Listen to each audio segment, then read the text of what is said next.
Chapter 1. You'd better get lost. Storage of thoughts. Sign in for the righteous. Sign in for the rogue. Treasure map sharing. Now, let us commence the narrative. The author assures a complete and coherent conclusion within their capacity. In the underground parking lot of the Wong family group building in Longdu, beside a luxury vehicle, Shirley stood with his back to the exit, his gaze fixed on the elevator while he conversed on the phone. What does love even mean? I merely find Wong Shiyun beautiful, and her figure is exquisite. I've heard she's still a virgin. I want to take her to the supermarket. Once I get to her, tire of her, it'll vanish abroad, and when I return, they'll claim we broke up due to incompatibility. Even if she belongs to the Wong family, what can they do to me? At our age, we should live a little. We can't hang ourselves from the same tree. After finishing his statement, Shirley tilted his head to clutch his phone, preparing to retrieve a cigarette when, unexpectedly, someone from behind grasped his shoulder. In the next moment, a fist collided with his face. Shirley stumbled and fell to the ground. When he looked up at his assailant, astonishment and guilt washed over his features. Qin Fan, you heard everything. Qin Fan glanced at the fallen Shirley and then at his own fist. What is happening? Didn't I die? How could I return to this moment of striking Shirley? Is this a dream of my soul post-death? Or have I been reborn? As Qin Fan grappled with whether he was in a dream after death or truly reborn, a woman's voice resonated from the elevator. Qin Fan, what are you doing? Wang Shiyun hurried over, and upon seeing the blood at the corner of Shirley's mouth, she turned to Qin Fan and inquired, Qin Fan, did you hit Shirley? Qin Fan was still a bit dazed. A sharp pain radiated from his shoulder. He touched it and found blood on his hand. In his memory, he had just saved President Zhao's granddaughter today, helping Wang Xiyun's company secure a contract with the Zhao group. The vivid crimson of blood, the pain in his back. This is no dream. I truly have been reborn. Seeing Qin Fan touch his back and discover blood on his hand, Wang Shiyun instinctively wanted to ask how he was injured. However, glancing at Shirley on the ground, she bit her lip, pondering something, and ultimately refrained from inquiring about Qin Fan's injury. Instead, she knelt beside Shirley, expressing concern. Shirley, are you all right? Do you need to go to the hospital? Shirley, the young heir of the Shi family group in Modu. The Shi family group is more powerful than the Wang family group. Wang Shiyun, having heard many assert that her company's success in securing numerous projects was solely due to Qin Fan, aimed to establish a friendship with Shirley to facilitate negotiations for collaboration with the Shi family group, thus proving her capabilities against the tide of gossip. Wang Shiyun had her motives. Unbeknownst to her, Shirley harbored his own sordid intentions. On the ground, Shirley recalled the rumors surrounding Qin Fan, and a faint smirk crept onto his lips. Rising to his feet with a steadying hand against the ground, he retrieved a handkerchief from his pocket to dab at the blood at the corner of his mouth, suppressing the fury within himself and affect a semblance of gentlemanly composure as he addressed. Qin Fan, I have heard about your situation. He began. Since your sophomore year, you have followed Shiyun like a bodyguard out of gratitude, inevitably developing feelings for her. You have noticed that Shiyun has been conversing with me frequently of late, and you fear that I might usurp her from your side. That I can understand your sentiments, however. I urge you to gain clarity. I have heard numerous rumors regarding you, and some have cautioned me to be wary of any reckless actions you might undertake. At first, I dismissed such gossip, but now. Shirley wiped the blood trickling from his mouth once more, intentionally displaying the stain to Wang Shiyun that if you truly embody the rumors that circulate about you, I would recommend seeking counsel from a psychologist. Initially, Wang Shiyun was preoccupied with thoughts of why Qin Fan had blood on his back. However, upon hearing Shirley's words, she recalled the comments made by those friends at the elite gatherings. Shiyun, do you genuinely believe he is working for you out of gratitude? Is there truly someone in this world who would serve others like a beast of burden for the sake of gratitude? Behind every abnormal behavior lies a hidden agenda. He is a poor rural boy. His motives must either involve seeking a leap across social strata through your assistance or harboring ulterior motives concerning you and your six sisters. Though rural folk may appear simple, a rational analysis reveals that their simplicity is merely ignorance, a lack of sophistication, and foolishness. Test him. If you dare, I wager that regardless of how you humiliate him, he will not leave. He will cloak his intentions as acts of gratitude, when in truth, he cannot bear it apart from the company of you seven beauties, nor relinquish the prestige of holding a significant role in your firm. Perhaps he harbors unspeakable desires, considering you, Yalan, Sitian, Qiuyue, and the others as his possessions. Wang Shiyun and her sister Zhao Tingting, Jiang Qiuyue, and Shui Yalan had indeed tested Qin Fan. They had humiliated him, and he remained steadfast, as those voices had predicted, claiming he would depart only after fulfilling his promise. Wang Shiyun had been swayed by the conjectures regarding Qin Fan. At that moment, gazing at him, she felt a mix of familiarity and strangeness, disappointment morphing into disdain. She chose not to utter another word, instead retrieving her phone and dialing a number. "Hello, Qin Fan has struck Shirley. Come down, we need to clarify some matters with Qin Fan." Approximately 3 to 5 minutes later, the elevator doors to the underground parking lot opened. Shui Yalan, Zhang Jing, and 4 other heiresses from different families emerged, their faces etched with confusion as they approached. "Shiyun, what's happening? Qin Fan struck Shirley? Why? Shiyun, didn't you say Qin Fan was negotiating with the Zhao group? How did he end up here?" Wang Shiyun looked at Qin Fan with complexity, disappointment lacing her voice as she remarked, "Perhaps they were right after all. Qin Fan lingers around us with an unseen purpose. Perhaps he has succumbed to madness, perceiving us as his possessions. In recent days, I have occasionally discussed matters with Shirley, and upon witnessing our exchanges, he assaulted Shirley in the underground parking lot. He has, indeed, begun to lose his sanity. Perhaps our friends were right. We ought to sever ties with Qin Fan." Upon hearing this, Zhao Tingting immediately exclaimed, "Shiyun, you finally believe it. I have sensed Qin Fan's abnormality for quite some time. He has no need to exhaust himself in our service. His intentions must be nefarious." Zhao Tingting bypassed Wang Shiyun and confronted Qin Fan directly, fixing him with a piercing gaze. "Qin Fan, have you forgotten that you came to repay our life-saving grace on behalf of your grandfather? We have been too gentle with you, allowing you to develop delusions. You are merely a benefactor. You are obligated to heed our commands and have no right to interfere in our lives. Qin Fan, we save your grandfather. Your gratitude is no longer required. Depart at once. Truly, your feigned dedication to our wishes, seeking our gratitude, is despicable." Shui Yalan gazed at Qin Fan, her beautiful eyes glistening with tears. Disappointment, sorrow, and a simmering hatred clouded her expression. "Qin Fan, back in university, we shared such joyful times together. What has caused your transformation? When you secretly observed my phone, were you surveilling me? Qin Fan, we can no longer tolerate your presence. It feels as though we are under constant scrutiny.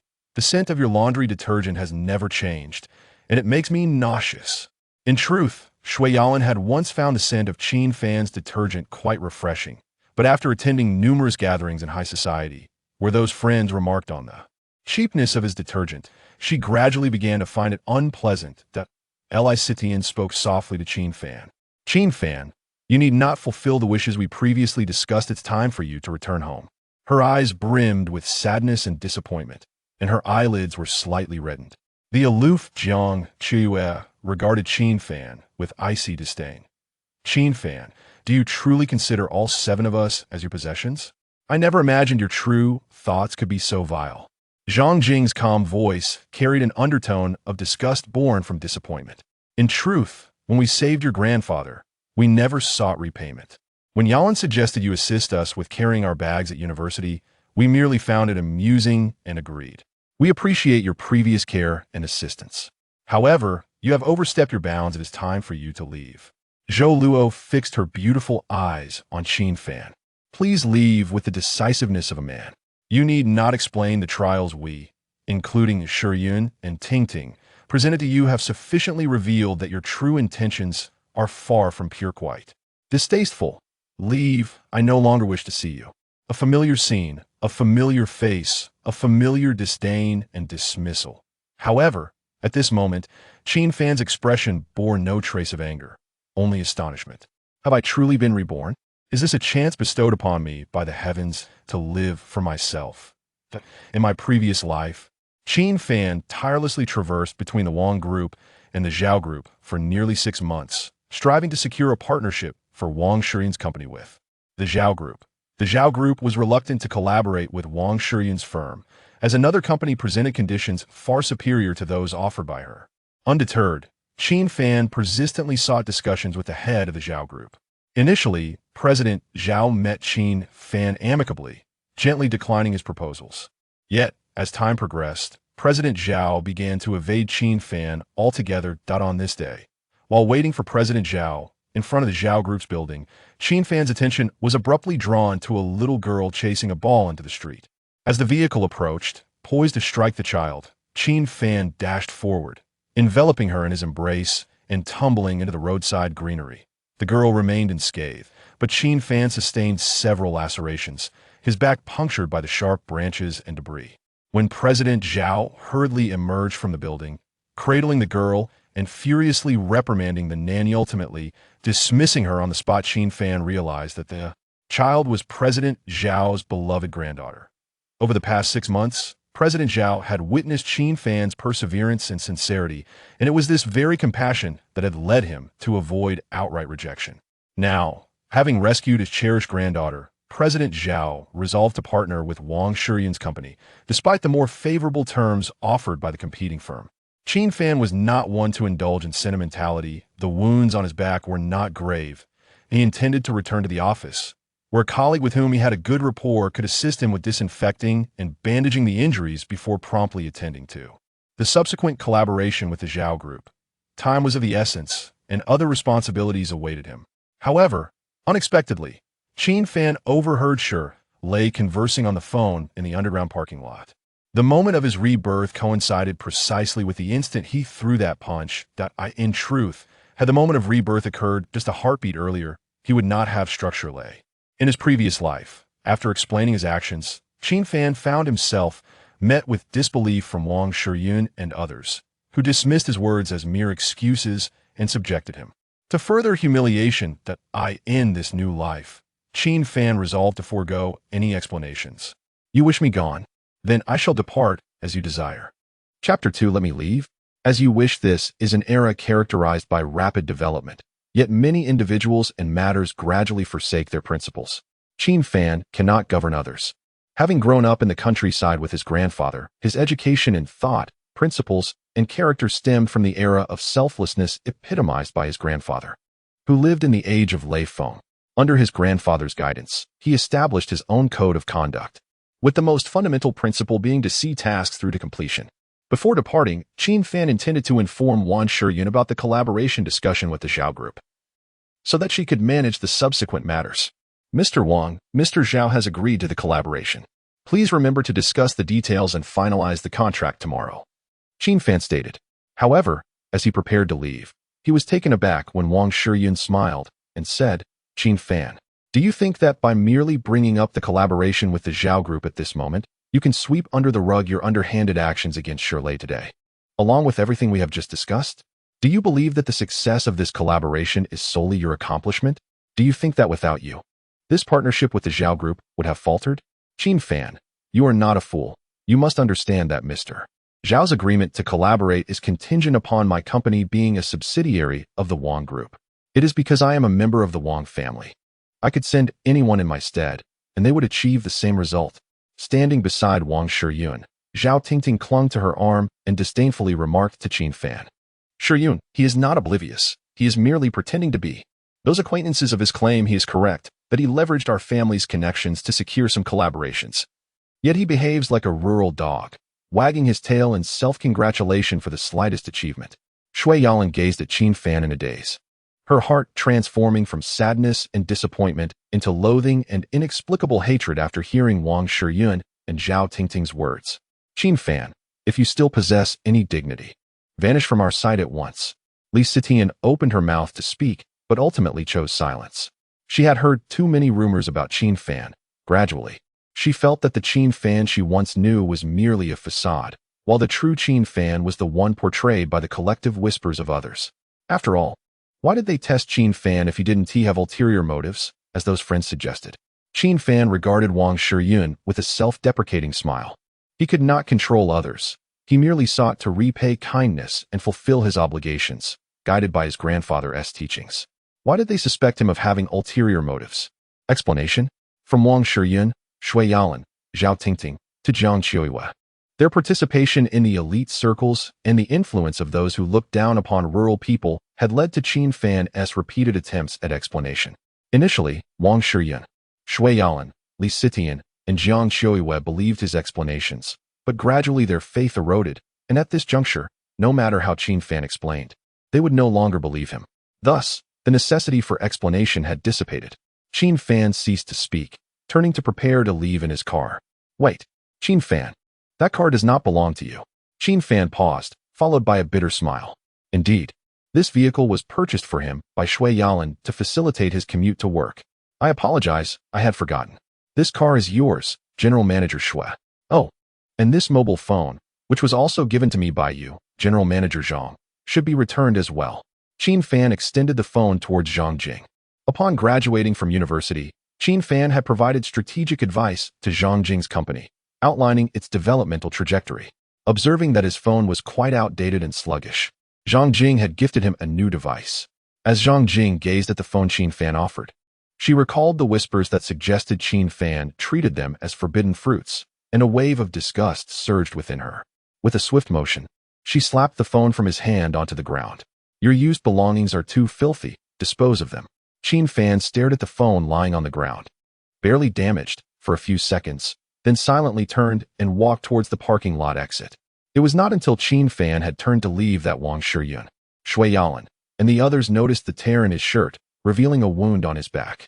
Li Sitian felt an inexplicable pang of concern and instinctively asked, How did Qin Fan's shirt get torn? It seems to have blood on it. Shui Yalan, Jiang Qiuyue, Zhang Jing, Zhou Loi, and Wang Shiyun all turned their attention to the injury on Qin Fan's back. Meanwhile, Shirley furrowed his brow, pondering why these young ladies appeared so concerned for Qin Fan. At that moment, Zhao Tingting interjected, Are you all still worried about him? Li Sitian cast a glance at Shirley and replied, But how did Qin Fan sustain his injuries? Shirley shook his head, I truly do not know. Shui Yalan observed Qin Fan's retreating figure, feeling an indescribable agitation within her. His silence earlier, akin to having his true nature exposed, left her with the impression that Qin Fan was indeed the despicable and morally corrupt individual her affluent circle of friends speculated him to be. Conflicted, Shui Yalan found herself harboring an irrational hatred for Qin Fan, perceiving him as the most repugnant hypocrite, outwardly charming, yet inwardly vile. Perhaps he deliberately donned tattered clothing to elicit sympathy, attempting to portray himself as a victim of hardship. Li Sitian turned to Shui Yalan, surprised by her interpretation of Qin Fan. However, upon reflection, she remembered how they had previously humiliated him without him leaving, and she too began to accept the views of their affluent friends regarding Qin Fan. Never mind him, he has gone now. We shall not encounter him again. Oddly, as she uttered these words, a wave of sorrow washed over her. Wang Shiyun watched as Qin Fan disappeared from sight at the parking lot exit, and her conviction in the speculations of their affluent friends regarding Qin Fan deepened. He had previously offered explanations. His silence today seemed to indicate that, after having been unmasked, he had no further defense. Initially, I believed him to be a boy of remarkable clarity, yet I never anticipated that he harbored such a dark and repugnant nature within. After taking a deep breath to compose herself, Wang Shiyun chose to dismiss thoughts of Qin Fan and turned her attention to Shirley. Shirley, are you all right? Let me take you to the hospital for a checkup. With Qin Fan's departure, the company might encounter minor issues. Those who claimed that the entire enterprise relied solely on Qin Fan could potentially cast further doubts on Wang Shiyun's capabilities. Securing a collaborative project with the Shir Group in Modu through Shirley could silence such critics. I'm fine, Shirley replied, flashing a gentlemanly smile as he neatly folded the towel and tucked it into his pocket. In truth, I believe he is merely troubled psychologically, and I can empathize with his feelings. Zhao Tingting, seemingly pleased with Qin Fan's exit, approached Wang Shiyun, linking her arm with hers as she addressed Shirley. Shirley, he struck you, yet you refrained from retaliating and even defended him. How magnanimous. I sincerely hope he considers my suggestion to consult a psychologist. Shirley cast a glance toward the parking lot exit, a flicker of confusion crossing his eyes. Why had he not offered an explanation? Shui Yalan, observing the now empty parking lot where Qin Fan once stood, felt her heart race as if she had lost someone of great significance. A sense of agitation enveloped her, leaving her unable to articulate her emotions. Simultaneously, Qin Fan's silence and abrupt departure transformed into a manifestation of resentment within her heart, as all previously unfathomable sentiments morphed into disdain for him. In her mind, Qin Fan had irrevocably morphed into a duplicitous individual, profoundly corrupt beneath a facade of charm. Though Li Sitian, Jiang Qiuyu, Zhang Jing, and Zhou Luoi had previously expressed a desire for Qin Fan to vanish, his absence did not elicit the anticipated joy. Instead, an unsettling discomfort settled within them. Apart from Wang Shiyun, Zhao Tingting conversed with Shirlei, leaving the underground parking lot enveloped in silence. After a few minutes, the aloof Jiang Qiuyu was the first to break the quiet. I lack the spirit to continue today. I shall return home to rest. One by one, Shui Yalan, Li Sitian, Zhang Jing, and Zhou Luoi followed suit. Zhao Tingting lamented, "We had originally promised to enjoy ourselves together. It's all Qin Fan's fault. Now no one feels like having fun. Sister Shiyun, I will head back as well. Let's arrange a time to hang out together when we can," she added. Wang Shiyun nodded with a smile. Ultimately, the underground parking lot was left with only Wang Shiyun and Shirlei. Chapter 3. Memories with the seventh young lady. A glimmer of desire flickered in Shirlei's eyes as he observed Wang Shiyun's current melancholy demeanor. If he managed to take her out, there might be an opportunity. "Shiyun, let us find a place to discuss some work matters," he suggested. However, Wang Shiyun felt an emptiness within her. She longed to seize the chance to propose a collaborative project with Shirlei, yet her spirit was utterly depleted, rendering her speechless. "I'm sorry, Shirlei. I'm feeling a bit unwell. Perhaps another day," she replied, not waiting for Shirlei's reaction before stepping into the elevator and returning to her office at the company. Shirlei squinted his eyes, frustrated as he touched his lips. Perplexed by the situation. What on earth is happening? Why do I get the impression that Wang Shiyun and the others are upset because of that Qin Fan? Weren't they always disdainful of him, constantly teasing and humiliating him? Shaking his head, he glanced at the broken phone on the ground, then turned and drove away from the Wang Group's underground parking lot. Meanwhile, Qin Fan, without a car or a phone, could only walk back to his residence. Having spent several years in Longdu, Qin Fan resided in a highly sought-after neighborhood. The apartment was neither rented nor purchased by him. It belonged to Wang Shiyun. When Qin Fan graduated and first arrived in Longdu without a place to stay, Wang Shiyun, a close friend at the time, generously offered him this apartment. At that time, Wang Shiyun, Shui Yalan, Jiang Qiuyu, Li Sitian, Zhao Tingting, and the other 6 sisters had just taken over their family business, which consisted mainly of smaller, less significant enterprises. After articulating their aspirations, Qin Fan was determined to assist them in achieving their goals, to facilitate brainstorming and discussions regarding the company's future. The 7 sisters had lived under the same roof with Qin Fan for an extended period. However, as they began to participate in high society gatherings, their attitudes towards Qin Fan shifted, and one by one, they moved out. Click. Qin Fan unlocked the door, returning to a room that felt all too familiar. Filled with countless cherished memories, yet now it was only resonant with an unchanging silence. Sitting on the sofa, he gazed at the desolate space, momentarily lost in thought. An airplane flew across the sky outside, triggering a cascade of memories. The story of Qin Fan's acquaintance with the 7th young lady of Longdu dates back to the summer of his freshman year. That summer, Qin Fan chose not to return home. Instead, he intended to work and earn money for tuition, aiming to alleviate his grandfather's burdens. However, to his surprise, his 79-year-old grandfather, who had promised not to work in the fields again, had returned to labor. In truth, Qin Fan's family was not in dire straits. He earned enough through his part-time work not only to cover his own tuition and living expenses, but also to send some money back to his grandfather in the village. Yet, many elderly individuals in rural areas, regardless of their material needs, find it hard to remain idle at home. Having spent their lives toiling in the fields, they are unable to resist the urge to work, even when their backs are bent with age. The sentiment towards the fields is something contemporary youth find difficult to comprehend. One sweltering afternoon, 79-year-old grandfather, while hoeing weeds under the blazing sun, lost his footing and fell into a small reservoir as he passed by on his way home. At that time, it was noon, and the villagers were all at home for their meals, leaving the reservoir deserted. By chance, 7 young ladies from affluent families, including Wang Shiyun, Shui Yalan, Jiang Qiuyu, Li Sitian, and Zhao Tingting, happened to be exploring the scenic locales of S County due to Shui Yalan's relatives in the area. Upon witnessing someone in distress, they rushed to offer assistance. Wang Shiyun, being the best swimmer among them, swiftly retrieved a climbing rope from the trunk of her car, handed one end to Shui Yalan, Jiang Qiuiwe, Li Sitian, and the others, and without hesitation, leaped into the reservoir. As one of the wealthy young ladies plunged into the water to save grandfather Qin, the remaining 6 joined forces on the shore, pulling with all their might to rescue him, ultimately saving his life and transporting him to the hospital. When Qin Fan returned to his hometown after receiving the news, his grandfather had already regained consciousness. What kind of man was grandfather Qin? He had instilled in Qin Fan the values of gratitude and steadfastness, principles he himself embodied. Upon learning that Wang Shiyun and her friends had united to save him, he felt immense gratitude towards them. According to the customs of Qin Fan's village, it was customary for the family to express their thanks with livestock and gifts. However, Wang Shiyun, Shui Yalan, Jiang Qiuiwe, and the others, being from distant affluent families, were not inclined to accept such meager tokens of gratitude. They declined, having never expected any form of recompense for their good deed. Nonetheless, grandfather Qin felt a lingering sense of indebtedness, which weighed heavily on his heart.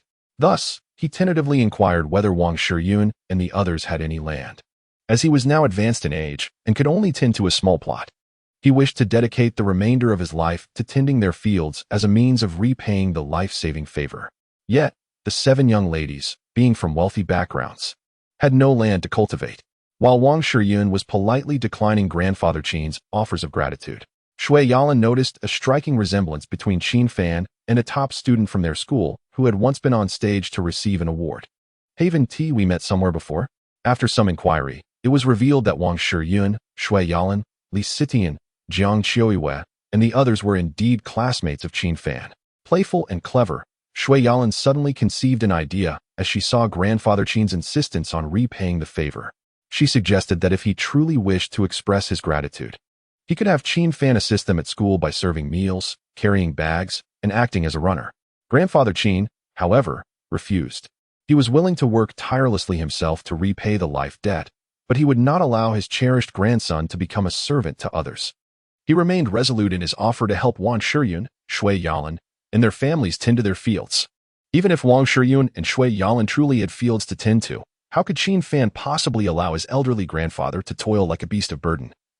Even in gratitude for his life? Abandoned in his infancy, it was his grandfather who rescued him, nurturing him with immense hardship and guiding him to adulthood. The debt of nurturing a life is one that is nearly impossible to repay across countless lifetimes. Qin Fan's grandfather lived his life without marrying or siring children. In a profound sense, Qin Fan perceived his existence as an extension of his grandfather's life, feeling compelled to repay his grandfather's kindness. Upon expressing his thoughts, his grandfather remained opposed. Ultimately, it was only through the threat of his own demise that the old man reluctantly acquiesced. From his second year in university, Qin Fan became the protector, servant, and attendant to the 7 affluent young ladies, including Wang Shiyun and Shui Yalan. Regardless of the title, he was always at their beck and call, fetching meals, securing seats, carrying their belongings, and even assisting them in climbing mountains. With a heart filled with gratitude, Qin Fan devoted himself to fulfilling the desires of Wang Shiyun and her companions. At first, the 7 young ladies found it amusing to have someone like Qin Fan at their disposal. However, as time passed, they began to recognize his uniqueness, his clear gaze, principled approach to tasks, and resilient character set him apart from the young men they had previously encountered. Gradually, they developed an indescribable affection for Qin Fan, often quarreling over who would receive his services first. They eventually reached an agreement that from Monday to Sunday, Qin Fan would attend to each of them in turn. In truth, Qin Fan was not merely a servant. He was more akin to a companion for leisure. For instance, Shui Yalan would have him accompany her on wild adventures. Li Sitian would indulge in culinary delights with him. Zhang Jing would invite him to the library. Zhou Lu would request his presence for short video shoots. And the aloof Jiang Qiuiwe would sometimes call upon him to play games together. Regardless of the role he played, be it servant or companion, Qin Fan held no preference. Wang Shiyun and Shui Yalan had saved the life of his beloved grandfather, and he viewed them as benefactors, solely there to express his gratitude. Even if their requests seemed excessive, he would strive to fulfill them without a trace of complaint.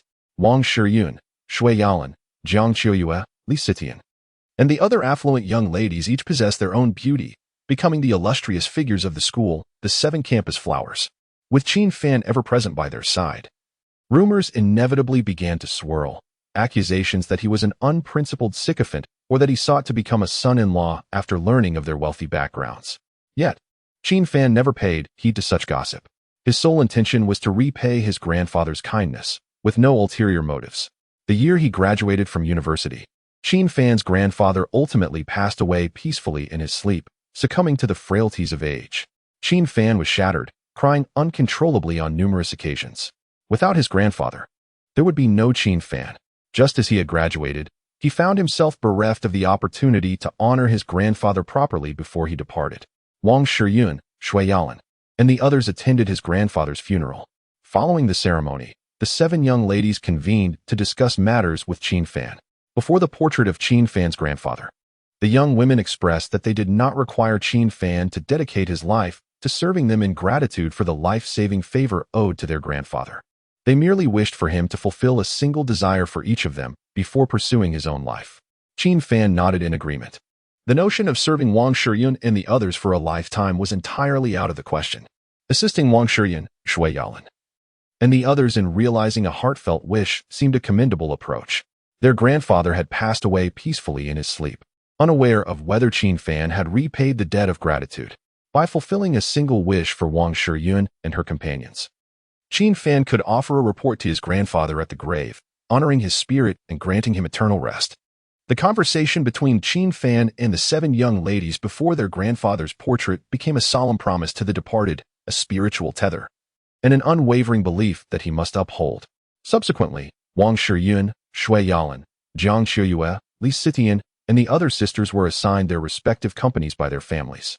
Stepping into the roles of proprietors, Wang Shiyun's aspiration was to strengthen and expand the small company allocated to her, earning respect from her family and silencing those who had once underestimated her. Shui Yalan wished to become a formidable businesswoman, inheriting the family enterprise and ensuring her non-biological brother found his own path away from her. Zhang Jing aimed to grow her company and outdo her father's business, leaving him to face the consequences of his infidelity without support. Jiang Qiuyue, Li Sitian, Zhao Tingting, and Zhou Loi each voiced their own ambitions. The origins of their desires were unexpected for Qin Fan, who could only reflect that every family has its own struggles. After attending to his grandfather's affairs and expressing gratitude to the villagers who had assisted, Qin Fan accompanied Wang Shiyun and the others to Longdu. Wang Shiyun offered him a large house from her family for his stay, and within a few days, Shui Yalan, Li Sitian, Jiang Qiuyue, and others moved in as well.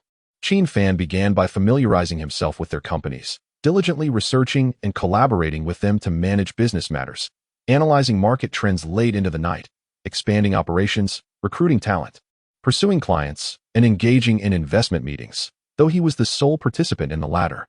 With Qin Fan's assistance, the companies of Wang Shiyun, Shui Yalan, and Jiang Qiuyue gradually flourished. During their university years, they had developed inexplicable feelings for Qin Fan, which deepened as he helped them grow their businesses, displaying capabilities that provided them with a sense of security.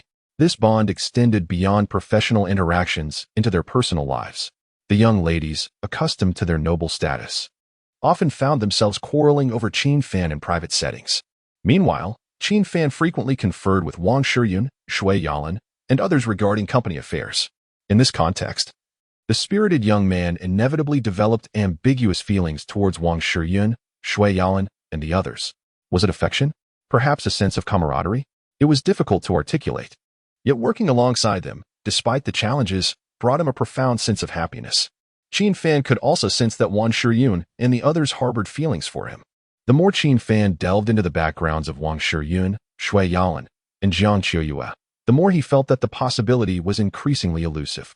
He often reminded himself of his purpose, resolutely dismissing any fanciful notions. In due course, peculiar circumstances began to unfold. For instance, after Qin Fan had rationally distanced himself from Wang Shiyun and Shui Yalan, they chose to frequent the bar at Jiang Qiuyue's residence. Though Qin Fan urged them to moderate their drinking, they retorted, questioning his authority to dictate their actions. Qin Fan explained that it was out of concern for their well-being, given that they had once saved his grandfather, and he sought to motivate them by invoking their aspirations. However, this earnestness culminated in being unceremoniously dismissed by a slightly inebriated Shui Yalan and Wang Shiyun. During that period, Wang Shiyun, Shui Yalan, Li Sitian, and Jiang Qiuyue frequently collaborated with Qin Fan on company matters. As Qin Fan gradually assisted in the growth of their business, the number of sycophants and suitors swelled. Strange occurrences began to baffle him. Wealthy admirers of Wang Shiyun would visit the office, and she would bring them to Qin Fan's office to discuss work before departing for dinner with them. Qin Fan remained oblivious to the nature of these dinners or the joy they might have brought her. Yet, upon her return, she would often unleash her ire upon him, offloading her responsibilities before striding away in her high heels. Shui Yalan confided in Qin Fan that her aunt wished to introduce her to a suitor. When Qin Fan expressed approval, she stormed off in a huff, subsequently heading to the bar at Jiang Qiuyue's home, where she provocatively instigated quarrels that even Jiang Qiuyue could not quell. Only Qin Fan had the capacity to intervene. Aside from Wang Shiyun, Shui Yalan, Li Sitian, and Jiang Qiuyue, Zhang Jing, Zhou Laoi, and Zhao Tingting also engaged in numerous bewildering and exhausting behaviors during that time. However, what truly astonished Qin Fan were the transformations that Wang Shiyun, Zhao Tingting, Jiang Qiuyue, and Shui Yalan underwent subsequently, leaving him utterly perplexed.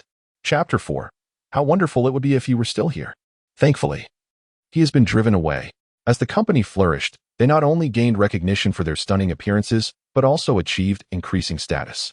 Invitations to various banquets began to pour in. Initially, they declined, but soon they started attending, and their participation became more frequent. The 7 women, including Wang Shiyun and Shui Yalan, found themselves inundated with work. After they began attending banquets, the burden of responsibilities shifted onto Qin Fan.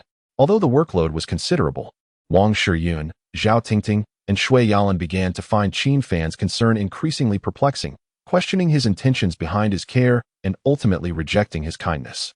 Zhao Tingting's father, neither the eldest son nor particularly capable, often resorted to seeking favors, sometimes exploiting Zhao Tingting's beauty to accompany them in meetings with partners, encouraging her to befriend their sons.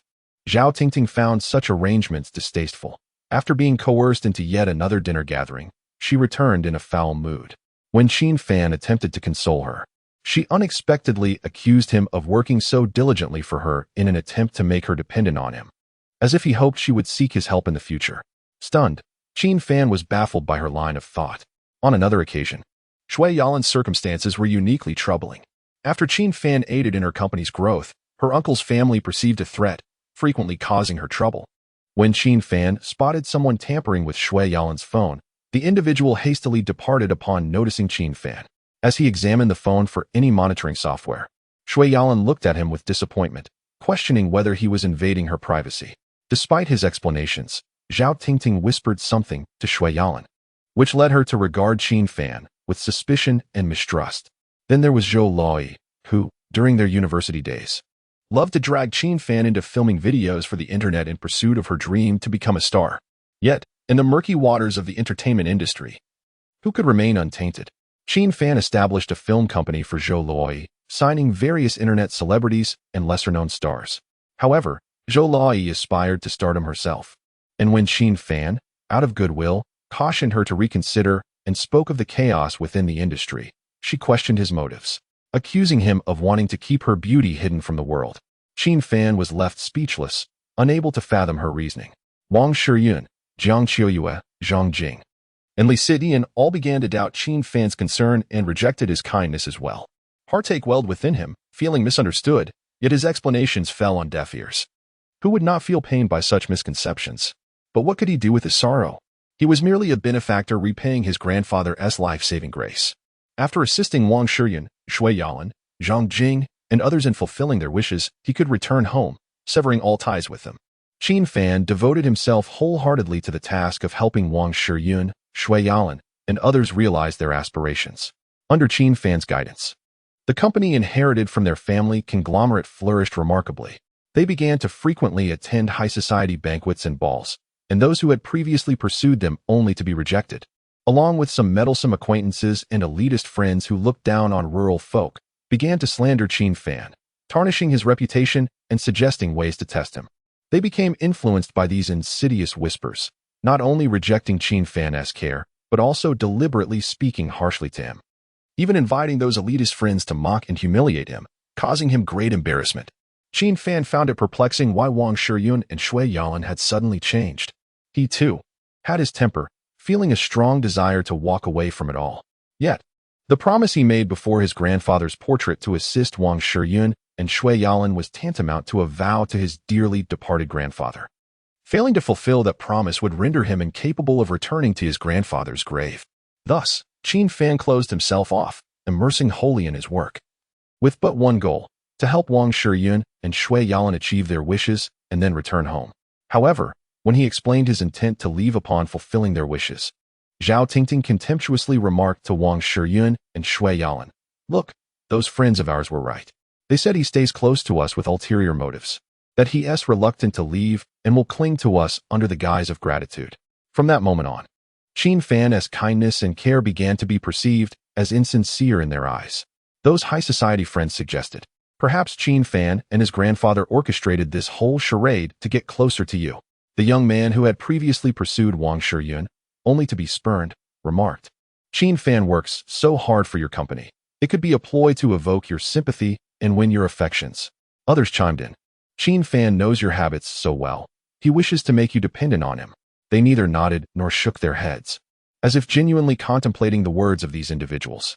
Gradually, they began to question Qin Fan, speculating on his motives, and maintained a vigilant distance from him.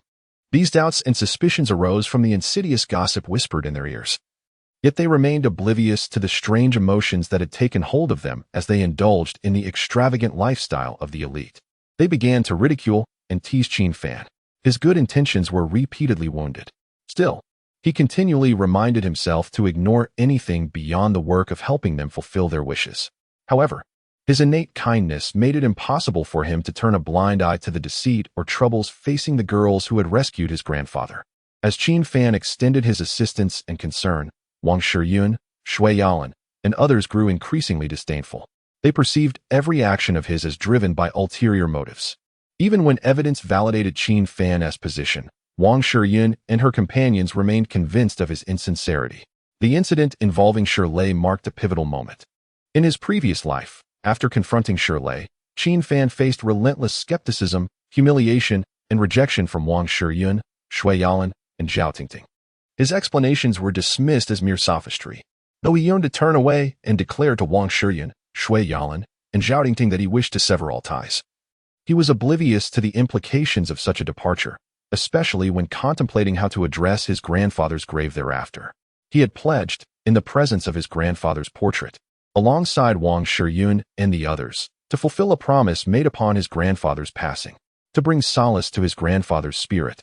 He sought to assure him that he had repaid the debt of gratitude, allowing for his eternal rest, enduring all indignities. Qin Fan continued to labor diligently to help Wang Shiyun, Shui Yalan, and the others realize their aspirations. In his previous existence, driven by the desire to honor his commitment, he bore the humiliation, believing it was essential to return to his grandfather's grave. This persistence led Wang Shiyun and the others to mistakenly conclude that Qin Fan was unwilling to part from their company, relishing his position among the 7 beautiful ladies. Their disdain for him intensified, treating him as a jester to be ridiculed and humiliated, ruthlessly trampling upon his dignity. For the sake of the vow made before his grandfather's likeness, Qin Fan tolerated everything. Following the incident in the underground parking lot, after 17 years dedicated to fulfilling the wishes of Wang Shiyun, Shui Yalan, and the others, he departed silently. Upon returning to his village, he stood before his grandfather's grave, paying homage and affirming that he had fulfilled his promise and repaid the life-saving gratitude owed. A profound sense of relief washed over him. He would no longer endure the scorn and torment of the 7 young ladies, nor labor incessantly for their whims. At last, he could live for himself. Yet, fate proved to be capricious. After 17 years of relentless toil to fulfill the desires of Wang Shiyun, Shui Yalan, Li Sitian, Jiang Qiuyue, and the others, he succumbed to illness, his heart failing him. Less than a month after returning home, he perished in the small courtyard left to him by his grandfather. In a spectral haze, Qin Fan witnessed the villagers who had cared for him in his youth, shedding tears as they laid him to rest. His soul plunged into an abyss of darkness. He was finally at peace, prepared to meet his grandfather without regret for the sacrifices made to honor his promise and repay the debt to the 7 young ladies of Longdu. Just as Qin Fan's spirit floated, contemplating how to confront his grandfather while burdened by the memories of humiliation inflicted by the seven ladies. A blinding light erupted in the endless void. When he opened his eyes again, he found himself in the underground parking lot of the Wong Group building. At the precise moment his fist connected with Shirley's face, the sunset streamed through the window, vibrant yet gentle, pulling Qin Fan's thoughts back to the present. Heaven has granted me the opportunity for rebirth, perhaps because it wishes for me to live for myself this time, having failed to do so in my previous life. Qin Fan gazed upon the room he once shared with the seven esteemed ladies, Wang Shiyun, Shui Yalan, Li Sitian, Jiang Qiuiwe, and others, feeling no sorrow, no reluctance, but an unparalleled sense of liberation. With a deep breath, he resolved to leave behind any remnants of his ties with them and return home. He had never truly belonged to their world. From this moment forth, paths would no longer cross. Let not the length of separation be lamented. Here, he would sever all connections with them. The haunting memories of the underground parking lot incident with Shirley made Qin Fan determined to disentangle himself from the seven ladies entirely, if he were to leave. It must be with absolute clarity. Qin Fan held significant positions in the companies of Wang Shiyun, Shui Yalan, Li Sitian, and Jiang Qiuiwe. Simply walking away might not ensure a clean break. He retrieved his laptop, settled onto the sofa, and placed it on the table. Subsequently, he created folders and documents, meticulously compiling and clarifying the work he had overseen for the seven ladies, saving it to the desktop. Should Wang Shiyun and the others seek him for work-related matters after his departure, he would direct them to the documents on his laptop, a gesture of closure and a means to sever all ties. As Qin Fan reached for his wallet, he spotted a photograph of his grandfather, which sparked a poignant memory. During his elementary school years, one rainy day, their house leaked, and while the outside was soaked in torrential rain, the inside experienced its own downpour, rendering sleep impossible. Upon learning of their plight, several uncles from the village braved the storm to repair the leaky roof. Later, when these uncles built new homes or harvested crops, Qin Fan's grandfather would lend a helping hand, refusing any monetary compensation offered by them. At the time, young Qin Fan did not comprehend his grandfather's actions. The elder had imparted wisdom. I help not for money but to repay kindness. Remember, Xiao Fan, we must repay those who have helped us. However, if we accept money from our benefactors, it ceases to be an act of gratitude. Gazing at the cash and bank cards in his wallet, Qin Fan elegantly extracted them, placing them beside the laptop on the table. Regardless of others' perceptions, to Qin Fan, this money, though earned as wages from Wang Shiyun and Shui Yalan, was meant as a gesture of gratitude.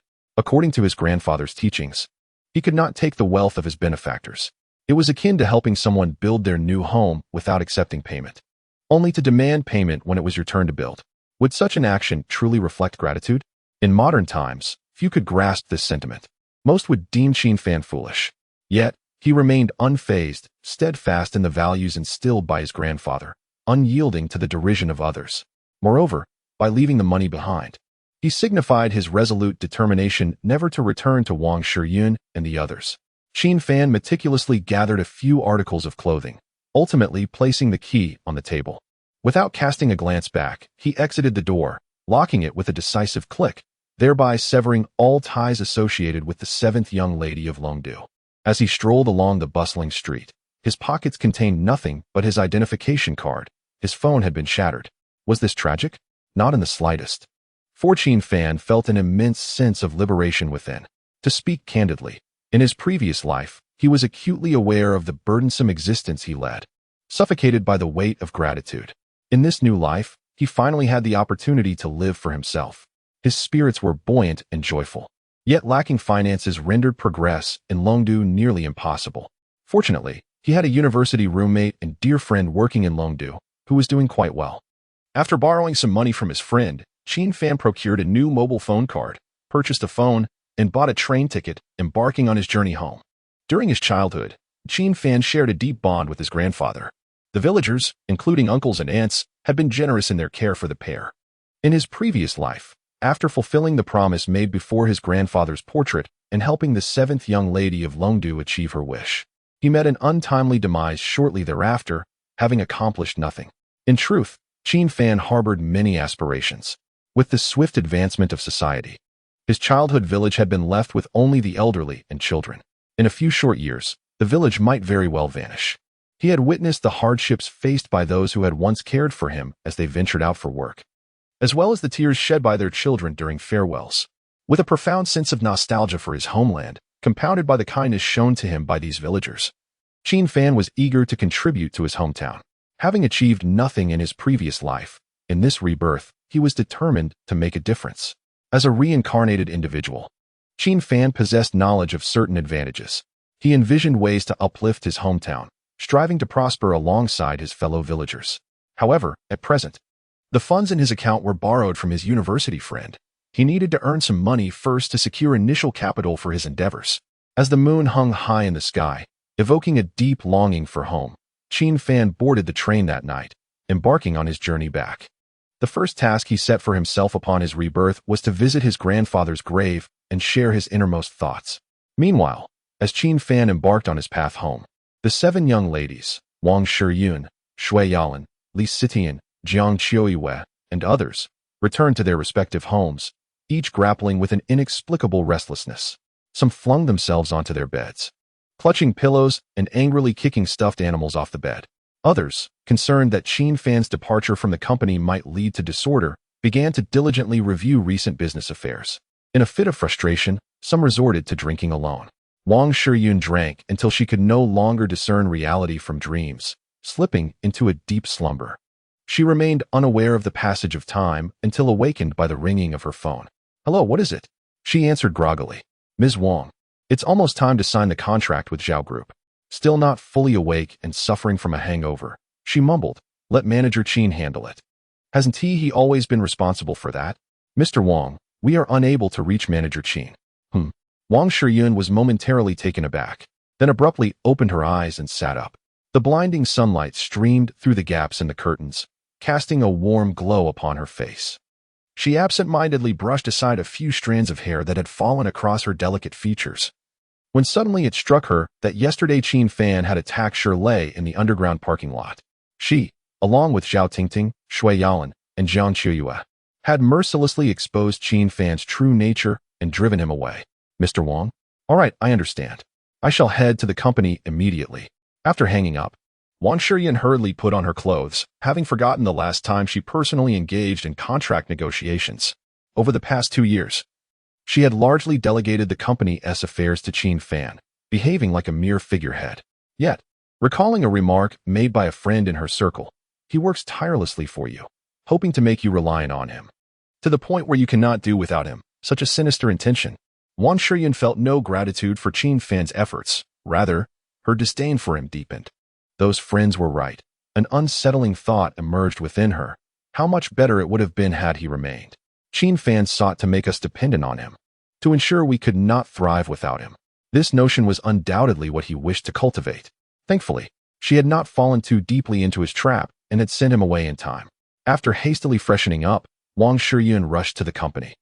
Listening to her secretary discuss the collaboration with the Zhao Group while simultaneously reviewing the contract. The more she examined its contents, the greater her doubts became. Had General Manager Zhao truly agreed to collaborate with us? Surely, there would be conditions proposed that surpassed those stipulated in our contract?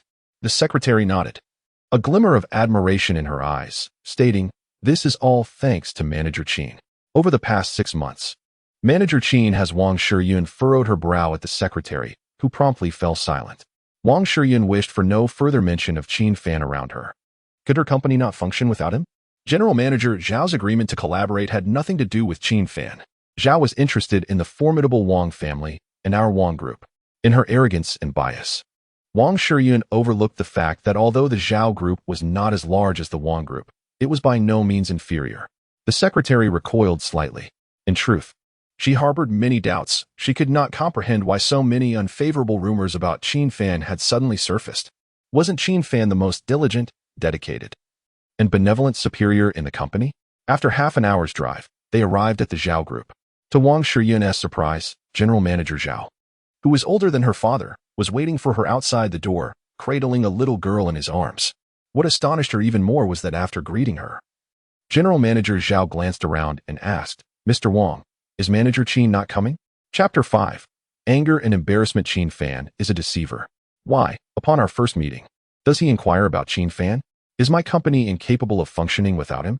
Wang Shiyun felt a surge of indignation. It appeared that General Zhao was more concerned about an employee, Qin Fan, rather than her, the legitimate proprietor. Even if Qin Fan bore the title of manager, it was a title bestowed upon him by Wang Shiyun herself. Nevertheless, she could not overtly display her discontent, nor could she admit that she had dismissed Qin Fan.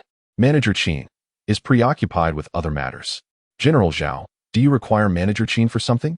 General Zhao neither nodded nor shook his head, casting a glance at the assistant managers trailing behind Wang Shiyun. With a smile, he replied, Wang, let us finalize the contract first before we discuss matters beyond work. Wang Shiyun furrowed her brows in confusion. What could she possibly discuss with General Zhao that lay outside the realm of work?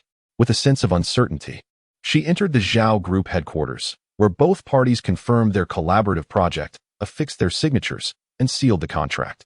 General Zhao, may our cooperation be fruitful. With the signing of the contract, Wang Shiyun felt a swell of pride, who said that the absence of Qin Fan would hinder her. She had personally finalized the agreement with the Zhao Group. After all, with this collaboration, her company was poised to ascend among the top 10 enterprises under the Wang Group umbrella. Furthermore, the whispers questioning her competence, claiming her business thrived solely on Qin Fan's efforts, would soon dissipate. Just as Wang Shiyun basked in her accomplishment, reveling in the satisfaction of having signed a contract, General Zhao cheerfully remarked, with an assistant like Manager Qin, our collaboration is sure to be delightful. His words extinguished her elation like a bucket of cold water. Why must it always return to Qin Fan? Couldn't they cooperate joyously without him? Wang Shiyun refrained from revealing that she had dismissed Qin Fan and simply shook hands with General Zhao. General Zhao, I am confident that our partnership will be pleasant. After the secretary had organized the documents, she nodded at Wang Shiyun. Just as Wang Shiyun prepared to take her leave, General Zhao called her back. Wang, please wait a moment. Wang Shiyun turned, puzzled, and politely inquired, is there anything else you wish to convey, General Zhao? General Zhao chuckled. Wang, you jest. We are partners. There is no need for formalities. I merely wanted to ask how Manager Qin is faring. I attempted to reach him yesterday, but his phone was turned off. It was off again this morning. Is Manager Qin hospitalized? If it is not too much trouble, I would like to visit him with my granddaughter. What? General Zhao's barrage of questions left several question marks swirling in Wang Shiyun's mind. Unable to reach him? Injured? Hospitalized? What had transpired? The only clarity she could grasp was that General Zhao's inability to contact Qin Fan stemmed from the fact that Zhang Jing had damaged his phone. Thus, it was understandable that the calls could not get through. However, what did General Zhao mean by injury and hospitalization? At this moment, Wang Shiyun recalled how Qin Fan had touched the blood on his back and the multiple gashes in his shirt when he turned to leave, stained with blood. Qin Fan's injuries. Wang Shiyun was bewildered, uncertain of what to say. Just then, a porcelain doll-like little girl rushed over. President Zhao held the girl tenderly, his face radiating affection. He turned to Wang Shiyun and said, yesterday, my granddaughter came to visit me. When we were downstairs, the nanny suddenly received a phone call and neglected my little granddaughter. Chasing after a ball, she ran into the street. If it weren't for Manager Qin, my granddaughter might have. Alas, I am so grateful to Manager Qin. He protected her well, yet his back was pierced by several sharp branches from the greenery. I suggested taking Manager Qin to the hospital, but he insisted it was nothing, that he could simply treat it at home. My granddaughter was frightened yesterday, crying incessantly. I didn't manage to stop Manager Qin, allowing him to leave. I thought he would inform you of his heroic act in saving my precious granddaughter. Didn't he mention it to you? Wang Shiyun was taken aback by this revelation. Suddenly, she understood why President Zhao was waiting for her at the entrance of the building with his granddaughter. He was not waiting for her. He was awaiting Qin Fan. Noticing the change in Wang Shiyun's expression, President Zhao furrowed his brow slightly.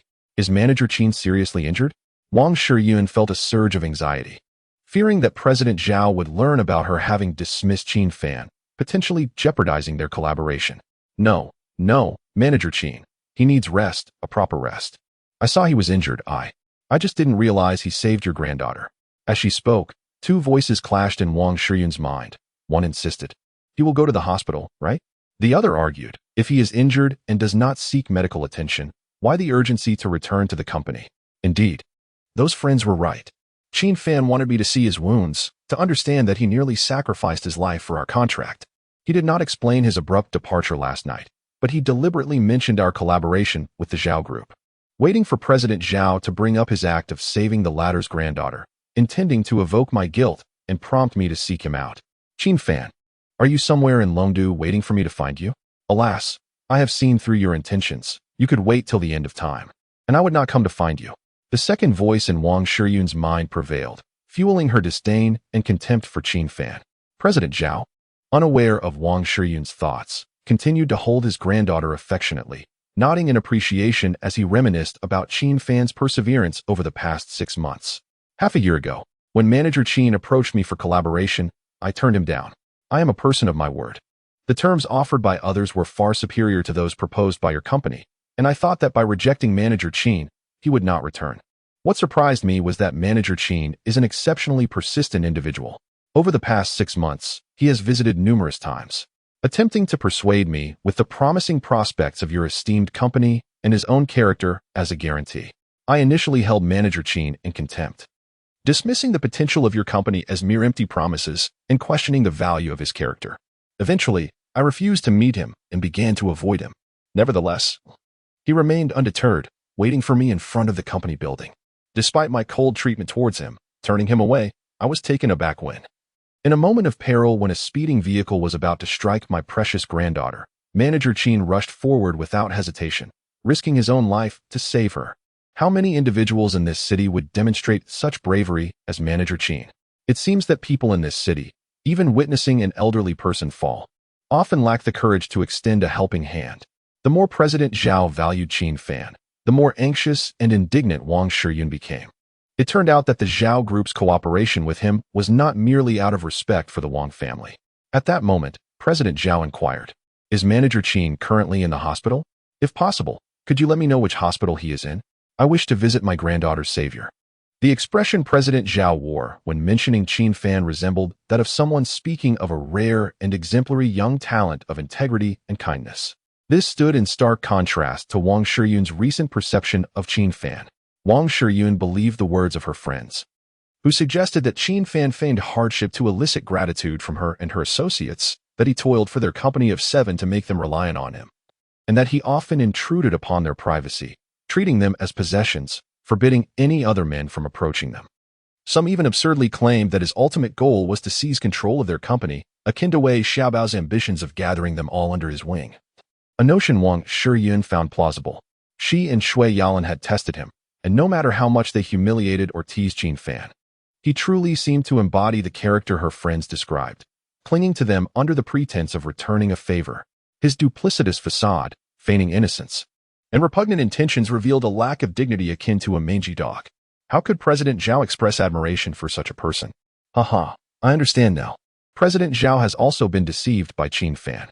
Perhaps the incident involving the nanny's phone call, where President Zhao's granddaughter was nearly struck, and Qin Fan's timely intervention, were all orchestrated by him to facilitate the partnership. Ultimately, Qin Fan's goal was merely to secure a collaboration with President Zhao and return to Wang Shiyun's side, seeking accolades and making her even more dependent on him. Qin Fan, with his profound scheming masked by a facade of simplicity, could easily deceive many. President Wang? President Zhao's voice snapped Wang Shiyun back to reality. After a moment's contemplation, she realized that although she saw through it all, voicing her thoughts would certainly jeopardize the possibility of a successful partnership. I sincerely apologize, Mr. Zhao. Manager Qin has taken a few days off, possibly due to an injury, and also because he is quite fatigued from work and wishes to rest. Consequently, his phone is turned off, and I am unable to reach him. Indeed. Over the past 6 months, Manager Qin has been diligently coming to see me, which has been quite arduous for him. Therefore, I kindly request that Mr. Wang inform me once Manager Qin resumes work, as I must pay a visit to express my gratitude for the life-saving assistance he provided to my granddaughter. Very well. Chapter 6. Shui Yalan announces the dismissal of Qin Fan. Trouble arises immediately after exchanging pleasantries with President Zhao. Wang Shiyun departed from the Zhao group with the contract in hand. Qin Fan, your underhanded tactics have coerced President Zhao into agreeing to the collaboration. I refrained from exposing you, which I deemed a kindness. If President Zhao were to discover that you manipulated his granddaughter's life to secure this partnership, he would ensure you face dire consequences. I shall accept this collaboration, which will serve as a means to maintain your secret. Upon returning to the company, Wang Shiyun was met with congratulations from numerous department managers for successfully negotiating the partnership. Once back in her office, she intended to take a brief respite and indulge in some pastries. However, the ringing of the telephone interrupted her, and as she answered one call, another followed. Amidst this, colleagues entered her office with inquiries regarding work arrangements. President Wang, who will be responsible for liaising with the Zhao Group moving forward. President Wang. The customer service department manager was caught watching inappropriate films. Should we deduct his salary or terminate his employment?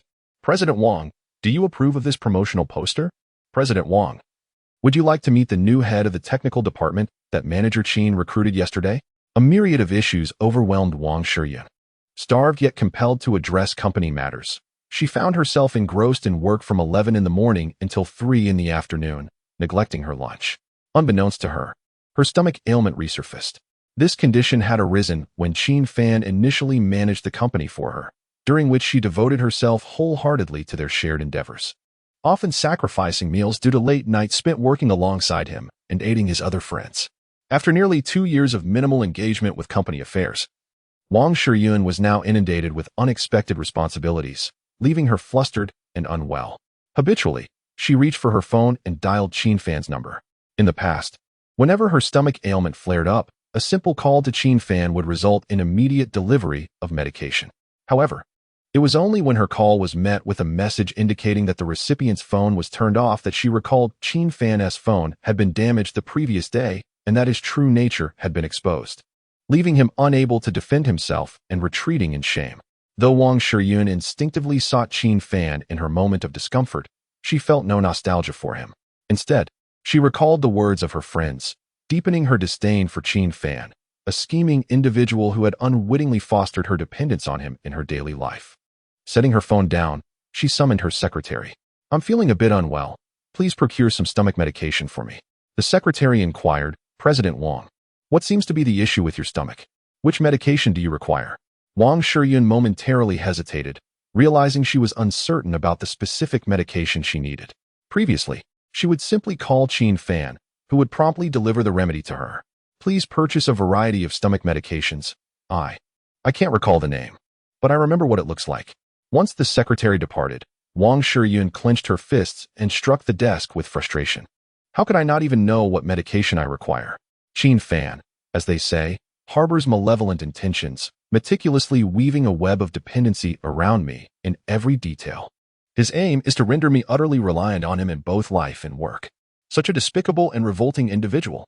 Fortunately, I discovered his true nature early enough to expel him." In truth, after Qin Fan departed yesterday, Wang Shiyun felt an inexplicable sorrow. Only the thought of having driven him away offered her some solace. Meanwhile, Qin Fan disembarked from the train and switched to a bus, finally returning to the tranquil village far removed from the clamor of the city. He arrived before his grandfather's grave, carrying incense, candles, a bottle of liquor, some offerings, and a pack of cigarettes. Lighting the candles and arranging the offerings, Qin Fan uncorked the bottle and poured a few drops at the grave before placing the open bottle before the tombstone. He then lit a cigarette and laid it at his grandfather's memorial. Memories of growing up beside his grandfather flooded his mind, and tears of longing streamed down Qin Fan's cheeks. "Grandfather, I have returned." Countless unspoken words lingered in his heart, yet remained unexpressed. In his previous life, he had lived tirelessly to fulfill a promise of gratitude. In this life, he vowed to live for himself. The fragrant smoke from the incense hung thick in the air, coalescing into a semblance of a figure that gently caressed Qin Fan's head. The wind rustling through the pine branches seemed to carry his grandfather's countless reassurances. "Xiao Fan Fan, I hope you live joyfully and happily." After paying his respects to his grandfather, Qin Fan did not linger in the village. His immediate objective was to earn some money. Only with financial means could he pursue his desires. Currently, he had 200,000 yuan, a loan from a close university friend who had thrived in Longdu. Qin Fan needed to earn quickly, repay his friend, and accumulate some startup capital. In his previous life, a mere 6 months later, short films had surged in popularity. Many small studios had earned millions through their productions. "I had once ventured into the film industry to fulfill Zhou Luo's wish. This time, with experience and a head start. Accumulating some initial funds should pose no challenge. First, he would head to the provincial capital. Once he secured the startup capital, he would devise a further plan. For Qin Fan, The ambition of becoming the wealthiest person in the world had never crossed his mind. He merely desired enough to live comfortably and pursue his passions, relishing his time on this earth. In his past life, although he had endured humiliation alongside Wang Shiyun and Shui Yalan, he had also gleaned insights into the opulent circles. In a world besotted with wealth and desire, what legacy could one truly leave behind? Qin Fan felt a deep-rooted affection for his hometown, aspiring to develop it and repay the kindness of the villagers who had once supported him. Building up his hometown and enabling its elders to thrive would bring him great joy. In 2 years, there would be a call for the development of new rural areas. Earning money through short films to contribute to his hometown would be a way to respond to that call. Without hesitation, Qin Fan set forth with the borrowed money, embarking on his journey to the provincial capital. The first step was to strive for his startup funds. As Qin Fan set off for the provincial capital, the secretary of the Wang Group procured a plethora of gastric medications. Wang Shiyun gazed at the mound of stomach remedies, her brows furrowed in confusion, unable to discern which one she should take. Meanwhile, in another office building of Longdu, Shui Yalan arrived at the company. After Qin Fan's departure, she had indulged in solitary drinking at home. She interpreted Qin Fan's silent exit as a revelation of his true nature, leaving her at a loss for words. Uncertain of the reason, she felt an overwhelming sadness and an intense hatred for Qin Fan, wishing to erase every trace of his existence. "Is everything all right at the company?" she inquired. "Yes, everything is fine," came the response. "Good, as long as there are no issues," Shui Yalan replied, her expression impassive as she observed her busy employees. Yet, whispers of gossip echoed in her mind, suggesting that without Qin Fan, her company would crumble. Now that the hypocritical and morally corrupt Qin Fan has departed, the company is thriving, is it not? Who claims that it cannot operate without him? The thought of Qin Fan incited an inexplicable anger within her. She grappled with her emotions. Was it the sorrow of betrayal? The disgust at discovering his insidious thoughts? The heartbreak of his cowardly retreat?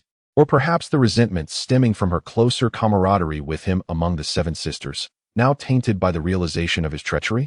These sentiments eluded her, leaving Shui Yalan in a state of agitation, eager to obliterate any remnants of Qin Fan's presence. "Attention, all department managers and supervisors. Please gather in the conference room in 10 minutes, she announced. "Understood, Shuizong," came the replies. 10 minutes later, Shui Yalan took her seat at the head of the table, scrutinizing her department managers and supervisors, her brows slightly knitting together. To her surprise, several managers appeared unfamiliar, having scarcely been seen before.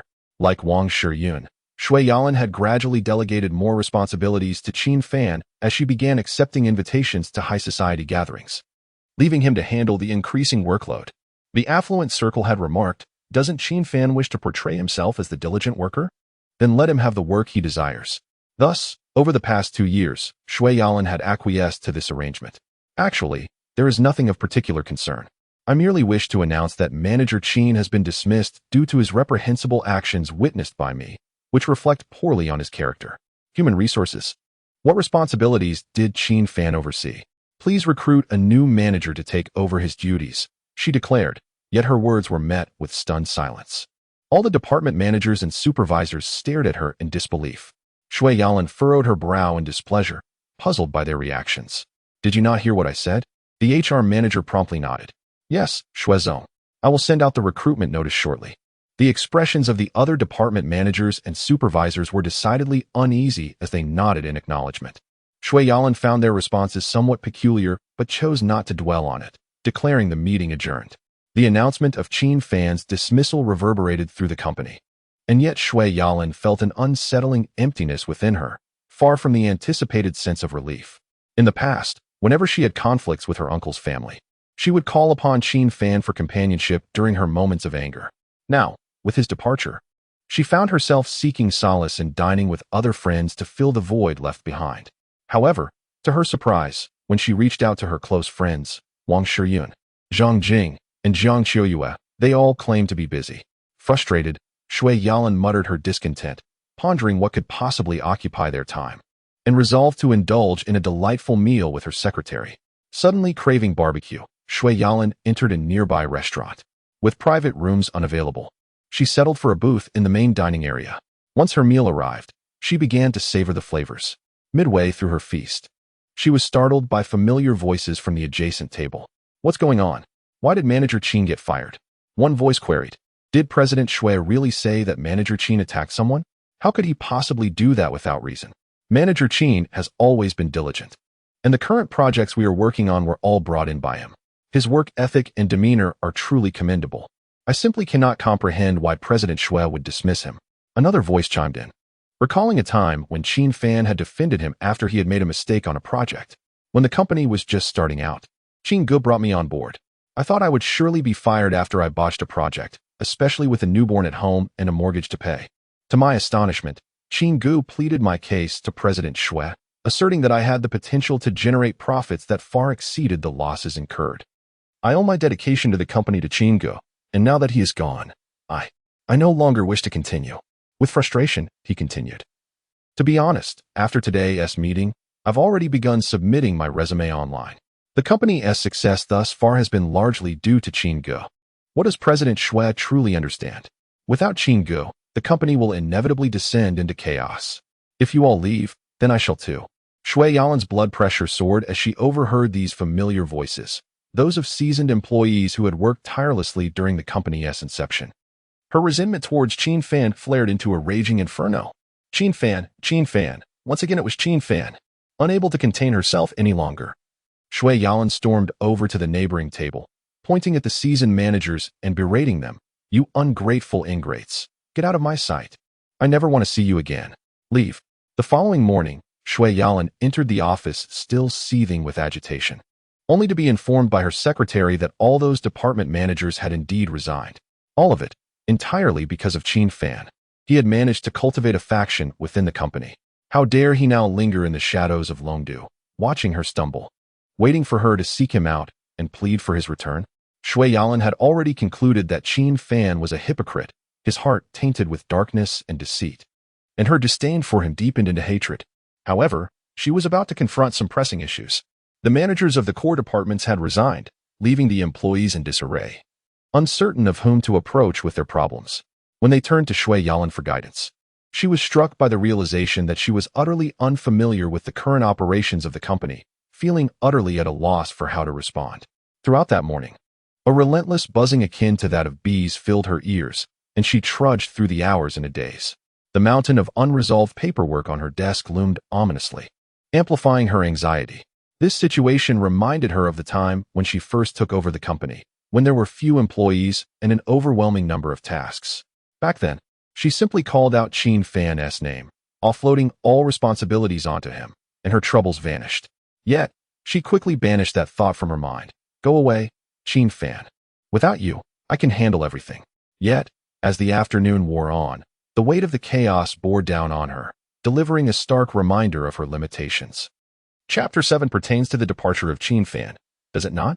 With Qin Fan absent, several department managers and veteran employees have been driven away by her harsh reprimands. All matters concerning the company have piled up before her, yet she remains utterly at a loss regarding how to address them. Shui Yalan is reluctant to concede defeat. But the company's affairs must be resolved expeditiously. If they are not handled properly, it could jeopardize the normal operation of the business. Suddenly, Shui Yalan recalls that her company frequently collaborates with Wang Shiyun's firm. Wang Shiyun's company likely has some department managers and supervisors who are well acquainted with her company's operations. Thus, Shui Yalan dials Wang Shiyun's number. Hello, Shiyun. Are you busy? I am indeed busy.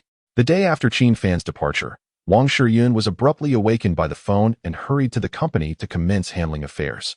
By the end of the day, she felt a profound ache in her back and a general malaise. Shiyun, may I borrow a few people from you? Just a few managers who have collaborated with my company before. Wang Shiyun furrowed her brow slightly, pondering the audacity of this young lady to request such a favor. Yalan, what exactly are you planning to do? Shui Yalan, sounding deflated like a punctured balloon, replied, my company is in utter chaos. I truly cannot manage it alone. Recruiting new staff takes time. Shiyun, please, I beg you, lend me a few individuals to tide me over. Without assistance, I feel as though my mind might implode. Wang Shiyun paused in silence before inquiring, is this related to Qin Fan's departure? Upon mention of Qin Fan, an inexplicable resentment surged within Shui Yalan. Indeed, he formed cliques within my company, and when I announced his dismissal, many department managers resigned. Shiyun, I can hardly believe that Qin Fan would stoop to such behavior. I now feel as though he is lurking in some corner, laughing at my predicament and waiting for me to beg him to return. Wang Shiyun suddenly grew concerned that the department managers in her company might also resign upon learning that Qin Fan had been dismissed. If that were to occur, the company would be in disarray. After a moment of contemplation, Wang Shiyun resolved to remain discreet and first ascertain the opinions of her department managers and supervisors regarding Qin Fan. Based on their evaluations, she would gauge their potential reactions to the news of his departure. Yalan, we can discuss your situation later. I have a matter to attend to first. After hanging up, Wang Shiyun instructed her secretary to immediately convene a meeting with all department managers and supervisors. I have recently heard some unsettling rumors concerning Manager Qin. I would like to hear your thoughts on him. The assembled department managers and supervisors exchanged puzzled glances. Having heard no news of Qin Fan for the past few days, some had attempted to contact him, only to find his phone switched off. Wang Shiyun's sudden request for them to discuss Qin Fan felt decidedly off-kilter. Seeing that no one was speaking, Wang Shiyun casually pointed to the senior manager seated first on her right. Manager Sun, why don't you start us off? Manager Sun cast a glance at others, cleared his throat, and remarked, before General Manager Wang took over this company, I had already been employed here. At that time, the company's performance was mediocre. Employees merely clocked in and out, idly passing the days for a paycheck, devoid of any vitality. It was after General Manager Wang assumed control that Manager Qin joined us, providing the company with a clear developmental direction and future planning. Despite his youth, Manager Qin possesses a sharp insight, and once the strategic direction was established, he, under General Manager Wang's leadership, vigorously advanced the company. Manager Qin diligently sought investments, expanded our operations, and recruited talent. He is a remarkably dedicated individual, deserving of admiration. Wang Shiyun was well acquainted with Manager Sunday. When she first took over the company from the family conglomerate, she and Qin Fan discussed implementing sweeping reforms. At that time, Manager Sun was vehemently opposed, asserting that Qin Fan's proposals would ruin the company. It can be said that initially, Manager Sun and Qin Fan were at odds, frequently clashing. Yet now, Manager Sun was extolling Qin Fan's virtues. Wang Shiyun gestured for the next speaker. The subsequent department manager began to share his perspective on Qin Fan. Not only was Manager Qin diligent in his work, but he also showed great concern for his subordinates. I recall an instance when an employee lost a family member and was unable to secure a ticket home. Manager Qin personally drove him back and provided him with financial assistance for a proper burial. Although that employee later left due to business reasons, he still frequently returned to visit Manager Qin. Manager Qin's character is truly commendable. Wang Shiyun frowned and signaled for the next person to speak. One after another, 7 or 8 individuals expressed their high regard for Qin Fan. This left Wang Shiyun's brows furrowed deeply. How could the evaluations of this veteran manager regarding Qin Fan be so starkly contrasting with those of the acquaintances she had met at the banquet? A relatively new department manager, noticing Wang Shiyun's frown, opportunistically remarked, Manager Qin is indeed admirable. However, I have heard that no one is without flaws. Manager Qin sounds almost too perfect. When someone appears flawless, could there be ulterior motives at play? Immediately, someone echoed, I share that sentiment.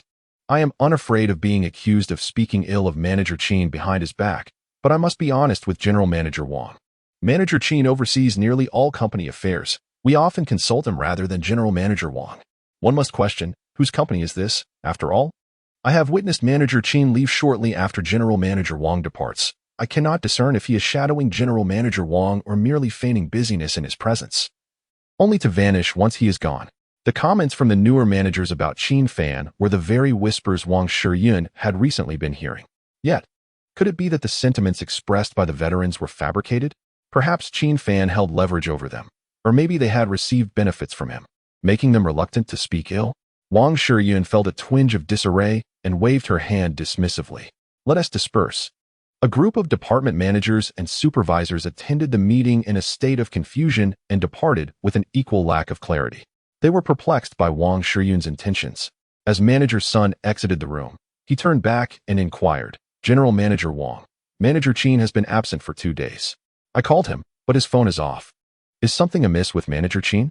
Wang Shiyun found herself at a loss for words. She feared that disclosing the situation would lead to the resignation of those senior managers, plunging the company into disarray akin to Shui Yalan's establishment. It's nothing. He is just taking a few days off. Once everyone had departed, Wang Shiyun remained in the conference room, her brow furrowed.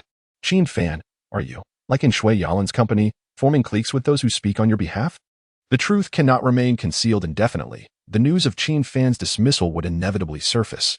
With the cautionary tale of Shui Yalan's company in mind, Wang Shiyun contemplated whether she should preemptively recruit new talent to replace those who spoke favorably of Qin Fan. At that moment, her phone rang. It was a call from General Zhao. Taking a few deep breaths to compose herself, she answered, "Hello, General Zhao." "Hello, General Wang. I wanted to inquire if Manager Qin has returned. I wish to take my granddaughter to visit her benefactor." Wang Shiyun's expression grew markedly uneasy, though fortunately, General Zhao was oblivious to her discomfort. Not yet. Wang Shiyun was nearly certain that if General Zhao learned she had dismissed Qin Fan, he would unequivocally terminate their collaboration. He is still on leave, his phone is off, likely to avoid disturbances. I will call you once Qin Fan returns. After hanging up, Wang Shiyun trudged wearily to the underground parking lot, intending to drive home for a shower and a restful sleep. Under the dim light of the parking lot's exit, a figure suddenly appeared. Qin Fan? Upon closer inspection, she realized it was merely a janitor. In that fleeting moment of mistaken identity, Wang Shiyun felt an inexplicable surge of excitement, though she could not quite articulate whether it was joy or something else.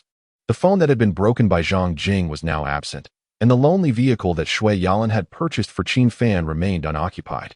As Wang Shiyun prepared to leave, she noticed a camera hanging in a corner. A sudden impulse struck her to review the footage from the day before, to uncover what transpired between Qin Fan and Shirley before she exited the elevator. This thought had never crossed her mind before, as her trust in Qin Fan had waned. However, the evaluations of Qin Fan by the senior department managers that day had sown a seed of doubt within Wang Shiyun's heart. Chapter 8. Discovering the true nature of Shirley, misunderstanding Qin Fan? Wang Shiyun alighted from the vehicle and returned to the company, instructing the on-duty personnel to review the surveillance footage to ascertain what transpired in the underground parking lot that day. After half an hour, they finally located the recording. The dimly lit parking lot initially revealed only Shirley, who was engaged in a phone conversation beside his vehicle. Shortly thereafter, another car entered the lot, and Qin Fan emerged from it. As he walked, he absently rubbed his back. Ordinarily, Qin Fan would not have passed by Shirley's location. He intended to take the elevator directly back to the office. However, it seemed he had heard something that prompted him to approach Shirley. Shirley, still on the phone, bore a lewd grin typical of a boy teasing a girl, a sight that was utterly distasteful. Unbeknownst to him, Shirley remained oblivious to Qin Fan's presence as he stood behind him for a moment, listening. Suddenly, Qin Fan seized Shirley's shoulder and delivered a punch to his face. At that very instant, Wang Shiyun emerged from the elevator and witnessed the scene of Qin Fan striking Shirley. A frown creased Wang Shiyun's brow. Qin Fan had not been waiting in the underground parking lot to ambush Shirley. His aggression was incited only upon overhearing Shirley's phone conversation. The crux of the matter appeared to lie in the content of that call. Stop, rewind, and amplify the audio. Can we discern what he said during the call? The technicians attempted several times to adjust the volume, but it proved challenging to catch the words exchanged by Shirley. By the time it was nearing midnight, Wang Shiyun, exhausted from her efforts, returned home without having gleaned any information from Shirley's conversation. That night, Wang Shiyun dreamt of her stomach ailment flaring up, with her secretary unable to procure suitable medication, until finally, Qin Fan appeared. When awakened by her alarm the next day, a smile lingered on her lips. However, upon checking her phone and discovering a multitude of documents and inquiries from department managers, her mood soured. Upon arriving at the office, her first action was to inquire with the technicians if the audio from the previous day's footage had been amplified. Receiving a negative response, she returned to her office in a dismal state. The day continued with a barrage of documents requiring her approval, incessant calls from partners, personnel scheduling, and project finalization meetings. Wang Shiyun was overwhelmed, barely managing to keep up with the chaos. What vexed her most was that several partners, upon speaking with her and finding her unable to articulate the detailed development plan for their collaborative project, politely ended the call, suggesting they would wait for Manager Qin to finalize matters. Wang Shiyun felt a surge of frustration. Was she truly incapable of accomplishing anything in the absence of Qin Fan? In her office, she diligently reviewed company affairs for the entire afternoon, only realizing how exhausting it was to be seated at her desk when darkness fell. President Wang. It's time to leave work. Please take care of your health, rest a bit, and have something to eat, her secretary gently reminded her. Wang Shiyun, feeling somewhat dazed, turned to her secretary and, in a moment of confusion, asked, "Did Manager Qin have so many matters to attend to every day?" The secretary nodded in affirmation. There was something unsaid by the secretary. When Qin Fan was present, the workload remained the same, yet he managed it with remarkable ease, never appearing as flustered as Wang Shiyun did. Could it be that he was truly this weary? This thought flashed through her mind, prompting Wang Shiyun to shake her head vigorously. No, he has ulterior motives. If I genuinely perceive him as tired and feel sympathy, I would be falling into his trap. At that moment, the phone rang. Wang Shiyun glanced at the screen. It was a call from Shirley. Hello? Shiyun, have you finished work? Let me take you out for dinner. Wang Shiyun felt exhausted, her entire being weary, leaving her devoid of any inclination to go out. No. I'm feeling a bit unwell today. I think I'll just head home for some congee and rest. Unwell? Is it serious? Should I take you to the hospital? No need. A bit of rest will suffice. All right then, if you feel worse, give me a call. I'll be there in no time. Thank you. After hanging up, Wang Shiyun felt a strange sensation in her heart. Initially, she had wished to grow closer to Shirley, hoping to secure a collaborative project with the Anishir group. But after Qin Fan's departure, she found herself inexplicably reluctant to engage with Shirley. She was aware that Shirley had intentions of pursuing her. Wang Shiyun opened her phone to check the group chat with Shui Yalan, Jiang Qiuyu, and 5 others, only to find that the usually lively chat had fallen silent for 2 days. Were they all preoccupied with their respective companies? If ousting Qin Fan could lead to their growth, that would be quite commendable, Wang Shiyun mused to herself. Once she left the office, Wang Shiyun drove along the road beneath the cloak of night. While waiting at a traffic light at an intersection, she suddenly spotted Shirley entering a bar with several men and women. This bar was not owned by Jiang Qiuyu's family, it belonged to others. This, however, was not the crux of the matter. What caught her attention was Shirley's arm around a provocatively dressed young woman. Wang Shiyun furrowed her brows. Shirley had always presented himself as a refined gentleman, upholding an image of propriety and cleanliness. How could he be seen embracing a scantily clad woman in a bar? Am I mistaken? After a moment's hesitation, Wang Shiyun drove into the bar's parking lot, deciding to investigate whether she had misidentified him. As she entered, the sales staff, enchanted by Wang Shiyun's unparalleled beauty and sculpted figure, could foresee that many gentlemen in the bar would readily buy her drinks should she speak. He approached her with enthusiasm. "Madam, may I inquire if you have a reservation?" Wang Shiyun cast a cold glance at him, too disinterested to respond, and strode directly into the bar. Inside the vibrant, neon-lit establishment, couples danced freely in the pulsating atmosphere. After a brief scan, she spotted Shirley in a booth, surrounded by companions. Is it truly Shirley? Was his demeanor before me merely a fade? Wang Shiyun approached silently, eavesdropping on Shirley's conversation with others. "Brother Lei, have you truly developed feelings for Wang Shiyun? Or is it something else?" Shirley chuckled lightly, replying, "Feelings? She is merely the granddaughter of an old friend of Wang, not even his direct granddaughter. She is merely attractive. Do I truly have feelings for her? My interest is purely carnal." After saying this, Shirley brazenly placed his hand on the thigh of the girl beside him, squeezing with abandon. "Ha ha ha, indeed. Brother Lei is the legitimate heir, destined to become the chairman of the Shir group. Marrying a concubine's daughter would certainly invite ridicule." Shirley laughed, finding nothing amiss in the words of the young man. "However, I must say, Brother Lei, Wang Shiyun is truly stunning, and her figure is exceptional." Shirley licked his lips, a smirk playing at the corners of his mouth. "Not only Wang Shiyun, but all of her sisters are quite remarkable. I wonder if, after I tire of Wang Shiyun, I might have the chance to pursue her sisters." Haraha. Wang Shiyun felt as if her head had exploded. The raucous music of the bar faded into silence. She could hardly believe such vulgarities had escaped the lips of the seemingly refined Shirley. Disgusting. Scum. Suddenly, it dawned on her. She remembered the surveillance footage and began to understand why Qin Fan had struck Shirley. Perhaps, that day in the underground parking lot, Qin Fan had happened to overhear Shirley on the phone, uttering lewd remarks about her and her sisters, which compelled him to confront Shirley. But why didn't Qin Fan explain that day? Explanation. Wang Shiyun recalled how they had misunderstood Qin Fan several times before. And each time he had attempted to clarify, they had not only disbelieved him, but had also speculated about his intentions with the worst malice. Was he now disillusioned? No longer wanting to explain himself to them. The image of Qin Fan leaving in desolation struck her with a pang of sorrow. Had he struck Shirley because of her misunderstanding? And what about the other matters? Had she misjudged him? Shirley continued to lewdly discuss the various beauties of Wang Shiyun, Shui Yalan, and Zhang Jing, each unique in their allure. In a fit of rage, Wang Shiyun stepped forward and slapped Shirley before turning and fleeing the bar. Wang Shiyun was oblivious to how she managed to drive home. However, upon arriving, she immediately took out her phone and dialed Qin Fan's number. She needed to confront him, and if he offered an explanation, she would seriously consider whether to believe him. Chapter 9. Qin Fan observed us from the corner, yet a disheartening voice from the phone announced that it was turned off, plunging Wang Shiyun into despair. Unsure of how to reach Qin Fan, she felt a surge of frustration towards her dear sister, Zhang Jing. You gifted him that phone. If you no longer desire it, simply discard it, for it holds little value. Why must you shatter it? Suddenly, the phone rang.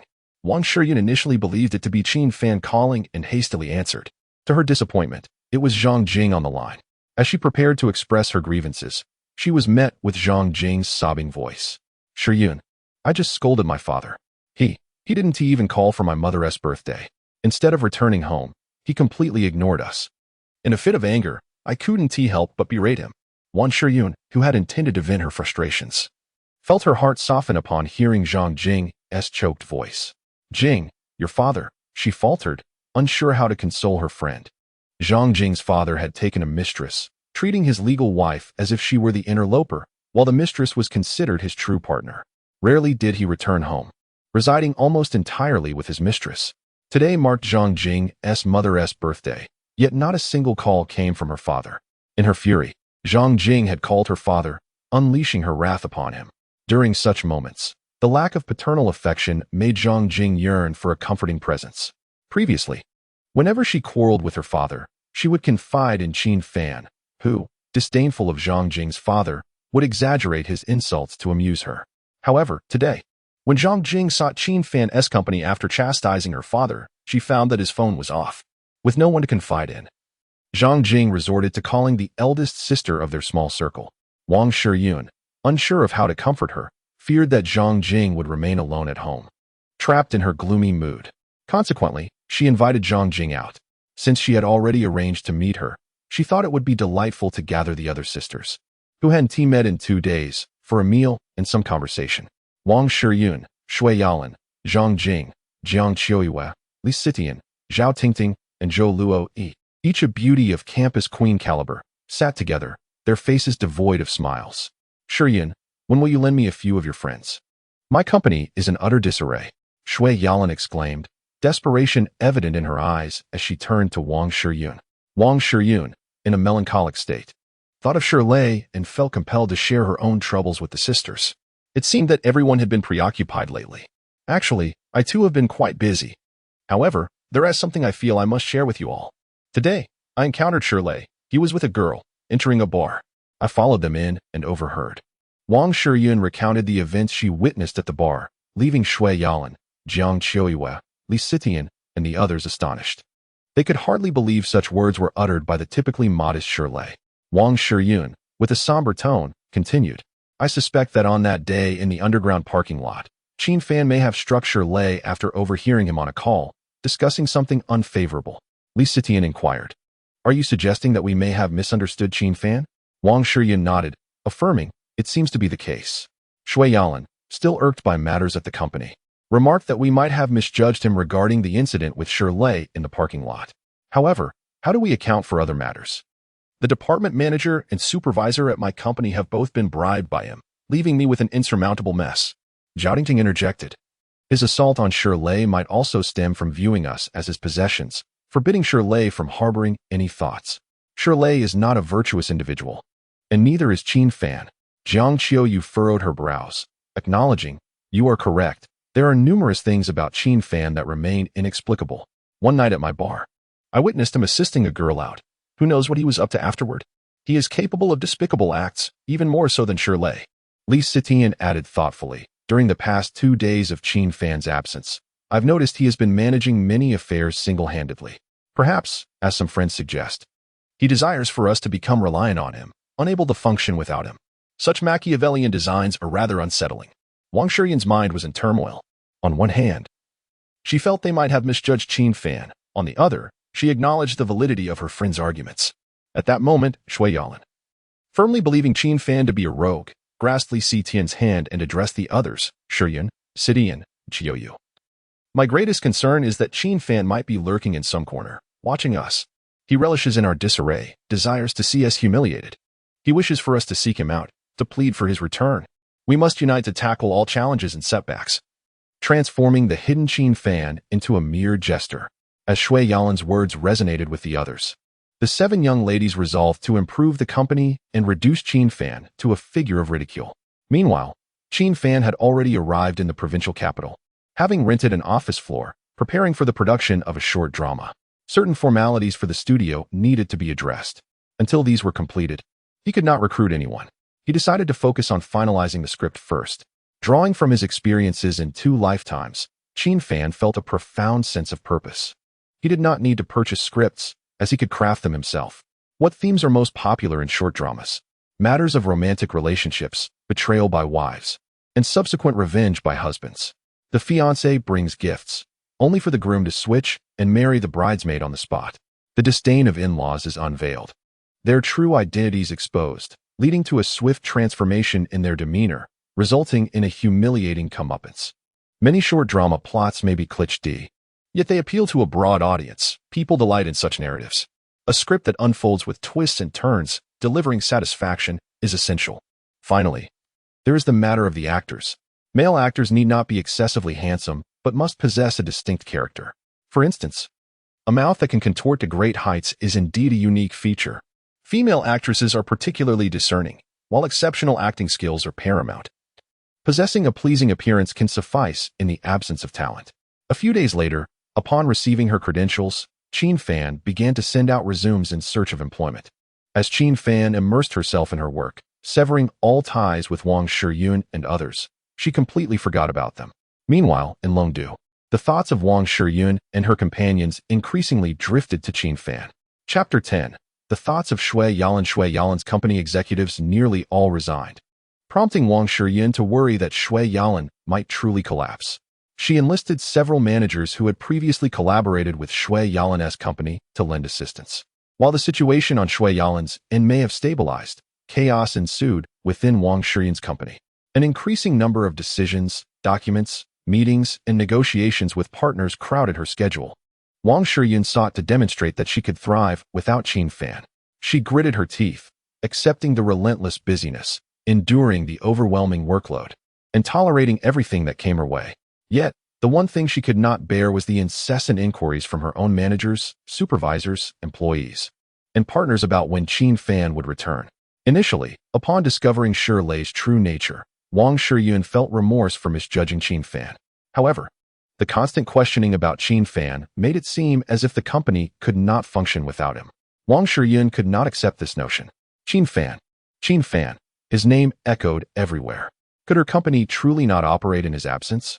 She refused to believe it. The words of Shui Yalan reverberated in her mind. Qin Fan might be lurking in the shadows, laughing at their plight, waiting for them to seek him out and plead for his return.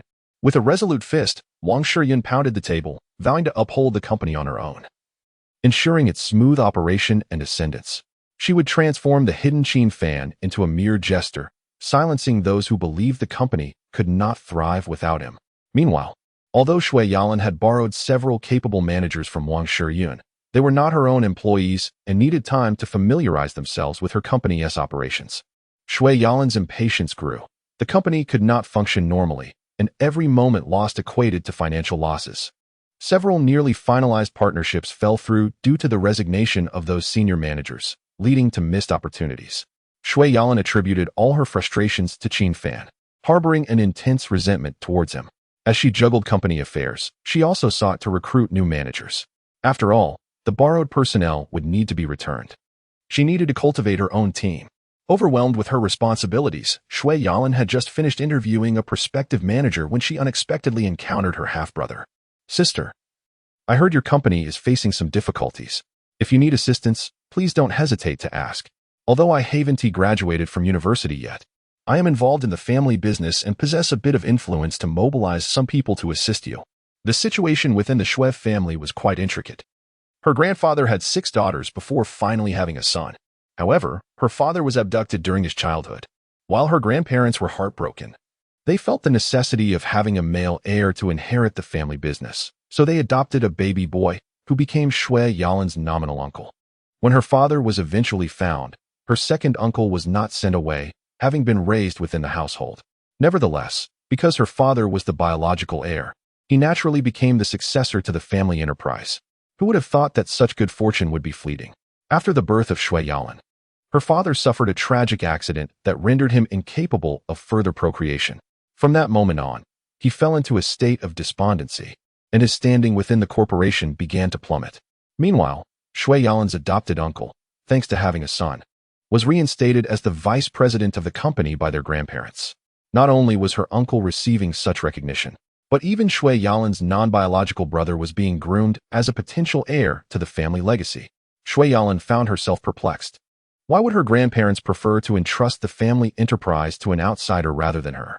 When Shui Yalin turned 18, her grandfather confided in her, saying, "Though your uncle is adopted, he remains unaware of his biological parents. He is grateful to your grandmother and me for raising him. Entrusting the family business to him ensures that the Shui name endures.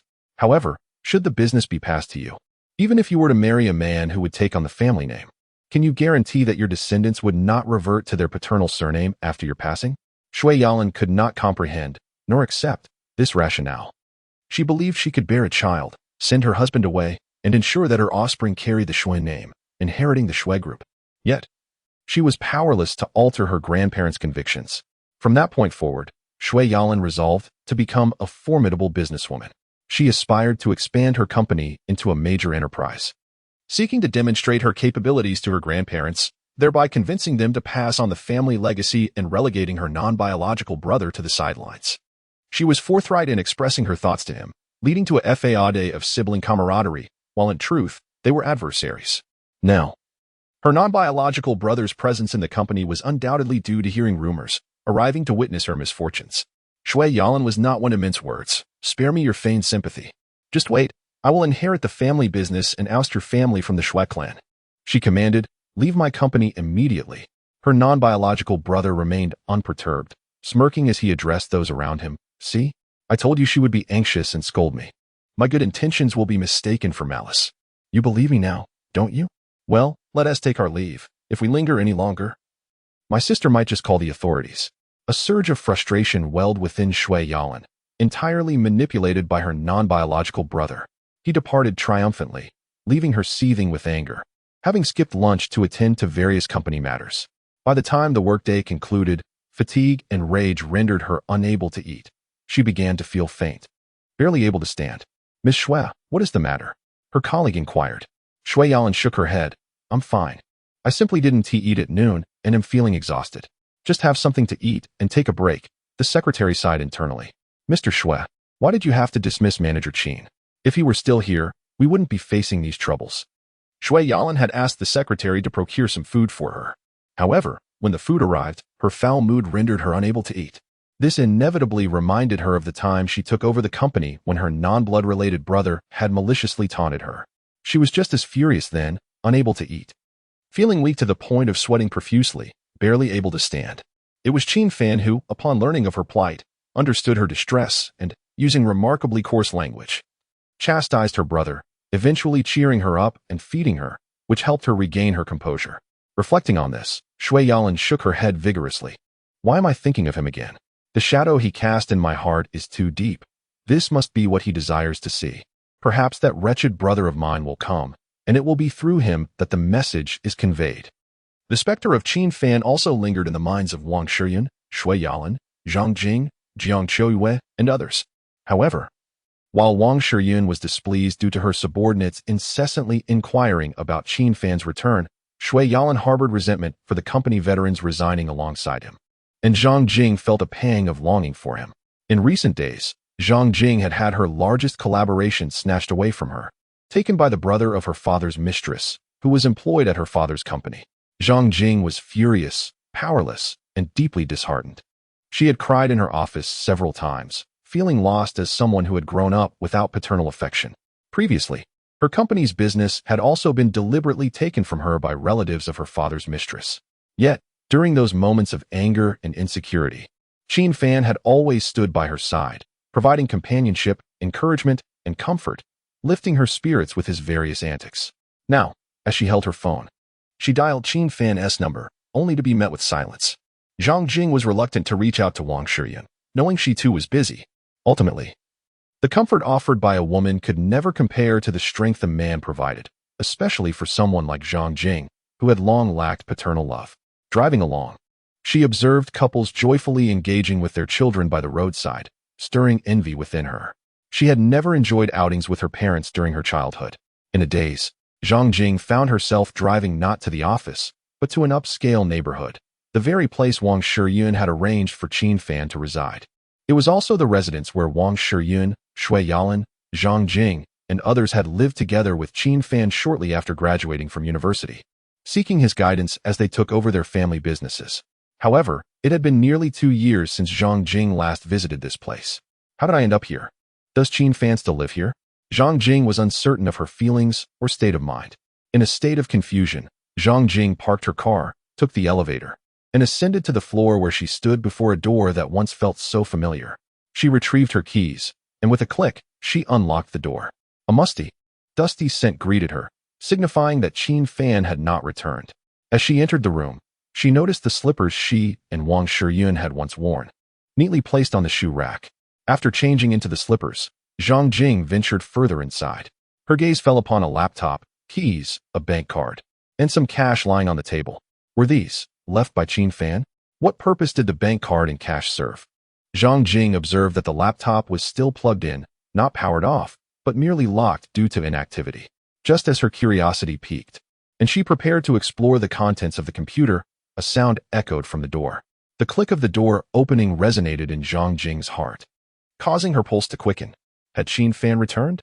A wave of unexpected joy and anticipation washed over her, as if she longed to see him, to feel his presence again. However, the figure that entered was not Qin Fan, but rather the pale-faced Shui Yalan. Shui Yalan was taken aback to find someone in the room, exclaiming, "Jing Jing, what are you doing here?" Zhang Jing was aware of Shui Yalan's resentment towards Qin Fan for leading the company's veterans to resign, and she hesitated to admit that she had come here in a daze. I forgot something and came to retrieve it. Yalan, what about you? Since her unrelated brother's visit to the company, which left her feeling desolate, Shui Yalan had been consumed by a desire to achieve something substantial, to the point of neglecting her health. Eventually, she fell ill, requiring intravenous treatment. Feeling somewhat recovered, she intended to return to work, but found herself unwittingly driving to this neighborhood. I also forgot something and came to get it, she replied. Jing Jing. What is all this? Shui Yalan gestured towards the laptop, bank card, and cash on the table. Zhang Jing explained, this isn't mine. It appears to be left by Qin Fan. I was just about to check the computer when you arrived. Is this truly what Qin Fan left behind? Shui Yalan, now in her slippers, entered the room. Why did he leave the bank card and cash? Zhang Jing bit her lip and shook her head. Shui Yalan moved the mouse, awakening the computer. Before they could discern what was on the screen, the door knocked again. The sound caused both Zhang Jing and Shui Yalan to hold their breath. Could it be Qin Fan? The next moment revealed a stunningly beautiful face. Shiyun, Wang Shiyun, on her way to work, had also arrived here in a state of inexplicable irritation due to company matters. She had not anticipated finding anyone in the room. Yalan, Jing Jing, what are you both doing here? Shui Yalan and Zhang Jing responded in unison. We came to retrieve something we left behind. Wang Shiyun gestured toward the computer on the table. If you are not searching for anything, what purpose does it serve to turn on the computer? Zhang Jing shook her head. This is not the computer that Yalan and I turned on. It belongs to Qin Fan. Zhang Jing glanced down and noticed 7 files positioned in the center of the desktop, each named after the 7 of them. Shiyun, you arrived just in time. There are 7 files on the computer named after us. It appears they were left for us by Qin Fan. Shall we take a look? Wang Shiyun, intrigued, changed into her shoes, entered the room, and sat between Shui Yalan and Zhang Jing. The 3 of them opened Wang Shiyun's file. Just as they were about to delve deeper, a knock echoed at the door. They all held their breath, gazing at the door, their eyes collectively hoping that Qin Fan would step inside. Instead, it was Jiang Qiuyue who entered. Gradually, Zhao Tingting, Li Sitian, and Zhou Luoyi, the 7 young ladies, all arrived one after another, each claiming to have forgotten something and needing to retrieve it. Ultimately, the seven sisters settled onto the sofa, each lost in thought. Their spirits dampened as they silently stared at the small laptop, opening the file named after Wang Shiyun. The file contained several documents, some data, and work instructions. Wang Shiyun then sequentially opened the files named after Shui Yalan and the others, which were filled with documents, data, and work instructions as well. Is Qin Fan submitting work to us? Then what is the meaning of these bank cards and this cash? Li Sitian remarked, somewhat melancholic. I didn't realize Qin Fan was responsible for so much in our company alone. He must be exhausted. These bank cards, cash, and keys likely indicate that Qin Fan wants no connection with us, leaving behind everything he took from us. Shui Yalan, still fuming, felt an inexplicable resentment towards Qin Fan. Jing, why do you sound so sorrowful? This must have been intentionally left by Qin Fan. He detailed his responsibilities at our company to show us the immense burden he bore, hoping to elicit our sympathy and remind us of how much we need him. Do we truly need him? My company can operate normally without him. It was his clandestine maneuvers, winning people over and forming factions, that led several veterans of my company to resign alongside him, leaving me in such a predicament. Qin Fan's intentions are insidious and malicious. It is unfathomable. He is likely watching us from a distance, observing our reactions to these materials, believing we will be moved and will seek him out, pleading for his return. Zhao Tingting, due to familial circumstances, detested being in a position of seeking help, echoing Shui Yalan's sentiments. Yalan is right. This must be an intentional ploy by Qin Fan. If we fall for it, we will be deceived. Zhang Jing lowered her gaze upon the bank card, cash, and keys that Qin Fan had left on the table, her eyes wandering around the familiar room. A myriad of memories flashed through her mind, as if questioning Shui Yalan, yet also engaging in self-reflection. Is this truly the case? Wang Shiyun, Jiang Qiyue, and Li Sitian, gazing at the space they once shared with Qin Fan, were similarly engulfed in recollections. Shui Yalan parted her lips, yet ultimately refrained from uttering a word, seemingly lost in nostalgia, ensnared by the weight of memories. Chapter 11. The Memories of the Seven Young Ladies. Wang Shiyun, Shui Yalan, Zhang Jing, Jiang Qiyue, Li Sitian, Zhao Tingting, and Zhou Loi had not visited this place for 2 to 3 years. There was a pivotal moment 2 to 3 years ago. At that time, with the collaborative efforts of Qin Fan and themselves, their company flourished. Yet, driven by an indescribable emotional turmoil, they yearned for a closer relationship with Qin Fan. In this emotional state, they initially engaged in numerous actions that Qin Fan found perplexing. Subsequently, as Qin Fan consistently maintained a rational distance from them, they seemed to numb their inner melancholy and divert their attention by frequently accepting invitations to social gatherings, balls, and exchange meetings. In those settings, some were already aware of Qin Fan's existence, while others had just learned of him. With uncertain intentions, they began to whisper disparaging remarks about Qin Fan in their ears. I surmise that Qin Fan must have appeared quite troubled in your midst, for it is a common trait among rural folk to employ self-pity, hoping to elicit our sympathy through their hardships, seeking to evoke our emotions. In reality, once out of our sight, they would slack off quite cunning indeed. Some affluent young gentleman remarked, I once knew a classmate from the countryside during my university days. At first, I thought he was oblivious to my background and treated me with great kindness, often inquiring about my well-being. I believed I had found a lifelong true friend, only to discover that he was already aware of my status. He merely sought to leverage my connections to infiltrate high society and amass greater wealth. The calculations of rural individuals are manifold. Some elder sisters who had experienced this warned, you are still young, be cautious. Rural people may seem innocent, but they harbor ulterior motives. They are quite mundane, their eyes fixated on wealth. For money, they can endure anything, without a shred of moral restraint. Amused, some young gentleman declared, I understand men well. That Qin Fan beside you clearly harbors different feelings for you. He wishes to make you reliant on him, rendering you unable to separate from him. Exercise caution. If you doubt our words, pay closer attention. Perhaps one of you could feign affection towards Qin Fan and observe his reaction. Based on my understanding of rural individuals, his response should oscillate between fear and shyness, followed by claiming that he is merely repaying a debt of gratitude, with no ulterior motives. He will present himself as pure, yet inwardly he will be elated. He will strive to make you believe that he treats you exceptionally well, until you find yourselves utterly dependent on him. Over the past 2 to 3 years, Wang Shiyun, Shui Yalan, and the others, initially skeptical, began to shift their focus through participation in social events.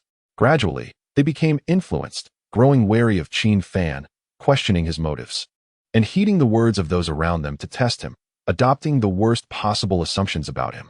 They even, following someone's suggestion at a gathering, orchestrated a charade where one person pretended to express affection for Qin Fan.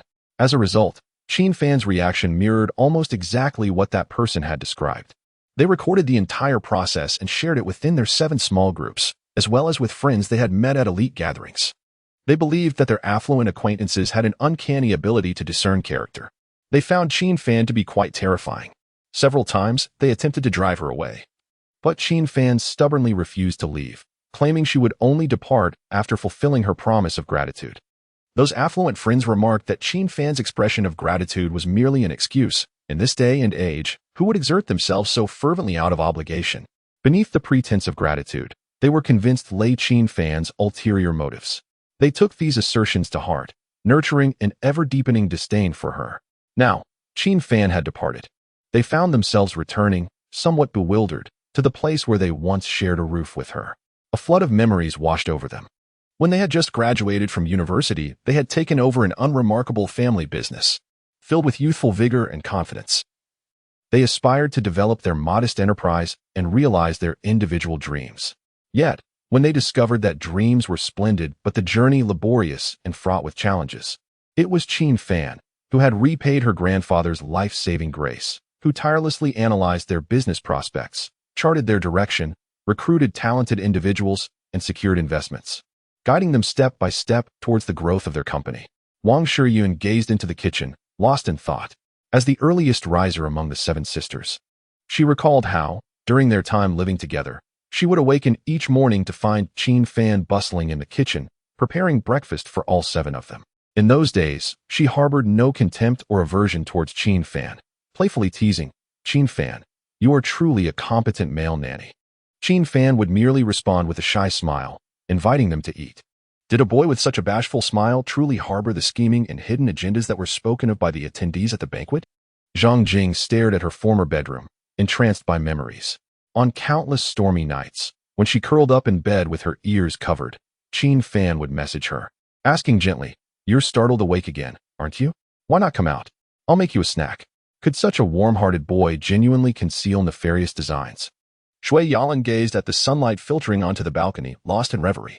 One day during their stay, she had seen Qin Fan sitting on the balcony, staring out the window, and had initially thought he was observing something. Upon closer inspection, she discovered he had fallen asleep from exhaustion. Mischievously, she had teased him, waving her socks in front of his nose. When Qin Fan awoke, she had playfully demanded he wash her socks. Holding the socks, he appeared a bit bashful, yet he genuinely went to wash them. Back then, having such an honest person by her side brought her immense comfort and reassurance. How could such an earnest boy, who blushed merely at the thought of handling a girl's socks, have transformed into the person he had become? Shui Yalan, having failed to receive the feedback she desired from Qin Fan, and influenced by the test results that echoed the sentiments of their affluent friends, harbored resentment towards him for the company's troubles. She was resolute in her belief that Qin Fan's demeanor was all an act. Jiang Chouyue stared at the table before her, lost in contemplation. On countless nights, she would awaken in the middle of the night to use the restroom. Regardless of whether it was 11 o'clock or 1, she would find Qin Fan engrossed in research on his computer, utterly oblivious to her presence. Was he perhaps aware that she would need to relieve herself, intentionally putting on a show for her? Yet, even if it were an act, maintaining such pretense would surely be exhausting. Li Sitian recalled the time when she, Zhao Tingting, and Zhou Luo conspired to surreptitiously film Qin Fan while he bathed, sharing the video in their group chat. They discussed Qin Fan in his presence, causing him to blush with embarrassment, prompting him to make an excuse to flee the scene. Such shyness, such awkwardness, such bashfulness could not have been feigned. Ding dong. Shui Yalan's phone chimed. A sister she had met at a gathering sent her a message. "Yalan, I heard you chased away that country boy, Qin Fan. How does it feel? You must no longer feel the sensation of being followed or watched, right? He had malevolent intentions and did far too much before. Now that you are personally managing the company, you must be quite busy. Hang in there. Once you get through this phase, you will realize that you, Shui Yalan, are remarkable and require no one's assistance. Just wait until you see Qin Fan, the one who once sought your favor, reduced to a weeping clown hiding in the shadows. Shui Yalan glanced at the message and then fixed her gaze on the familiar room, a trace of sorrow in her voice as she mused. How could such a pure and resolute boy transform into someone so calculating, so malevolent, and so disgustingly insincere? Has he been altered by wealth, vanity, or desire? Or was he merely playing a role all along, and we were too blind to see it? She rose from her seat. Shiyun, Jingjing, Qiuyue. I must return to the company. There is much to attend to. Jiang Qiuyue, Zhao Tingting, and Li Sitian gradually followed suit, leaving the space where they had shared many memories, yet they remained influenced by their acquaintances in high society. Shui Yalan's words resonated with them. They remembered the former Qin Fan fondly, but he had changed, or perhaps he had always been a fade. Eventually, only Wang Shiyun and Zhang Jing remained in the room. Zhang Jing, with a tinge of sadness, remarked, Shiyun, I feel that perhaps we were a bit too harsh that day when we forced him to leave. He had helped us immensely. I believe he initially had genuine intentions, but I cannot fathom why he later became so calculating, so intent on making us depend on him, so maliciously cunning. Perhaps Yalan is correct. This society has transformed him, and desire has corrupted him. He must have his own selfish motives. Wang Shiyun, however, felt a flicker of apprehension. She suddenly became fearful. The incident with Shirley later proved that she had misjudged Qin Fan. Shirley was indeed a scoundrel deserving of punishment. Could it be that their past actions had also been a misunderstanding of Qin Fan? Chapter 12. The heartache of watching the surveillance, a torrent of memories surged within Wang Shiyun. She recalled the youthful, innocent, and bashful demeanor of Qin Fan during their university days. She envisioned the clear eyes of Qin Fan's grandfather, a man grounded in reality and deeply grateful for kindness. She remembered the resolute vow Qin Fan made to repay his grandfather's life-saving grace, the heart-wrenching image of him collapsing in tears at his grandfather's funeral, and the moments of exhaustion when he was playfully teased by them. Suddenly, Wang Shiyun's complexion drained of color as a stark realization struck her. The opinions of those she had met at the elite gathering regarding Qin Fan were mere conjectures. These individuals had never encountered him. How could they truly comprehend his essence? As their company flourished, they were surrounded by sycophants and flatterers, and the atmosphere became somewhat intoxicating for the 7 young ladies. While they raised their glasses in conviviality with dignitaries at the banquet, Qin Fan was laboring at the company. As they indulged in the festivities, becoming slightly tipsy, Qin Fan remained at work. Those friends from the upper echelons held a disdainful view of ordinary people, believing that every action taken by the common folk was driven by ulterior motives.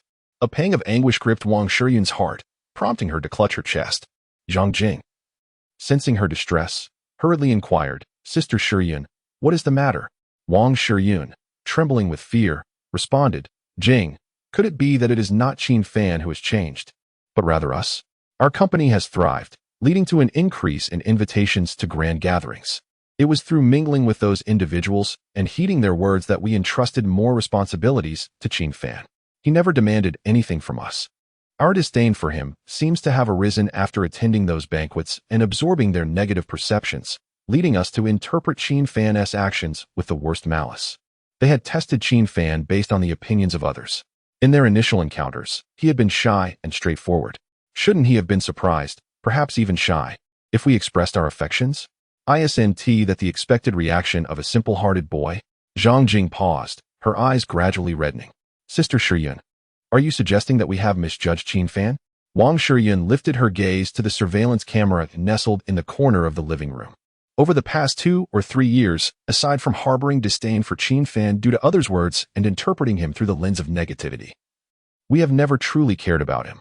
Perhaps this could help us understand him better. The surveillance system in the living room was a unified installation from Wang Shiyun's family. She called the relevant personnel to guide her on accessing the surveillance system via her laptop, successfully retrieving the footage. As Wang Shiyun operated the controls, Zhang Jing quietly observed.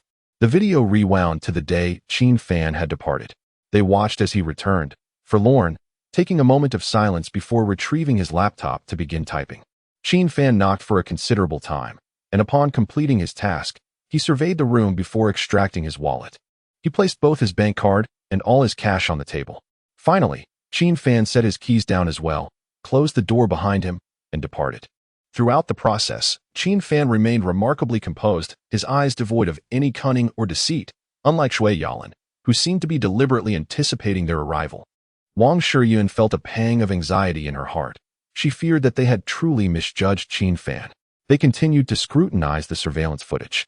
Wang Shiyun and Zhang Jing observed that the day before Qin Fan's departure, he returned to his residence at 11 o'clock at night. Upon arriving home, Qin Fan prepared a pack of instant noodles and, after attending to his personal hygiene, he emerged to eat while busily working on his computer. He lost track of time, only shutting down his device at 1 o'clock in the morning. After closing the computer, Qin Fan did not immediately retreat to his slumber. Instead, he stood by the window, gazing outside in silence for about a quarter of an hour before finally returning to his room to sleep. As they continued to watch, Wang Shiyun and Zhang Jing's discomfort only deepened. Qin Fan consistently returned home late, continuing to labor even into the night, often until 1 or 2 o'clock. After completing his tasks, he would linger for a while, sometimes sitting vacantly in the living room, holding his phone, seemingly contemplating a message he never sent, eventually tucking his phone away to sleep. At other times, he would stand at the window, appreciating the tranquil night, or tidy up the room, or simply stare blankly at the kitchen, or at the rooms once inhabited by Wang Shiyun and Zhang Jing. The surveillance footage retained only 6 months' worth of recordings. As they watched, tears welled in their eyes. Qin Fan's life was monotonous, dreary, lonely, and arduous. While he toiled deep into the night, they reveled in lavish parties, bars, binge-watching shows, or had long since succumbed to slumber. They basked in indulgence, relishing life, while Qin Fan endured a profound and unending solitude. Countless days and nights, he silently stood on the balcony, with one less star in the sky and one less light extinguished on the ground, harboring thoughts that no one could hear. Tears streamed down as Zhang Jing recognized that familiar feeling of isolation and helplessness. Sister Shiyun, does Qin Fan truly harbor many schemes against us? Does he have any nefarious intentions? Is he merely putting on a facade for our benefit? Could it be that our scrutiny of the footage aligns with his expectations, and he is simply performing for us? I refuse to believe it. I refuse to believe it. Wang Shiyun clutched her chest, feeling as though Qin Fan's struggles and solitude were squeezing her heart like a demon's claws, rendering her breathless. Tears traced the contours of her exquisite face as the footage revealed Qin Fan sitting on the sofa at 2 in the morning, phone in hand, sometimes hesitating for an eternity without sending anything, at other instances seemingly messaging someone. This scene had played out countless times in the surveillance. The more they rewound, the more instances of Qin Fan attempting to reach out to someone appeared. Wang Shiyun yearned to uncover the recipient of Qin Fan's messages and the content therein. Perhaps the answers lay within the very messages Qin Fan had sent. She recalled that day in the underground parking lot, when Zhang Jing had dropped Qin Fan's phone. If Qin Fan had indeed kept his phone turned off, it suggested that he had not replaced the SIM card after leaving. By locating that phone and the corresponding SIM card, Wang Shiyun could enlist the help of technicians to restore the device and examine its contents. Jing, seek out the phone. Find the one you broke that day. With urgency, Wang Shiyun hurriedly led Zhang Jing to her company. For the site of the phone's demise was the parking lot beneath her office. She could access surveillance footage and even hire someone to rummage through the trash. Meanwhile, on the other side, Shui Yalan returned to the office, letting out a deep sigh as she plunged back into her overwhelming workload. During lunch, she found herself lacking an appetite, yet fearing further exhaustion, she requested a quiet private room at a nearby restaurant, ordering a few items to compel herself to eat. After only 2 bites, an overwhelming wave of nausea struck her, prompting a hurried dash to the restroom where she succumbed to vomiting. Upon her return to the private room, she noticed someone hastily exiting, their demeanor slightly askew. Had they been stealing? Rushing back inside, Shui Yalan confirmed that her wallet and phone remained untouched. A sudden thought crossed her mind. She recalled having suspected Qin Fan of peering at her phone, fearing he harbored ulterior motives. She had rallied Wang Shiyun, Zhang Jing, and others to confront him. At that time, Qin Fan had claimed that he noticed someone tampering with Shui Yalan's phone and had checked it out of concern that a virus or surveillance software might have been installed. Yet, Shui Yalan, influenced by the words of her affluent friends who suggested that Qin Fan might be spying on them, had dismissed him entirely. Who would dare install a virus or surveillance software on my device? Qin Fan, are you speaking of yourself? Despite his explanations, no one believed him. Now, witnessing someone hastily leave her private room and sensing her phone had been meddled with, Shui Yalan pondered. Had someone truly tampered with her device? Or perhaps, presently, She believed Qin Fan's silent departure indicated his inability to defend himself, fueling her disdain towards him. Moreover, influenced by her friends from the elite circle, she could only presume the worst of Qin Fan. Could it be that he had arranged for someone to install surveillance software on her phone? It must be him. He surely aimed to eavesdrop on the conversations among her circle of friends, waiting for moments of despair or times when they might seek his return. Shui Yalan chose to remain discreet, resolved to unearth the Qin Fan lurking behind the scenes. Chapter 13. Has Shui Yalan seen through it? Shui Yalan was aware of Wang Shiyun's busy schedule and Zhang Jing's recent melancholy. Thus, she reached out to Jiang Qiuyu and Li Xitian. Qiuyu, Xitian. Can you guess what transpired during my lunch today? Jiang Qiuyu and Li Xitian exchanged glances. Did someone ask for your contact information? Isn't that rather ordinary? Shui Yalan shook her head. No. While I was in the restroom, someone entered my private room and tampered with my phone. I suspect Qin Fan must have sent someone to secretly install surveillance software on my device. He must be eagerly anticipating words of longing from me, hoping to hear that I need him to return and assist me. Li Xitian gasped. What? Yalan, how could you leave your belongings in the room while you went to the restroom? Aren't you worried about losing them? Jiang Qiuyu remarked. Xitian, do you really not know Yalan? When has she ever been attentive? Yalan, what about your phone? Have you checked whether it truly has that software installed? Shui Yalan gestured towards the nearby safe. My phone is currently secured in the safe. I have devised a plan. I intend to turn the tables on him. I will feign ignorance. While holding my phone, I will express how much I miss Qin Fan, how chaotic my company has become, and how overwhelmed I am, all the while yearning for his return. If Qin Fan is lurking in the shadows, hearing my words will surely make him gloat, revealing his true intentions. I will continue to say that my stomach feels uneasy, and no matter what I eat, I feel nauseous. I will mention that I need to buy medicine. And if I happen to encounter Qin Fan on the way, I will certainly cling to him and never let him go. What do you think will happen? Li Xitian, with a cute and naive demeanor, shook her head, her twin braids swaying adorably. Jiang Qiuyu, with her crimson lipstick and elegantly lined eyes, appeared rather aloof. Do you really think Qin Fan will appear while you are on your way to buy medicine, and that you will run into him again? Snap. Shui Yalan snapped her fingers, her expression a blend of triumph and charm. Exactly. Qiuyu, you are indeed clever. At that time, we will not only expose all of Qin Fan's facades and sinister intentions, but can also report him to the authorities, ensuring he faces the consequences. Jiang Qiuyu crossed her legs, her delicate fingers resting on her porcelain-like knee, her brows slightly furrowed in suspicion. Yalan, are you absolutely certain that it was Qin Fan who tampered with your phone? Are you truly convinced he is watching us from the shadows? Shui Yalan nodded emphatically. I am absolutely certain. I see through Qin Fan completely. These past few days have been quite challenging for us. He must be relishing this situation, believing that when he reappears, we will cherish him and never let him go. I will unmask all his facades. I will reveal to those who resigned alongside Qin Fan his true nature, informing them that they were deceived by him, making them realize how foolish they were to follow him into resignation. Qiuyu, Xitian, will you be my witnesses? This morning, I set my phone aside, incessantly expressing how busy I was, how chaotic the company had become, and how much I needed him.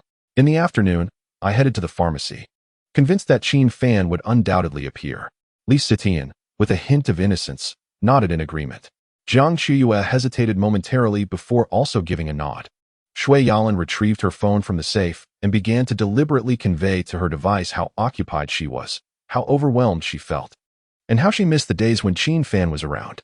Meanwhile, upon arriving at the company, Wang Shiyun and Zhang Jing scrutinized the surveillance footage to trace the whereabouts of the phone that had been damaged that day.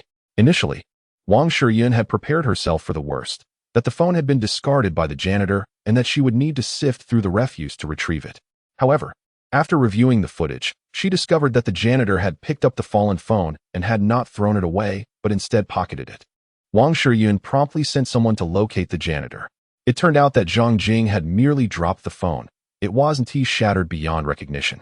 The janitor had picked it up with the intention of keeping it until payday to repair it for personal use. With no paycheck yet, the janitor had simply kept the phone at home. Wang Shiyun offered the janitor 2,000 yuan and retrieved the phone. She then consulted a technician to restore the damaged device, even replacing the shattered screen with a new one. With the refurbished phone in hand, Wang Shiyun trembled as she pressed the power button. The moment the boot screen appeared, her heart raced. She yearned to uncover the secrets within Qin Fan's phone. Yet she feared that the revelations might confirm their suspicions about him. The harsh words they had uttered previously echoed in her mind. If they had indeed misunderstood Qin Fan, what sort of apology could possibly mend the rift? The phone powered on successfully, the signal strong and unwavering. Wang Shiyun hesitantly opened WeChat. Upon entering the interface, she found all the chat records intact. Qin Fan's WeChat featured 7 pinned groups, including an executive group comprising Wang Shiyun, Shui Yalan, Zhang Jing, and others. As she opened the group pertaining to her company, she noticed that just days prior, members had been inquiring about when Qin Fan would return. There had been no response from him, and recently, no one had asked again. In Shui Yalan's executive group, only 3 members remained, Qin Fan among them. Although former employees who had left Shui Yalan's company did not inquire about Qin Fan's situation in the group, they had privately messaged him, expressing concern over his well-being. As she continued to scroll, it became evident that many were seeking Qin Fan. Some were partners from their 7-member team inquiring about collaboration, while others were colleagues showing concern for his absence. Wang Shiyun and Zhang Jing were astonished to find over 100 messages simply asking about Qin Fan's whereabouts and expressing worry for him. It seemed that only a superior who genuinely cared for their subordinates, earning their respect and fostering strong relationships, would evoke such concern from so many employees. A wave of unease washed over Wang Shiyun, her apprehension intensifying. As she continued to scroll down, Wang Shiyun's hand abruptly halted on a name, grandfather. Qin Fan's grandfather had passed away the year Qin Fan graduated from university. Was Qin Fan still sending messages to his grandfather? Wang Shiyun clicked on it. The most recent message was from the day she had driven Qin Fan away. Grandfather, today I unexpectedly saved the granddaughter of General Zhao, and he has agreed to collaborate. With this partnership, the girl who jumped into the reservoir to save you is one step closer to fulfilling her wish. I will do my utmost to help them realize their dreams, and once I repay this kindness, I can return home. Wang Shiyun's mind was suddenly engulfed in a whirlwind. Had Qin Fan truly saved General Zhao's granddaughter by chance? And had I doubted that it was all a meticulously orchestrated act on his part? Chapter 14. Tears like rain. Wang Shiyun scrolled to the top of the chat history between Qin Fan and his grandfather, beginning her descent through the messages. This mobile phone had been gifted to Qin Fan by Zhang Jing when he started assisting Wang Shiyun, Shui Yalan, and Zhang Jing in their endeavors after graduating from university. Hence, both Wang Shiyun and Zhang Jing were acutely aware that when Qin Fan sent these messages, his grandfather had already passed away. Qin Fan was conversing with his grandfather from the depths of the underworld. This naturally imbued the exchanges with a sense of solitude, a vessel of longing, and a profound reminiscence. Grandfather, how are you faring over there? I am well, he wrote. They say that by helping each of them fulfill a wish, I am repaying their life-saving grace. Grandfather, I will certainly repay you for your kindness as well. I have begun working for them. They are all incredibly driven, each with their own aspirations. Assisting them is somewhat exhausting, yet it brings me immense joy. They even pay me a salary. Are they not my benefactors? Can I accept this money? You taught me that accepting money from benefactors is no longer an act of gratitude. I shall save it for now, and once I help them achieve their wishes, I will bring it home. Grandfather, Wang Shiyun is truly a strong-willed girl. She will undoubtedly become quite formidable in the future. She is easy to get along with, often joking and sharing laughter with me. Grandfather, Shui Yalan seems to be the most headstrong among them. She possesses a whimsical nature. A bit careless. Her brother, who shares no blood relation, gives off an ominous vibe, and I worry she may fall prey to him. Grandfather, Zhang Jing is a pitiable girl. Despite being born into a wealthy family, she has never known a father's love. The affection you bestowed upon me is surely what she yearns for. She is polite, a tad tender-hearted, and treats me well. I feel as though she is like a sister to me, and I cannot help but want to care for her, to be concerned for her well-being. Upon reading this, Zhang Jing could no longer contain her emotions, tears streaming down her face. Grandfather, Jiang Qiue appears aloof, adorned in striking attire, hailing from a family that owns hotels, bars, and KTVs. Many may perceive her as somewhat frivolous, but I often see her sitting alone. Perhaps she, too, feels lost within. She is a kind-hearted girl, and I hope that as I assist her in realizing her wishes, I can also help her find her path. Grandfather, they can be a bit unruly at times. They often tease me, leaving me feeling quite embarrassed. Today, they crossed the line by secretly filming me while I bathed. They are unashamed, almost reveling in my embarrassment. I cannot fathom their thoughts. Over the span of 2 to 3 years, Qin Fan's conversations with his grandfather were a tapestry of shared experiences.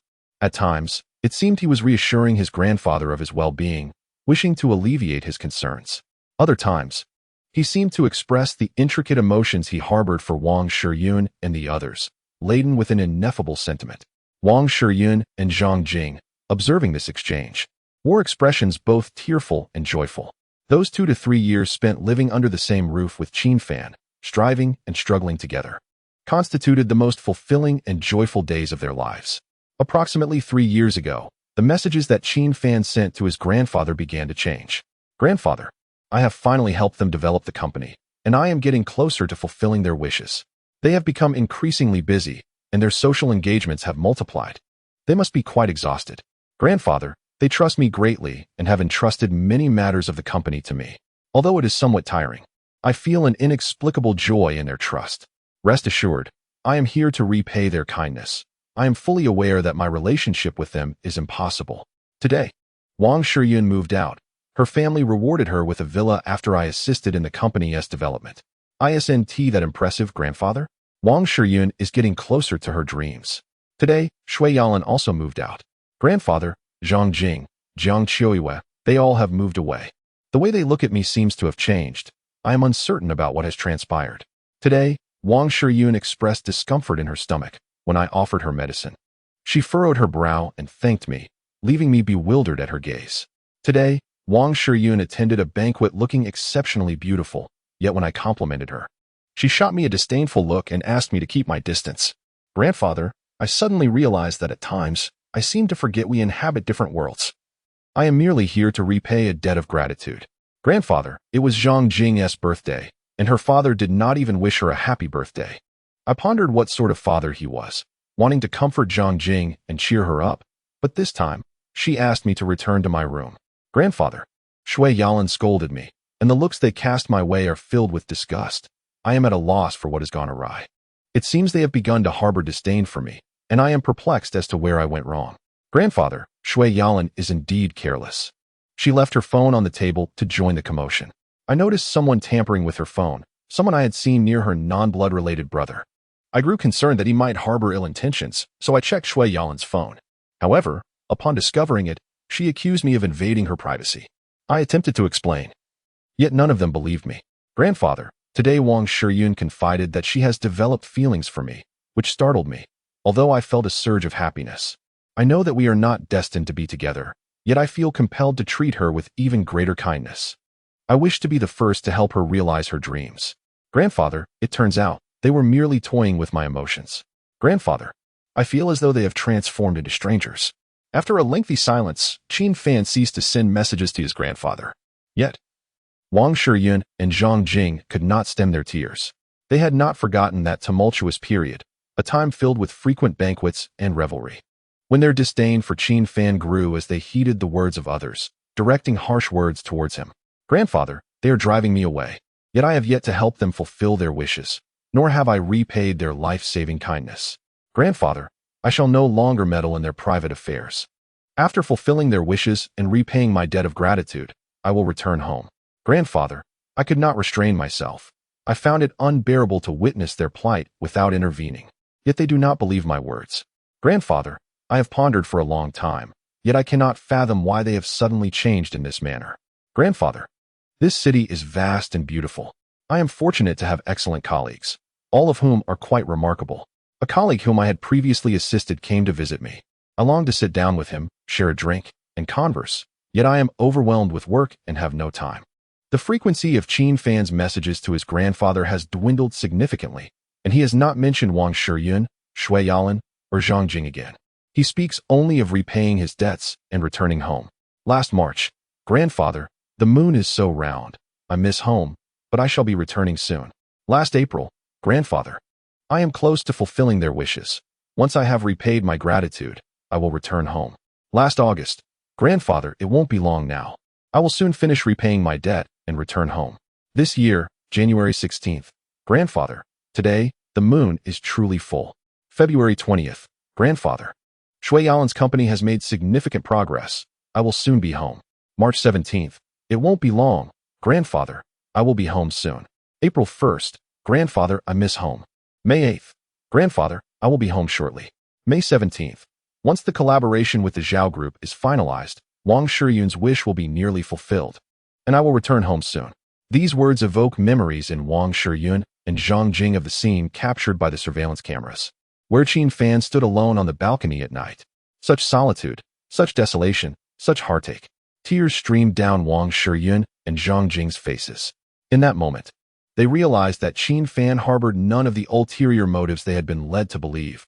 He was never diabolical or scheming.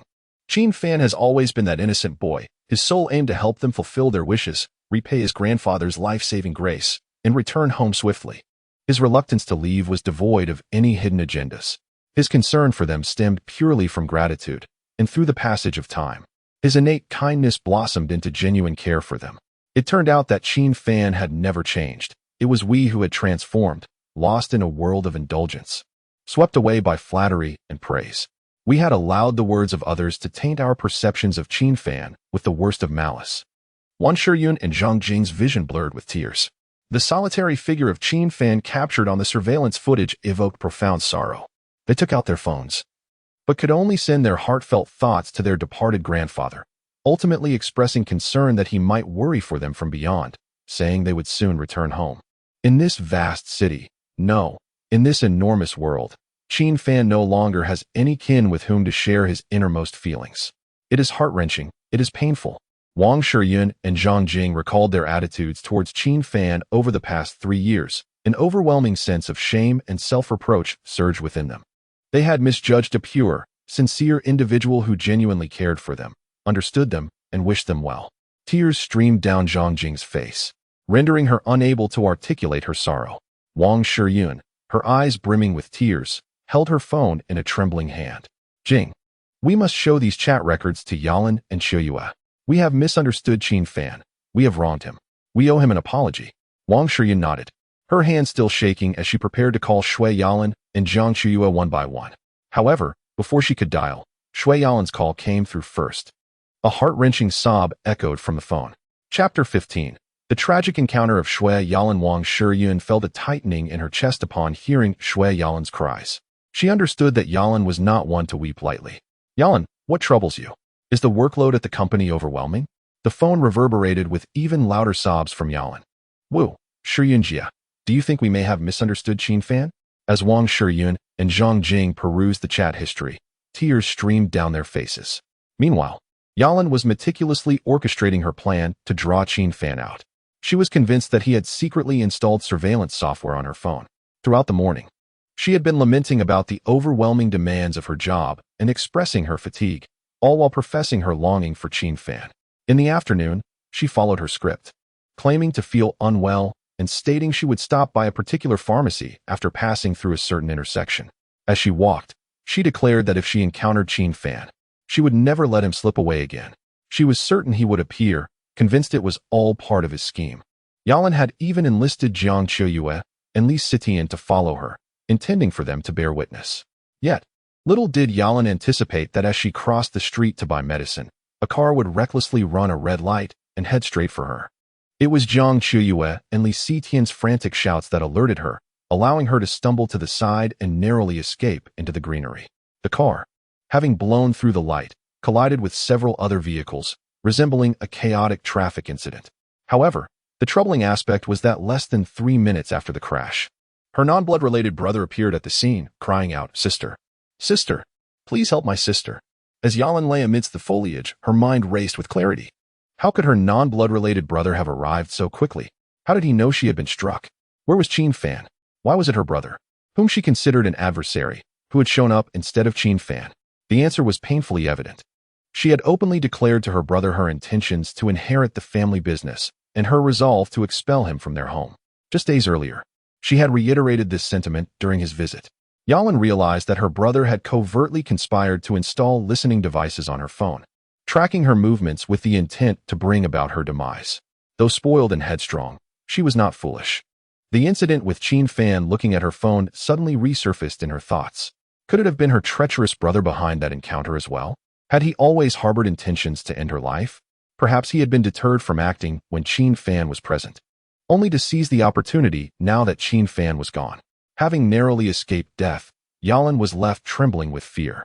Yet, what terrified her even more was the possibility that she had misjudged Qin Fan. Did she misunderstand Qin Fan in more than just that incident? Was she mistaken about other matters as well? She was terrified, truly frightened that she had misjudged Qin Fan from the very beginning, having just brushed against death. She lay in the green belt, witnessing the car accident scene from an outsider's perspective, observing her brother feigning sorrow, desperately searching for her, alongside Jiang Qiuyu and Li Tian, who were anxiously seeking her safety. Shui Yalan's mind suddenly took a different turn. From an external viewpoint, who could discern whether her brother or Jiang Qiuyu and Li Tian genuinely cared for her or were merely pretending? Those unfamiliar with them could never know who was sincere. Were those who spoke ill of Qin Fan at the banquets, harboring the worst of intentions towards him, truly justified in their words?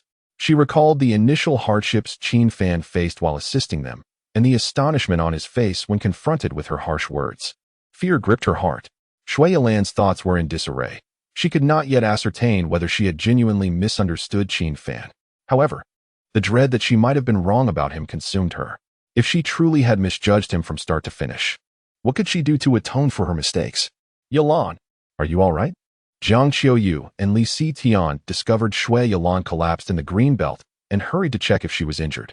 Shui Yalan, dazed, was assisted by Jiang Qiuyu and Li Tian as they left the green area, heading back to the office. She wished to disregard her brother's theatrics. She remembered Wang Shiyun mentioning that the day Qin Fan confronted Shirley was due to Shirley being a scoundrel. It was because Shirley might have uttered something inappropriate that Qin Fan overheard, prompting him to act. At that moment, Shui Yalan was filled with hatred for Qin Fan, failing to ponder deeply. Now, she yearned to earnestly listen to Wang Shiyun recount the events once more, genuinely articulating her thoughts that had just crossed her mind.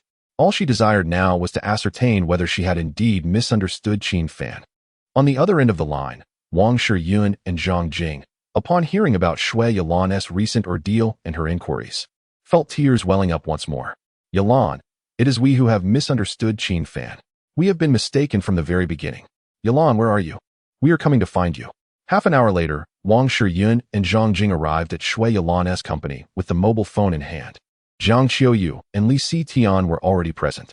Wang Shiyun notified Zhao Tingting and Zhou Luo Yi, who also came. Upon seeing Wang Shiyun and Zhang Jing with swollen eyes, Shui Yalan's heart skipped a beat. Shiyun, Jing, what has happened? What is going on? Wang Shiyun handed the phone to Shui Yalan.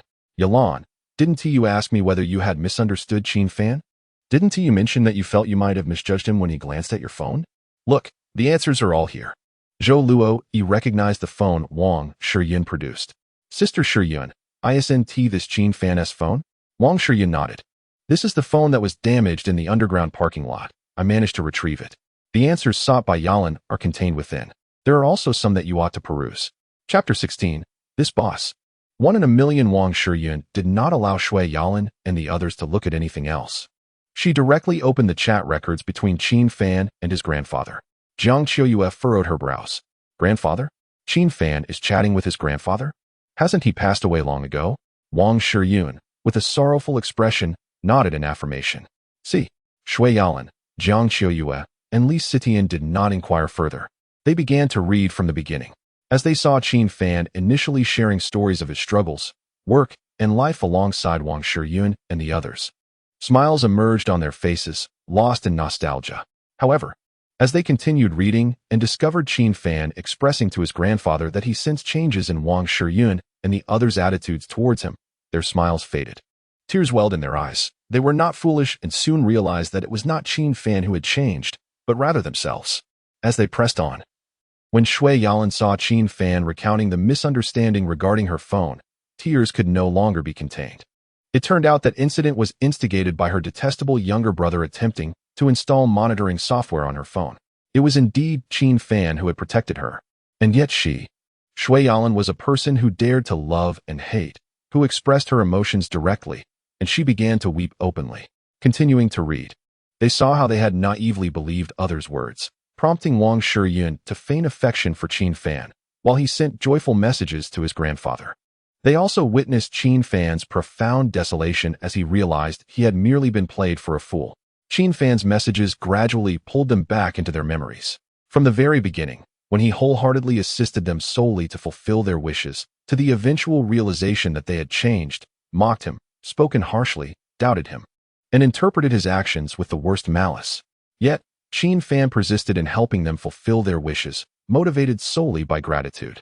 Throughout, he remained acutely aware that he was there to repay a debt of kindness, his determination rooted in this singular purpose, devoid of ulterior motives. Qin Fan was a simple, pure, kind-hearted individual with principles, yet they had misjudged him with the harshest of intentions and inflicted deep emotional wounds. Shui Yalan, Jiang Qiyue, Li Sitian, and the others recalled the hurtful words they had once directed at Qin Fan, their tears flowing freely. The severity of their past insults now echoed their profound sorrow and regret. They finally comprehended why Qin Fan had reached out to his deceased grandfather.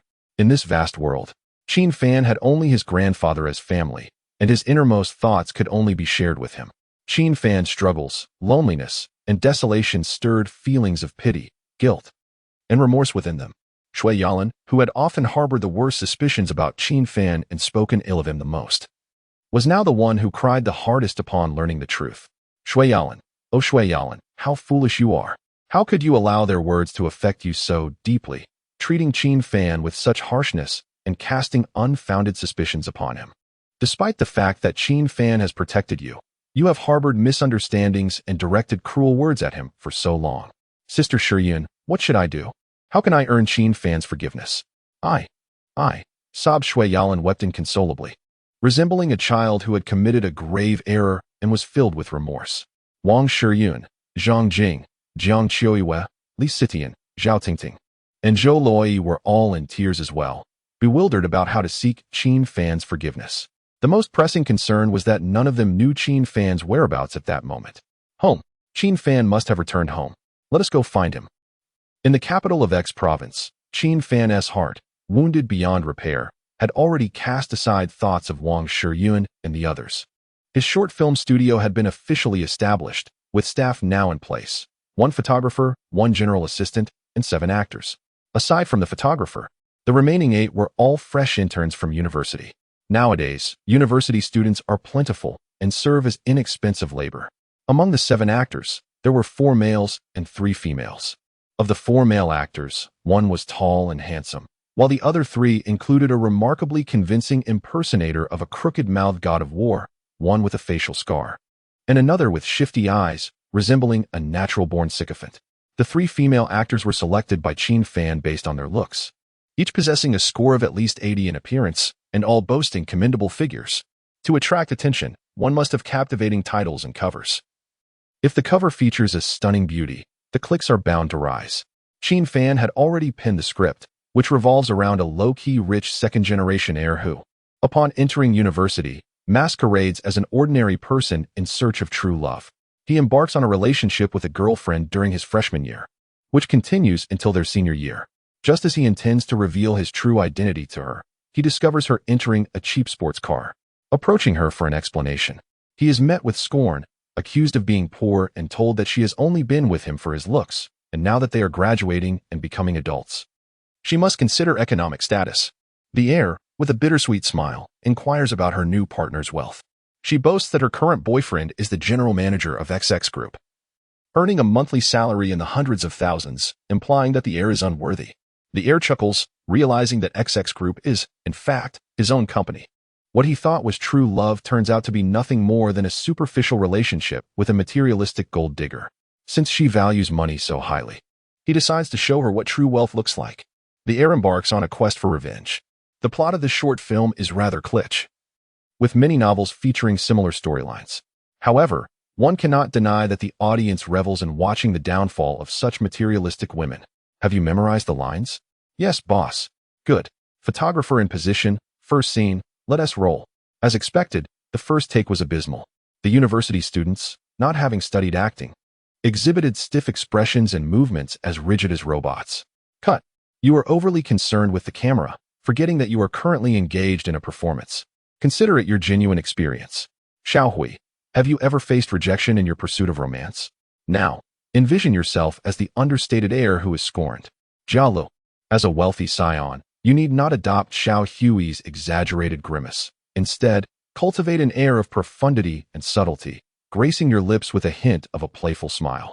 As for the role of the gold digger, well, Li, I understand you are not one, yet strive to immerse yourself in that character. Very well. Let us proceed once more. After an entire day of relentless trials, we have only managed to film half of the first episode, which lasts a mere 1.5 minutes. This is the result of working late into the night, past 9 o'clock. While Qin Fan observed the filming results beside the photographer, several university students, exhausted from a day of standing, whispered among themselves. I had thought acting would be leisurely. Yet the incessant retakes are utterly draining and monotonous. Indeed, we were promised a 9 to 5 schedule with weekends off, yet here we are at 9 in the evening. What? Did you genuinely believe the 9 to 5 claim from the job listing? My friend, now that you have entered society, you must be wary of its deceit. Our boss, though seemingly youthful, is just as ruthless as any capitalistic predator. After 4 hours of overtime, he is unlikely to mention it. Alas, what can we do as intern students? Securing this job, with a monthly salary of 3,000, is already commendable. Were we not promised commissions and allowances? Sister, are you dreaming? Just glance at the job listing. If you take it to heart, you will only be disappointed. At that moment, Qin Fan approached. The 8 university students promptly rose with smiles plastered on their faces. Boss, may we leave for the day? Qin Fan nodded with a smile. Thank you all for your hard work. Today, you have put in 4 hours of overtime, and I will ensure that your wages reflect the provisions stated in the job listing. Additionally, I am uncertain whether there are buses still running to your accommodations at this hour. Taxi reimbursements will also be added to your salaries. Lastly, to commemorate the successful completion of our first day, I shall treat you all. Of course, if anyone wishes to return early to rest, you may take a meal allowance and head home. The 8 students, along with the cameraman who had been shaking his head in dismay at the prospect of an unpaid 4-hour overtime, stared in astonishment. Good heavens, did I hear correctly? In this world, is there truly a boss who adheres to the job listing, so genuine and benevolent? Could it be that today, being our inaugural day, he is merely putting on an act to leave us with a favorable impression? Chapter 17. They arrived at his home. Qin Fan observed the 9 individuals lost in thought and snapped his fingers with a smile. Hey, are you going to eat or not? If you find it uncomfortable to dine with me, I can simply record a meal allowance for all of you and dine alone. The photographer, a seasoned individual who had weathered the trials of society, was the first to react. Regardless of the sincerity of the boss, one must give due respect. If the boss is treating, of course, one must attend. Thank you, boss. Thank you. Qin Fan turned his gaze toward the 8 university students. The young men exchanged glances and cheerfully exclaimed, Let us go. It's the first day of work. We should indeed celebrate. Thank you for the treat, boss. You're generous. The 3 young women, however, appeared hesitant. They were concerned that they might be coerced into drinking at the gathering. Although they had applied as short play actors, they were still part of the acting profession, which they had heard could sometimes involve unsavory expectations from employers. Boss, our rental place is quite far. Perhaps we should skip it? They assumed that Qin Fan would be displeased. To their surprise, he readily nodded. All right, I'll record a meal allowance for you 3. It will be included in your wages. Thank you, boss, the 3 young women replied as they departed. Qin Fan, accompanied by the 5 young men and the photographer, proceeded to a restaurant. Would you like to drink? He inquired. I have a weak stomach, so I 1 tea per take. If you wish to drink, feel free, but please keep it under 100. The photographer, still somewhat dazed by Qin Fan's easygoing nature, found the situation surreal. If the boss isn't drinking, then neither shall we, he declared. Qin Fan nodded in agreement. Let us just enjoy the meal, have a chat, and return to rest early. Initially, the photographer and the 5 male university students felt somewhat reserved, but gradually, they realized Qin Fan's genuine amiability and began to open up. The photographer effusively praised Qin Fan to the other 5 students, stating he had never encountered such an approachable boss. The university students echoed this sentiment, feeling fortunate to have found such a commendable employer right at the onset of their careers. Qin Fan simply listened with a smile. Having previously managed numerous affairs for Wang Shiyun and Shui Yalan's company, encountering all sorts of people and situations, he could discern the insincerity and flattery. As the conversation flowed, one university student boldly inquired if Qin Fan played video games, even suggesting they team up for a gaming session. Regrettably, Qin Fan had been too preoccupied with work, both during his university days and after joining Wang Shiyun's team to indulge in gaming. In truth, he yearned for the opportunity to engage with young people through games, as many contemporary friendships among youth often blossom from gaming experiences. By the time the meal concluded, it was nearly 11 o'clock at night. After watching them hail a taxi and depart, Qin Fan himself took a taxi back to his rented accommodation. Upon completing the first episode, the anticipated viewership will undoubtedly be substantial. At that point, one can initiate contact with the platform, starting with modest collaborations and gradually progressing. Outside the window, the moon hangs brightly amidst the sparse stars, and Qin Fan lies on his bed, feeling exceptionally content. Free from stress and discomfort, striving for one's passions is the most fulfilling and gratifying pursuit. Before dawn on the following day, Qin Fan awoke, instinctively sitting up to dress. He suddenly recalled that he was no longer in Longdu and was no longer burdened with the responsibilities of managing the company alongside Wang Shiyun and the other 6. There was no longer a need for such frantic busyness. This biological clock and muscle memory would require gradual adjustment. Qin Fan reclined back onto his bed, allowing himself a brief moment of rest. Only when the day began to break did he rise. After refreshing himself, he ventured out to the small street near his rented accommodation for breakfast before heading to the office. Arriving at the company before 8 o'clock, Qin Fan took the opportunity to review the script alone, seeking areas for potential enhancement. Short dramas must emphasize brevity and directness, avoiding any unnecessary mundane interactions. As the clock struck 8:30, the others began to arrive. The boss was there early. "Good morning, boss," Qin Fan greeted each one with a smile and a nod. By 9 o'clock, he signaled for everyone to commence work. Drawing from the previous day's experiences, today's filming proceeded with greater ease. By day's end, they had completed the latter half of the first episode and also wrapped up the second episode. "Well done, Xiao Hui and Jia Lu. Your performances were commendable. Li Li, you all did splendidly as well. Master Lu, the angles you proposed were excellent. They truly captured Li Li's beauty and expression adeptly." Master Lu referred to the chief cinematographer, who felt a touch of embarrassment at the praise. In his past experiences with other companies, he had often been criticized for his inability to find the right angles or capture emotion. This was the first time he had received such commendation. As filming does not adhere to a strict clock-out time, they worked an additional hour that day. Though Master Lu and the other 8 university students remained silent, their glances frequently wandered toward Qin Fan. Yesterday, he had mentioned that overtime would be compensated, including meal and transportation allowances. They were uncertain if this was merely the generosity of a first day of work. If Qin Fan reiterated this today, it would likely confirm that he was indeed a rare and exceptional employer. "Thank you all for your hard work. Today, we will record an additional hour of overtime. I just heard someone's stomach growl, so I'll account for a meal allowance for everyone. As for the public transport subsidy, there should still be vehicles available, so we want to record that." As Qin Fan spoke, Master Lu felt a wave of embarrassment wash over him. He had hoped for Qin Fan to acknowledge their overtime. Yet he was more curious to see if Qin Fan truly lived up to the reputation of an extraordinary boss.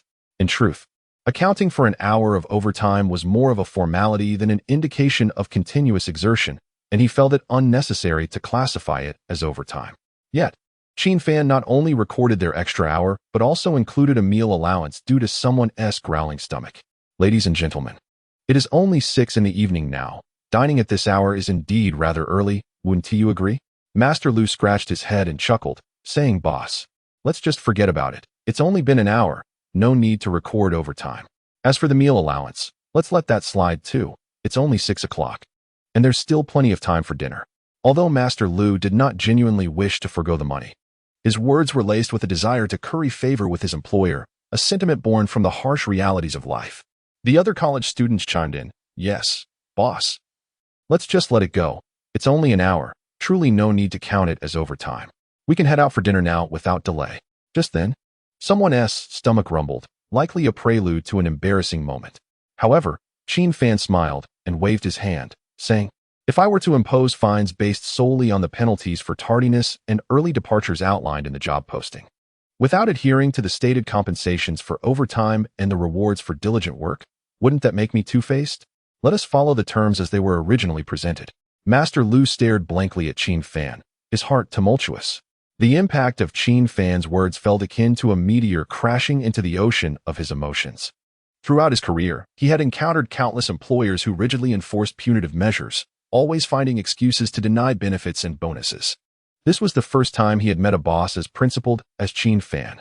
Determined, Master Lu resolved that if Qin Fan remained steadfast in his values, he would be willing to stand by him for life. As the third, fourth, and fifth days unfolded, Qin Fan consistently adhered to the agreements made during hiring. Master Lu grew increasingly motivated.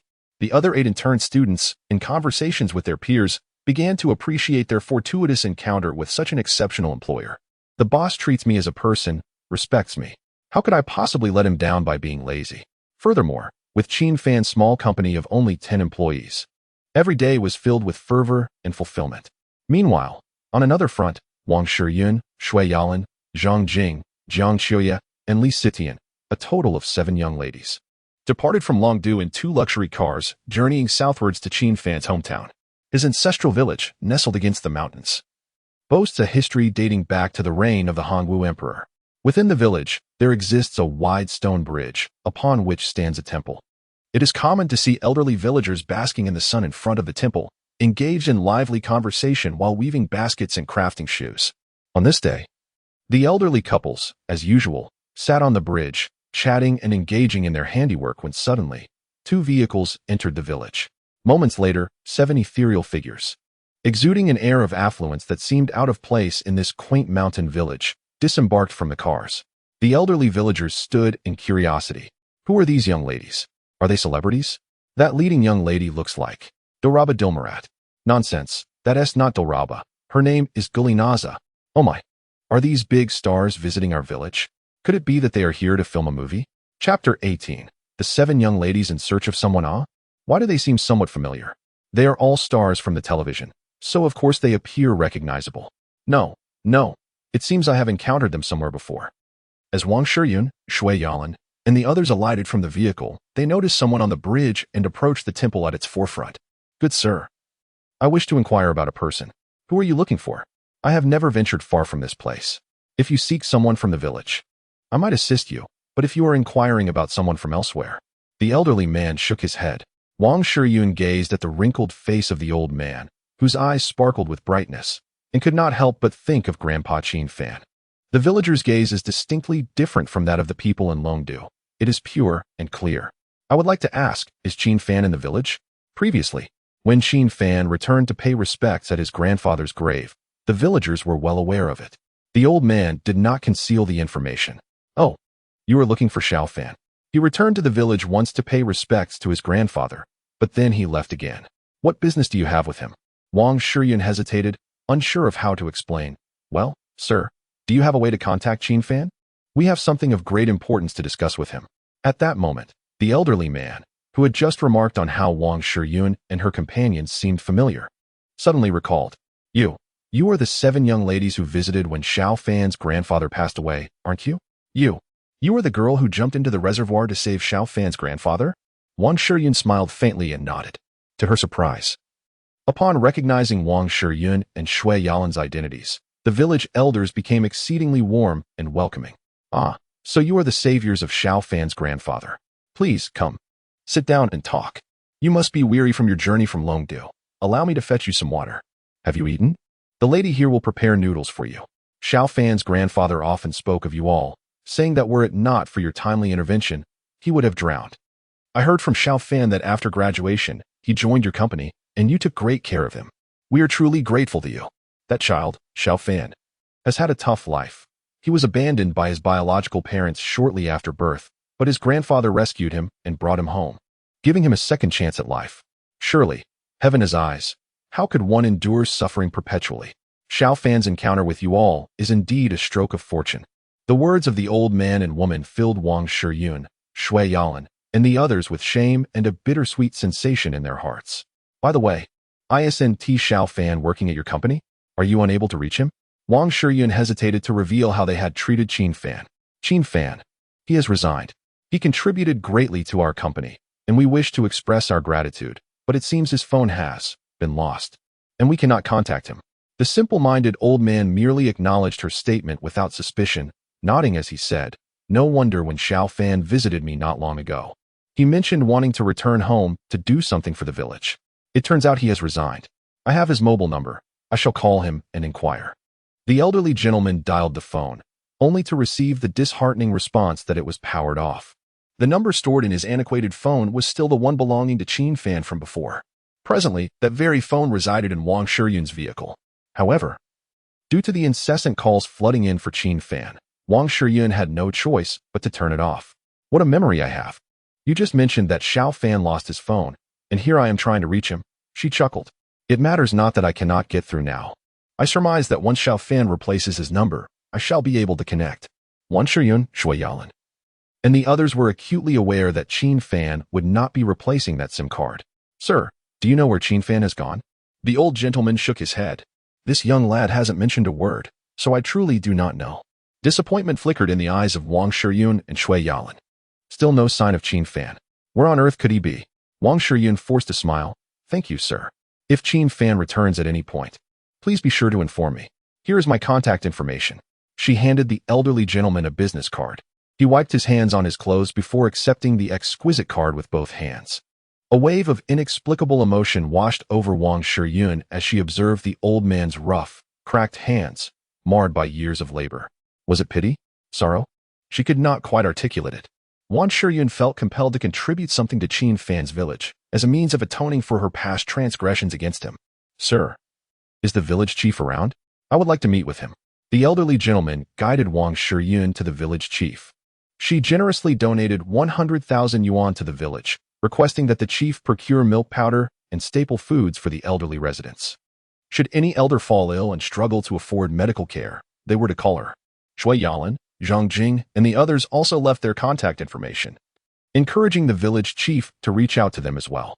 Wang Shiyun, Shui Yalan, and their companions departed amidst the warm send-off from the village chief, the elderly couple, and the villagers. Yet, once they left the village, their faces bore no smiles, overshadowed by their burdens. In pursuit of Qin Fan, they had momentarily set aside their corporate obligations. Shui Yalan even disregarded her brother, who was a source of constant trouble for her, yet still, they could not locate Qin Fan. Suddenly, Zhang Jing recalled someone. Do you remember that very good roommate of Qin Fan's from university? He works in Longdu, and it's unclear whether Qin Fan sought him out after leaving that day. Wang Shiyun nodded in agreement. I believe I recall such a person. Jingjing, do you have his contact information? Zhang Jing shook her head. I do not, but we can search for his account in our class group and message him. Eagerly, Shui Yalan leaned closer to Zhang Jing. Please, do hurry and inquire. Zhang Jing opened her long-neglected account, scouring the class group for what felt like an eternity before finally locating Qin Fan's roommate, Zui Yu. Zua, are you there? I need to ask you something. In a certain office within a building in Longdu, engrossed in a leisurely tea moment, Zui Yu noticed the pulsating avatar of a messaging app. Initially indifferent, he casually clicked on it. Upon realizing it was Zhang Jing, he immediately straightened up. Zhang Jing, why is she reaching out to me? What could it be about? Could it be related to Fan Zi? Presently, Zui Yu serves as the general manager of a private enterprise in Longdu. The company may not be large, yet his monthly salary exceeds 30,000. Previously, when Qin Fan approached him for a loan, Zui Yu was intrigued, as he knew Qin Fan worked for Wang Shiyun and others, leading him to believe that Qin Fan was financially stable. He inquired about the reason behind the loan, but Qin Fan remained tight-lipped. Their bond is exceptionally strong. Even without knowing the purpose, he generously lent Qin Fan 200,000. Now, with Zhang Jing contacting him after Qin Fan's request, could it possibly be connected to Fan Zi? Setting down his teacup, Zui Yu began typing. Zhang Jing, do you have any instructions for me? Zhang Jing replied. Do you have Qin Fan's contact information? Zui Yu quickly sensed that something must have transpired between Qin Fan and Wang Shiyun, or else Zhang Jing and her peers would certainly possess Qin Fan's contact details. After borrowing money, Qin Fan had informed Zui Yu that he would change his phone number and would reach out once he had a new one. Indeed, Zui Yu now had Qin Fan's updated contact information. Zhang Jing, you don't have Qin Fan's number? Isn't he always around you? Zhang Jing stared at Zui Yu's message, uncertain of how to respond. Shui Yalan, with her lively spirit and keen observation, snatched the phone. Earlier, Qin Fan confessed to me, but I turned him down. These past few days, I've reflected deeply and realized I cannot live without him. Yet, he has left Longdu, and I cannot reach him. Do you have his new contact information? Could you share it with me? Zhang Jing gazed at Shui Yalan with wide, beautiful eyes, her cheeks slightly flushed. Yalan. What nonsense are you spouting? Shui Yalan pouted. If I don't say it this way, will you tell him the truth? Meanwhile, Zui Yu's eyes widened in astonishment as he read Zhang Jing's message. Oh my goodness. No wonder Fan Zi was so down when he borrowed money. He was rejected in his confession. How bold of him to confess to the esteemed young lady of the Zhang family. However, it seems that the realization of her feelings for Fan Zi only dawned on her after he left. Good heavens. Fan Zi, you rascal. It appears you have won the heart of the Zhang family's eldest daughter, a beauty famed for her grace akin to that of Sister Shi in our school. You truly are incorrigible. While Zui Yu expressed envy and resentment verbally, he typed away at the keyboard, sending Qin Fan's new contact information to Zhang Jing. Despite his envy, he genuinely wished to see his dear friend attain love. Shui Yalan, with a haughty lift of her delicate chin, remarked, So, what do you think? My plan is quite brilliant, isn't it? Zhang Jing, gazing at the new phone number sent by Zui Yu, hesitated to dial, uncertain of what to say to Qin Fan once the call connected. Additional updates, seeking to add to the bookshelf, requesting continued reading, urging for more updates, seeking support. I humbly ask everyone. Chapter 19 Farewell. Zhang Jing recalled that day in the underground parking lot when she had smashed Qin Fan's phone herself, uttering, Your phone is too filthy. She truly did not know how to begin. Yalan, perhaps, you should make the call. Shui Yalan remained silent, directly taking the phone and dialing the number. Meanwhile, during a break to review the filming effects, Qin Fan's phone vibrated in his pocket. Upon taking it out, he saw an unfamiliar number. Yet again, it was from Longdu. The only person who knew my new number is Yuzi, the nickname for Zui Yu. Has he changed his number too? Master Lu, please hold on a moment. I need to take this call. Of course, boss. Qin Fan stepped into a corner and answered the phone. Hello? Who is this? Is it Yuzi? On the other end, Shui Yalan heard Qin Fan's familiar voice, and her heart ached. She thought back to the times in university when she would insist on Qin Fan carrying her during outings. She remembered sharing the same roof after starting work, playfully teasing him, and how she had begun to doubt him, influenced by others, ultimately leading to unrestrained disdain and insults. Qin Fan, a boy from humble beginnings, with a heart full of sincere gratitude, had worked so hard to help and protect her, to be doubted by her, to be subjected to the worst malice and hurtful words. She could not fathom how deeply wounded she would feel if she were in his shoes. Hello? Did I dial the wrong number? Qin Fan's voice came through again before the call ended. Yalan, why are you silent? Yalan. Shui Yalan held the phone, tears brimming in her eyes. I don't know what to say. Wang Shiyun observed Shui Yalan, who sometimes appeared quite courageous. Yet she understood that deep down, Yalan was not inherently bold. Let me try. Wang Shiyun took the phone, inhaled deeply, and dialed Qin Fan's number once more. Just as Qin Fan was about to resume his work, his phone vibrated again, another unfamiliar number. Frowning slightly, he hung up, dialing again after a wrong call. Qin Fan thought, dismissing the call. He did not anticipate that the caller would persist in attempting to reach him. Reluctantly, he returned to the corner and answered the phone once more. Hello? Who are you? You must have dialed the wrong number. On the other end, Wang Shiyun recognized Qin Fan's familiar voice and could not help but feel tears welling in her eyes. Qin Fan, it's me. Shiyun. Hearing the familiar voice, Qin Fan furrowed his brow even deeper. How does Wang Shiyun know my new number? Did Yuzi tell her? Initially, Qin Fan had not mentioned to Zui Yu that he had been cast out, believing that after his departure, Wang Shiyun and the others would soon forget him. He never considered that they might seek him out, thus he hadn't asked Zui Yu to refrain from sharing his new number. This was not Zui Yu's fault. Mr. Wang, what can I do for you? Has Director Zhao discovered my dismissal by Wang Shiyun and decided to terminate our collaboration, forcing her to seek me out? He chuckled. Did you think I would return? Wang Shiyun, with countless words on her lips, could only utter three. I am sorry. Qin Fan picked up his phone, glancing at it with a hint of confusion. I am sorry. Mr. Wang, you need not apologize to me. I have already departed as per your wishes. From this moment onward, we shall remain unconnected and pursue our respective goals. On the other end of the line, Wang Shiyun began to sob. Qin Fan, I am truly sorry, deeply sorry. We have misunderstood you. Where are you? We will come to find you and apologize in person. In a previous life, following the incident with Shirley in the underground parking lot, Qin Fan had stayed to fulfill the wishes of Wang Shiyun, Shui Yalan, and others out of gratitude. However, Wang Shiyun and Shui Yalan had not transformed overnight.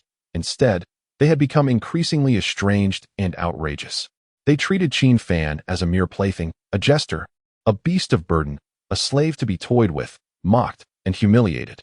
Qin Fan did not believe that in this life, upon his departure, Wang Shiyun and the others would suddenly change for the better.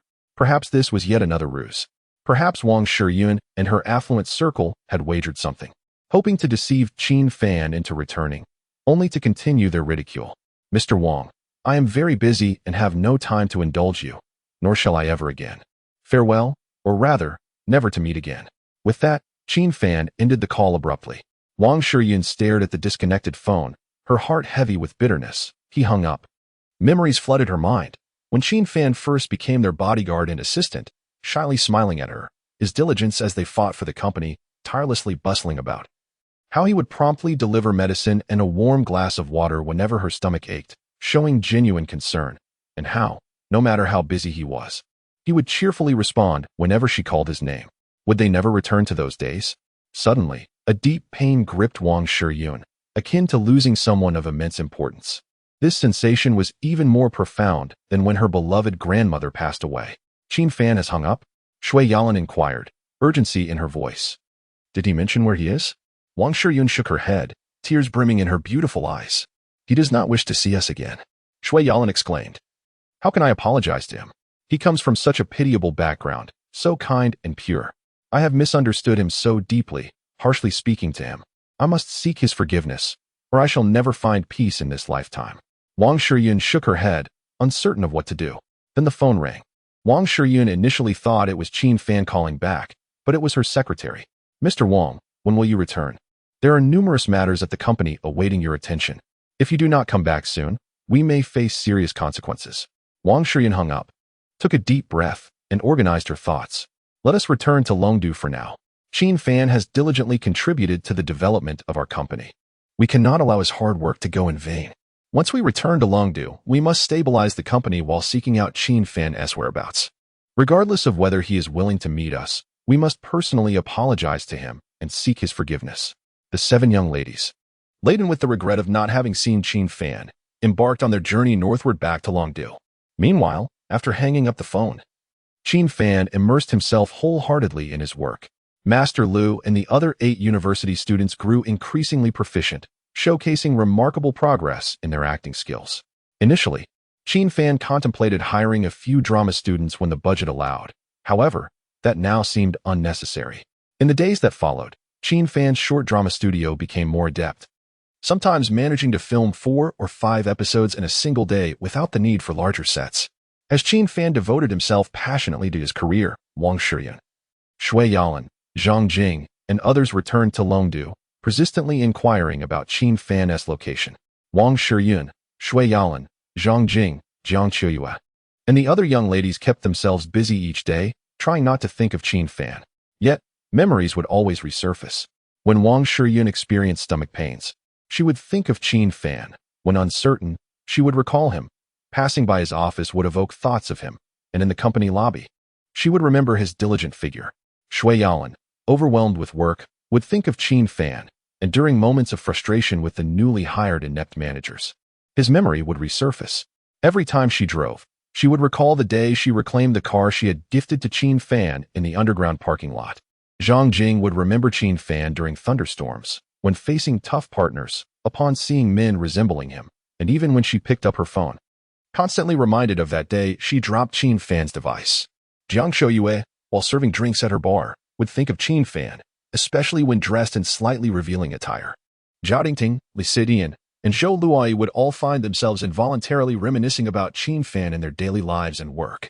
They had ceased attending the glamorous parties of their circle, severing ties with friends they once knew. Though none spoke up, they all yearned for Qin Fan to return to their side. Zhang Jing was the first to move back to the place they once shared with Qin Fan. Soon after, Wang Shiyun, Shui Yalan, and Jiang Chuyue followed suit, all without communication, as if residing there could conjure the illusion that Qin Fan was still present. Do you think that person knows about our relationship with Qin Fan? Should we try to inquire? Perhaps that individual knows where Qin Fan is. Shui Yalan, emboldened, suggested. Jing, hand me your phone, I will ask. Chapter 20. Severed ties. While idly watching a movie in the office, Zhuazwen noticed Zhang Jing's avatar flickering, prompting a hurried click to open the message. are you there? Zhua, do you know where Qin Fan is currently residing? Zhua pondered Zhang Jing's inquiry, stroking his chin in contemplation. He had already provided her with Fanzi's new phone number. Why was she still asking him? Goodness, could it be? Did Miss Zhang attempt to call Fanzi to apologize, only to be rebuffed? However, when it came to Qin Fan's current residence, Zhua was indeed at a loss. Previously, when Qin Fan borrowed money, he merely mentioned returning home without elaborating further. I have no idea, Miss Zhang. Would you like me to inquire on your behalf? Shui Yalan, holding Zhang Jing's phone, responded with her bright, clever eyes twinkling. Then thank you, Zhua. However, Qin Fan is still upset with me. And I'm concerned that if he knows I asked, he might refuse to tell you, she pouted. It would be best to find a different reason to ask him. Goodness. Was I right? Miss Zhang called to apologize, and Fanzi turned her down? Fanzi, what are you doing? Alas, in this situation, I can only assume the role of a matchmaker for you two. All right, Miss Zhang, I understand. After replying to Zhang Jing's message, Zhua opened WeChat, clicked on the chat page with Qin Fan, and initiated a voice call. In the capital of X province, a university student named Xiao Hui had accidentally tripped while filming, scraping his leg. Qin Fan was attending to Xiao Hui's injury, also documenting it for a work-related injury compensation. Upon feeling his phone vibrate, Qin Fan retrieved it to see Zhua's incoming voice call. Fanzi, are you busy? What is up, Yuzi? Just tell me if there's something. Qin Fan set his phone aside and continued to treat Xiao Hui's wound. Meanwhile, Zhua, chewing gum in the Longdu office, concocted an excuse. Fanzi, I'll be on a business trip in the next few days. Where are you now? If you're nearby, let us grab a drink. On the other end of the line, Qin Fan fell silent. Zhua had certainly divulged Qin Fan's new phone number to Wang Shiyun and the others. However, Qin Fan had never instructed Zhua to keep his new number confidential, so he couldn't fault him. Now that Zhua was suddenly called to ask about Qin Fan's whereabouts, he sensed the possibility of Wang Shiyun and her friends discovering it. Qin Fan had no desire to see them again. Yuzi, has anyone asked you for my new phone number recently? Haha, Fanzi. You guessed it? On the other end, Zhua's composure shattered in an instant. Miss Zhang asked me for it. She also mentioned your situation with her. I can empathize with your feelings after being rejected when you confessed to her. It must have been quite painful, right? However, after your departure, Miss Zhang realized she couldn't live without you. It seems she may have truly fallen for you, albeit a bit belatedly. Now she is seeking your contact information and inquiring about your whereabouts. Why not set aside your pride and give her a chance to apologize? Meanwhile, Qin Fan's face was a mask of bewilderment. Yuzu, what are you talking about? Enough. Fanzi, I understand that being rejected is somewhat embarrassing. But now Miss Zhang has informed me, so please do not conceal anything. Be straightforward, tell me where you are right now. Qin Fan truly had no idea what Zhang Jing, Wang Shiyun, and the others were scheming. Based on his experiences from the previous life, after the incident with Shirley, Wang Shiyun, Shui Yalan, and Zhang Jing, along with their affluent circle of friends, had deceived Qin Fan several times simply for their own amusement. This time, however, with Qin Fan's departure, perhaps some changes might occur. Yet, he did not believe that Wang Shiyun and Shui Yalan would suddenly act normally. They were certainly up to some mischief. Perhaps they merely wished to lure him back and humiliate him once again. Yuzu, the situation with Zhang Jing and the others is not as you imagine. If you still trust me, consider me a brother. If they reach out to you again, just ignore them. Zhua noticed that Qin Fan's tone was serious, shifting the atmosphere. Fanzi, what has truly happened? Qin Fan fell silent.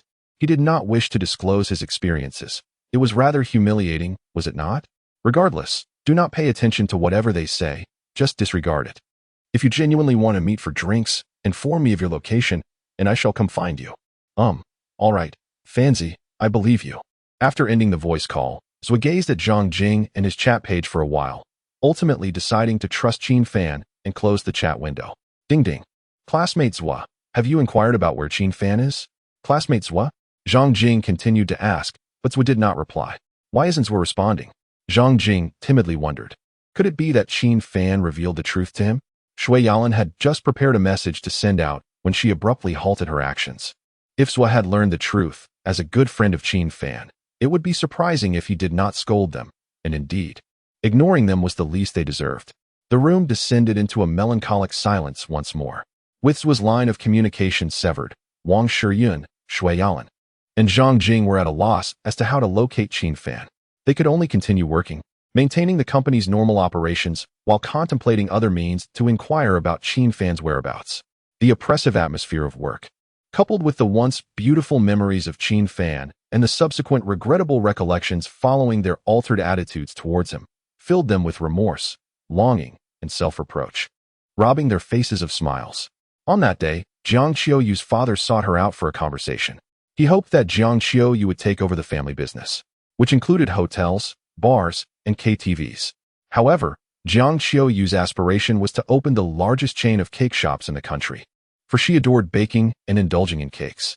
Her father's intention in this talk was to encourage her to visit the Jiang Group's establishments in cities beyond Longdu, meet with the local industry leaders, and prepare for her future takeover.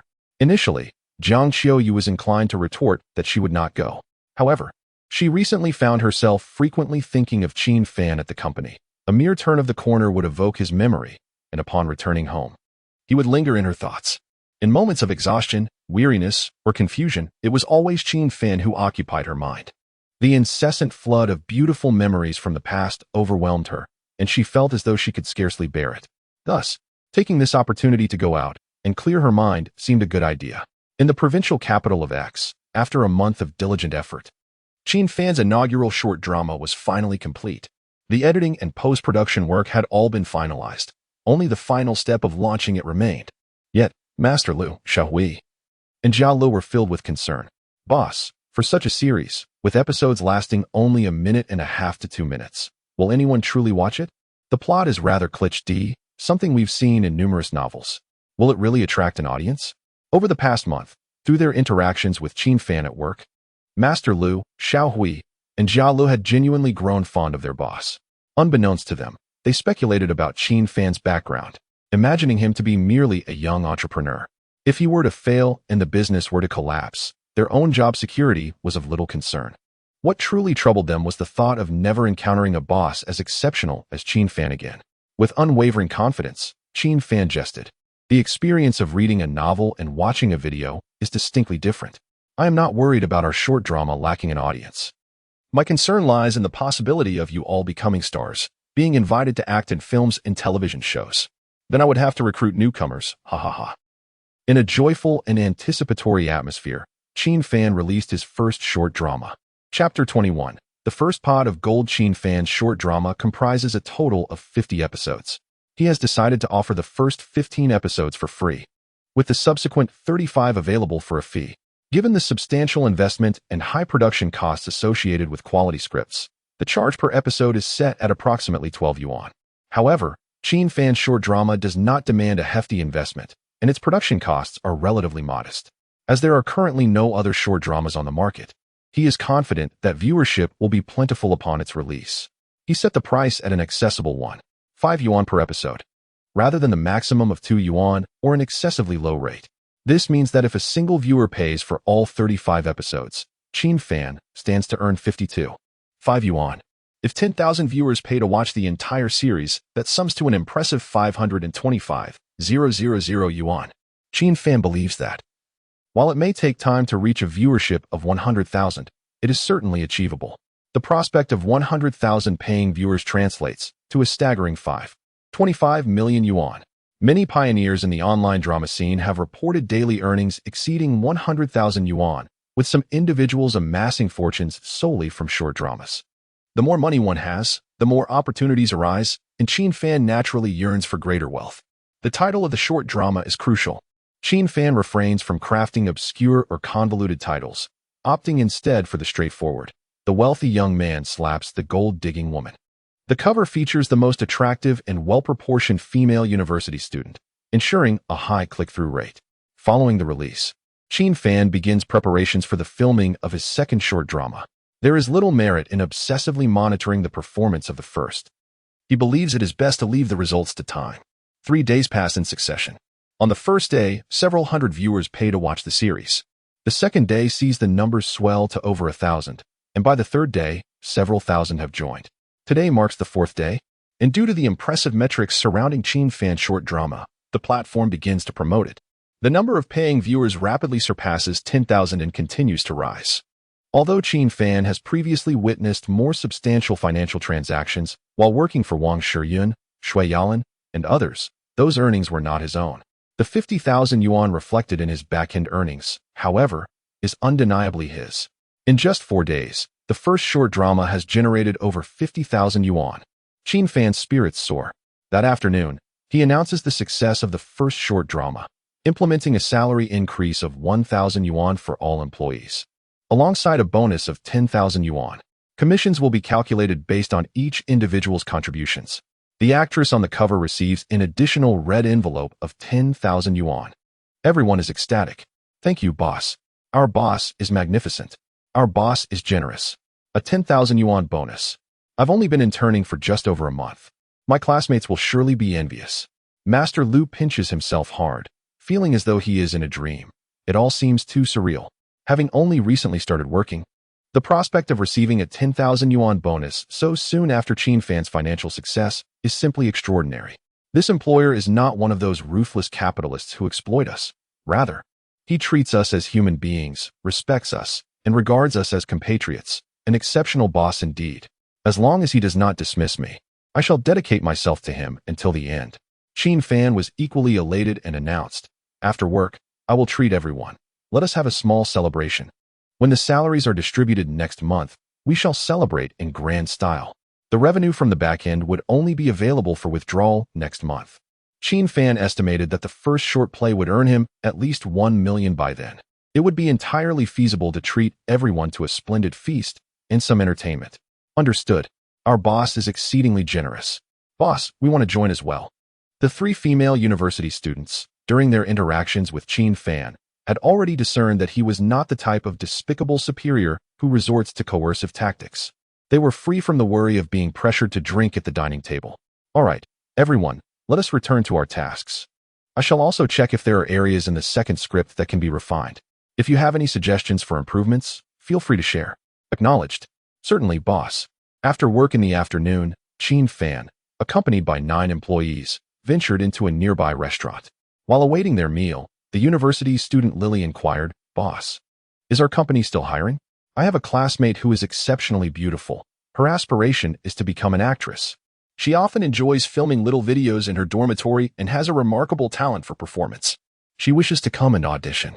Upon hearing her desire to be an actress, Qin Fan involuntarily thought of Zhou Luoyi. Among Wang Shiyun's 7 young ladies, Zhou Luoyi came from the strictest upbringing. The Zhou family is engaged in the real economy, a family that contributes to society. In the Zhou household, children, regardless of gender, must engage in tangible economic endeavors. However, Zhou Luoyi's aspiration was to become an actress. She had insisted on being given an opportunity, and her family had reluctantly agreed, albeit without offering any support. If Zhou Luoyi could make a name for herself, her family would allow her to pursue acting. If she failed, she would have to dutifully inherit the family textile factory or manufacturing plant, or the nationwide chain of restaurants. She would have no choice but to comply with her family's plans. In a previous life, Qin Fan had utilized funds lent by Wang Shiyun, Shui Yalan, and Zhang Jing to help Zhou Luoyi establish a film and television company, enabling her to fulfill her dream of becoming an actress. Although she did not achieve overwhelming fame, by the time Qin Fan departed, Zhou Luoyi had already garnered over 2 million followers on Weibo. Very well, let her come and audition. We need at least 4 actresses for the next production. However, this will be an exception. The company will not be hiring otherwise. Thank you, boss. I will inform her to come for an interview tomorrow. Once the meals were served, everyone began to eat and converse. The steaming dishes warmed the atmosphere, easing the tension and prompting lively discussions. As the meal approached its conclusion, Lily, beaming with delight, inquired, Boss, you mentioned that after the salary is disbursed next month, you would treat us to a lavish feast. What shall we indulge in? Could you possibly reveal a hint to stir our anticipation? Qin Fan, having recently arrived in this provincial capital, had yet to explore its streets and felt quite unfamiliar with the city.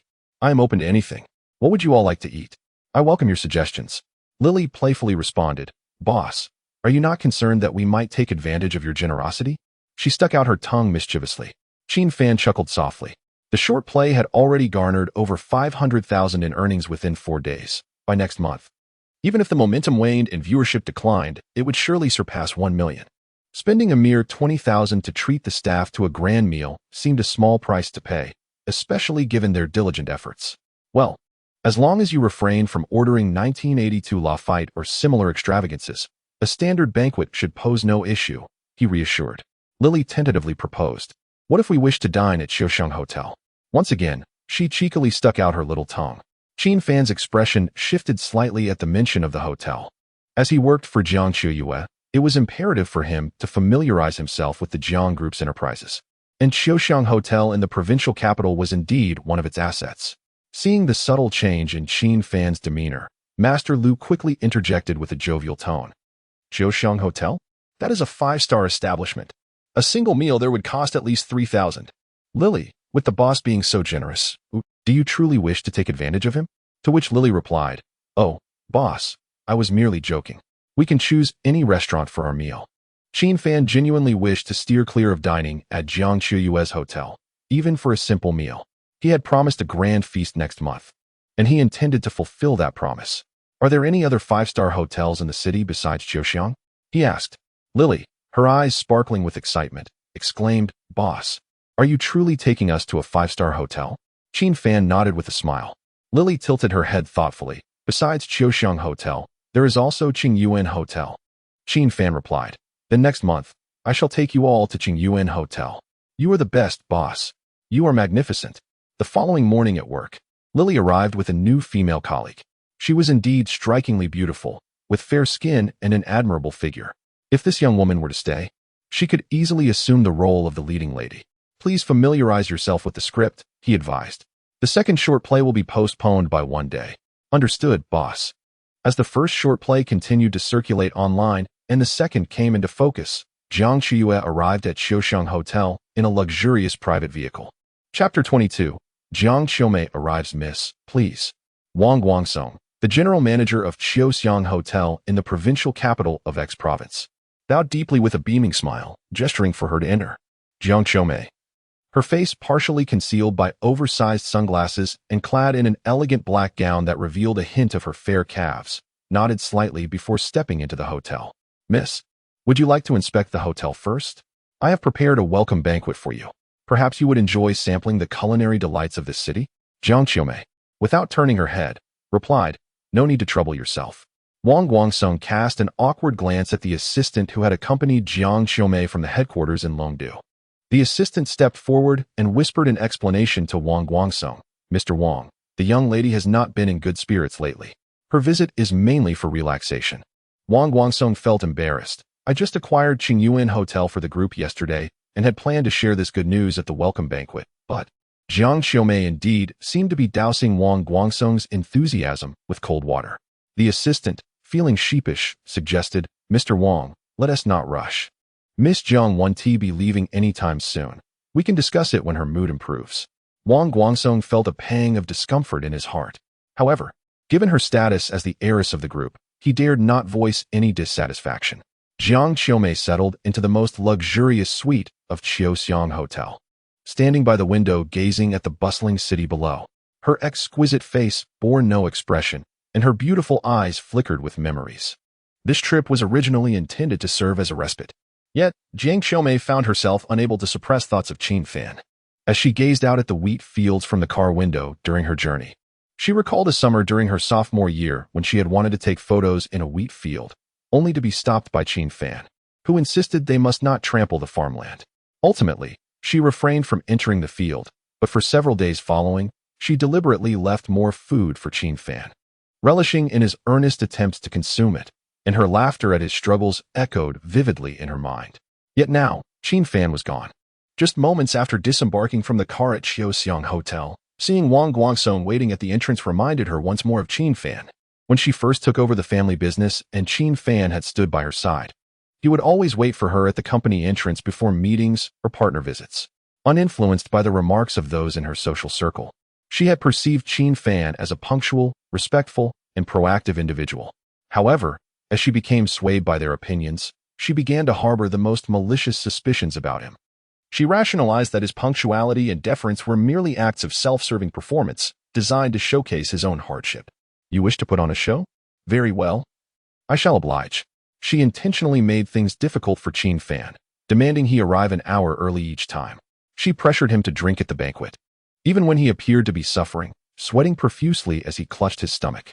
In those moments, she remained oblivious to the pain reflected in his eyes, having only ever considered her own malicious interpretations of his character. Now, in hindsight, she could see the progression of his emotions, from confusion to disbelief, culminating in a profound silence. It must have been the process of a heart slowly dying. Lost in her thoughts, Jiang Qiuyue felt her eyes welling up once more. The haunting memories filled her with overwhelming guilt, profound regret, and deep heartache. After lunch, she lacked the spirit to wander into the city for solace, instead choosing to sit on the hotel balcony's sofa, idly unlocking her phone.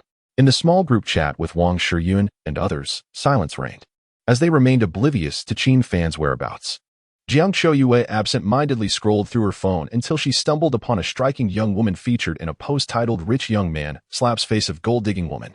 What a ridiculous drama, she thought. Her curiosity piqued, compelling her to click on it. The first episode revealed a wealthy second-generation heir feigning poverty to pursue true love, only to be rejected. The actors' performances felt somewhat awkward and unnatural. Jiang Qiuyue could easily predict the unfolding events, yet she found herself irresistibly drawn to witness the gold-digging woman's fate. The episodes were surprisingly brief. Was this even a proper drama? She continued watching, increasingly eager for the continuation. Upon reaching the 16th episode, which required payment, she dismissed the trivial cost, paying without hesitation. In one sitting, she devoured all 50 episodes of the short series. The final scene, where the gold-digging woman faced her comeuppance, was immensely satisfying and exhilarating. It was unexpected that such a cliché plot, transformed into a short video series, could turn out to be so engaging. One wondered who conceived such an idea. Meanwhile, in a certain office building within the same city, Qin Fan sneezed loudly, startling those engrossed in their scripts. Master Lu chuckled, "Boss, there seems to be quite a few people catching colds lately. Do take care of your health." Qin Fan replied, "Thank you, and everyone else should be mindful of their well-being as well. There are already individuals online attempting to imitate us. Maintaining our health is essential to ensure the timely filming and release of the second series. Let us all do our best." As the workday approached its end, Qin Fan summoned a newcomer named Lu Qianqian to his side. Standing at 1.72 meters, she possessed long, straight legs, fair skin, and a classic oval face. Her natural beauty scoring a commendable 90 points. For the second series, Qin Fan intended for Lu Qianqian to be the lead actress. Tomorrow marks the commencement of filming for the second series. We've reviewed the script for several days, and you've only had one day with it. Are you prepared? Lu Qianqian confidently nodded. I've memorized my lines and reviewed the storyline 2 or 3 times. I'm ready. This young woman exuded a distinct confidence that set her apart from the other 3 actresses. Very well, I look forward to your performance tomorrow. As the clock struck 5, the workday concluded promptly. After all the employees departed, Qin Fan accessed the back-end data. The number of viewers who had paid to finish the first series had soared to over 14,000. This translated to earnings exceeding 700,000. And this was merely the beginning, as only 4 days had passed. The figures were bound to climb further. It seemed that surpassing 1 million would be effortlessly achievable. The next day, the filming of the second short series officially commenced. To Qin Fan's astonishment, Lu Qianqian's acting skills were surprisingly commendable. This young lady was not only beautiful, but also possessed remarkable talent, particularly in her expressions, which were exceedingly well executed. Qin Fan felt that such a girl was indeed overqualified for his short film production and could very well pursue a career in acting. The script for the second short film, which Qin Fan had penned himself, comprised 88 episodes, and with only 8 days remaining in the month, it seemed nearly impossible to complete the filming within this time frame. It was likely that they would not finish until around the 10th of the following month. By then, the back end would have processed the funds and disbursed salaries, allowing him to treat everyone to a lavish meal at the Qingyuan Hotel upon the release of the second short film. While Qin Fan was engaged in filming the second short film, Jiang Qiuyue wandered aimlessly through the city, visiting places like the zoo and the marine park. However, at each location, she was reminded of the times during their university days when she and her 6 friends had playfully tormented Qin Fan, compelling him to carry their bags. Back then, their teasing was merely for amusement, devoid of any malice. She vividly recalled one occasion when they were at the park, and Qin Fan trailed behind, burdened with their bags. A rather handsome young man approached her, asking for her contact information. She glanced back at Qin Fan and replied, if you wish for my contact, you must first inquire with my boyfriend." The young man politely smiled, embarrassed, and replied that he was unaware of her relationship status. He then turned to Shui Yalan, seeking her contact details. Shui Yalan, too, glanced at Qin Fan and said, "You must first ask my boyfriend." Zhou Luo, Li Sitian, and Wang Shiyun echoed the same sentiment, insisting that he consult their boyfriend Qin Fan. The young man was left bewildered while they all burst into laughter. Qin Fan, meanwhile, was left carrying a multitude of bags, wearing an expression of helplessness. Reflecting on these fond memories, a gentle smile graced Jiang Chouyue's face. Noticing Jiang Chouyue's smile, her assistant cautiously remarked, Mr. Wang has successfully acquired the Qingyuan Hotel in the same city and wishes to report this to you. You have traveled a long way from Longdu, and if you show no interest in the company's matters, it may be difficult to justify this to the chairman upon your return." Jiang Chouyue furrowed her brow, as she held no interest in the family's hotel and bar enterprises. However, she also wished to avoid a conversation with her father. "I will be visiting S County tomorrow. Let us discuss this upon my return." Chapter 23. The same destination Jiang Chouyue could have chosen to unwind in a nearby city of Longdu under the pretense of an inspection. Yet she opted for the provincial capital of X, solely because it was in close proximity to the hometown of Qin Fan, her beloved. The following morning, upon informing her driver of the destination, she set off toward Qin Fan's home. As she drew nearer to his residence, a surge of excitement coursed through her veins. She feared that Qin Fan might not be home, rendering her journey futile. Conversely, the thought of him being at home filled her with apprehension. She was uncertain of what to say upon seeing him. Her emotions were a tangled mess. Should she merely apologize for the long-standing misunderstandings? Or was it sufficient to express remorse for the hurtful words she had uttered? No, absolutely not. Jiang Chouyue yearned for Qin Fan to return to her side, to reappear as he once did during her moments of discontent, to be with her when she needed companionship, to share in her leisure activities. After a drive of approximately 2 to 3 hours, Jiang Chouyue arrived at Qin Fan's hometown in S County precisely at noon. The village was adorned with curling wisps of smoke from cooking fires, interspersed with the calls of elderly residents summoning their grandchildren for meals. A few clouds floated lazily in the sky, and the air was infused with the earthy aroma of soil, a scent that, when compared to the oily roads of the city, could undoubtedly be described as refreshing. Jiang Chouyue felt a sense of tranquility envelop her as she arrived at Qin Fan's home. Her pace slowed, and her spirits lifted considerably. At this hour, the villagers had retreated to their homes for lunch and a siesta. In the sparsely populated village, the main road was deserted. Without seeking guidance from anyone, Jiang Chouyue relied on her memories to navigate to Qin Fan's residence. Qin Fan's home was a quaint courtyard, its entrance impeccably tidy, as if someone had been diligently maintaining it. However, the yard had become overgrown with weeds. Has he truly not returned? Qin Fan, where could you possibly be? Jiang Chouyue departed from Qin Fan's home, but remained in S County. She lingered for several days, clinging to the faint hope of encountering him while exploring the area. This stay extended to a full week. It was time to return. Time to go back to the provincial capital. With a heavy heart, Jiang Chouyue made her way back to the city. Having been away for nearly half a month, it was about time for her return. To avoid being at a loss for words when her father inquired about the development of the group's enterprises, Jiang Chouyue resolved to hear a work report from Wang Guangsong before departing. The day after her return to the provincial capital, Jiang Chouyue instructed her assistant to summon Wang Guangsong for a report. Wang Guangsong arrived accompanied by 3 or 4 managers, and they presented their updates in the conference room. They spoke at length about various matters, including the acquisition of Qingyuan Hotel as a significant milestone, the next step being the purchase of Huangjia Bar, and the aspiration for the Jiang Group's hotels and bars to become the leading establishments in the provincial capital. Jiang Chouyue, however, felt no interest in their discourse. Miss, Qingyuan Hotel is now part of the group's portfolio. The hotel's management is eager to invite you for an inspection as a gesture of hospitality. Might I inquire about your schedule? Wang Guangsong glanced at Jiang Chouyue. She had initially intended to decline, but her assistant whispered, Miss, Qingyuan Hotel was once renowned as a 5-star establishment, on par with our Qiuxiang Hotel. If the young lady did not go to see it and simply left, it would be difficult to explain to the chairman if he inquired. Jiang Chouyue furrowed her brows, feeling quite vexed. She was exhausted today. Perhaps she would go to see it tomorrow. All right, young lady, I will notify the Qingyuan Hotel immediately. Meanwhile, In a certain office building in the provincial capital of X province, cheers erupted from Qin Fan's company. The boss is so handsome. Boss, I love you. Over 20,000. Over 20,000. Some of my classmates only earn a little over 2,000 after a month of internship. I have made my decision. I, Liang Xiaowei, swear to the heavens that from now on, I belong to the boss. Wow, Xiaowei, your words carry a double meaning. That's disgusting. Master Lu held his phone, displaying a message confirming his salary deposit, over 30,000.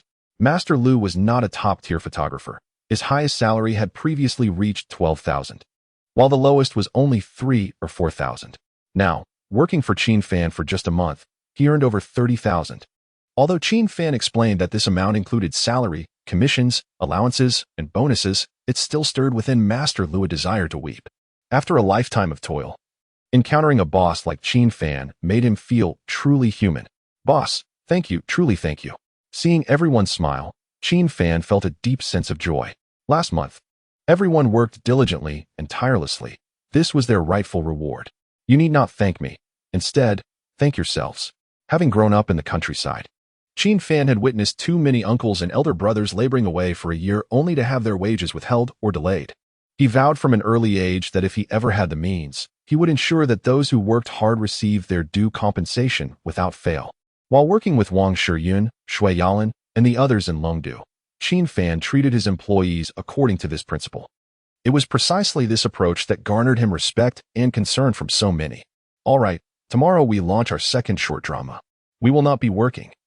Everyone should gather at the company by 9. Afterward, I will take you all to. Qin Fan busily forgot the name. Lily raised her hand. Qingyuan Hotel. Qin Fan chuckled. Yes, I will take you all to Qingyuan Hotel for a grand meal. After eating, we can either sing karaoke or watch a movie first. It's entirely up to you. Majority rules, and when we tire of the fun, everyone can return home. We will resume work the day after tomorrow to prepare for the third installment. Last month's earnings from the first short drama have already been withdrawn. Over 12,000 people paid to watch it, yielding over 6 million in revenue. It can be deemed a resounding success. Qin Fan repaid the 200,000 borrowed from his good friend, adding an extra 100,000 as a gesture of goodwill. After paying salaries and accounting for various expenses, over 500,000 remained. Treating everyone to a grand meal, karaoke, and a movie was certainly feasible, had Qin Fan not wished to seize the moment. Eager to produce more works while competition was still scarce, he would have taken everyone on a team-building trip. Boss is magnificent. Boss, I love you. Lily gazed at her received salary, her smile radiant as a blooming flower. She turned to her companion, Lu Qianqian, and exclaimed, See, I wasn't deceiving you, was I? Our boss is truly a rare gem among employers. I have no intention of seeking a job in my field anymore. I shall follow our boss wholeheartedly. Lu Qianqian observed Qin Fan, her expression not reflecting the same admiration as Lily's, yet there was an unmistakable peculiarity, so different from the legends. The following morning at 9 o'clock, everyone gathered at the company. Shortly after 10, Qin Fan led all the members of the company, totaling 11 individuals, toward Qingyuan Hotel. Meanwhile, at Qiuxiang Hotel, Jiang Qiumei entered her exclusive sedan, following the motorcade of Wang Guangsong, also en route to Qingyuan Hotel. Chapter 24. Longing Qin Fan and his companions first arrived at the Qingyuan Hotel. Upon entering, Lily and the other university students were captivated by the hotel's antique decor, unable to suppress their hushed gasps of admiration. Coming from ordinary backgrounds, they had never set foot in such a luxurious five-star establishment. Wow, Xiaohui, look over there. Even the receptionists are stunning. One exclaimed. No, those are the hostesses, not waitstaff. Another corrected. Yet, it was undeniable that the beauty of the hostesses was striking. Clad in elegant kipayos, their alluring figures and graceful lines were on full display. Each hostess had undergone professional training, their faces adorned with perpetual smiles. Each of them could easily transition into becoming a flight attendant with a change of attire. The university students were filled with a sense of excitement and exhilaration. While Lu Qianqian also smiled, her expression lacked the fervor displayed by the others. Qin Fan remained composed. He was no stranger to such hotels, having often frequented even more upscale establishments in Longdu. His work for Wang Shiyun and her friends necessitated social engagements. The owners of various hotels in Longdu not only recognized Qin Fan, but also treated him with utmost courtesy, although they were unaware of his true identity. They extended respect due to his association with the Wang and Shui families. As for the dining room, named Longing, Qin Fan chose a private room. The names of the private rooms at Qingyuan Hotel were quite unique, drawing inspiration from classical poetry: Pear Blossom, Transformation of the Crane, Arrival of Fortune, Snowy Branches, and Longing. He selected Longing because it reminded him of his grandfather, who had toiled all his life without ever visiting such a place or savoring fine cuisine. Qin Fan's greatest regret was that shortly after graduating, he had not had the chance to repay his grandfather for his life-saving kindness before he passed away. "Please, this way." "Sir," the beautiful hostess guided Qin Fan and his party to the Longing private room. "Wow, it's so beautiful." As they entered the room, Lily and her friends could not help but exclaim, pulling out their phones to take pictures, though feeling a bit shy about it. Qin Fan smiled and said, "This room has such a classic charm. It's truly distinctive. Don't you all want to take a few photos for remembrance?" "Absolutely." Upon hearing Qin Fan's words, Lily and the others felt encouraged to take photos without reservation, whispering amongst themselves as they snapped pictures. "Our boss really understands our desire to capture this moment. He's so considerate. I adore our boss. By the way, why have we never seen the boss's wife? Could it be that such a wonderful boss is still single? Does that mean I have a chance? Lily, what are you dreaming about? If there's a chance, it would be for Qian. She's the prettiest." The hostess merely escorted Qin Fan and his companions to the private room. Once she departed, a waiter arrived. "Sir, shall we take your order now?" Qin Fan nodded in response. "Hold off on the photographs for now. Take a moment to consider what you wish to indulge in. Aside from the 1982 law fight and the likes, feel free to choose from the array of delicacies, such as hairy crabs and lobsters." Master Lu is ever attentive. As he presents the dishes to Qin Fan with both hands, "The boss should order first. How could we dare to choose otherwise?" Qin Fan, however, did not decline and turned to the waiter, inquiring, "What specialty dishes do you offer?" The waiter promptly flipped the menu to the section featuring specialties, and Qin Fan selected 3. "All right, I have made my selections. The rest is up to you. Boss, we truly will order now." With that, they began to choose their dishes, while Qin Fan took a moment to admire the private room. The design of this space is indeed distinctive. Ancient paintings adorn the walls alongside beautiful poetry, and the room's decor is meticulously curated. Through the window, one can gaze upon the nearby artificial lake, where a table is set with brushes, ink, paper, and inkstones, allowing diners with a flair for calligraphy to leave their mark. It is no wonder that the Qingyuan Hotel stands shoulder to shoulder with the Jiang Group's Qiuxiang Hotel as a distinguished establishment. While Qin Fan was absorbed in admiration, others were engaged in their selections. Meanwhile, Jiang Qiuyue arrived at the Qingyuan Hotel, greeted at the entrance by the owner and department managers, who were there to welcome her for an inspection. Jiang Qiuyue harbored a disdain for such pomp. "Inspection? I am not a leader. I am merely here to observe. Lead the way." Alongside Jiang Qiuyue, Wang Guangsong and the hotel owner ascended the elevator to the conference room on the top floor. Wang Guangsong, with a smile, remarked, "Miss, the Qingyuan Hotel is exceptionally unique. Even Longdu may not possess such distinctive qualities. Mr. Qian, perhaps you could have your team introduce our hotel to the young lady." Mr. Qian, the former owner of the Qingyuan Hotel, now serves as the general manager under the Jiang Group following its acquisition.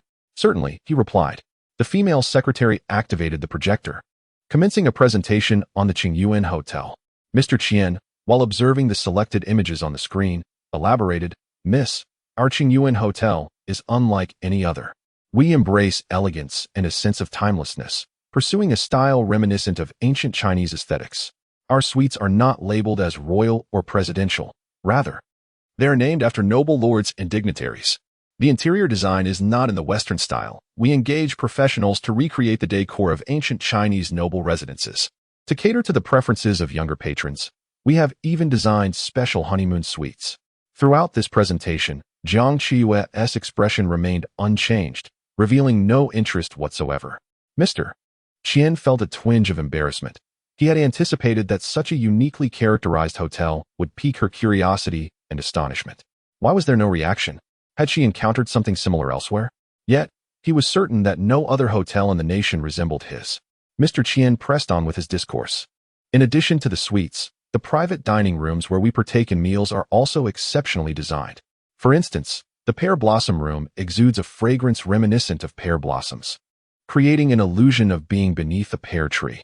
The Fortune Arrival Room is immensely popular among affluent patrons, with many wealthy individuals vying to reserve it. Typically, one must book this room 3 days in advance. Then there is the Transforming Crane Room, often favored by older businessmen who possess a particular sentimental attachment. The Longing for Reunion Room was initially designed for farewells or gatherings among friends, yet it seems to have evolved. Now, it is frequently reserved by those nursing heartbreak or those pursuing affections for someone special. As Jiang Choyue gazed upon the 3 characters of Longing for Reunion, a shift occurred in her demeanor. Old friends enter my dreams, reminding me of my longing. Mr. Qian immediately applauded her literary prowess, exclaiming, "Miss, your eloquence is commendable. Our Longing for Reunion Room is named after this very line of poetry." This verse, penned by Du Fu in remembrance of Li Bai, speaks to the camaraderie between friends. However, it appears that contemporary youth associate these 3 characters more with romantic partners. Upon seeing the characters for Longing for Reunion, Jiang Choyue could not help but think of Qin Fan.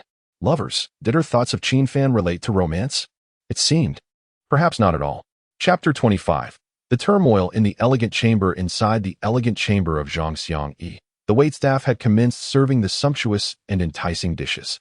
Lily gazed at the lavish spread before her, unable to resist the urge to capture the moment with her camera. Yet, a hint of bashfulness lingered within her. "Boss, may I take a few photos of these delightful dishes?" she inquired, playfully sticking out her tongue in embarrassment after speaking. Is it a slight to the culinary art if one does not photograph the feast before indulging? Qin Fan chuckled warmly. "Go ahead. Once you're done, we shall commence our meal." "Thank you, boss." Lily promptly retrieved her phone, initiating a flurry of clicks. The 2 other girls, who were even more timid than she, followed suit, pulling out their phones to capture the moment.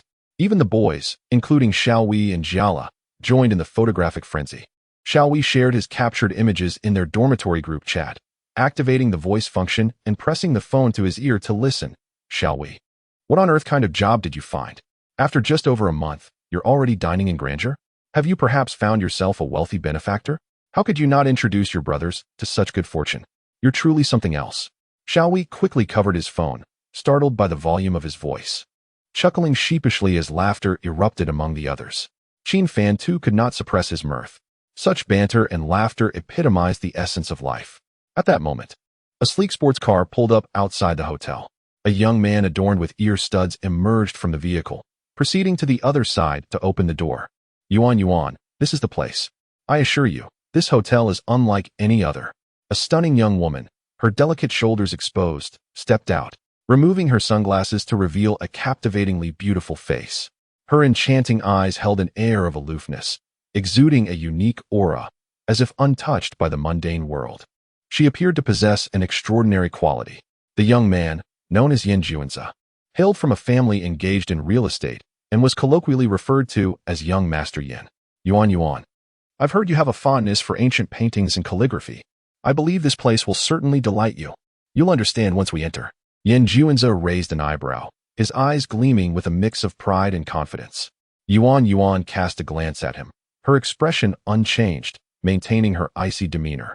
Yin Juanza remained unfazed, well prepared for the evening, confident in his ability to win over the young lady before him. Yuan, please, allow me to escort you inside."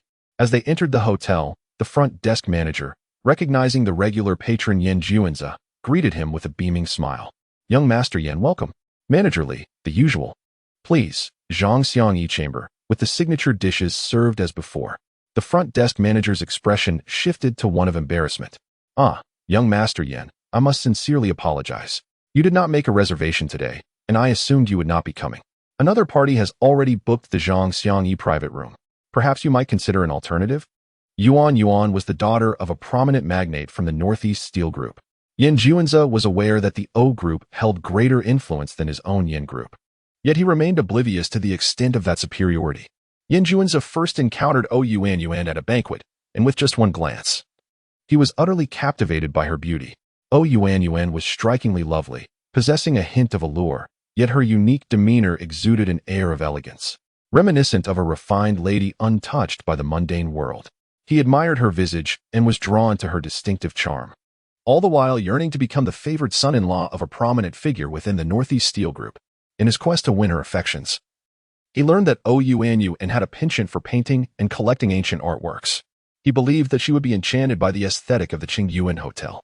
On their way there, he boasted to her that once she entered the Zhangxiang Yijia room, she would be thoroughly astonished. However, the crux of the matter lay in Yin Juan's desire to present himself as cultured and refined before Yuan. Thus, he had diligently memorized every ancient poem adorning the walls of the Zhangxiang Yijia room, including their origins, authors, themes, meanings, and complete verses. In truth, the walls of the Zhangxiang Yijia room did not feature an overwhelming number of poems. The selection was limited to fewer than 10. Yet, Yin Juanzi was not an exemplary student. He had never been fond of memorizing poetry during his academic years. Only for the sake of impressing Yuan did he exert considerable effort to commit those few verses to memory. Now, upon being informed that the Zhangxiang Yijia room was occupied and that they would need to choose another, he realized that although he recognized each character of the poetry in the alternative room, he could not fathom their collective significance. Yin Juanzi was a well-known scion of privilege in the provincial capital of X, not particularly known for his amiable disposition. However, he wished to shield Yuan from witnessing his more intimidating side. Lowering his voice, he inquired, "The Zhangxiang Yijia room is occupied? Manager Li, are you not aware that it is my favorite?" "I apologize, young Master Yin," replied Manager Li apologetically. "I am fully aware of your preference for the Zhangxiang Yijia room, but you did not make a reservation in advance. A guest has arrived requesting that very room, and we cannot refuse."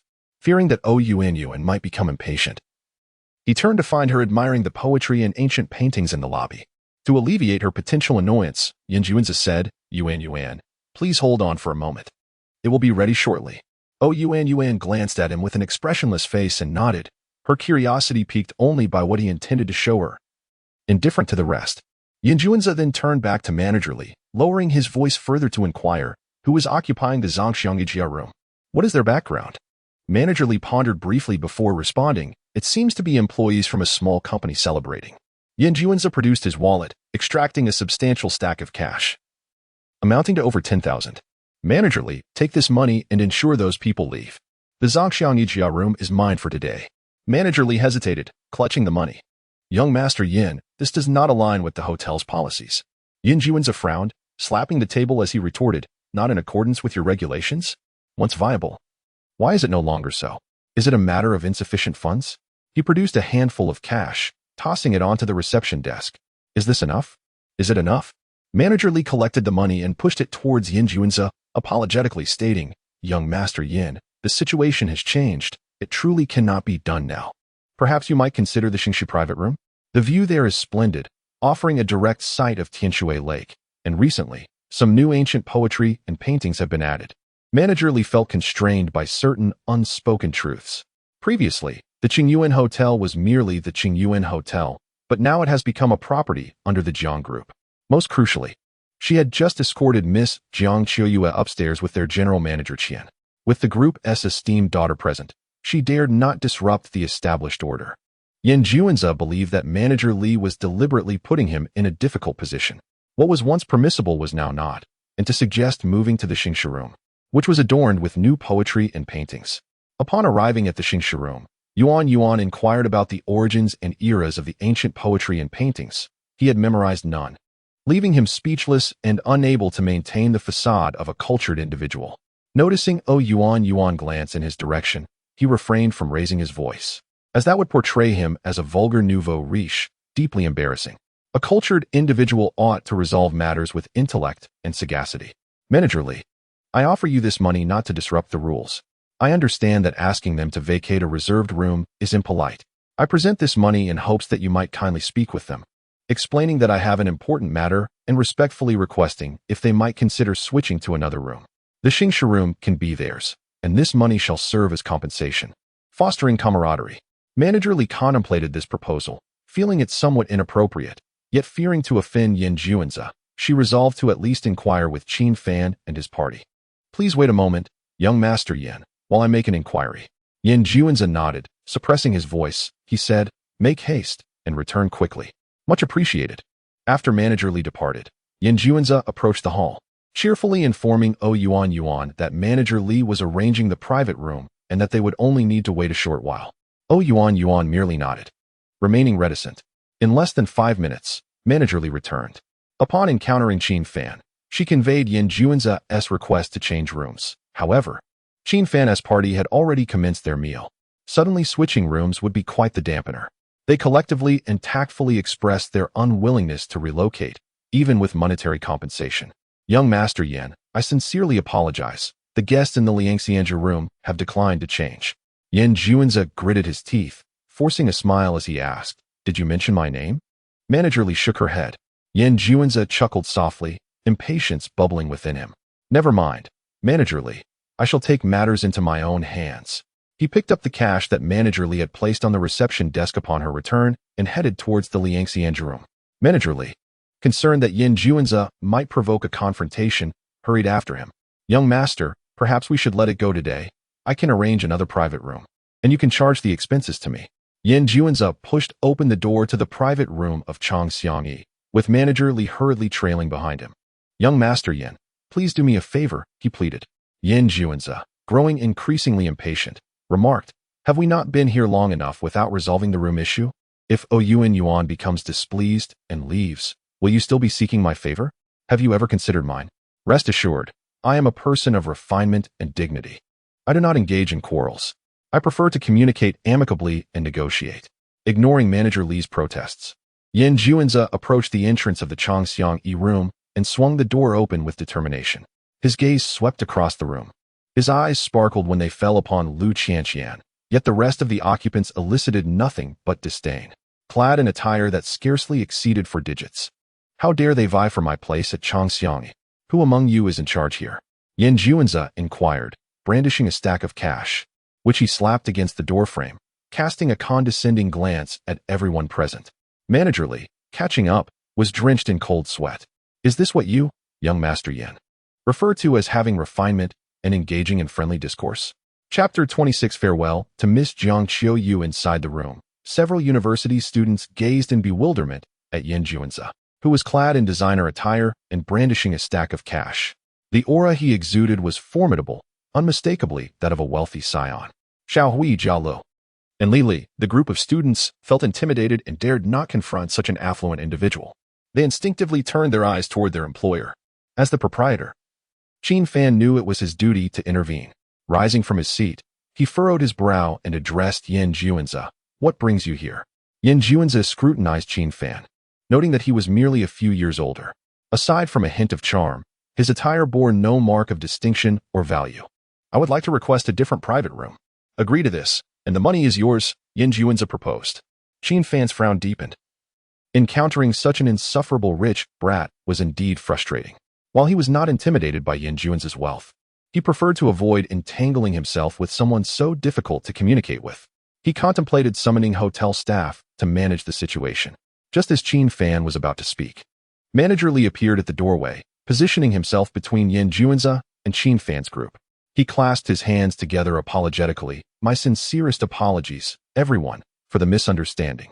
Then, addressing Yin Juanza with a serious demeanor, he continued, Young Master Yin, please refrain from disturbing our guests. If this persists, I will have no choice but to call security. Today, the daughter of the new owner is visiting, and should any incident arise, she would be unable to manage it. He feared that she might perceive the situation as an opportunity to dismiss him.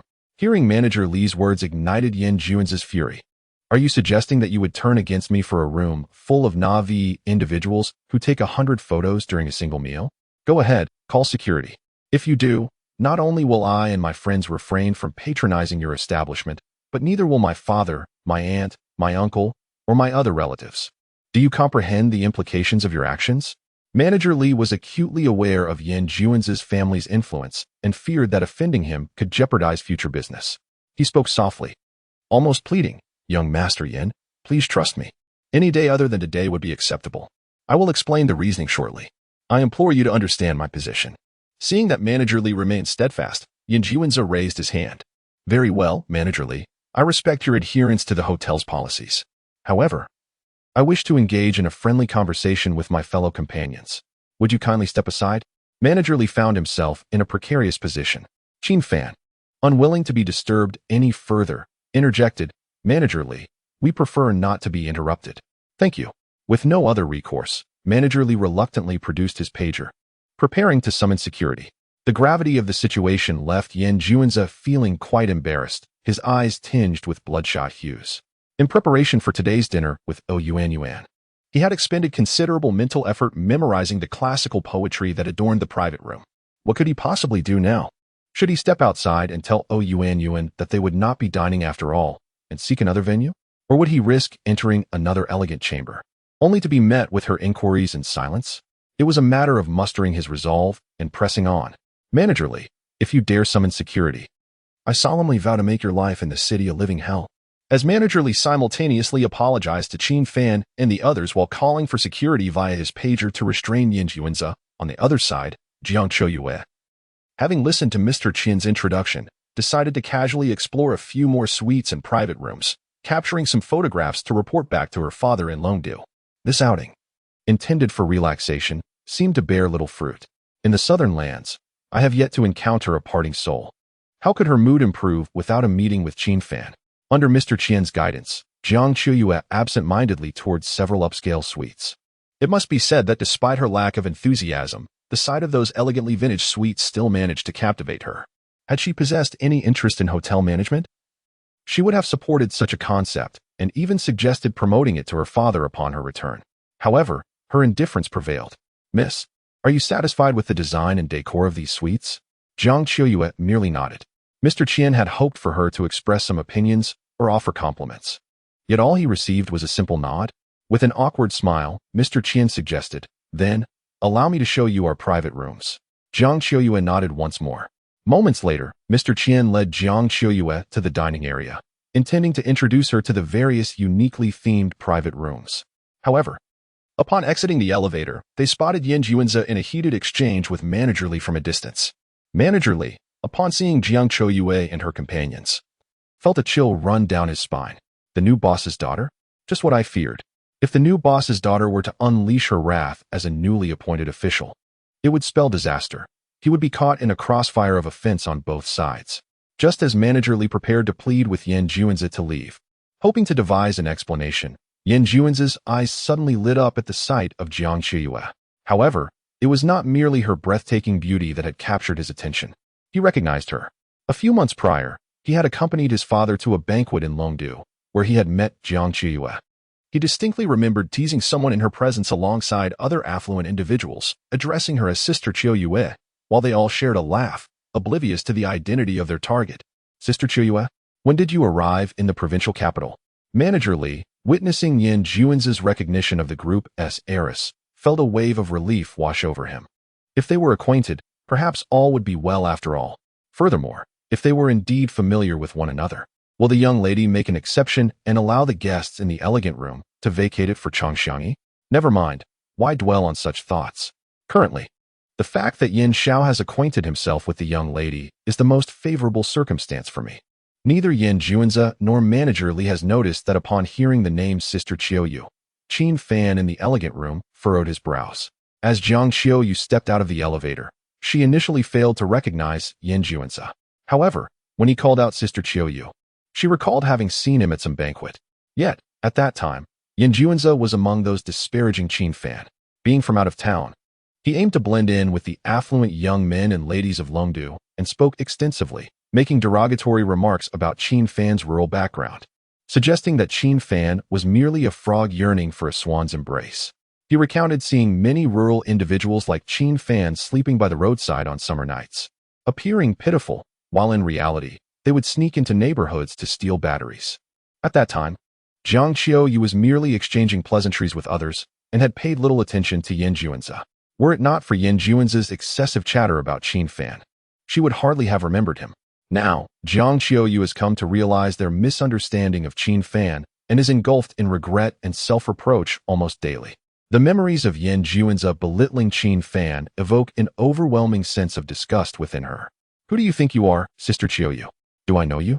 General Manager Qian, how could this individual be here, shouting so loudly? Does the service at Qingyuan Hotel not take into account the dining experience of other guests at all?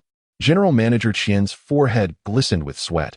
Throughout the young lady's visit, not a single smile had graced her face, and now she was visibly upset. It is imperative that the young lady does not return to Longdu in a foul mood. General Manager Qian turned to Manager Li, his expression stern as he inquired. Manager Li, what is going on? Manager Li hurried over to General Manager Qian's side and quietly began to explain. Yan Juanza looked puzzled at Jiang Qiuyu. Sister Qiuyu, it's me. We met at the banquet.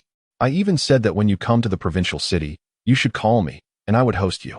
Jiang Qiuyu cast a cold, expressionless glance at Yan Juanza. What nonsense are you spouting? General Manager Qian pressed. What is happening? What is this person doing here? Upon learning of Yan Juanza's identity from Manager Li, General Manager Qian, out of respect for Yan Juanza's family, felt he could not completely disregard him.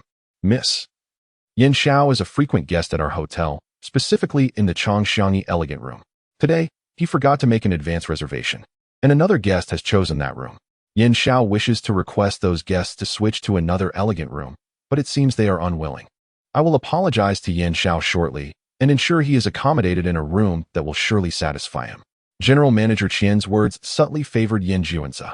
Completely oblivious to Jiang Qiuyu's disdainful gaze. Is merely apologizing to him sufficient? What about the guests in the Changxiangi Elegant Room? Has the service at Qingyuan Hotel undergone any professional training? Jiang Qiuyu suddenly recalled that Qin Fan had once mentioned while employed at her company that in the service industry, one must adopt a humble demeanor, and that leaders and managers should lead by example. Inspired by this notion, Jiang Qiuyu resolved to set a precedent for Qingyuan Hotel, personally offering her apologies to the guests in the Changxiang private room. With her elegant long legs, she approached the entrance of the room and addressed the guests. I sincerely apologize for the unsatisfactory experience you have encountered. This was our oversight. As for this visit, we will waive. Before she could finish her sentence, Jiang Qiuyu found herself at a standstill. She stared blankly at Qin Fan within the private room, her eyes gradually welling with tears. Chapter 27. The caregiver Jiang Qiuyu. Over the past month, Jiang Qiuyu endeavored through various means to locate Qin Fan. Discreetly, she inquired with his close friends Wei Yu, all the while concealing her inquiries from Wang Shiyun and Shui Yalan. Yet, Wei Yu offered no response. She also reached out to several university classmates who had shared a cordial relationship with Qin Fan, individuals she had never contacted before. Aware of Jiang Qiuyu's status as the esteemed daughter of the Jiang family, they assured her they would assist in her search. Yet, ultimately, none could uncover Qin Fan's whereabouts. Having exhausted every conceivable method to find him, Jiang Qiuyu's spirits dwindled, and in her despondency, she chose to seek solace at the Qiuxiang Hotel in the capital of Province X, hoping it would bring her closer to Qin Fan's hometown. She even took the initiative to visit S County, where Qin Fan hailed from, remaining there for several days. Countless times, she envisioned the moment of their reunion, rehearsing in her mind the words she longed to utter upon seeing him. However, when the moment finally arrived and she beheld Qin Fan, words lodged in her throat as if rendered mute, leaving her utterly speechless.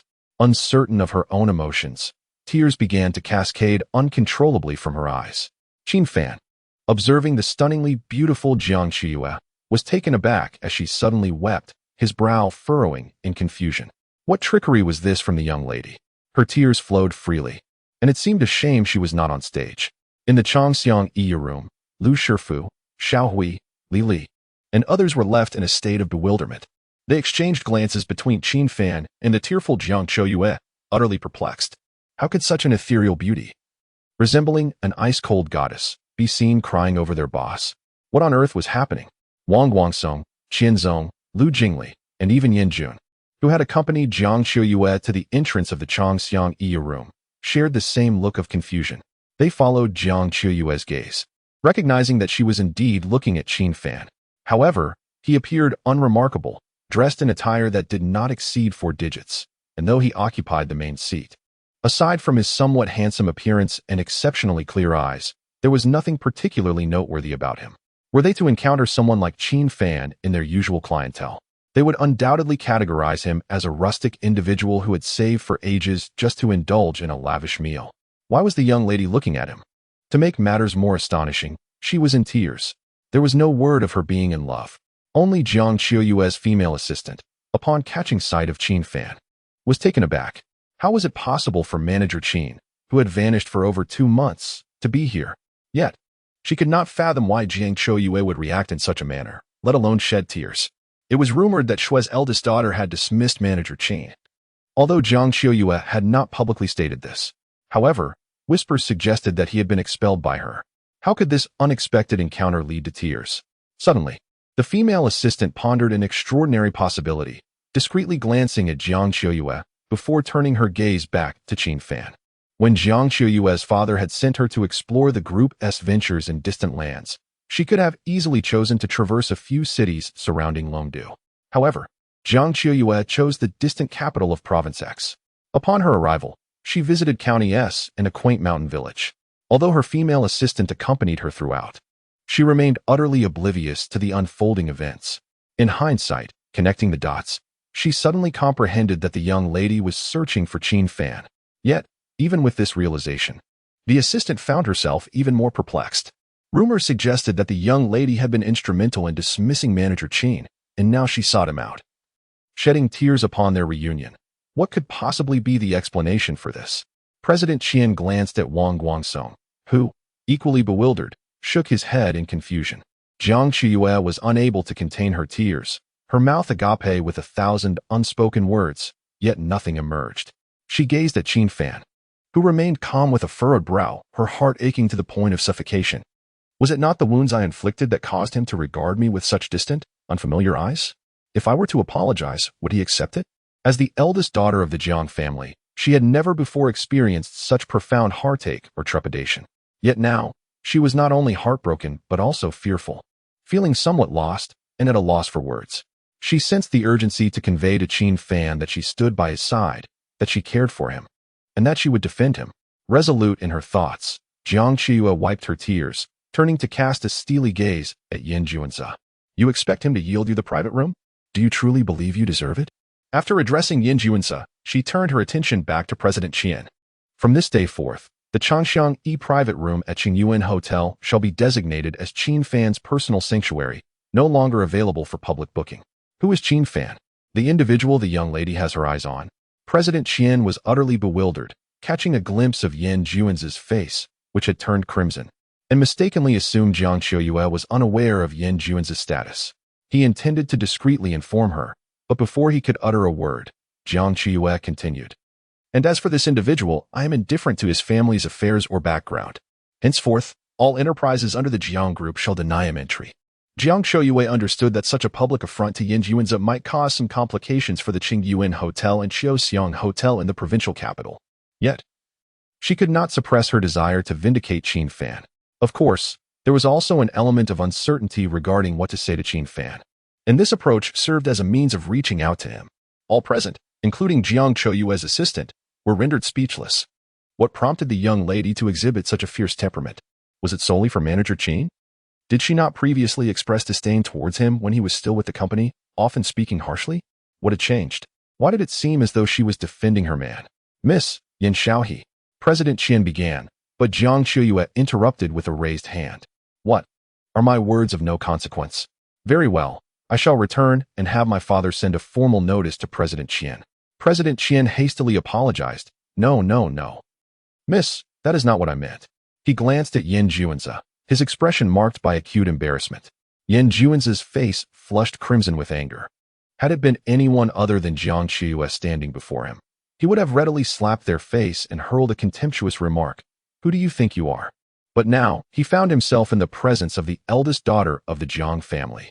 The Yin family, at best, was merely a local power in the provincial capital, while the Jiang family was one of the 7 great families of Longdu, with enterprises sprawling across the nation. Not to mention, Jiang Qiuyue was the heir that the chairman of the Jiang Group was fervently grooming to inherit their vast empire, a young lady with an incredibly promising future. Yin Juanzi, unable to utter even a harsh word, was compelled to wear a forced smile. Miss Jiang, I was in the wrong. I had no idea that the individuals in the private room were your friends. Please consider this money as an apology to your companions. Yin Juanzi bowed solemnly to Qin Fan and the others in the room. I raised my voice earlier and disturbed your meal. I sincerely apologize. Although Yin Juanzi was a spoiled rich heir, he was astute enough to discern whom he could not offend. In the face of those he deemed untouchable, he could indeed be both humble and accommodating. Meanwhile, in the private room, Lu Shifu, Xiao Hui, Jiao Lu, and Li Li stared wide-eyed, utterly incredulous. What on earth was happening? The once arrogant and overbearing rich heir, who had just threatened to throw money in their faces and ordered them to leave, had suddenly become so meek. Who was that stunningly beautiful, aloof woman at the door, making it seem as though no one dared approach her? Could she possibly be the proprietress? If so, her beauty was utterly captivating. Yet, what was her background that even the owner of Qingyuan Hotel treated her with such deference? Not only was she extraordinarily beautiful, but she also exuded an air of dominance and protectiveness. While I concede that the boss is exceptionally rare, it is truly enviable that he could marry such an extraordinary wife. However, as Lu Shifu, Xiao Hui, Jia Lu, Li Li, and the others observed the perplexed expressions of Wang Guangsong and President Qian as they turned to Qin Fan, they noticed that Qin Fan, unlike before, was no longer calm. His brow furrowed deeply, wearing an expression of displeasure. Beside him, the single Xiao Hui nearly leaped up in bewilderment. "Boss, what's the matter with you? You have such a beautiful, wealthy, and protective wife who just so boldly chased away that troublesome rich heir, and yet you wear such a gloomy face? If this doesn't please you, then what can ever make me happy?" Chapter 28. Miss Jiang, it is forever impossible. Within the private room, Master Lu, Xiao Hui, Jia Lu, and Li Li all regarded Qin Fan with peculiar expressions, utterly befuddled by Jiang Qiuyu's assistance to him, while he appeared distinctly displeased. Lu Qian maintained her composure throughout, yet now her gaze upon Qin Fan bore a hint of curiosity. Outside the elegant chamber, after Yanjun offered his apologies and departed, Jiang Qiuyu turned to look at Qin Fan, their eyes meeting in a tearful silence filled with unspoken emotions. Qin Fan sighed deeply, perplexed by how Jiang Qiuyu had tracked him down. He did not feel softened by her tears, nor was he overwhelmed with gratitude for her recent defense of him, drawing from the experiences of his past life. After the disheartening incident with Shirley, Qin Fan had suppressed his grievances to repay his grandfather's kindness, choosing to remain uninvolved in the personal affairs of Wang Shiyun and her companions. Yet, it seemed they truly regarded him as a mere plaything, exploiting his kindness to ensnare him in their private matters, only to mock him later with their affluent circle of friends through the videos they had recorded. Now, regarding the turmoil in the elegant chamber, Qin Fan had ample reason to suspect that Wang Shiyun, Shui Yalan, and Jiang Qiuyu had orchestrated this entire affair.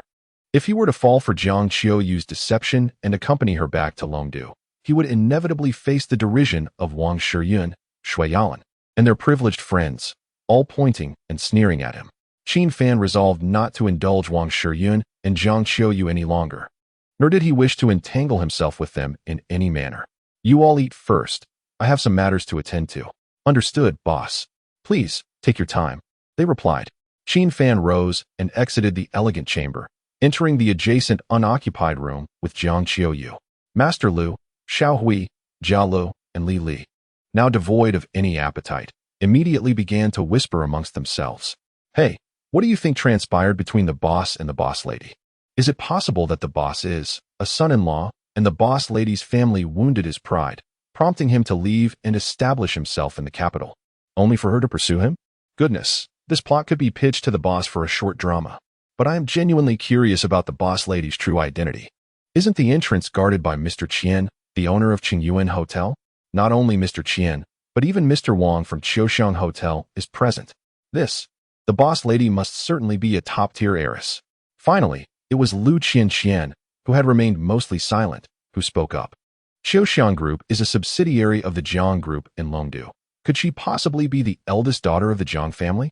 But I heard that the Jiang family's heiress is neither married nor involved with anyone." Meanwhile, on the other side, after Qin Fan and Jiang Qiuyu entered the adjacent elegant chamber, the assistant discreetly closed the door behind them, standing guard at the entrance. Wang Guangsong and Mr. Qian lingered awkwardly, unsure whether to leave or remain, too timid to converse softly. They could only endure the awkwardness. Upon entering the chamber, Qin Fan furrowed his brow as he gazed at Jiang Qiuyu. "What exactly do you intend to do?" Jiang Qiuyu could no longer perceive the gratitude and concern from Qin Fan's gaze. It was replaced by a tranquil stillness akin to stagnant water. A pang of sorrow gripped her heart. He had been wounded countless times by her harsh words, and he must surely harbor a profound disdain for her now. "Qin Fan, I have come to understand everything. I misjudged you. Please return." Qin Fan raised his hand to interrupt. "Ah, I see. Is this the script where you asked me to return? If memory serves, on that day in the underground parking lot, it was you who said that my presence made you feel as if you were being lecherously observed, was it not? You told me I need not repay any debts of gratitude, that my very existence disgusted you, that I made you feel nauseous. Now that we have vanished from your sight as you wished, why do you still seek me, without servants to amuse you? Do you wish for me to return merely to serve as your entertainment once more? Miss Jiang, that shall never happen. Jiang Qiuyue shook her head, tears streaming down her delicate cheeks uncontrollably. Guilt weighed heavily upon her, and 1,000 words lodged in her throat, leaving her at a loss for how to begin. She stepped forward, grasping Qin Fan's hand in a pitiful plea. Qin Fan, grant me a chance, an opportunity to apologize to you. If the affluent young heirs of Longdu were to witness the esteemed Miss Jiang begging a man in such a manner, they would undoubtedly be driven to madness. Yet, Qin Fan coldly shook off her delicate hand. A chance? Huh. I fear that such an opportunity would only render me a fool in the end. Jiang Qiuyue, if you wish to play games, find another to play with. You have no shortage of wealth. Offer a little more, and someone will gladly entertain you. I shall not partake. With that, Qin Fan released Jiang Qiuyue's hand and exited the private room. The female assistant gazed at the tear-streaked Jiang Qiu, bewildered by the situation and unsure of how to proceed. Wang Guangsong and Qian Zong exchanged confused glances, uncertain of the circumstances, and could only lower their heads to stare at their own shoes. In the adjoining room, Master Lu and Xiao Hui were equally perplexed, observing Qin Fan's calm demeanor as he returned while Jiang Qiuyue remained in tears.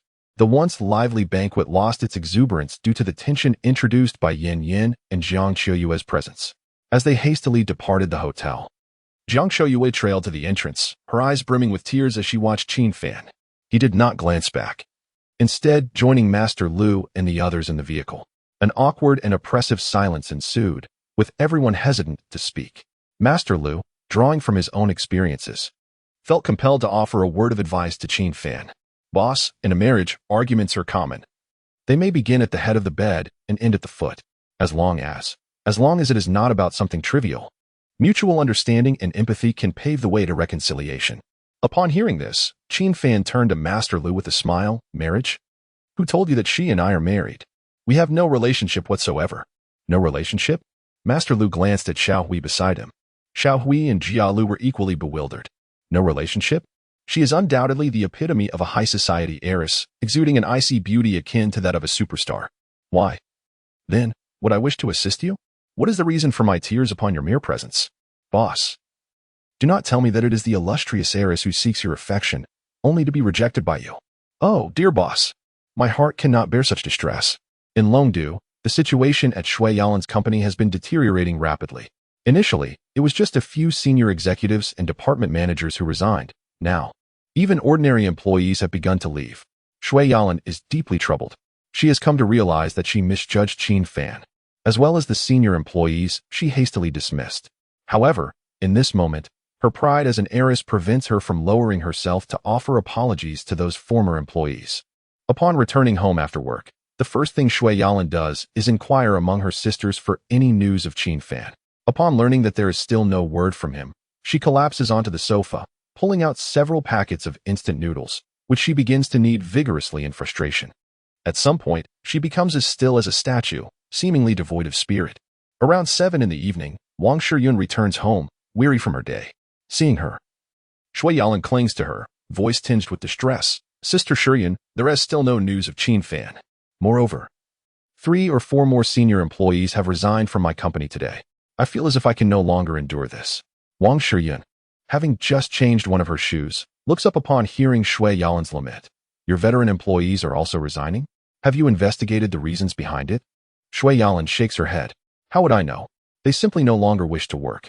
Wang Shiyun responds, shaking her head. A sudden wave of resignations is certainly not without cause. My company has also seen many departures recently. Upon conducting a private investigation, I discovered that the new manager I hired is problematic. In his quest for flattery, he has forced employees to work overtime under the pretense of being exceptionally busy, insisting they claim their overtime is voluntary due to unfinished tasks. The regulations that Qin Fan had established have all been overturned. The stark contrast in conditions has led employees to resign. I have already dealt with that troublesome manager. Yalan, I suggest you investigate your company's situation tomorrow. It may be similar. Wang Shiyun removes her stockings, slipping into comfortable bunny-eared slippers, and enters the living room, clapping her hands. Jingjing, Qiuyue, Sitian, Ting, Loi, please come here. Regardless of whether your company has experienced similar issues, it would be prudent to investigate tomorrow. Wait, didn't T. Chiuyue mention earlier in the group that she would return this afternoon? Is she not back yet? Shui Yalan and the others shake their heads. Wang Shiyun's concern grows, and she pulls out her phone to dial Jiang Chiuyue's number. Chapter 29. The 7 young ladies in discontent within the opulent suite of Xiaoxiang Hotel. Jiang Chiuyue sat by the window, hugging her knees and gazing at the city gradually illuminated by myriad lights. Her heart ached with a profound sense of longing. The colorful lights sparkled vibrantly, yet Qin Fan's gaze upon her remained as tranquil as the boundless night. He did not believe her words, denying her the chance to apologize. What was she to do? Jiang Chiuyue pondered in the silence of the night, replaying the image of Qin Fan from earlier in her mind. How could she express her contrition? How could she mend the rift? How might she earn his forgiveness? Just then, her assistant called, urging her to eat something. Jiang Chiuyue stared blankly at her glowing phone, rendered speechless. Eventually, her assistant hung up, leaving her alone with her turmoil. Her heart was a tempest of sorrow and regret, leaving her utterly devoid of appetite. As she tossed her phone onto the soft, plush surface beside her, it rang again, disrupting her solitude. Frustrated, she felt her thoughts spiraling. She had no desire to converse with anyone. Yet, upon seeing Wang Shiyun's name on the screen, she suddenly remembered her promise to return to Longdu today and that she had not shared her encounter with Qin Fan with her sisters. Hello, Shiyun, she answered. On the other end, Wang Shiyun immediately sensed something was amiss in Jiang Chiuyue's voice and inquired with concern, Chiuyue, you said you would be back today. Why haven't you returned? Is everything all right? After a long silence, Jiang Chiuyue grappled with her own selfishness. She wished to keep her meeting with Qin Fan a secret, longing to apologize to him privately and seek his forgiveness without burdening her sisters. However, she could not disregard the bond they shared. Shiyun, I saw Qin Fan. Wang Shiyun, in Longdu, sprang to her feet, startling Shui Yalan, Zhang Jing, Li Sitian, and the others. What happened, Shiyun? Is Chiuyue okay? They asked in unison. Wang Shiyun shook her head. No, Chiuyue is fine. She said she saw Qin Fan. What? The group surged forward. Chiuyue saw Qin Fan? Where? Shiyun, you must ask her. Wang Shiyun promptly switched to speakerphone. Chiuyue, is Qin Fan with you? Have you apologized? Did you clarify everything? What did he say? Did he accept your apology? Jiang Chiuyue's eyes brimmed with tears as she recalled Qin Fan's calm, almost lifeless gaze earlier that day, leaving her inexplicably despondent. She yearned for him to accept her apology, to have him by her side, and to return joyfully to the past. But Qin Fan had not even allowed her to finish her words. No, Qin Fan does not trust me. He did not let me speak. Shui Yalan leaned closer to the phone, asking urgently, Chiuyue, where is Qin Fan now? I must personally meet him. I must apologize to him face to face. Even if it means kneeling before him, I am determined to earn his forgiveness. Jiang Chiuyue, I do not know where he is. Shui Yalan, did you not see Qin Fan? How can you not know where he is? You haven't lost him again, have you? Chiuyue, did you not send anyone to follow him? Jiang Chiuyue had indeed contemplated dispatching someone to track Qin Fan. Yet she feared that such actions would infuriate him, causing him to despise her even more, or worse, lead him to vanish once again. She shook her head at her phone, indifferent to whether Shui Yalan could see her. In a moment of desperation, Shui Yalan lost control of her emotions, exclaiming, Chiuyue, how could you let Qin Fan slip away again? You should have had someone tail him. Zhang Jing tugged at Shui Yalan. Yalan, perhaps Chiuyue did not think it through. You must not blame her. Wang Shiyun, upon hearing that Qin Fan had gone missing once more, felt a surge of anger. However, as the elder sister of their small group, she maintained her composure unlike Shui Yalan. Enough of this. Since Chiuyue saw Qin Fan in the provincial capital, it indicates he is currently there. Tomorrow, let us each organize our tasks and journey to the provincial capital together. This time, we must see Qin Fan, clarify everything, and apologize to him. Zhang Jing spoke softly. I wonder if Qin Fan would still wish to return with us. An uneasy silence fell upon Wang Shiyun and Shui Yalan. In the past few days, having realized their misunderstanding of Qin Fan, they could not help but reminisce about the joyous moments spent with him. With Qin Fan around, they felt secure, at ease, and comfortable. They could confide in him about anything. What they sought was merely to apologize to Qin Fan and obtain his forgiveness. Was it not? Upon introspection, they knew it was certainly more than that. They yearned for Qin Fan to return to their side. As daughters of affluent families, they were never short of admirers. Yet, A person with a pure heart and simple intentions, like Qin Fan, was irreplaceable. They did not wish for Qin Fan to return merely to manage their affairs, allowing them to indulge in leisure. They were willing to strive alongside him as they had when he first arrived in Longdu. The night breeze drifted into the room, caressing Qin Fan's cheek. Memories were stirred by the gentle wind. Lying in bed, Qin Fan could not help but recall the events of the day at Qingyuan Hotel. He remembered that in the previous life, during the scheme devised by Wang Shiyun and the others to deceive and manipulate him, Jiang Shouyue had always played a supportive role. Never the lead. Why was it Jiang Shouyue this time? Was it because she had never been the protagonist in deceiving me, leading me to believe I might be tricked by her? Never mind, those young ladies had become lost in a world of opulence and excess. They were no longer the benevolent girls who once sought to save their grandfather. Only they knew what thoughts occupied their minds. Qin Fan sought to quell his thoughts. Hoping that the words he had spoken to Jiang Shouyue earlier that day would convey his intention, he, Qin Fan, would no longer indulge in their games and wished to be left undisturbed. The moonlight streamed through the window, casting a soft glow upon the floor. Unable to find sleep, Qin Fan rose, switched on the light, and opened his laptop. The second short drama had gone live that morning. He wondered how many had paid to watch it by now. Upon accessing the backend, Qin Fan first reviewed the data for the first short drama. It had reached a plateau at the beginning of the month, while the viewership had occasionally surged to several thousand in a day. It mostly hovered around just over 1,000. Nevertheless, even with just 1,000 paying viewers, that translated to over 50,000 in revenue. If this persisted for a month, it could easily yield over 1 million. Then, he delved into the statistics for the second short drama. Over 3,000. Had it surpassed 1,000 in its opening day, the platform had likely not yet begun its promotional push. So this figure must be attributed to the loyal followers of his account. With such auspicious first-day stats, the platform's recommendations would surely increase. It seemed the second short drama would outshine the first. After some time, he noticed it was nearly 11. Though he felt no fatigue, he lay down in bed. Recognizing the need to realign his biological clock. Having often burned the midnight oil in the past, his body now bore numerous ailments that required attention. The following morning, shortly after 8, the sun rose, peeking over the skyscrapers. As Qin Fan boarded the bus, a realization struck him. It was time to purchase a vehicle for himself. With over 5 million in hand, there was no need for an extravagant car. A modest one costing around 100,000 would suffice for his daily commutes. At a bus stop, he observed many migrant workers, most appearing to be over 50. This brought to mind the uncles and aunts back in his village. Once the company operations were settled, he needed to return home. Certain matters must be prepared before new policies were enacted. This was likely his only opportunity. Upon arriving at the company, Qin Fan allocated tasks to everyone and began posting recruitment information online. Many had started to emulate his short dramas, and he knew he must capitalize on the current momentum to expand the company and produce more works. After sending out all the job postings, he resolved to check out some cars and make a trip back home. The tasks for the rest of the team were straightforward. Focus entirely on preparing for the filming of the third short drama. Any signs of laziness would be evident upon his return when filming commenced. Qin Fan aspired to be a good boss, but he would not be a philanthropist. For those who worked diligently and contributed their efforts, he would ensure they received their rightful rewards. However, if anyone assumed his affability meant they could take advantage, he would not hesitate to assert himself. When Qin Fan acquired a modest car and drove back to his hometown, on the other side, Wang Shiyun, Shui Yalan, Zhang Jing, and others had all gathered at the Qiuxiang Hotel in the provincial capital of X province. Autumn Moon, where did you encounter Qin Fan? Please elaborate in detail.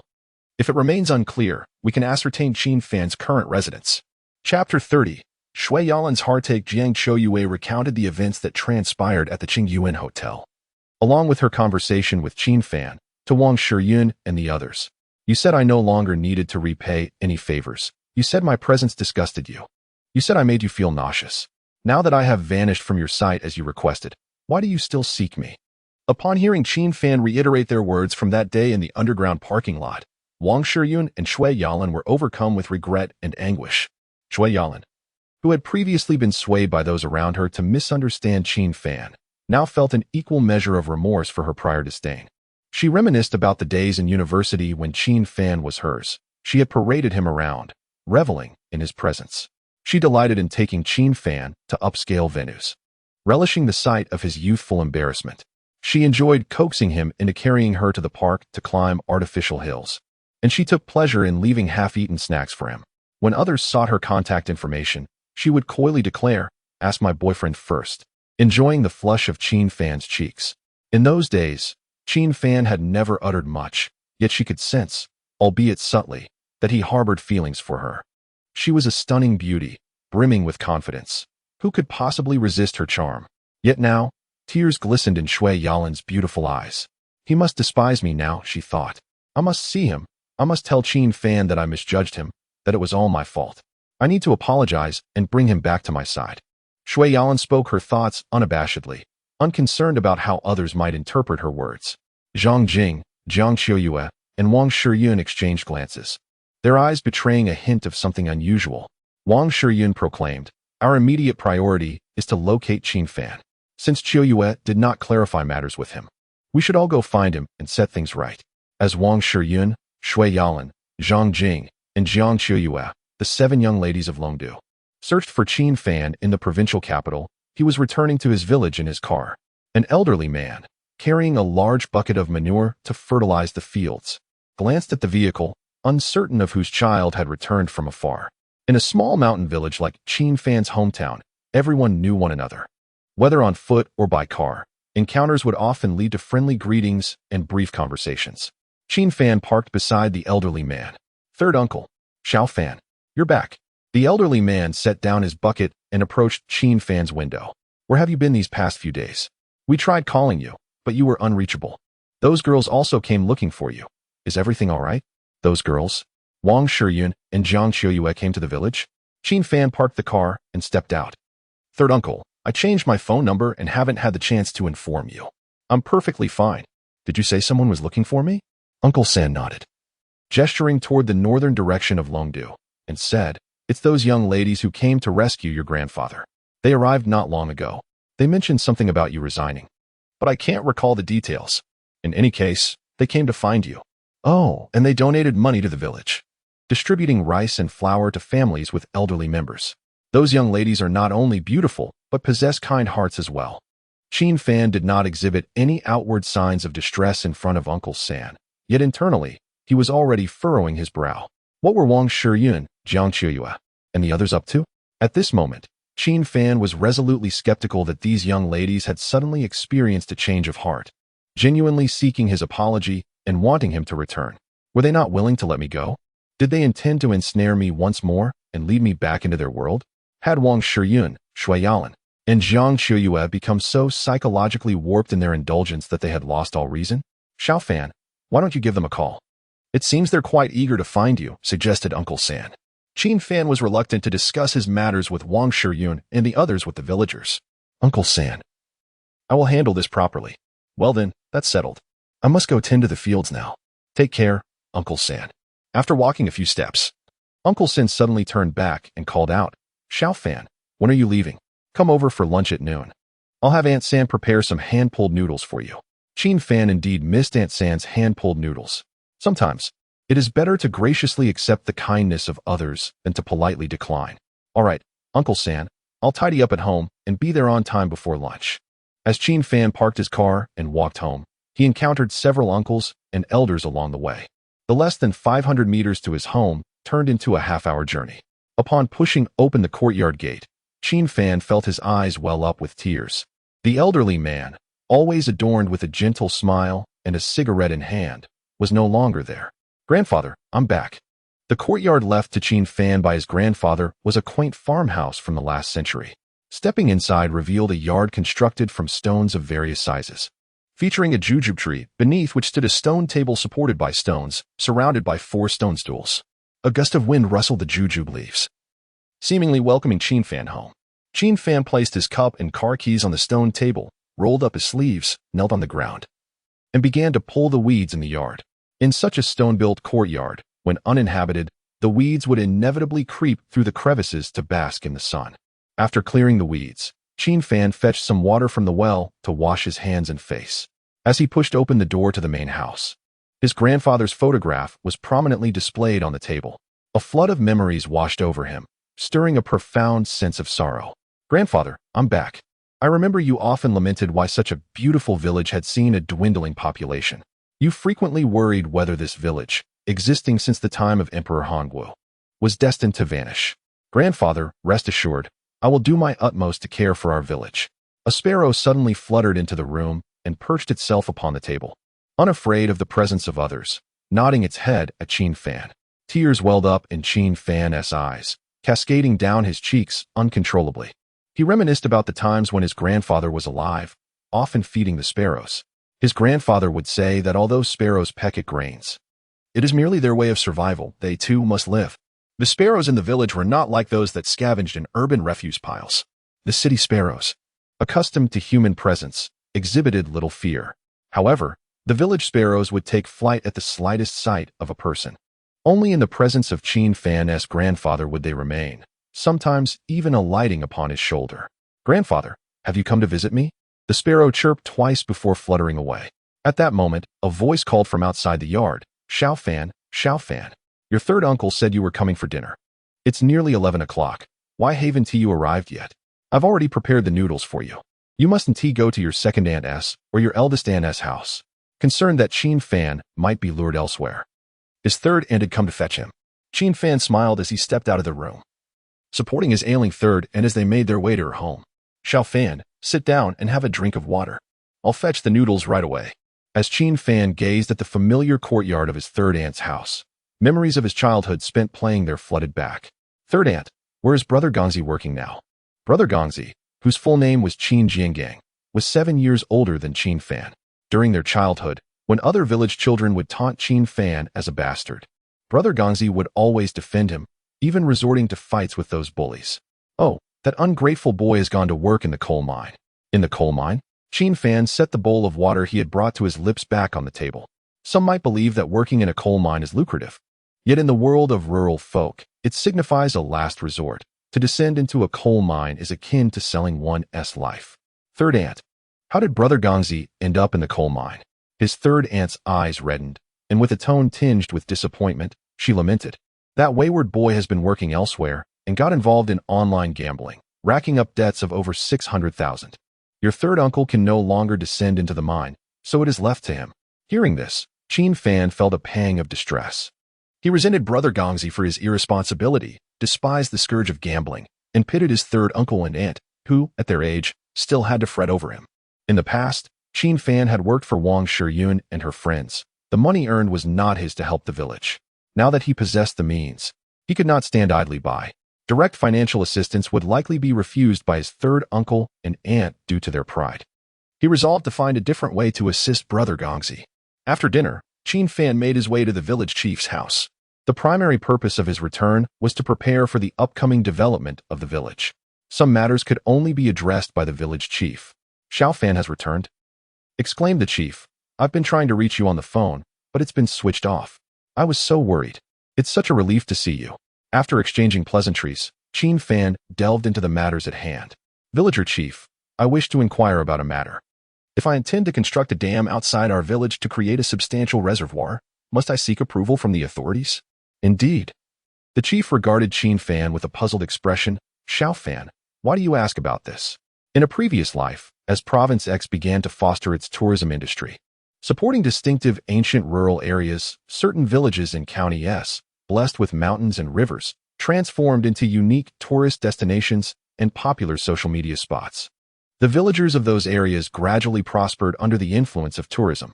In this life, Qin Fan's first step to assist his village is to lay a solid foundation, ensuring that when the policies arrive, the village can thrive in tandem with them.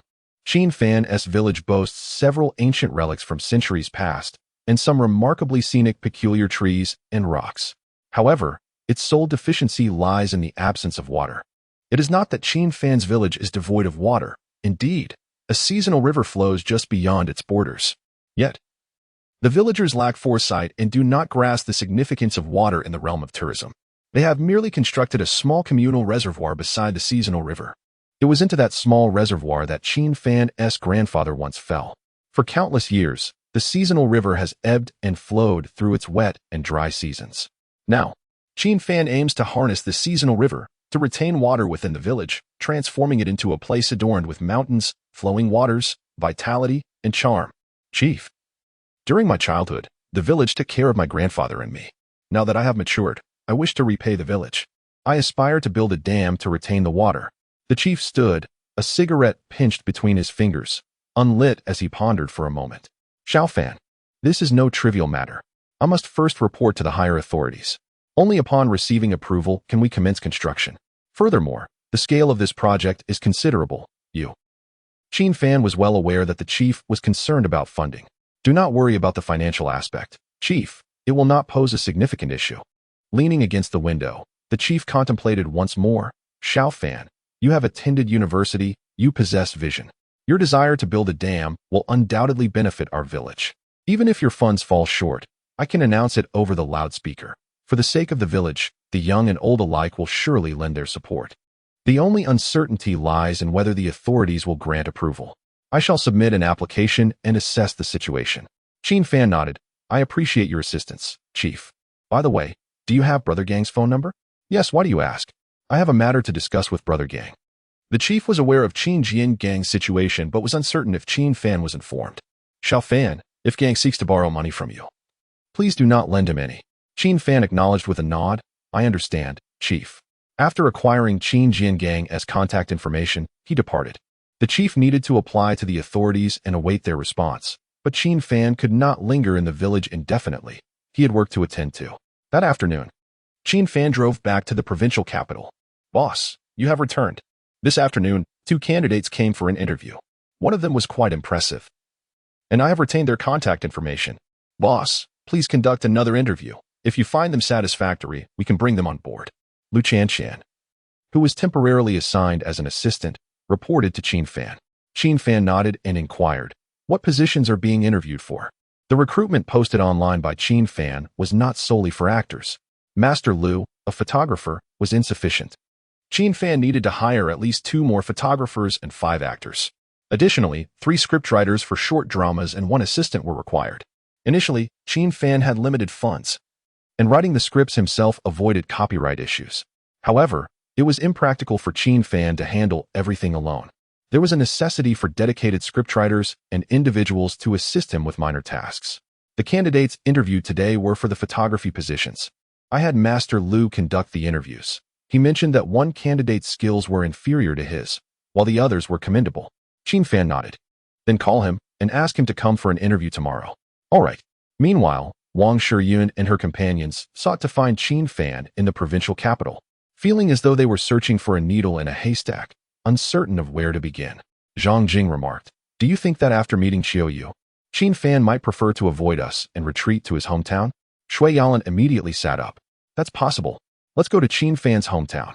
Chapter 31. The 7 young ladies investigate. The 7 young ladies from Longdu hastily made their way to County S. Their urgency palpable as they traveled through the treacherous mountain roads, fraught with twists and turns and devoid of streetlights. If not for the daunting conditions, they would have ventured out at night. Instead, they drove directly to Qin Fan's ancestral home. At the break of dawn the following day, as the first light illuminated the sky, Wang Shiyun and her companions arrived at Qin Fan's village. The elderly Sandy Yi, who was busy fertilizing the fields, paused upon seeing them, scratching his head in confusion. Just yesterday, young Fan had returned, and now they were here? Wang Shiyun halted the vehicle and inquired, excuse me, have you seen Qin Fan? Sandy Yi wiped his brow with the towel hanging around his neck and nodded. He has returned, but he has since left again. I mentioned that you were looking for him, and he said he would handle it. Did he not call you?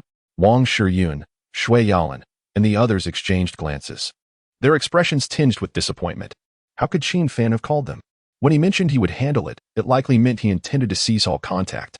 Noticing their dismay, Sandy Yu asked with curiosity, have you not been able to reach young Fan? He then added, I have his new phone number. I can share it with you. Wang Shiyun forced a smile and replied, thank you, but we already have it. However, do you know where Qin Fan has gone now? Sandy Yu pondered for a moment, recalling, yesterday at noon, young Fan had lunch at my place. He mentioned that he is working in the provincial capital. He must have returned there. Thank you very much. Wang Shiyun and Shui Yalan felt a surge of relief upon receiving the confirmed news that Qin Fan was indeed in the provincial capital. Although the city was vast, the knowledge that he was there meant they would surely find him. Meanwhile, on another front, Xiao Hui, Li Li, and Lu Qianqian were diligently familiarizing themselves with the script for their third short play. Qin Fan had successfully interviewed and recruited 2 photographers, 1 assistant, 3 script editors, and 5 actors, 2 of whom were classmates of Xiao Hui and the others. While some companies might shy away from hiring acquaintances, Qin Fan's short play production company thrived on the familiarity and rapport among the actors.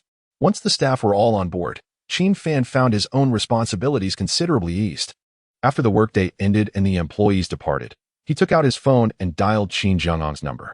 The line rang for over 30 seconds before being answered. "Hello, who is this?" came a weary and guarded voice from the other end. Qin Jiangang likely assumed it was a debt collector. "Brother Gongzi, it's me, Xiao Fan." "Xiao Fan?" The tone on the phone shifted to one of excitement. "Xiao Fan, how are you doing in Longdu? You mentioned you were working for that company with our grandpa's girls." I've been so busy and haven't called you. Are you all right?" "Before?" Xiao Fan replied. "Brother Gongzi, that before you speak of is quite far back, perhaps 4 or 5 years ago." "Everything is fine," Qin Fan reassured him, "but I no longer work at that company. I have returned, eager to contribute to the village. Brother Gang, please assist me." A long silence lingered on the other end of the line. I. Xiao Fan, I cannot return right now. I am unable to help you this time." Regret consumed Qin Jiangang, who had been deceived by gambling. Even during breaks at the mine, he lacked the courage to return home. Qin Fan said, "Brother Gang, I will be dining at your home in my hometown. Aunt Sen has informed me of your situation." Silence persisted on the other end. Qin Fan continued, "In our childhood, you protected me, and now I wish to assist you." A suppressed sob broke the silence. "Xiao Fan, do not concern yourself with me. Just take care of yourself." With that, Qin Jiangang hung up the phone. Qin Fan promptly called back. "Xiao Fan, do not say any more. The sins I have committed, I shall bear alone." Qin Fan replied, "Brother Gang, I not only wish to help you, but I also need your assistance. You have entered the coal mine to repay debts. Surely Aunt San and Uncle Sen worry about you at home. Brother Gang, please return. Help me, so I may also help you." They conversed for quite some time on the phone, and eventually, Qin Jiangang was persuaded to return. However, he indicated he would need to wait for his wages before coming back, which, combined with travel time, would take around 3 to 5 days. As dawn broke, dispelling the night, Qin Fan drove to the company. The filming of the third short drama commenced officially. Xiao Hui, Li Lu Qianqian, and others began changing costumes for their roles, while the newcomers observed and learned nearby. Qin Fan watched for a while, pleased to see everything proceeding smoothly. Suddenly, his phone vibrated. Returning to his office and shutting the door, he answered the call. "Hello?" It was the platform's operations manager. The short drama Qin Fan had filmed had successfully garnered the platform's attention. The operations manager was there to discuss collaboration. After a brief exchange, they arranged to meet in person, and Qin Fan ended the call. Things were looking up. The first step towards success had been taken, and now the second step was imminent. The back-end revenue from the second short drama had surpassed 2 million. Qin Fan estimated that he could withdraw at least 7 to 8 million next month. Riding the winds of fortune, setting sail, and embarking on a journey of 1,000 miles. Once the new scriptwriters completed their work and the new actors were ready, he could commence filming multiple projects simultaneously. The next day, Qin Fan met with the platform's operations manager, engaged in discussions, and finalized the contract. By conceding a portion of the profits, he secured a continuous promotion of his short dramas within a certain traffic range on the platform. Currently, Qin Fan had only released 2 short dramas, and the ongoing promotional revenue might not be substantial. However, he aimed to seize this opportunity to produce dozens or even hundreds of short dramas. He would never regret relinquishing that small amount of profit, for he would undoubtedly earn it back in due time. On the way back to the company after signing the contract, his assistant drove, while Qin Fan rested in the back seat, eyes closed. He wondered if the village chief had submitted an application to the higher authorities and when it might be approved. The rainy season had not yet arrived, and the seasonal river outside the village had already run dry. Now was the prime time for construction. If delays persist and the rainy season arrives, it could spell trouble. Just as Qin Fan began to feel a twinge of concern, his phone vibrated. Upon glancing at the caller ID, he sensed it was good news. "Hello, village chief." He answered. "Xiao Fan, wonderful news. The town has approved it. We can get started. I've never seen the town act so swiftly. They must be keeping us in mind in Zaya village." Qin Fan was equally astonished by the prompt and decisive response. He knew that such processes typically dragged on for ages. Could it be that there had been prior discussions at a higher level? Was the town already scouting villages with potential for development?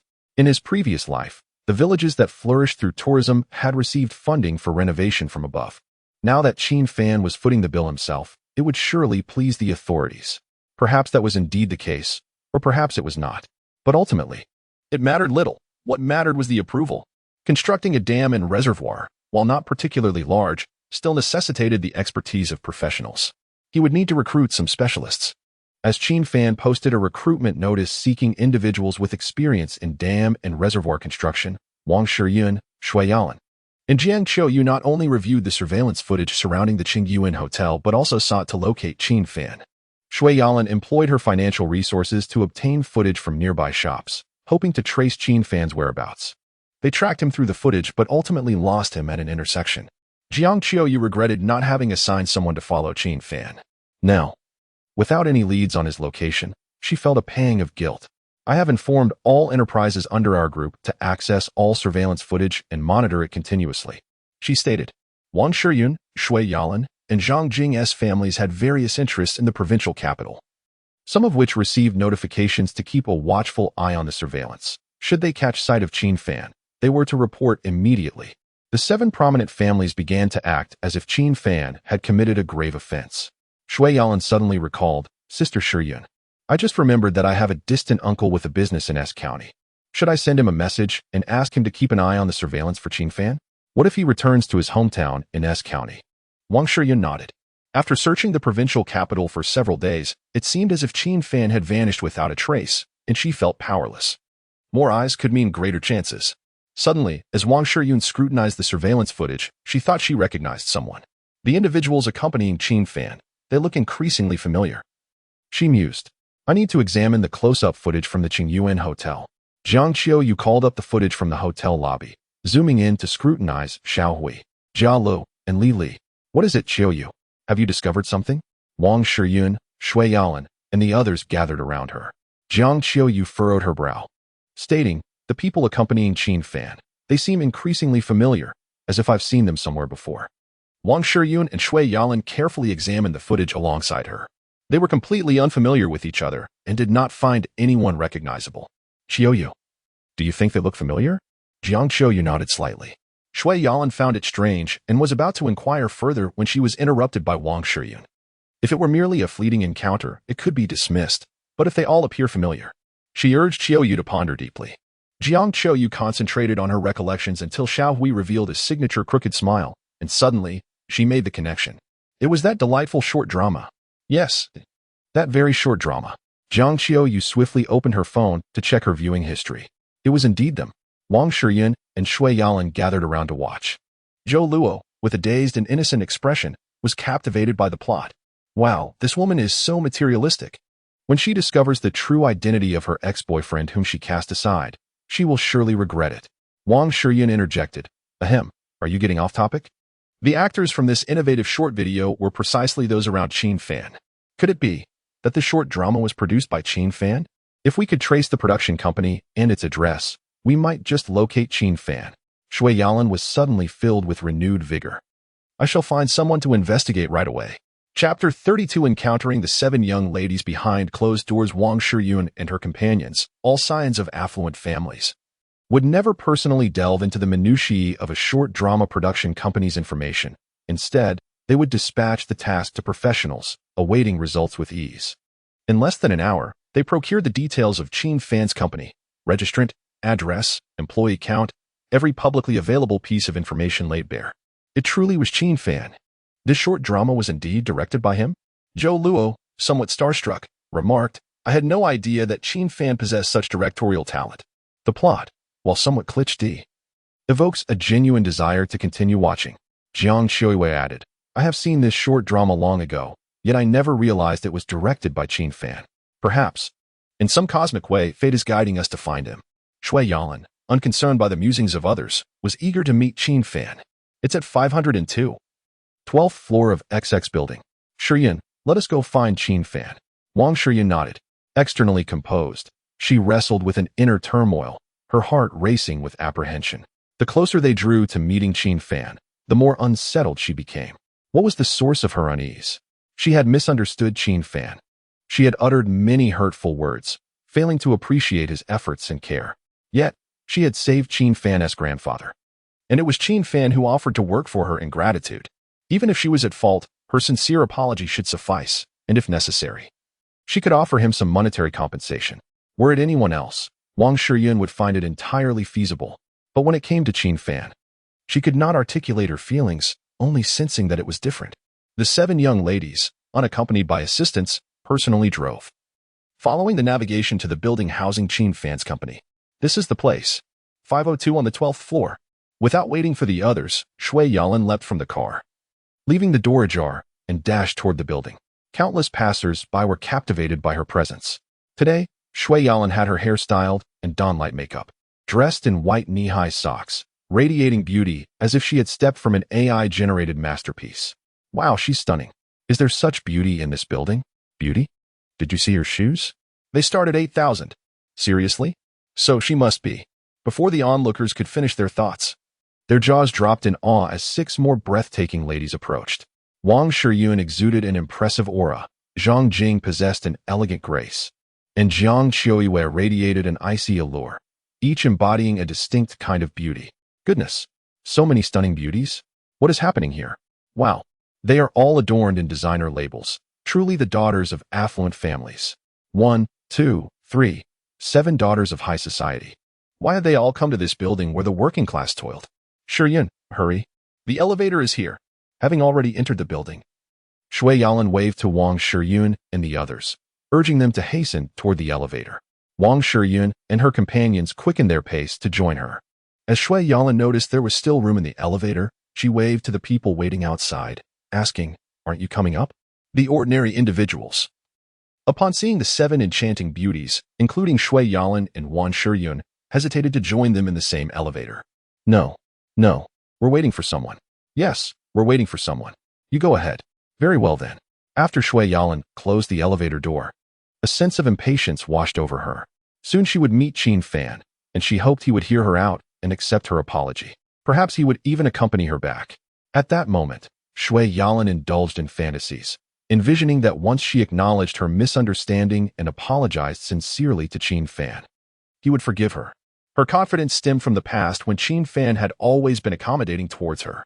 With a buoyant spirit, Shui Yalan turned to Wang Shiyun and Jiang Qiuyue, saying, "Sister Shiyun, Qiuyue, if Qin Fan accepts our apology out of consideration for me and decides to return with us, you mustn't try to take him away. He should at least accompany me, working at my company for a year before going to you." Though Shui Yalan was overwhelmed with company matters, her intention in seeking Qin Fan was not to have him manage her business. She merely wished for his presence, to earnestly apologize, and to restore their relationship to its original state. Li Siyan was the first to disagree, exclaiming, "No way. If Qin Fan returns, it must be because all of us sincerely came to apologize. It was imperative that it remained as it was before. Each of them deserved a day with him."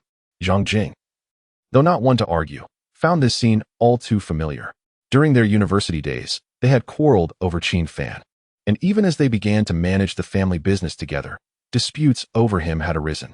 Fond memories brought a gentle smile to Zhang Jing's face, reminiscent of the first pear blossom heralding spring. In contrast, Jiang Qiuyue lacked any trace of a smile, maintaining her usual aloof demeanor. Having faced Qin Fan directly that day, she had met his calm, almost lifeless gaze. She sensed that Shui Yalan and the others were overly optimistic. Yet, she did not wish to shatter this optimism. A part of her harbored hope as well. What if Qin Fan, witnessing their sincere apologies, softened in his heart? And then there was that little girl, Shui Yalan. Whether in university or later when they shared a roof in Longdu, Shui Yalan had always been the most headstrong and unreasonable. Yet she had also shared the most intimate moments with Qin Fan. She would unhesitatingly ask him to carry her, regardless of her attire, be it pants, shorts, a skirt, or pajamas. She would shamelessly allow him to finish her leftovers, and would often playfully act coy, leaving Qin Fan blushing. Perhaps upon seeing Shui Yalan, he might react differently? However, as these thoughts crossed Jiang Qiuyue's mind, a twinge of bitterness stirred within her. The elevator came to a halt, and the 7 young ladies from Longdu stepped out together. Shui Yalan walked ahead, glancing around. 513, 512. Where's 502? Shiyun, hurry up. Shui Yalan sprinted forward, drawing nearer to 502. 502. This is the place. She stood at the entrance, taking a deep breath. Filled with confidence, she believed that with so many of them, including Wang Shiyun, Qin Fan would surely listen to their words, trust them, and accept their apologies. Qin Fan's assistant, noticing Shui Yalan at the door, hesitated, neither approaching nor entering, feeling somewhat puzzled. She had heard that the boss had posted job openings again. Was this girl here to interview? Yet, her beauty was striking, even surpassing Lu Qianqian. Others in the break room, including Xiao Hui, Jiala, and Lily, also noticed Shui Yalan. It was impossible not to pay attention to such a stunning beauty at the entrance. Who is that? Here for an interview? Exclaimed someone. Wow, another stunning woman. Our company's roster of beauties is expanding. Lily stepped on Xiao Hui's foot, scolding him. Look at you. Don't scare her away with your cluelessness. Xiao Hui yelped in pain, but quickly fell silent. Boss lady, Jiang Qiuyue appeared. Jiala, Lily, Master Lu, and Lu Qianqian all stood up. They could never forget their experience at the Qingyuan Hotel. After returning, although they didn't doubt Qin Fan, they privately referred to Jiang Qiuyue as the boss lady. Why was she here?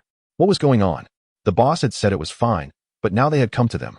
Could Xiao Hui's guess be right? Was the boss lady actually the prospective boss lady still pursuing the boss, who had yet to agree? It seemed plausible. Boss, what on earth were you thinking? By the way, who was the other beauty? Perhaps a close friend of the prospective boss lady, here to assist. Before she could finish her thought, not only Master Lu, who had met Jiang Qiuyue before, but also Xiao Hui, Lily, and the rest were stunned. Everyone in the room, including the usually composed Lu Qianqian, displayed expressions of astonishment. Zhou Luo-yi, Li Sidian, Zhao Dingting, Zhang Jing, and Wan Shiyun all appeared. What is happening? Are these all friends of the prospective boss lady? They exclaimed. Quick, call the boss. Something big is happening. Meanwhile, Qin Fan was in his office on a phone call. Brother Gongzi, have you arrived in the county?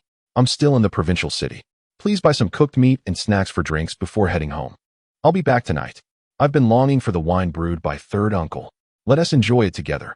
Although Qin Fan had intended to drink, during his years in Longdu, he had engaged in countless business meetings for Wang Shiyun and Shui Yalan, which had taken a toll on him. He couldn't drink with others due to stomach discomfort. But with Gongzi, who had protected him in childhood, he felt compelled to partake. Fortunately, third uncle's homemade wine wasn't too strong, so it wouldn't harm him. All right, Brother Gongzi, we shall meet tonight. Just as Qin Fan hung up the phone with his back to the door, a knock immediately echoed through the air. His assistant gestured towards the entrance through the glass door. Qin Fan turned to glance, his eyes widening in astonishment. What is happening? They have all gathered here. What on earth do these 7 young ladies intend to do? Are they truly determined to pursue something grand, refusing to relent? Chapter 33. The 7 young ladies arrive. Astonishing everyone, Qin Fan put away his phone and, with a furrowed brow, exited the office. At the entrance, Shui Yalan's eyes sparkled upon seeing him. And without a moment's hesitation, she rushed in. Qin Fan. Ignoring the presence of others, Shui Yalan leaped into Qin Fan's arms. Instinctively, he reached out to catch her, her delicate, fair legs wrapping around his waist, while he supported her with one hand on her perky posterior. The scene left Master Lu in a state of shock, causing the well-worn cup he had owned for years to slip from his grasp and crash to the floor. Xiao Hui, Jiao Lu, and Lili stared in disbelief, wide-eyed. What on earth was happening? Why was it not the prospective lady boss, Jiang Qiuyue, who had rushed into the boss's embrace, but rather another woman? Get down. Qin Fan reflexively caught Shui Yalan but quickly regained his composure. No, I refuse to come down. Shui Yalan pouted playfully. Qin Fan, you used to blush? But now you seem unfazed. Why are you looking at me like that? Are you still angry with me? I misunderstood you and wronged you. I apologize. If you are still upset, then I can wash your socks, if that would help. Master Lu, Xiao Hui, and Li Li's mouths gaped wider in astonishment. What was happening? It sounded as though this stunning woman who had dashed into the boss's arms was the actual lady boss. Then who was the other prospective lady boss? Qin Fan, support me a little. I can barely hang on. Shui Yalan continued to cling to him, playfully. However, Qin Fan remained stoic, his expression icy. Get down. He attempted to pry her arms from around his neck, but Shui Yalan clung on tight, pressing her soft form against him. The entire company watched with bated breath as Qin Fan faced the headstrong and unreasonable Shui Yalan with exasperation. Yet, he could not allow her to disrupt the employees' work any longer. Continue with your tasks. I shall handle this, he instructed. Yes, boss. Master Lu and the others hurriedly returned to their duties, though they could not resist casting glances in Qin Fan's direction. Ultimately, it was Qin Fan's strength that prevailed, and he unceremoniously lifted Shui Yalan off him. With a purposeful stride, he headed toward the elevator. Qin Fan, Shui Yalan, along with Wang Shiyun, Jiang Qiuyu, and Zhang Jing, all pursued him. At the office door, Master Lu, Xiao Hui, and Jia Lu gathered to watch. What on earth is happening? Don't tell me that all 7 of these beauties are vying for the boss's affection. It's infuriating. I sense there must be some intriguing backstory to our boss. Perhaps enough to inspire a series of over 100 episodes. An assistant hired by Qin Fan approached. Ahem, everyone, let us return to our work. On the other side, Qin Fan entered the elevator, followed by Shui Yalan, Wang Shiyun, and Zhang Jing. Shui Yalan attempted to cling to Qin Fan's arm in a playful manner, but each time, he shrugged her off. With tears glistening in her beautiful eyes, Shui Yalan pleaded, Qin Fan, I truly realize I misjudged you. I apologize for my previous accusations, my harsh words, and my anger towards you. Please, will you forgive me? Wang Shiyun and Zhao Tingting chimed in. Qin Fan, we acknowledge our mistakes and we sincerely apologize. Come back with us. We have all moved back in together, and we promise to refrain from attending those insipid gatherings filled with empty words. Let us strive and work together as we once did. Please, come back with us. Qin Fan regarded Wang Shiyun and the others, noticing their earnest expressions. Yet he remained utterly unconvinced. He had experienced their antics many times in a previous life. He had already confided in Jiang Qiuyu, stating, You have ample wealth. If you wish to indulge, your money will attract many who will play along. I shall not partake in your games any longer. If you continue to disturb me, I will have no choice but to involve the authorities. Tears streamed down Shui Yalan's exquisite face like pearls released from their string. Qin Fan, I understand your anger. I know we have tormented you in the past, and you find it hard to trust us. But this time, I implore you, you must believe us. We are genuinely here to apologize. If you remain skeptical, return with us. In time, you will uncover our sincerity. Qin Fan's expression was stoic as he gazed at Shui Yalan.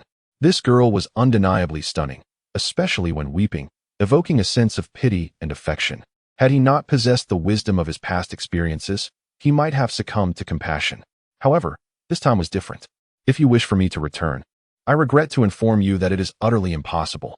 You have nothing to apologize for. I am merely repaying my grandfather's kindness. If I refuse to accept your apologies and you do not depart, then I shall accept the distance between us. As the elevator halted, Qin Fan walked towards the parking lot without looking back. His calm demeanor and indifference left Wang Shiyun, Jiang Qiuyu, and Zhang Jing feeling deeply unsettled. No, this cannot be, Shui Yalan exclaimed, chasing after him. If you do not return, I will follow you relentlessly. The young lady from the Shui family was as unreasonable as ever. But the circumstances had changed. Qin Fan opened the car door and, looking at Shui Yalan, replied flatly, Do as you wish. He entered the vehicle and drove away. Qin Jiangwo had just returned and planned to visit their hometown today, intending to share a drink with Qin Jiangwo, reminisce about old times, and discuss matters concerning the village. Shui Yalan, overwhelmed by Qin Fan's unexpected demeanor, found herself unable to contain her sorrow, tears cascading down her cheeks. Yet, as her grief subsided, she reflected upon her past misunderstandings of Qin Fan and the actions she had taken against him, leading her to believe that he deserved such treatment. Nevertheless, Shui Yalan was unwilling to let this chapter close. Upon witnessing Qin Fan driving away, she resolved to pursue him. Wang Shiyun swiftly intervened, anxious that the impetuous Shui Yalan might recklessly run a red light in her pursuit, potentially causing a traffic accident. Yalan, don't chase after him, she urged. Sister Shiyun, he's leaving again. We can't afford to lose him. His company remains here. He won't be lost. What should we do now? Jiang Qiuyu, Zhang Jing, and others turned their gazes toward Wang Shiyun. Whenever the group found themselves at a loss regarding a particular matter, they instinctively looked to her for guidance. Yet, what solution could she offer?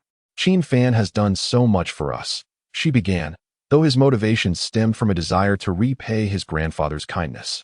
However, when we rescued his grandfather, we never contemplated such notions of gratitude.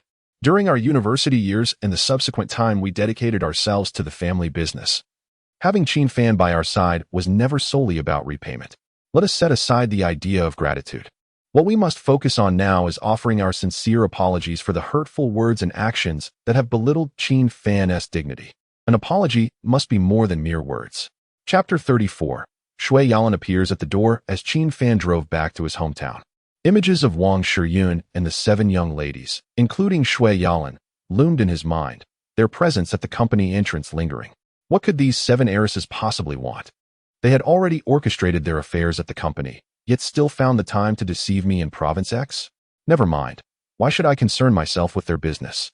If they wish to play, let them indulge. It is utterly impossible for them to trick me into returning to Long. As dusk descended, approaching the village entrance, Qin Fan noticed a figure lingering at the threshold. The silhouette, though unfamiliar, bore a hint of familiarity.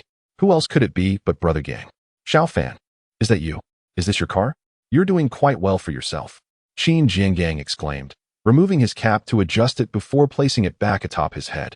The village entrance was still a few hundred meters from the village itself. Brother Gang, get in the car, Qin Fan said, opening the door. All right, Qin Jiangang replied, brushing off his trousers before entering the vehicle. Qin Fan observed Brother Gang, who was only in his 30s yet appeared to have aged into his 40s. A pang of sorrow piercing his heart. A sense of bitterness also welled up within him. How could you, at your age, fall into gambling? How could you believe in such folly? Xiao Fan, have you been well these years? Brother Gang asked, a sigh escaping his lips. Qin Fan nodded. All is well.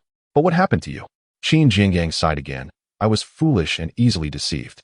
Qin Fan did not press for details, but spoke sternly. Brother Gang, that sort of thing is nothing but a scam. You must not get involved. Brother Gang nodded in agreement. I swear I'll never touch it again. It's a blade that kills without shedding blood. What Qin Jiangang did not say was that he had once been swindled out of over 600,000, contemplating suicide before reconsidering for the sake of his elderly parents. He chose instead to toil in the coal mines, risking his life for a meager income. Upon returning home, Aunt Sam began preparing dinner while Uncle San uncorked a jar of his homemade liquor. This brew is growing more fragrant by the day, Uncle San remarked cheerfully. What is that? The liquor brewed by Gongzi's grandfather is truly exceptional. I've merely scratched the surface, he continued, with the firewood stove crackling. Aunt Sam began to stir-fry the vegetables. The aroma of the dishes, imbued with the essence of the flames, was unlike anything found in restaurants. A flavor Qin Fan cherished dearly. Once the food and drink were served, they began to feast. As the night breeze wafted through the air, the pear trees rustled gently, and memories drifted like leaves on the wind.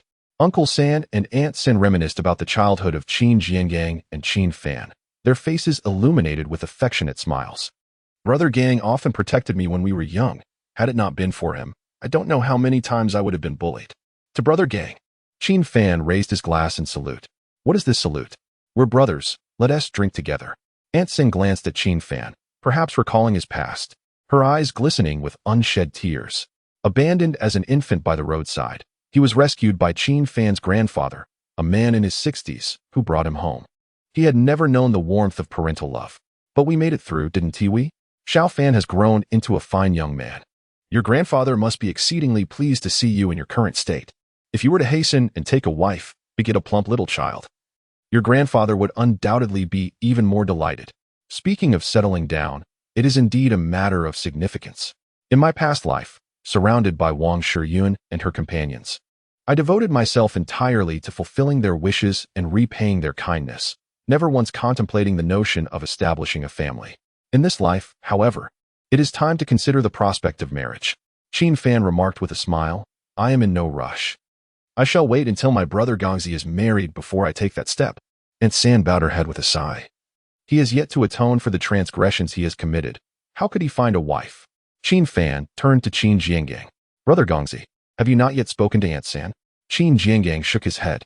Qin Fan took hold of Aunt San's labor-worn hands, calloused from a lifetime of toil, and said, Aunt San, I have summoned Brother Gongzi back, not merely to share a drink. I wish to contribute something to our village, to repay the kindness my brother showed me when he protected me in my youth. I shall assist Brother Gongzi. Aunt San stood up in excitement. Xiao Fan, do you have a way to help Gongzi? Qin Fan possessed the means to directly assist Qin Jiangang in settling his debts.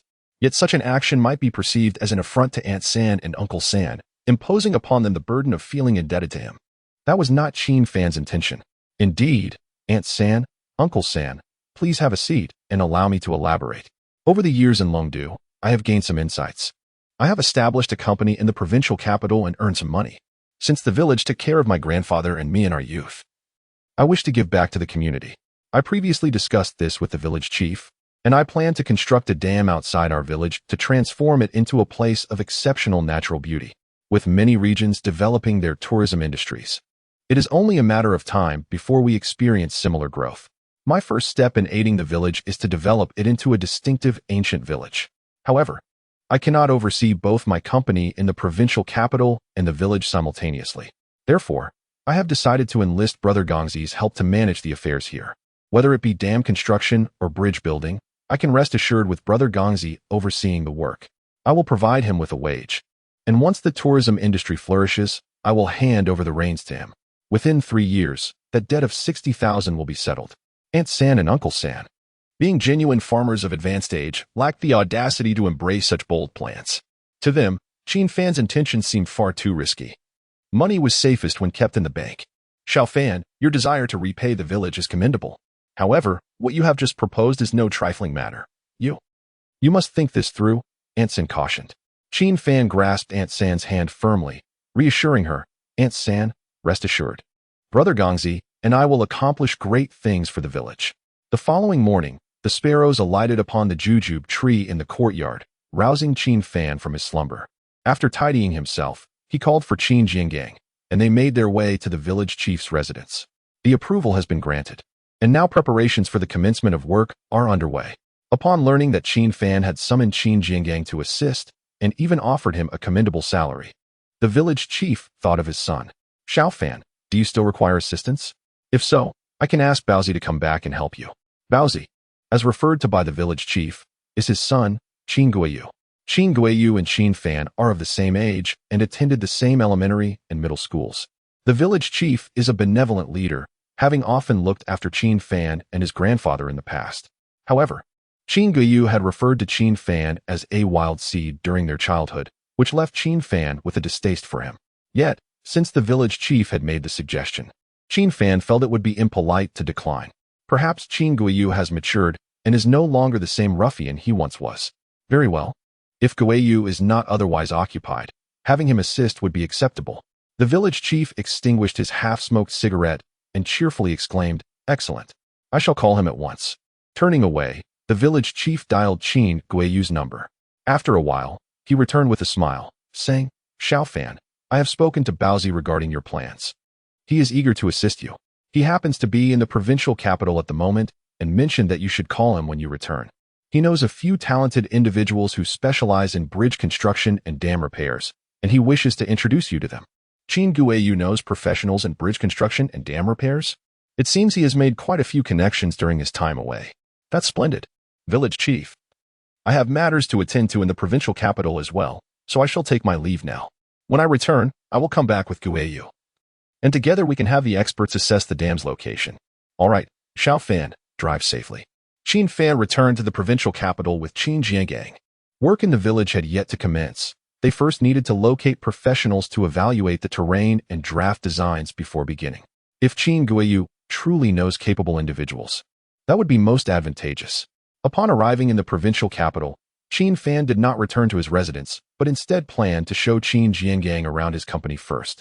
To his astonishment, he discovered that the outsourcing customer service company that had previously been located across from his office had suddenly vacated. However, the departure was not the most significant detail. The real surprise was that Shui Yalan stood at the entrance, gazing intently at Qin Fan. Chapter 35. The young lady of a prominent family is not someone we can afford to associate with. Is this young lady truly one who will not rest until she achieves her goals? Upon reflection, Shui Yalan indeed embodies such tenacity. Although she refrained from leaping onto Qin Fan this time, an ominous premonition began to stir within him.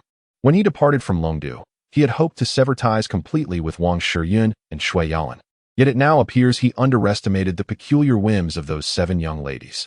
Xiao Fan, it seems the beauty across the way is watching you, Qin Jiangang remarked. Nudging Qin Fan's arm and gesturing toward the opposite side, Qin Fan responded nonchalantly, If she wishes to gaze, let her do so. Upon Qin Fan's return, his assistant promptly approached to greet him. Boss, you're back. Qin Fan nodded, inquiring, Is everything running smoothly? All is well. The editorial department has submitted 7 script outlines.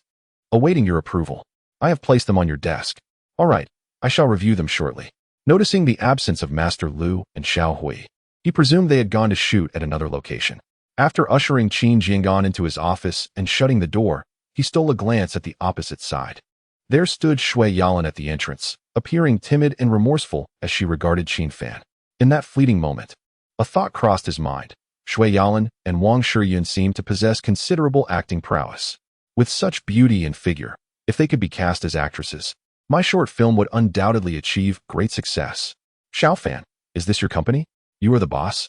Qin Jiangan exclaimed, taken aback by the bustling employees within the office. Having spent his life as a worker, he now observed his peers from the perspective of the owner's brother. While others busied themselves, he found pleasure in merely watching. This sensation was rather delightful. As Qin Fan poured tea for Qin Jiangan, he remarked, there are just a handful of employees here, producing short videos and such, which can yield some modest income. However, it is not a sustainable plan. Further considerations are necessary for the future. Brother Gongzi, have a seat and enjoy some tea while I attend to a few matters. Qin Jiangan accepted the cup, saying, all right, Xiao Fan, you carry on. I shall not disturb you. He held the cup, opting not to sit, but rather leaning against the door, peering curiously through the office glass into the workspace. As Qin Fan swiftly reviewed the outline submitted by the editorial department, he recognized that the details were not of utmost concern. What mattered was the creativity, excitement, and allure of the concepts. After perusing the 7 scripts, he selected one that stood out. Carrying the chosen script to the editorial department, he inquired, whose idea was the script titled, A Classmate Revealed the Secret About My Wife? A bespectacled young man, refined in demeanor, raised his hand. This one is quite promising. Let us develop it into a complete script and assess its potential for performance bonuses. Thank you, boss. Both of you give it your all. Understood, boss. Qin Fan then sought his assistant to inquire about the production progress of the 3rd short film and whether there had been any responses to the job postings he had circulated online. The Qin Fan company currently has no need for new recruits. At present, Qin Fan is seeking professionals with experience in dam construction and bridge building. Over 20 individuals have submitted their resumes, and I have sifted through them to select 5 candidates. Boss, when do you have time for interviews? I can call them. While at my hometown, I promised the village chief that I would meet with Qin Guyu to discuss village matters. I will intentionally go for lunch tomorrow and am unsure when I will return in the afternoon, perhaps in the morning. All right, boss. After handling the company matters, Qin Fan planned to return to the office to call Qin Guyu to give him a heads up. Out of the corner of his eye, he caught sight of the individuals across the way. Zhang Qiuyu and Li Xitian had unexpectedly arrived. However, they did not come over to Qin Fan's side, remaining instead at the opposite door, observing him. Their expressions conveyed a hint of guilt, a touch of grievance, and a glimmer of affection. To Qin Fan, however, their acting was truly commendable. Xiao Fan, why do I feel like they have been watching you from across the way? Qin Jiangang remarked as soon as Qin Fan entered the office. Also, they seemed somewhat familiar. Qin Fan did not conceal anything, as it was impossible to hide the truth. Eventually, Qin Jiangang would recall who Shui Yalan and the others were. They were the young ladies from Longdu who had saved his grandfather. Realization dawned on Qin Jiangang. No wonder they look familiar. They have become even more beautiful than before. But wait, Qin Fan, why are they all across the way watching you? Why aren't they coming over to speak with you? Haven't they been our grandfather's benefactors? Qin Fan was reluctant to share his experiences in Longdu with others. He had helped them significantly, and the debt of gratitude had nearly been repaid. They were all daughters of affluent families, and as you know, brother gang. Such individuals are not those we can mingle with. Let us not concern ourselves with them. We have our own tasks to attend to. Qin Jiangang cast a few more glances across the way, somewhat skeptical of Qin Fan's words. Although he had spent several hundred days working in the coal mine, he was not oblivious. He could discern that Shui Yalan and Zhang Qiuyu's gazes toward Qin Fan were particularly special, like a woman who still loves a man who has spurned her. Hello, Guiyu? Qin Fan turned and dialed Qin Guiyu's number. Hello, Xiao Fan. Have you returned to the provincial city? Yes, I'm back. Do you have time tomorrow? It's been a while since we last met. Let us have a meal, catch up, and discuss village matters. Sure. I'm currently chatting with a few industry bigwigs who have experience in dam and bridge construction. My father informed me yesterday, and I reached out to them immediately. I will bring them along to meet you tomorrow. All right. Just as Qin Fan was about to hang up, Qin Jiangang suddenly spoke up again. Wait a moment. Xiao Fan, the individuals I found for you are all industry elites and hold significant status. I fear they might not find our village's small matters worthy of their attention and may be reluctant to attend.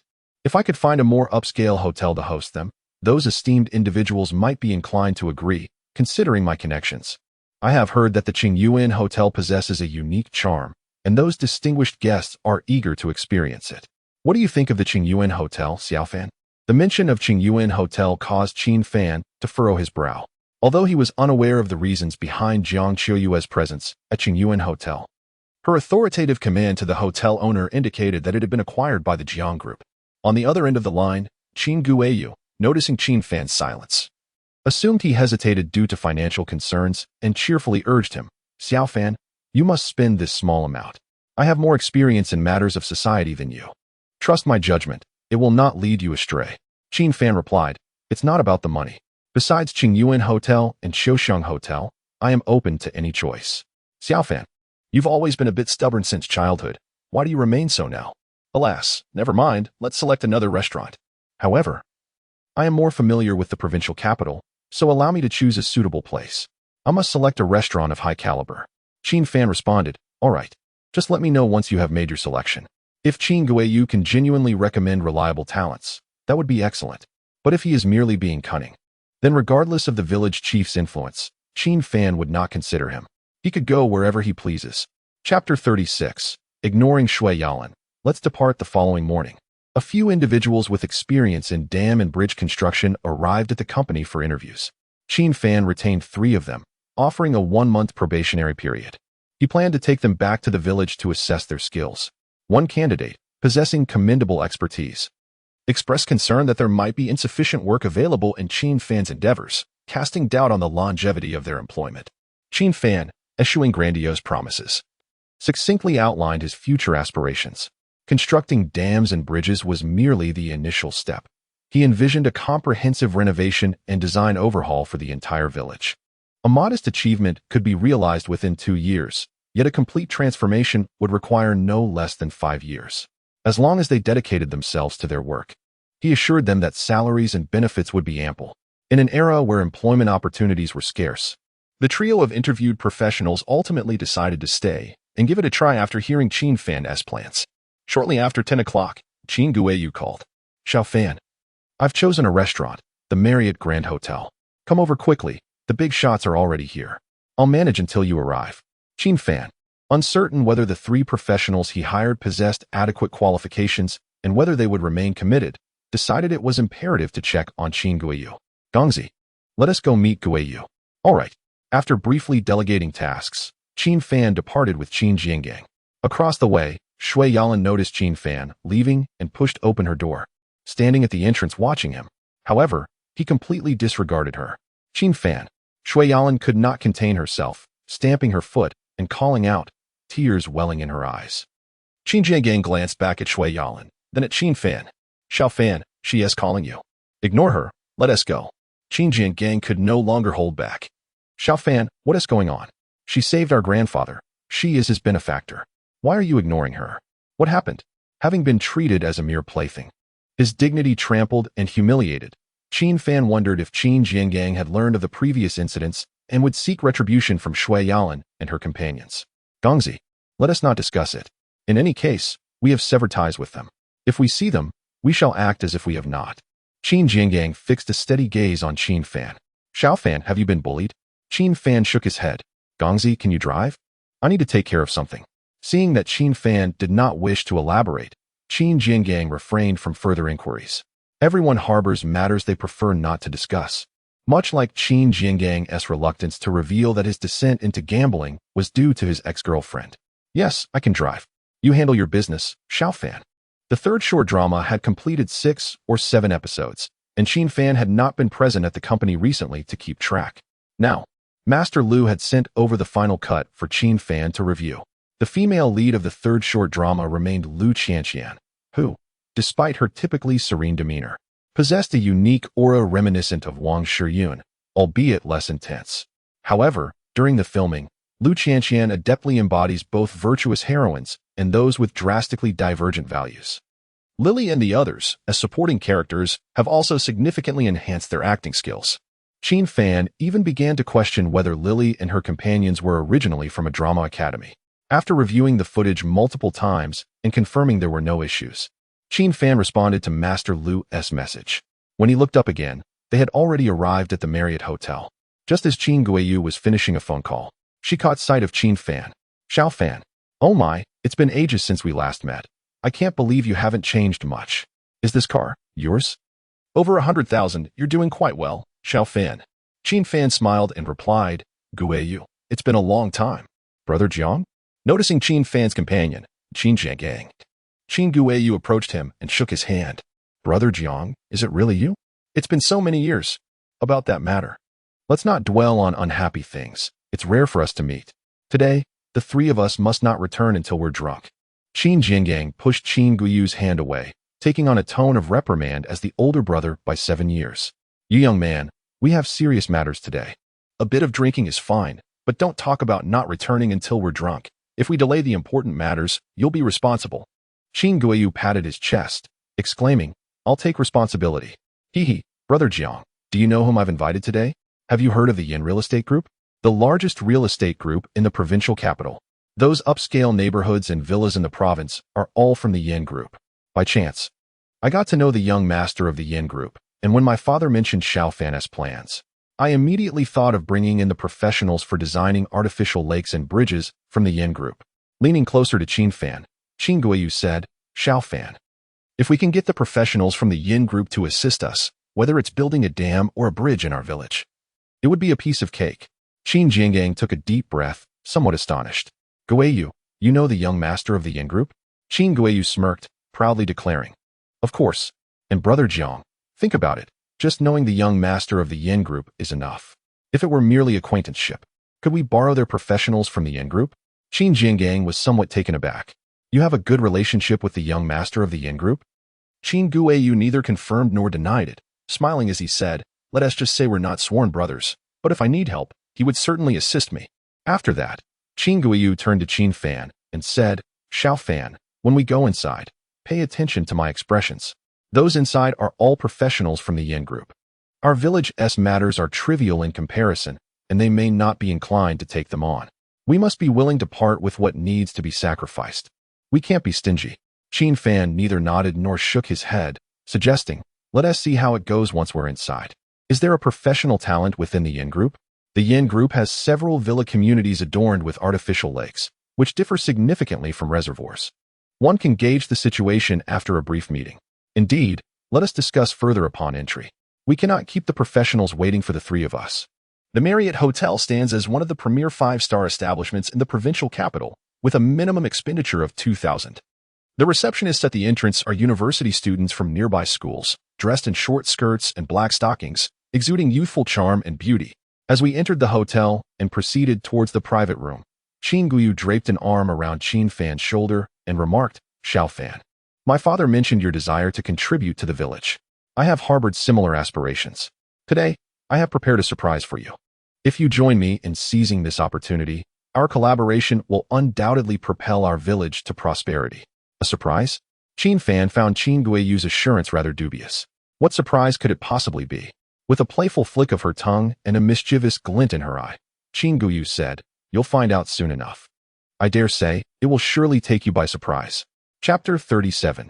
Prepare to be astonished. Qin Fan followed Qin Guiyu into a restaurant, ascending to the second floor and entering a private room. Within, four individuals were engaged in lively conversation, but upon their arrival, they paused in unison. Qin Fan glanced from right to left. The first man appeared to be in his 40s, slicked back hair glistening with grease, seated with a belly that resembled a pregnancy. The second man was slender, with dark skin, and donned a pair of black-framed glasses. As soon as Qin Fan appeared, he began to scrutinize him from head to toe. The third man wore a white shirt tucked neatly into his suit pants, also sporting glasses. Upon seeing Qin Fan, he adjusted his spectacles, raised an eyebrow at the man beside him, and a smirk of amusement danced at the corners of his mouth. The fourth man exuded a refined demeanor, with a substantial presence, and appeared quite courteous. After exchanging a glance with the third man, he stood and greeted, Guiyu, is this the esteemed boss Qin you mentioned? I didn't expect someone so youthful. Truly impressive. Qin Guiyu, with an air of sycophancy, replied, Lu Gu, you flatter me. Whether he is impressive or not. That depends on whether you and Zhao Gu are willing to lend a hand, doesn't it? Lu Gu chuckled but remained silent. The other three men wore smiles, but also refrained from speaking. A hint of awkwardness enveloped Qin Guyu, prompting him to turn to Qin Fan and say, Xiao Fan, allow me to introduce you to these four gentlemen, who are experts with extensive experience in various fields such as bridges, artificial lakes, villas, and skyscrapers. Lu Gu Zhao Gu, Zhang Gu Pan Gu. Qin Fan nodded to each in turn, offering greetings. Hello, hello, hello Qin Guyu, resembling a matchmaker, busily attended to them. Please, everyone, take a seat. Let us order some dishes and engage in conversation while we dine. After Qin Fan and Qin Jian settled in, Qin Guiyu summoned the waiter. Lu Gu Zhao Gu, please go ahead and order. Today, Boss Qin is treating, so feel free to choose whatever you like. As he spoke, Qin Guiyu patted Qin Fan's shoulder and exchanged knowing glances with him, seemingly implying that it was time for Qin Fan to generously indulge. Qin Fan maintained his composure, while Lu Gu cast a curious glance at him, pondering the incongruity of Qin Guyu, who appeared carefree and hailing from the same village, and yet, how this seemingly inexperienced young man could evoke a sense of formality akin to that of a high-ranking official. Was it merely a figment of their imaginations? Perhaps it was simply the case of a young man experiencing his first visit to such an extravagant establishment, leading him to adopt an overly restrained demeanor that could mislead others. After Lu Gu ordered several dishes, he also requested 4 bottles of Feitian Matai. As he did so, all 4 men glanced at Qin Fan, noting his unwavering tranquility, devoid of any sign of disturbance. This young man, was he wealthy, or merely intimidated by their presence? Too fearful to speak? If it were the latter, they chuckled inwardly. Today would see him thoroughly taken advantage of. Meanwhile, Qin Guiyu, concerned that Qin Fan might be hesitant to spend, leaned in and whispered, Xiao Fan, you mustn't skimp on what needs to be spent. Do you understand what I mean? Winning over these 4 professionals is just the first step. The surprise I have prepared for you is of utmost importance. Qin Fan cast a puzzled glance at Qin Guyu, uncertain of what surprises this unreliable figure had prepared. After the waiter had served more than half of the dishes, Qin Fan spoke up, let's dig in and chat as we eat. Having only consumed a bowl of porridge that morning, he was genuinely hungry and immediately began to eat. Noticing Qin Fan reaching for the dishes first, Qin Guyu swiftly intervened, whispering in his ear, Xiao Fan, how can you start eating first? If anyone should, it should be Lu Gu and Zhao Gu. They are our esteemed guests, and since we seek their assistance, we must adopt a humble demeanor. Have you learned nothing from the social customs at the dining table over the years? Never mind, let me handle this. With one hand grasping Qin Fan, she smiled at Lu Gu and Zhao Gu, saying, Lu Gu, Zhao Gu, please don't be upset. My brother may have earned some money lately, but he remains quite naive. Lu Gu, Zhao Gu, please you go ahead.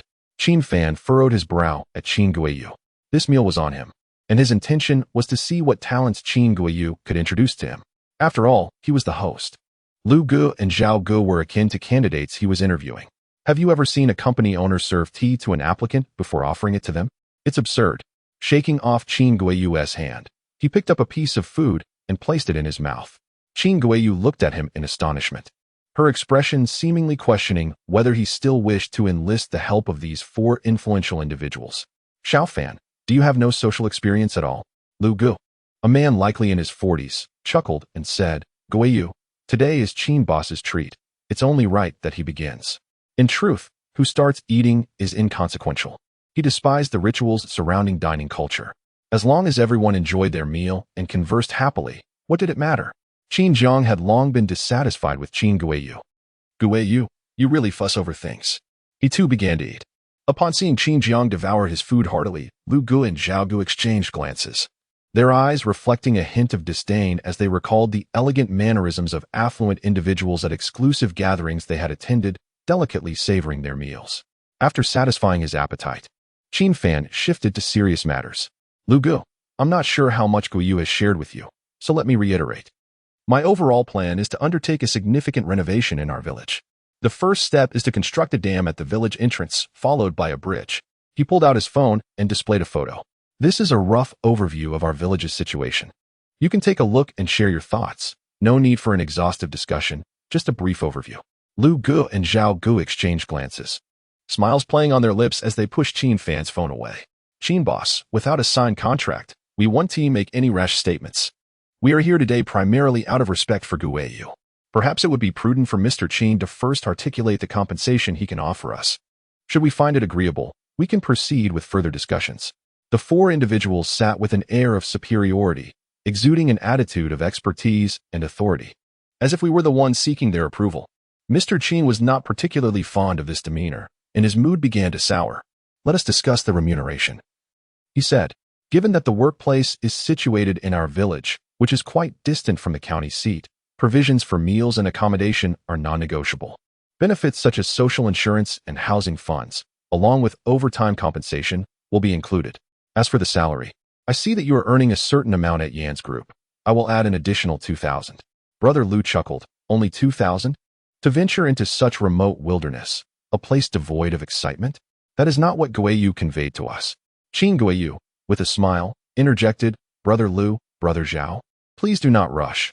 I have yet to speak with Xiao Fan about this matter. Allow me to explain first. Leaning closer to Qin Fan, Qin Guiyu whispered, Xiao Fan, do you know who Brother Lu and the others are? I mentioned them to you over the phone. Are you aware of Yan's group? Many of the towering edifices in the city are products of their design. My invitation to them is merely the initial step. The subsequent phase is of utmost significance. I previously informed them that an increment of 20,000 to their original salary would entice them to meet with you. Your mere offer of 2,000 could have easily prompted them to leave without a second thought. Remember, Xiao Fan, one must be willing to invest where necessary. I have a surprise prepared for you shortly, and I assure you, my plan will leave you astounded. Chapter 38. Is this your surprise? What exactly is your surprise? Qin Fan was already growing impatient, feeling that this visit was undoubtedly a waste of time.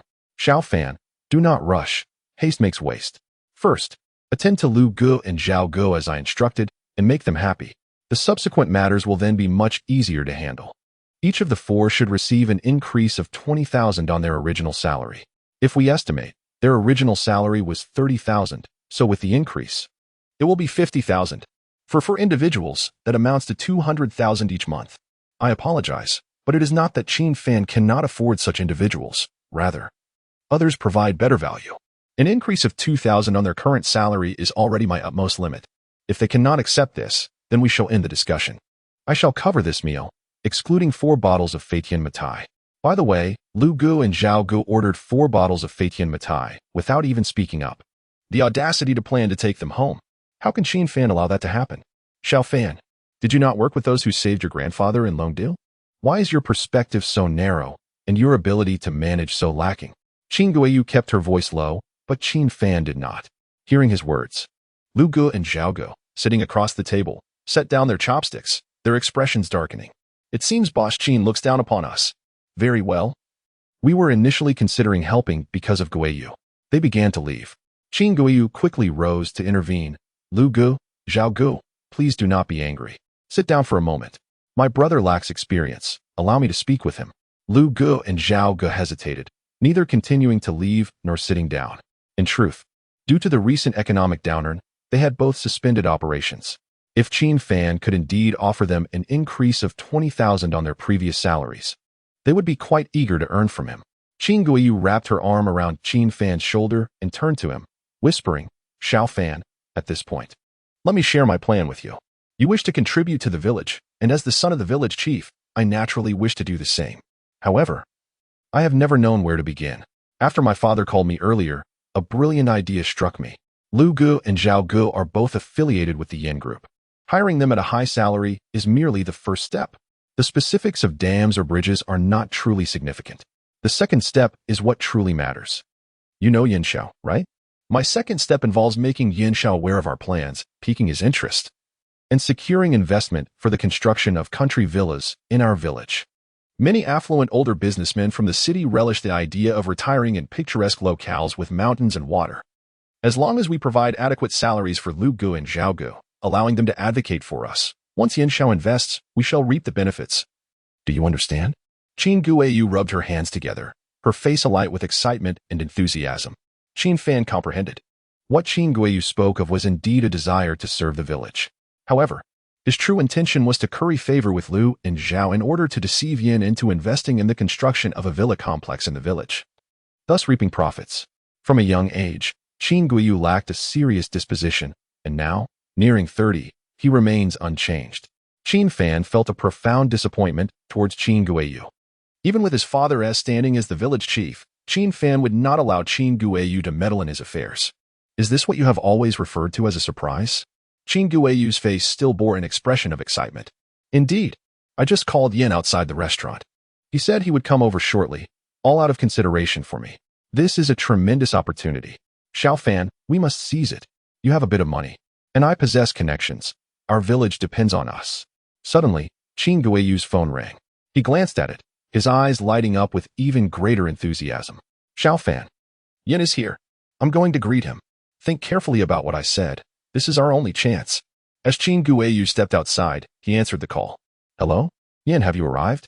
Good. Good. I'll come down and meet you right away.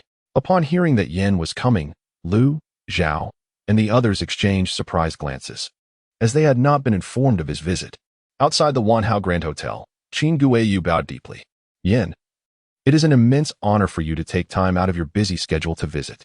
Yin appeared expressionless as he regarded Qin Guiyu. You mentioned having a promising proposition? Previously, while serving as Yan's sycophant, Qin Guiyu had overheard some of Yan's personal matters. Yan's father was displeased with him for not being industrious, and Yin himself yearned to accomplish something that would earn his father's respect, though he lacked viable options. After hearing about Qin Fan's plans, Qin Guiyu suddenly realized he could propose that Yin invest in constructing a series of idyllic villas in the village.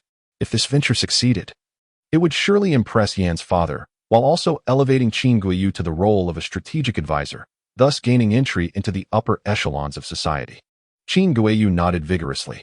Yin, this matter requires careful discussion. Do you recall me mentioning our village? We have a stone tablet that dates back to the reign of the Hongwu Emperor, along with a plaque of gratitude presented by a top scholar from 300 years ago. There are also remnants of bandit hideouts from times long past. Now, I have a classmate who wishes to renovate our village. He plans to construct a dam and a bridge, transforming our village into a picturesque locale, complete with mountains and rivers. Coupled with our historical sites, I believe our village could become a unique haven, akin to a paradise, in the eyes of wealthy patrons. If you could invest in building a few villa complexes in our village, those affluent individuals seeking to retreat and enjoy a pastoral life would undoubtedly be for them. At that point, everyone will admire your foresight, Yin. Yin Juanza, though not diligent in his pursuits, is certainly no fool. He instinctively perceives that Qin Guiyu is an unreliable individual and coldly remarks, your suggestion is commendable. However, why should I invest in a villa complex in your village?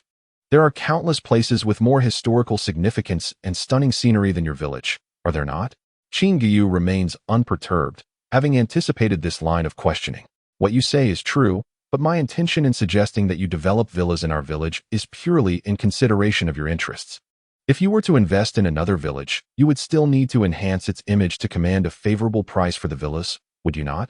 My classmate is preparing to revamp our village, and it can be said that, in an indirect manner, my classmate is financially supporting you.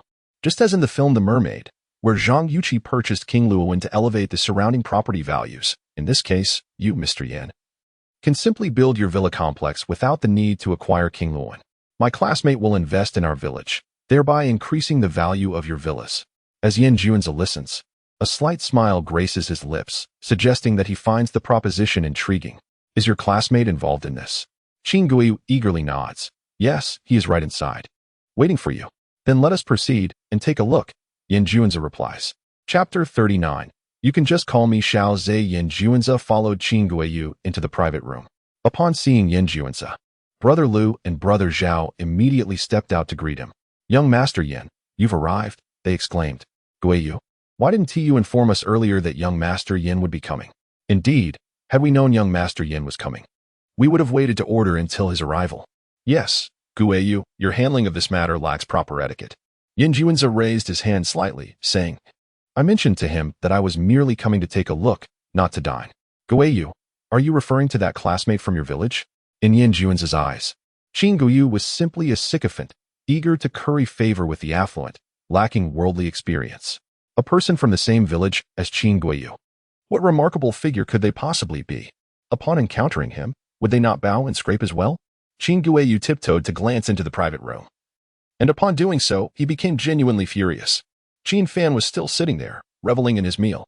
Old friend, do you truly think today is merely a dining affair?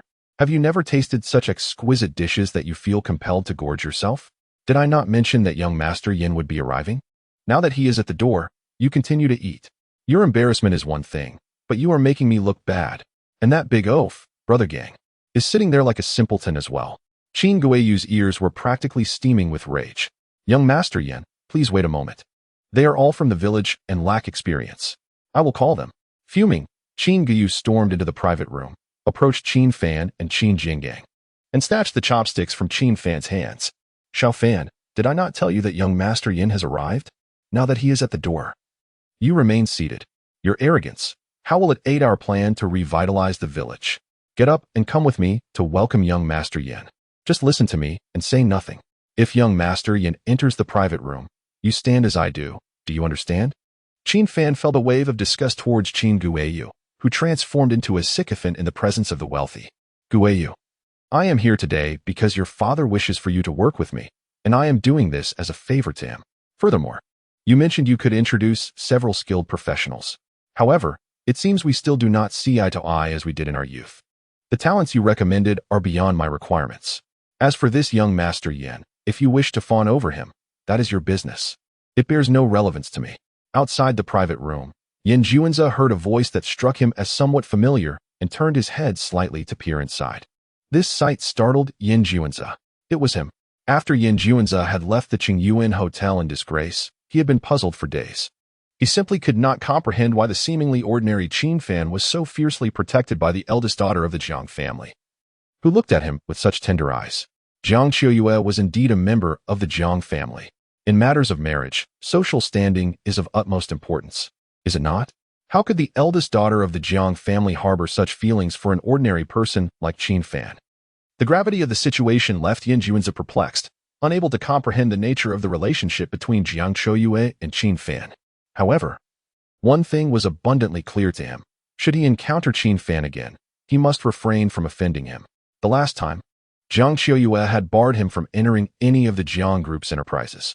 If he were to provoke Qin Fan once more, it was entirely possible that Jiang Qiuyue would leverage her connections within the Jiang Group to persuade all of Yan's business partners to withdraw their collaboration, thereby dismantling the Yin Group entirely. As Yin Juanza gazed at Qin Fan, tumultuous thoughts surged within him.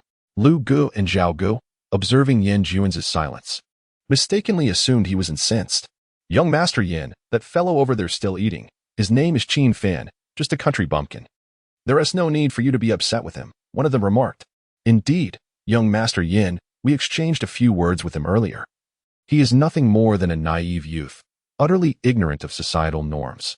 We ordered a bottle of wine, and he expected us to pay for it ourselves. It's bewildering how such a person manages to survive in this world. The unreliable Guiyu had led them to dine with such a person, a sheer waste of time. Suddenly, a resounding slap echoed through the room as Lu Gu, seated closest to Yin Juanza, received a stinging blow. Dazed, Lu Gu placed a hand on his face, staring incredulously at Yin Juanza, utterly confused as to why he had been struck. The other three were equally astonished, questioning the sudden turn of events. Why had young Master Yin suddenly hit Lu Gu? In the midst of admonishing Qin Fan, Qin Guiyu turned at the sound of the sharp slap. He caught sight of Lu Gu, who was covering his face, and Yin Juanza, utterly bewildered. Xiao Fan, young Master Yin is furious. You need to come with me immediately, Qin Guiyu exclaimed, tugging at Qin Fan's arm in an attempt to pull him away. Qin Fan forcefully pushed Qin Guiyu aside, nearly toppling him. Enraged, Qin Guiyu snapped. What the hell are you doing? Young Master Yin is right here, and you are still acting aloof? Do you really believe that because you've earned a meager sum, you are now a boss?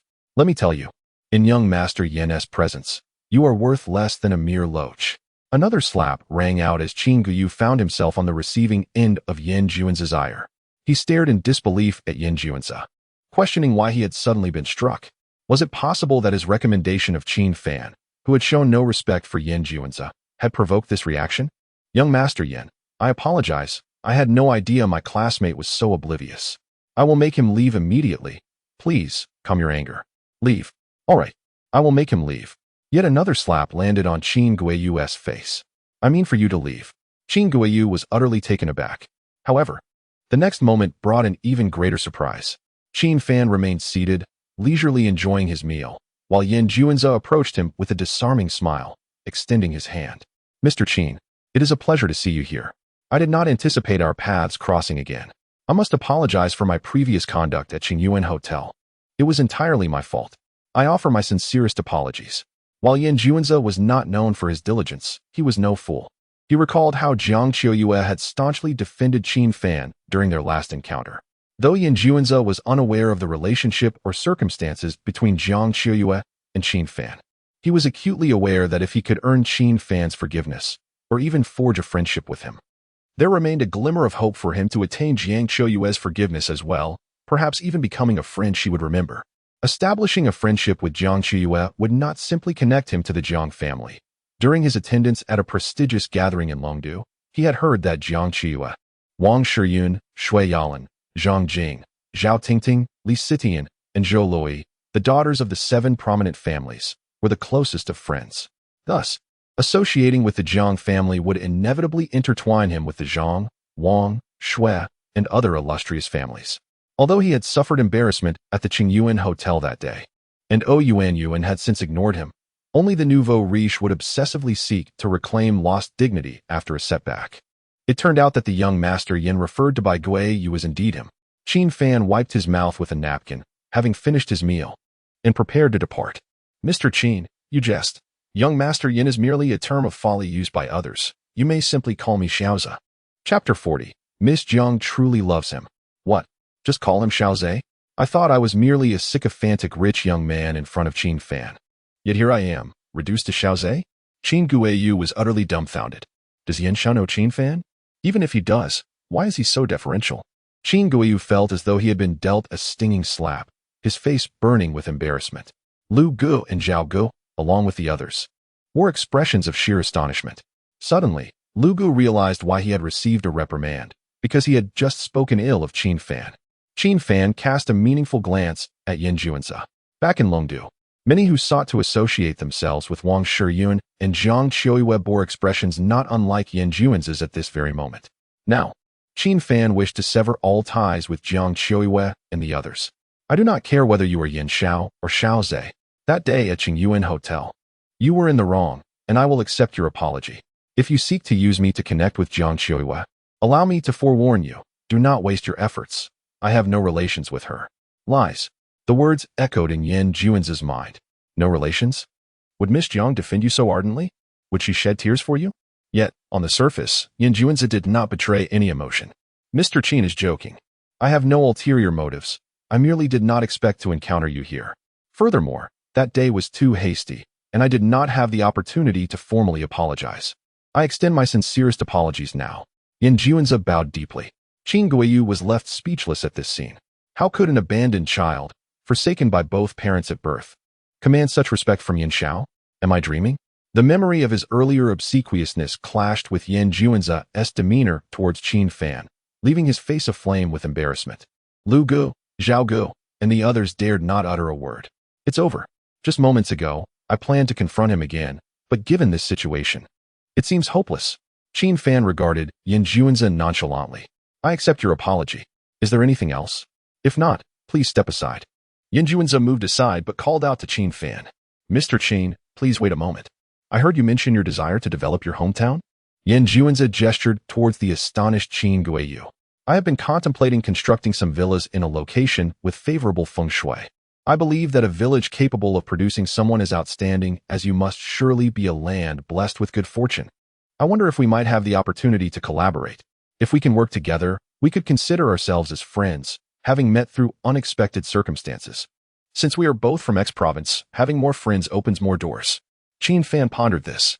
He wished to commence work in his hometown soon, but forming a construction team would require considerable time. Yin Juanze, as the heir of the Yin family group, possessed a professional team. If he could establish a partnership with Yin Juanze, it would be a commendable choice. Perhaps, Yin Juanze harbored his own intentions to draw closer to Jiang Qiuyue through Qin Fan. However, Qin Fan has already made it clear that he has severed all ties with Jiang Qiuyu and her companions. If Yin Juanze were to uncover the truth later, it would not implicate Qin Fan in any way. Is young Master Yin genuinely interested? Then we might engage in a conversation. Mr. Qin, please. Yan Juanza gestured for Qin Fan to return to his seat, to which Qin Fan reciprocated with a courteous gesture. Qin Guiyu, emboldened, approached closely. Xiao Fan, so you know young Master Yin? Why didn't you mention it earlier? Young Master Yin, Xiao Fan is a dear friend I've grown up with. We are like brothers. Yan Juanza turned his gaze towards Qin Fan. Before Qin Fan could respond, Qin Zhonggang interjected with a snort. Qin Guiyu, you still act like a brat from your childhood? It was you who insulted Xiao Fan as a bastard and cried out for him when you were beaten. If this were a time of war, you would undoubtedly be a traitor. Although Yan Juanza was unaware of Qin Fan's background, he quickly discerned the situation upon hearing Qin Zhonggang's remarks about Qin Guiyu's past insults. I, Yan Juanza, am a true warrior. Qin Guiyu, I despise sycophants like you who switch sides. Get lost. If I see you again, I will strike you each time. Qin Guiyu looked at Qin Fan with a pleading expression. Qin Fan remained expressionless, not sparing him a glance. Yan Juanza became increasingly convinced that Qin Fan held no affection for Qin Guiyu. Qin Guiyu, are you not leaving? Do you want me to summon someone to escort you out? Qin Guiyu forced a smile. Young Master Yin, please calm down. I will leave right away. At the entrance, Lu Gu, Zhao Gu, and the other two exchanged glances, uncertain whether it was better to stay or leave. Over an hour later, Yan Juanza left the Marriott Hotel with Qin Fan, wearing a cheerful demeanor. In my life, I hold the utmost respect for individuals who repay kindness and possess noble aspirations. Brother Qin, without doubt, you are such a person. Our collaboration is thus established. Do not think of me as taking advantage. I believe that losses can often be blessings. The four of them would begin following Qin Fan from today onward. Once the design plans were finalized, he would promptly mobilize a construction team to commence work in Qin Fan's village. Qin Fan felt somewhat embarrassed. To put it nicely, their earlier conversation in the private room was about collaboration. To state it bluntly, it was Yan Juanza fervently trying to ingratiate himself. Yan Juanza praised the photos on Qin Fan's phone of his hometown, declaring that he must build a villa there. As for constructing dams and bridges, those would be ancillary to the villa project, which he insisted on managing entirely. After realizing that Qin Fan wanted Qin Zhonggang to oversee the village project, Yan Juanza stated plainly that Qin Zhonggang would be working for him, with a monthly salary equivalent to that of a senior construction supervisor, set at 100,000. No room for negotiation. Young Master Yan, I must clarify. If you think collaborating with me will grant you access to Jiang Qiuyu and her circle, that is impossible. I have no connections with them whatsoever. Liar. In the face of adversity, two words inevitably sprang to mind. However, with a cheerful demeanor, Yan Juanza remarked, Brother Qin, are you not underestimating me? I truly admire someone like you. I wish to befriend you, and it has nothing to do with Miss Jiang. Qin Fan replied, well, all right then. I shall take the four of them back to the village for a field study. Yan Juanza earnestly stated, this matter should have been my responsibility. But I have pressing concerns. I must trouble you, Brother Qin. It is indeed a great fortune to collaborate with you. Qin Fan felt a chill run down his spine. After bidding farewell to Qin Fan, Yan Juanza swiftly entered his car. Young master, where to? Drive to Qiuxiang Hotel. Yan Juanza entertained a bold hypothesis. That day, Jiang Qiuyue had been so protective of Qin Fan, her eyes brimming with tears, which strongly suggested her deep affection for him. Yet Qin Fan appeared to be withholding opportunities for reasons unknown. He was determined to inform Jiang Qiuyue of his actions. He sought to claim credit. Upon arriving at Qiuxiang Hotel, he was met with a blockade at the entrance. I'm sorry, Mr. Yin, but we VE received instructions not to allow you entry. Yan Juanza, anxious, pleaded, please notify her that I have urgent matters to discuss with Miss Jiang. Just as he was arguing with the front desk manager, a cold voice interrupted from behind. Jiang Qiuyue had returned from Shui Yaolin's place. She had seen Qin Fan there, who had ignored her completely, leaving her heartbroken. Now in a foul mood, she felt even worse upon seeing Yan Juanza. What do you want from me? Yan Juanza quickly approached Jiang Qiuyue and reported on the collaboration he had secured with Qin Fan. Qin Fan wishes to develop his hometown? Yes, Miss Jiang. I previously offended Mr. Qin, and to make amends, I specifically sought a partnership with him. Previously, Wan Shiyun had mentioned that they needed to find ways to assist Qin Fan to atone for their misdeeds. Shui Yaolin had indicated her intent to observe Qin Fan from across the street, seeking opportunities to aid him. Jiang Qiuyue had been at a loss for how to help him, but now a glimmer of hope emerged. Yan Juanza, the wealthy second generation with dyed yellow hair, seemed to possess some perceptiveness. What is your name? Yinjuanza, Mississippi. You may call me Xiaoza. You may address me as General Manager Jiang. Regarding your collaboration with Qin Fan, all expenses will be covered by me. Do not disclose this to him. If you assist me, perhaps in the future, our Jiang group and your Yin group can become partners. Upon hearing this, Yinjuanza's eyes sparkled with excitement. Indeed, I am the smartest person in the provincial city. I knew Brother Qin was being deceitful. I knew Miss Jiang had fallen for Brother Qin. Father, you always criticize me for being unambitious and a lost cause. Sob, I was merely biding my time. At last, the opportunity has arrived. Father, once I establish connections with the Jiang group and lead our Yin group out of the provincial city and onto the national stage, I shall leave home. You will be left weeping, offering apologies to the son you once deemed unworthy. Chapter 41. Jiang Qiuyue's selfishness after Yinjuanza excitedly drove away. Jiang Qiuyue hesitated for a long time, contemplating whether to inform Yalan and the others. She herself was uncertain about her thoughts. In the end, she tucked her phone away, choosing not to disclose anything regarding Yinjuanza to Shui Yalan and Wang Shiyun. After all, Shiyun had suggested that they each devise ways to atone for Qin Fan's sake.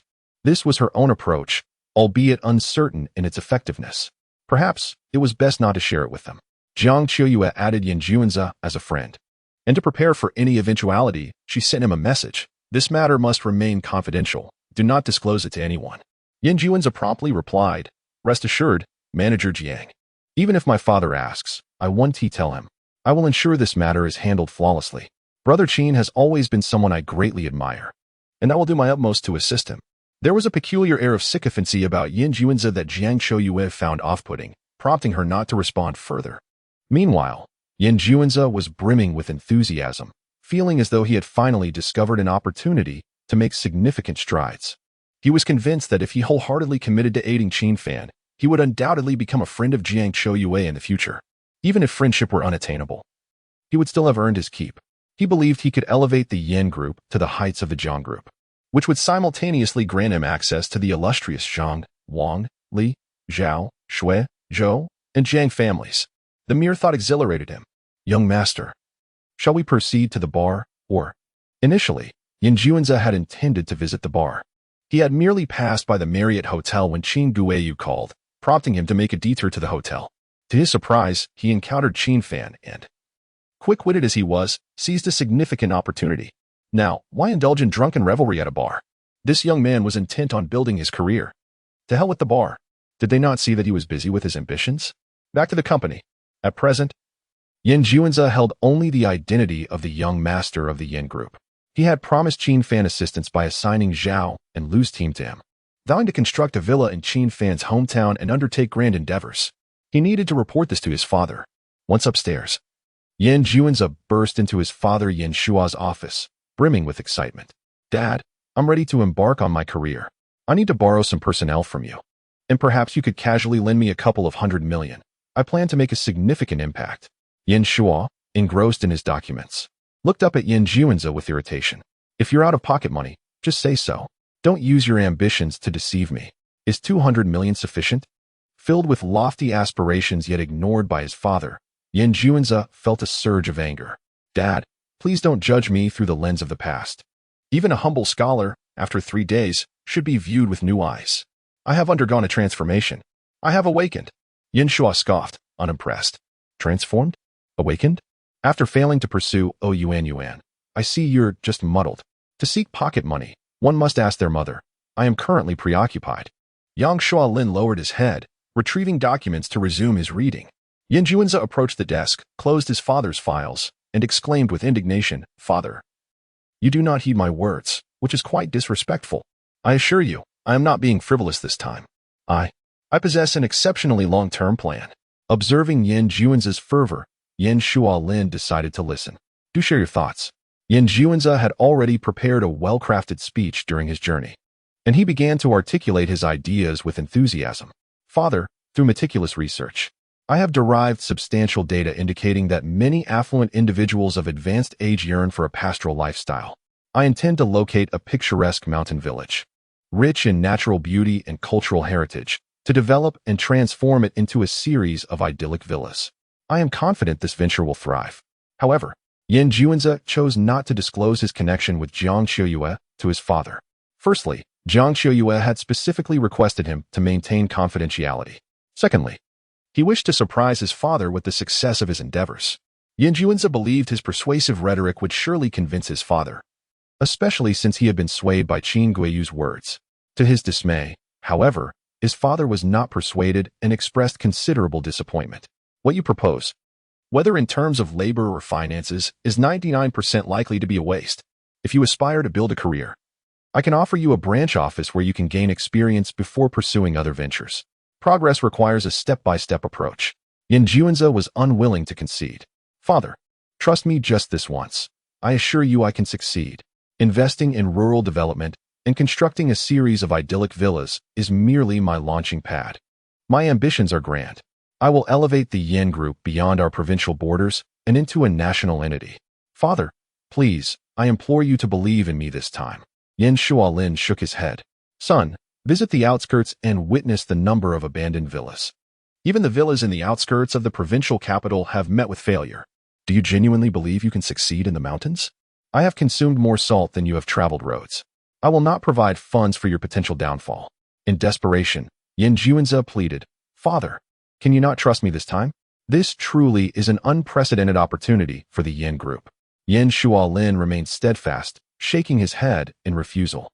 Despite Yin Juanzi's tears and pleas, he saw no other recourse but to solicit his mother's assistance. Moments later, the sound of an argument erupted from the office of the chairman of the Yin Group, accompanied by the clatter of objects being thrown. Ultimately, Yin Juanzi left, weeping in the embrace of a noblewoman. The office echoed with Yin Shualin's furious voice. You coddle him. This son is being spoiled beyond redemption. Listening to his father's furious outcry, Yin Juanzi felt a profound sense of injustice. Father, you do not comprehend my grand aspirations. I do not blame you. Yet, I will eventually make you aware of the extent of my sacrifices for the Yin family and the magnitude of your misconceptions regarding your prodigal son. Do not cry. My dear, mother will support you wholeheartedly. Here is an additional 5 million for you. You must spread your wings, as many ventures require investment. If you find yourself lacking, do not hesitate to ask me for more. Meanwhile, Qin Fan, along with Qin Jiangang and Qin Guiyu, accompanied Lu Gu and Zhao Gu back to the company. The assistant casually assigned seats to Lu Gu and Zhao Gu, who sat uneasily, feeling like they were on pins and needles. Initially, they had joined the dinner at Qin Guiyu's suggestion, lured by the prospect of making some easy money. However, the unfolding events far exceeded their expectations. Their superior, Yin Xiao, in a bid to curry favor with Qin Fan, had transferred them to his department. Their salaries remained unchanged, yet they were now required to work at Qin Fan's hometown. After surveying the company, Qin Fan noted that Master Lu and Xiao Hui were preoccupied with filming the third short drama, almost entirely working off-site. Having ensured that everything was in order, Qin Fan decided to return to his office to review the back-end data for the second short drama. Upon entering, he found Qin Jiangang staring at him with curiosity. Brother Gongzi, are you wondering about Yin Xiao's behavior? Qin Jiangang nodded. I just checked. And he is the young master of the Yin family from the provincial capital. Why would he treat you this way, Xiao Fan? It's as if your status is significantly higher than his, and he feels the need to ingratiate himself with you. Could it be that you have found your biological parents, who are billionaires? Qin Fan burst into laughter. Brother Gongzi, how about you write a script for me? That Yin Xiao mistakenly believes I have connections with Jiang Qiuyue and her associates. He thinks that by befriending me, he can get closer to them. Let him be. Since it's not something we forced upon him, if he wishes to collaborate, we shall do so. By saving some funds, we can accomplish even more. As he spoke, Qin Fan accessed the back end. The first short drama still generated tens of thousands of yuan daily, while the second had become a tremendous success, raking in hundreds of thousands each day. In his previous life, Qin Fan had only heard tales of individuals striking it rich overnight through short dramas. Now he was experiencing the exhilarating reality firsthand. With wealth at his disposal, Qin Fan felt emboldened. It was time to expand. While the short dramas were still in demand, he resolved to produce several more. Who would ever complain about having too much money? With Qin Jiangang idly wandering the company, Qin Fan instructed the assistant to prepare the recruitment information and distribute it widely.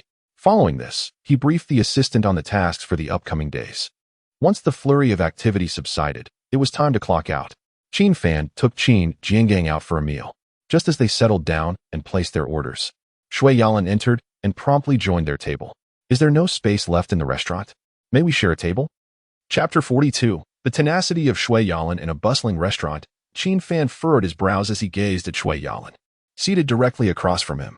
Shui Yalan not only met his gaze unabashedly, but also propped her arms on the table, resting her chin in her hands while fluttering her beautiful eyes at him. In this moment, she exuded a hint of her spoiled and willful nature as Miss Shui. Although she recognized her misunderstandings and the hurt she had caused Qin Fan, she had yet to engage in deeper self-reflection or true understanding of her actions. Qin Fan remained unaware of Shui Yalan's intentions, yet he was resolutely determined to sever any ties with her. If you wish to share a table, there is someone over there who is alone. Why not join him? From the moment she entered the establishment, Shui Yalan had captivated the attention of countless patrons. A gentleman seated alone at a nearby table, upon hearing Qin Fan's words, immediately gestured to her. Beautiful lady, I'm the only one at this table. You are welcome to join me. Shui Yalan rolled her eyes at him, her silence a clear message that she was far from mute. Turning back to Qin Fan, she continued to fix her gaze on him, a smile gracing her lips as if he were her ideal partner. Just let me stay here and eat, Qin Fan. Grant me an opportunity to apologize and make amends. One to you? Qin Jian just shivered, a chill running down his spine. Her playful demeanor, her tone, all reminiscent of a young girl attempting to charm her boyfriend after a quarrel. Xiao Fan, perhaps I should take my leave? With a seemingly harmless smile, Shui Yalan waved a hand at Qin Jian. Thank you, but I'll stay. Qin Jian stood to leave, only to be halted by Qin Fan's grip. Let her be. We shall continue our meal. Qin Fan knew he could not avoid her indefinitely. The most effective approach was to demonstrate to Shui Yalan and Wang Shiyun that no matter their tactics, he would remain unfazed. Xiao Fan, is this really all right? What is wrong with it? Waiter. Qin Fan called to summon the server and placed his order, with Shui Yalan following suit. Once their meals arrived, Qin Fan and Qin Jian began to eat, yet Shui Yalan remained seated directly opposite, her gaze fixed intently on Qin Fan. Qin Fan, so you enjoy this dish? I'll learn how to make it and cook it for you, all right? Qin Fan, why did you pick out the peppers? Don't you like spicy food? As if frozen in time, Shui Yalan recalled her university days, when she would always offer her peppers to Qin Fan, insisting he eat them despite his protests about not liking spicy food. The first time, he had mentioned his aversion, but she had stubbornly insisted he consume them. When he turned red from the heat, she had laughed heartily, finding it amusing. Over time, she had forgotten his dislike for spice, even coming to believe he enjoyed it. Until that moment, she witnessed Qin Fan discarding the chili into the trash, stirring distant memories within her. Qin Fan, do you despise me? She lamented. Oh, Qin Fan, you must think I'm terribly overbearing, don't you? Qin Fan, I was wrong. Shui Yalan spoke with tear-filled eyes, apologizing. Qin Fan continued his meal, maintaining an utterly calm demeanor, as if Shui Yalan were non-existent in his presence. Qin Jiang, feeling utterly uncomfortable, thought, how can one eat while a stunning beauty weeps before him? Xiao Fan, I'm full. I'll wait for you outside. Qin Jiang abruptly stood and left. Qin Fan hastened his pace, ignoring Shui Yalan entirely. A man, seemingly unsure of his intentions, approached and inquired, Beautiful lady, what troubles you? Has he mistreated you? Shui Yalan turned, her voice sharp. Get lost. After hurling her insult, she resumed her sorrowful gaze at Qin Fan. Patrons within the restaurant were bewildered. Such a magnificent beauty, reduced to tears while apologizing to that boy, who remained engrossed in his meal. Was he even human? Upon finishing his meal, Qin Fan continued to disregard Shui Yalan, rising to leave. She hurried after him, declaring, Qin Fan, if you don't forgive me, I shall follow you always. Yet, Qin Fan remained unresponsive. Shui Yalan trailed him out of the restaurant until he entered his car with Qin Jiang and departed. The night passed in silence. The following morning, after Qin Fan had freshened up, he prepared to return to his hometown with Qin Jiang and the four experts. However, upon stepping outside, he spotted Shui Yalan, her luxurious car parked beside his. As Qin Fan entered his vehicle, so did she. He started the engine, and she followed suit. Once on the road, a glance in the rearview mirror confirmed her persistent presence behind him. Qin Jiang could no longer contain his curiosity. Xiao Fan, what is going on? It feels as if she is pursuing you. Qin Fan chuckled, pursuing me? Brother Jiang, the Shui family is one of the 7 prominent families in Longdu. Shui Yalan, the eldest daughter, pursuing me? What you see is merely a facade. The young lady seeks to coax me back to Longdu. Qin Jiang was utterly perplexed. Coax you back to Longdu? What could she possibly want from you? Qin Fan shrugged. It's likely nothing good. Brother Jiang, I left the keys to my hometown at the office. I'll retrieve them shortly. Please arrange a vehicle to pick up the 4 experts. Understood. After ascending the building, Shui Yalan persistently followed him. Is this young lady truly intent on accompanying me back home? I wonder, is it illegal to follow someone around like this? Should I call the police? Qin Fan felt exasperated, yet somewhat relieved. Thankfully, among the 7 prominent daughters of Longdu, only Shui Yalan proved to be so troublesome. The thought of others like Wang Shiyun or Zhang Jing behaving similarly made him weary. By the time they arrived at the office, it was already past 9 in the morning. As Qin Fan was about to enter the office to retrieve the keys to his hometown, he suddenly caught sight of several familiar figures in the conference room. What were Zhang Jing, Zhou Luoi, and Li Sitian doing in my company's meeting room? Who permitted their entry? Chapter 43. The enchanting secretary. As Shui Yalan followed closely behind Qin Fan, she noticed Zhang Jing, Li Sitian, and Zhou Luoi all gathered in the conference room of Qin Fan's company. Her beautiful, large eyes were instantly filled with questions, and with hands on her hips, she stormed in. Jing, Sitian, Luoi, what are you all doing here? Upon seeing Qin Fan's arrival, the assistant nodded towards him. Boss, you're here. Qin Fan furrowed his brow. How come they are here? Before the assistant could respond, Zhang Jing, with a graceful smile reminiscent of an elegant pear blossom, greeted him. Hello, Mr. Qin. I am here to interview for the position of short drama editor. Li Sitian, clad in a black suit and white shirt, proudly flaunted her alluring figure as she smiled and said, Hello, Mr. Qin. I am here to interview for the position of secretary.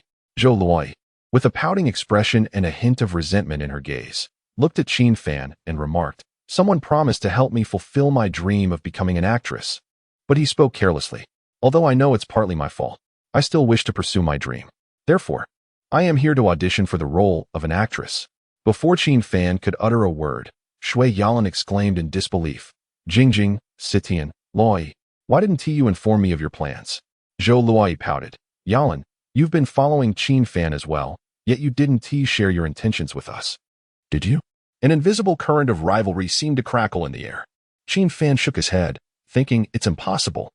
These young ladies are merely putting on an act, attempting to trick me into going along with their schemes. However, their acting skills are indeed remarkable. Noticing Qin Fan's displeasure, the assistant quietly inquired, Boss, should we continue with the interviews? Qin Fan was quite inclined to have Shui Yalan, Zhang Jing, and Li Sitian leave his company immediately. However, given the current situation, it seemed that regardless of whether it was the headstrong Shui Yalan or the serene and graceful Zhang Jing, they were unlikely to relent until their objectives were met. While Qin Fan could dismiss them, they would undoubtedly seek opportunities to persistently bother him. It might be wiser to indulge their desires. If Shui Yalan wished to stay by his side, then let her. If Zhang Jing, Li Sitian, and Zhou Luoi aspired to work at his company, then let them come aboard. By ignoring them, he hoped to convey that no matter their actions, he would not be easily deceived again. He believed it wouldn't be long before their enthusiasm waned, leading them to leave on their own accord. Without acknowledging Zhang Jing and the others, Qin Fan simply told the assistant, continue with the interviews. I'll fetch something and return to my hometown. If anything arises at the company, call me. Understood, boss. Zhang Jing, Li Sitian, and Zhou Luoi, seeing that Qin Fan did not expel them, felt inexplicably joyous. Had Qin Fan accepted them? Had he granted them an opportunity? Suddenly, Li Sitian realized that Qin Fan intended to return to his hometown. As a candidate for the secretary position, shouldn't she be accompanying her boss at all times? Did I pass the interview? She asked the assistant.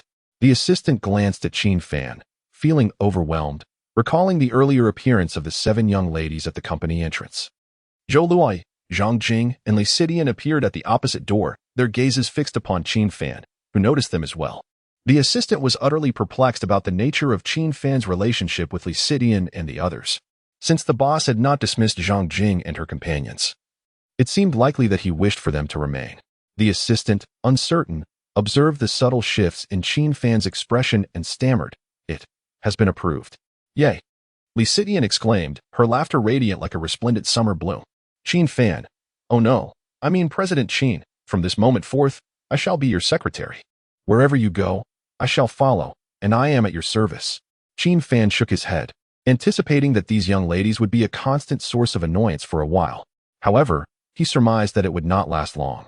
Their sudden need for his attention stemmed from a lack of distractions, and he suspected that their interest would wane once they realized their efforts were futile.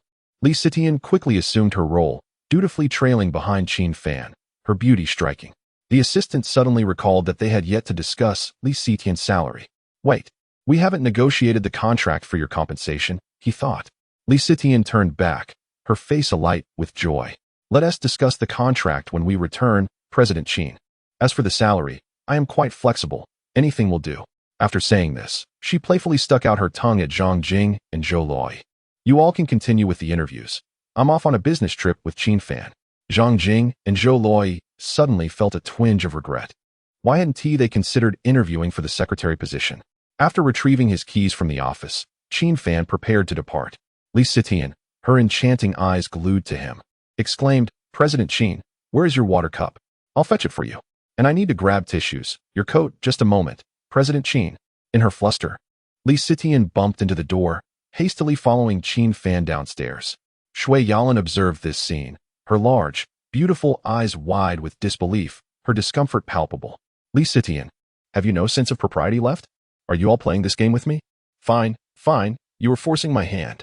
Once downstairs, Qin Fan received a call from Qin Jinggan. Xiao Fan, I've picked up the 4 of them. I initially planned to rent a car, but Xiao Lu said we could use his. Xiao Lu? Qin Fan inquired. Qin Jinggan chuckled. He asked the Lu Gu that Qin Guiyu mentioned that day. On the line, Lu Ji's humble voice chimed in. Qin Guiyu was just being silly. You can call me Xiao Lu. Qin Jinggan teased. Xiao Fan. Xiao Lu's car is even more expensive than yours. You really lack a bit of flair as a boss. Qin Fan smiled. A car is merely a tool for transportation. As long as it's not too shabby, that suffices. Money should be spent wisely, brother gang. Please lead them to the highway entrance. I will fetch the 3 candidates I interviewed earlier to meet you there. All right. As Qin Fan hung up the phone and tucked his mobile device into his pocket, his elbow inadvertently brushed against something soft, startling him. Turning to investigate, he found it to be Li Sitian, who had closely followed him. Instinctively, Qin Fan offered an apology, stammering, I'm so sorry. His face flushed slightly at the embarrassment of having touched a young lady in such a manner. Li Sitian tilted her head and, with a playful pout, replied, It's all right. You didn't mean to. But if it were any other man, I wouldn't let him off so easily. At that moment, Qin Fan felt an urge to refrain from being overly gentle with Li Sitian. He realized he needed to make this young lady perceive his presence as formidable and unyielding as ancient, cold iron. What are you following me for? Return to the company. He instructed. Shaking her head, Li Sitian responded, I am your secretary. Naturally, I must accompany you on business trips. Mr. Qin, let us go together. I just overheard someone on your call mentioning your car isn't up to par. It truly isn't. Why not take mine? She produced her car keys and pressed the unlock button for her sleek red luxury vehicle. Qin Fan regarded Li Sitian with an impassive expression before opening the door and entering the car. Seeing this, she hurried to the opposite side to join him.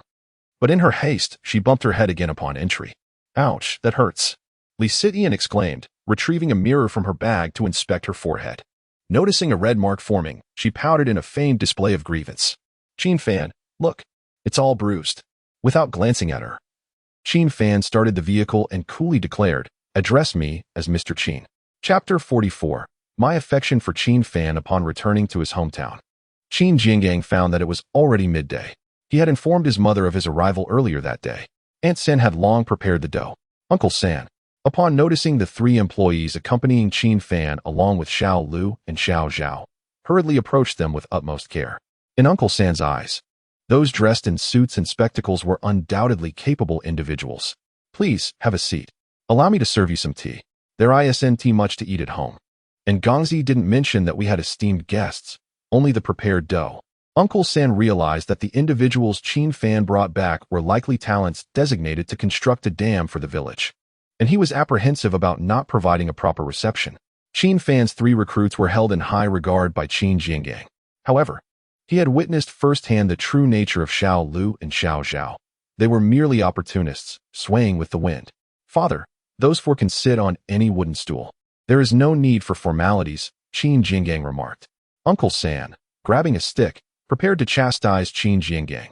You little rascal, these are esteemed guests invited by Xiao Fan. We must treat them with respect. Qin Jingang was aware of his father's stubbornness. He knew his words would fall on deaf ears. Thus, he cast a stern glance at Xiao Lu and Xiao Zhao. Yin Jun had already declared that Qin Jingang was his appointed senior supervisor. The performance and compensation of Xiao Lu and Xiao Zhao were contingent upon Qin Jiangang's word. They dared not offend him. Uncle, what Manager Qin said is correct. You needn't concern yourself with us, Xiao Lu and Xiao Zhao explained to Uncle San. Uncle San was taken aback. Manager Qin? They elaborated that Manager Qin referred to Qin Jiangang. Uncle San could scarcely believe it. Gongzi, you've become a manager? Is it Xiao Fan who appointed you? Qin Jiangang chuckled. Father, while my managerial position is indeed linked to Xiao Fan, it is not directly under him. The Yin family group from the provincial capital intends to invest in our village, and it is young Master Yin who has appointed me as his chief supervisor.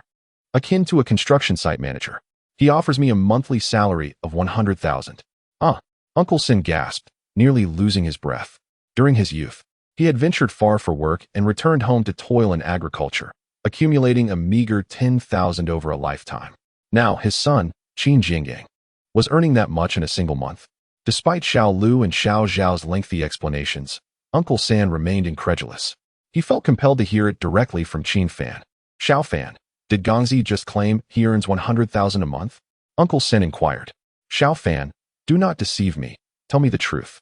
Gongzi hasn't taken any wrong turns, has he? Qin Fan grasped Uncle San's hand and nodded. Uncle San, I assure you, it is indeed true. Uncle San felt as though his world had been turned upside down. He had worked tirelessly throughout his life to save a mere 10,000. And now his son was earning such a sum working for young Master Yin? After a considerable pause, Uncle San reluctantly began to accept this reality. Only then noticing Li Sitian, who had been following Qin Fan all along. What a charming young lady. Xiao Fan, is this your partner? Look at you, Xiao Fan. I didn't notice how much I've aged, and you didn't even think to offer her a seat. Although Li Sitian has visited before. Today's Li Sitian is dressed in a suit and white shirt, adorned with subtle makeup and her hair neatly tied back, looking entirely different from before. Even third uncle failed to recognize her. Third aunt, upon hearing the commotion, approached as well. Xiao Fan, you've brought someone home? Why didn't you mention it beforehand? We haven't prepared anything, and with your grandfather no longer here, you ought to inform third aunt in advance. You understand? Where's the young lady? Let me see. Qin Fan quickly explained. Third uncle, third aunt, she isn't. Before Qin Fan could finish, Li Sitian, with a smile sweeter than honey, stepped forward to grasp third aunt's hand. Third aunt, I'm right here. Qin Fan merely wanted to surprise you. Please don't blame him. Third aunt, slightly farsighted, leaned in to scrutinize Li Sitian. Oh my, how lovely. A phoenix has graced our home. Xiao Fan is truly fortunate. Third aunt, you're too kind. I've heard so much about you from Qin Fan. I'm delighted to finally meet you. Li Sitian beamed with joy, completely disregarding Qin Fan's glaring gaze. What nonsense are you spouting? Third aunt, she is not my girlfriend. She is a secretary hired by my company. Third aunt looked from the earnest Qin Fan to the slightly aggrieved Li Sitian, her expression one of confusion. Li Sitian pouted and whispered, Third aunt, I like Qin Fan.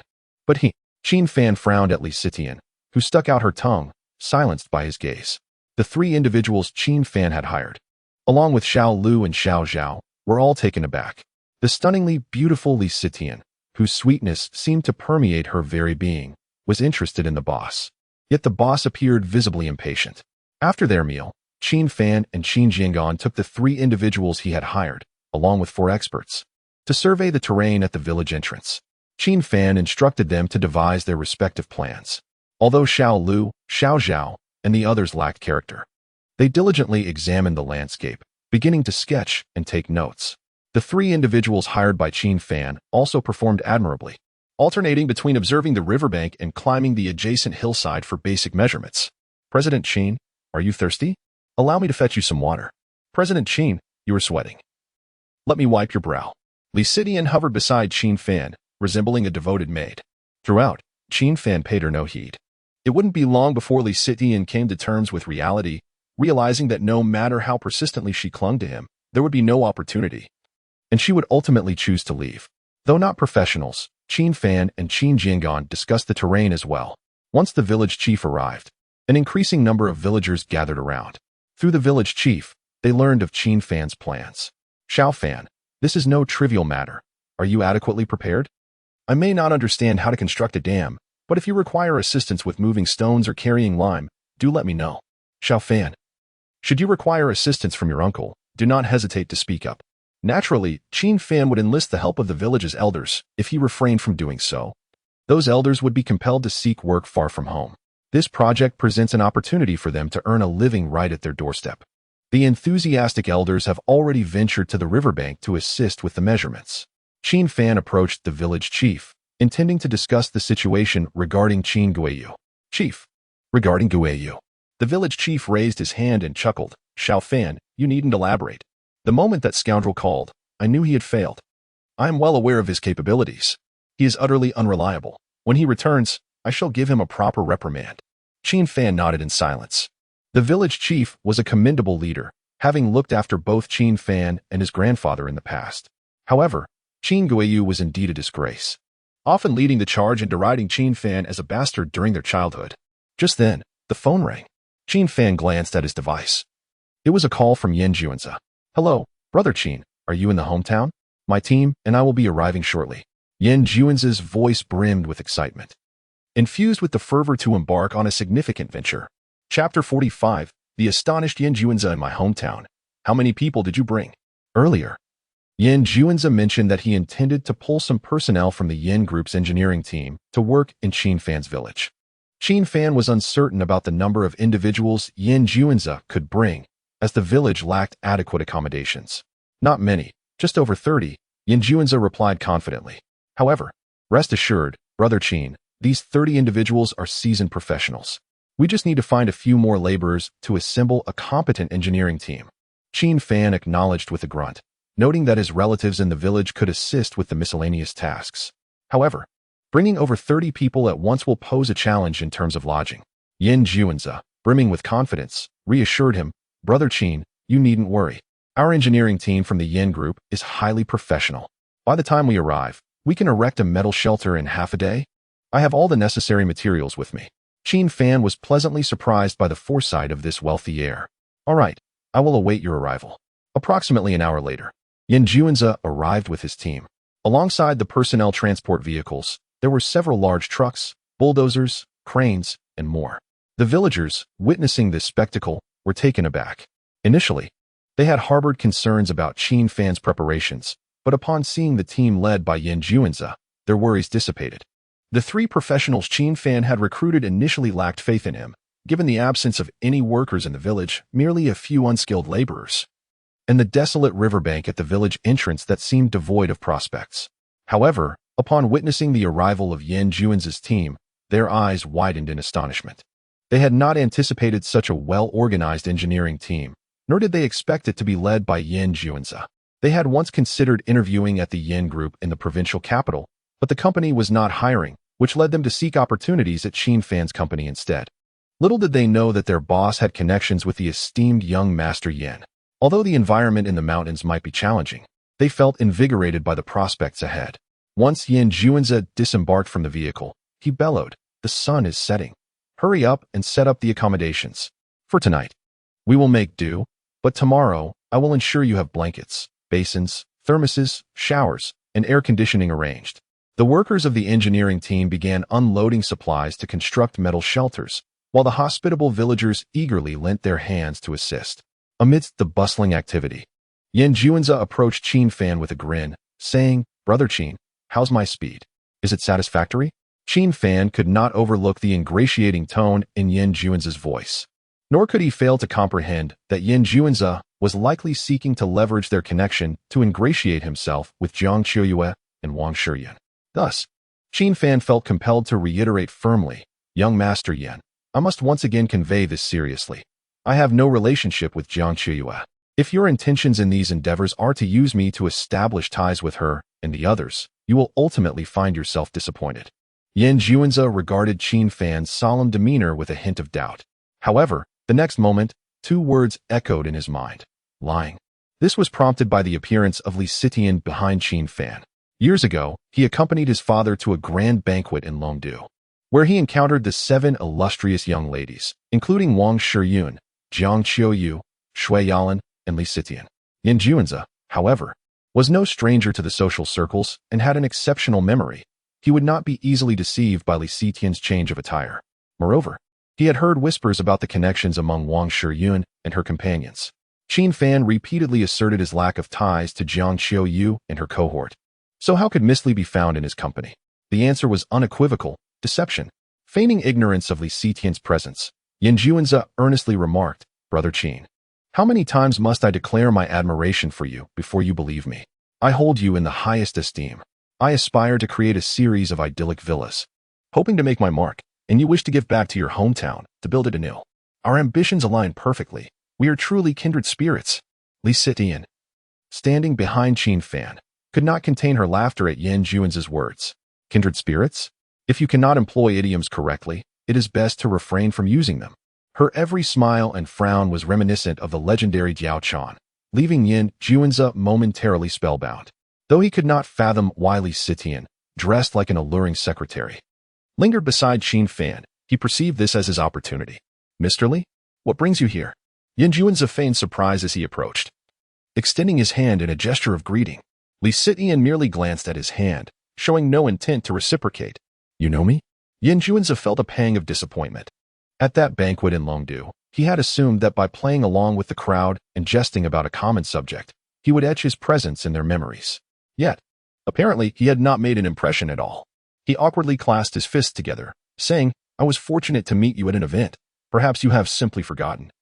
As esteemed individuals often do. However, it is of little consequence. The fact that I encounter you today signifies a certain fate between us. Li Sitian shot him an incredulous look. "Fate? I am no longer Mr. Li. I now serve as secretary to Mr. Qin." "What? The cherished jewel of the Li family in Longdu, Li Sitian, is now Mr. Qin's secretary?" Yin Juanzi was struck as if by lightning. "Brother Qin, you claim you have no connection to the 7 young ladies of Longdu?"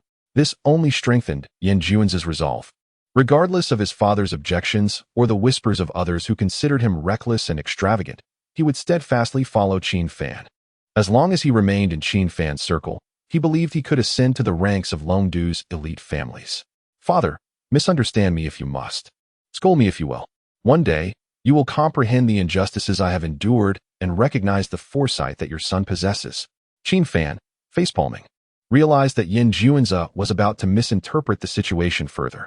As the sun dipped below the horizon, the rural sky transformed into a canvas of blue, with clouds ignited in hues of gold, orange, and crimson, resembling a celestial masterpiece. Yin Juanzi stood before Qin Fan, gesturing toward the fiery clouds, straining to extol the village's beauty while envisioning a luminous future through their collaboration. Qin Fan was lost in thought, gazing at the fiery clouds on the horizon. Li Sitian, observing his profile beside her, felt a sweet sensation in her heart. She was uncertain about the source of her joy. Perhaps it stemmed from the realization that while Wang Shiyun and Shui Yalan could not always be by Qin Fan's side, she could, leading her to a sense of pride. Or perhaps there were other emotions intertwined within her feelings. Even if Qin Fan ignored her, simply being near him filled her with a sense of sweetness. Suddenly, her phone buzzed, and upon seeing the caller ID, she felt as if she had been yanked from a serene pastoral existence back into the treacherous urban landscape. "Hello, Dad? Sweetie, where are you? Your company is in complete disarray. Do you have any idea? You should be back from your outing with Shiyun and the others by now." Li Sitian glanced at Qin Fan. Upon finding him, she momentarily forgot about the chaos at work, the matters at home, and everything else. Her thoughts solely consumed by Qin Fan. But could she truly disregard her responsibilities at the company and her family? Not to mention, she had a wager with her father to consider. Chapter 46. The tears and laughter of Li Sitian among the aspirations of the 7 young ladies, including Wang Shiyun, Shui Yalan, and Zhang Jing. Li Sitian's wish is comparatively simple. As the sole granddaughter of the Li family's 3rd generation, she is cherished and adored.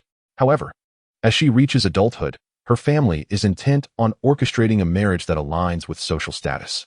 Li Sitian's grandparents and parents frequently, both intentionally and inadvertently, introduce her to various eligible young men from reputable families. Yet, Li Sitian is resolute in her opposition. She desires autonomy in her romantic life, free from familial interference. The more her family tries to arrange her future, the more she resists. She asserts to her grandfather and father that she yearns to carve out her own path and prove that she can uphold the Li family's legacy without the need for a socially advantageous marriage. Before the upheaval involving Shirley in the underground parking lot, Qin Fan had successfully aided Li Sitian in developing her company. Although it had not yet reached a level that garnered her family's approval, it was nonetheless significant. However, Qin Fan departed, leaving her company in disarray. Now, in her quest to find him, she too has left, exacerbating the chaos within her business. Li Sitian is now faced with two choices. First, to continue as Qin Fan's assistant, relishing the inexplicable sweetness of their relationship. Second, to temporarily return to Longdu, resolve her company's issues, and concoct an excuse to appease her family before returning. The second option appears more pragmatic.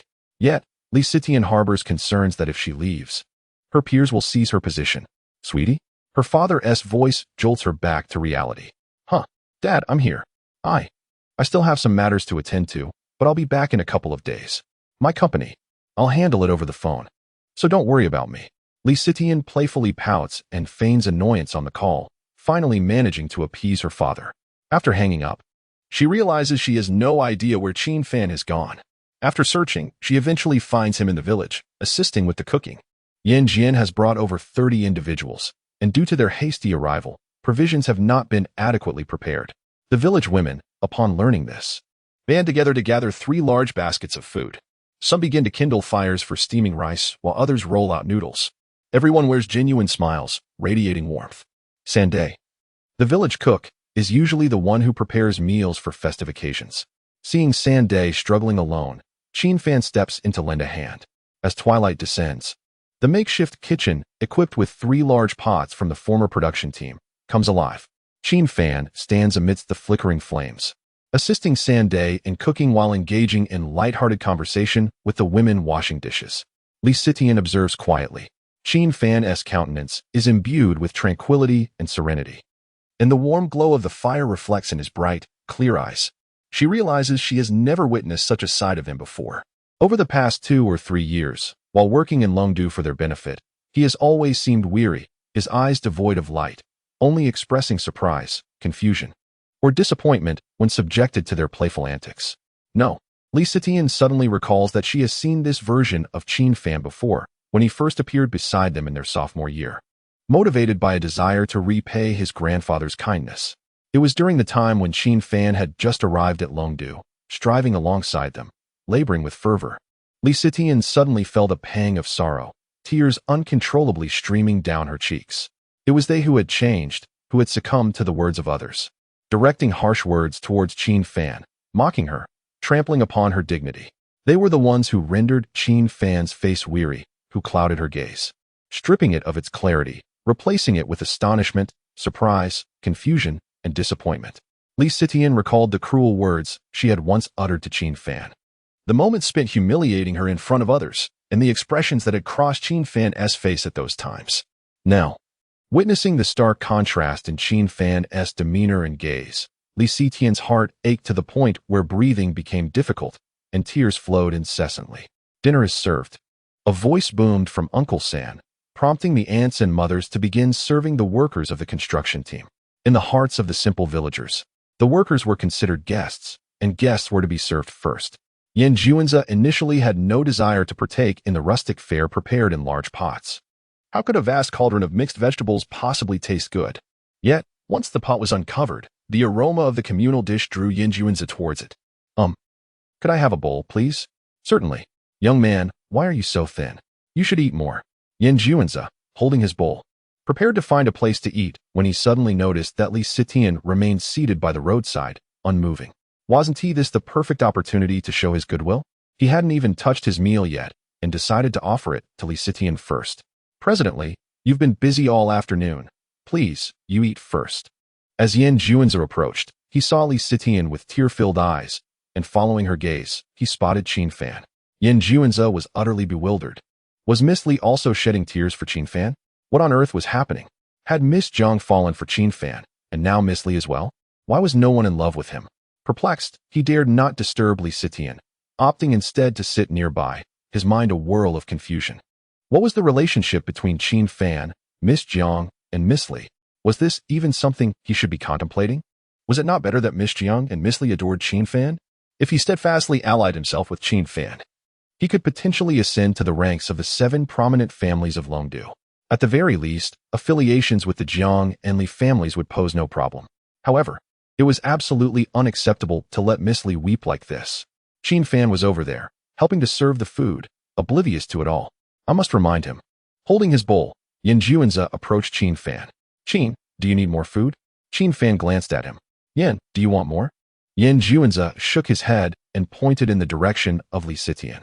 Qin, Miss Li is crying. Qin Fan turned to look at Li Sitian, but it was too dark to discern clearly. Is she really crying? Yin Juanzi nodded. Qin Fan felt a twinge of curiosity. Why was Li Sitian sitting so far away, crying alone? For a fleeting moment, he felt a flicker of compassion, but that thought was swiftly cast aside. Was this merely a ploy to soften my heart? To deceive me into returning such a display of acting?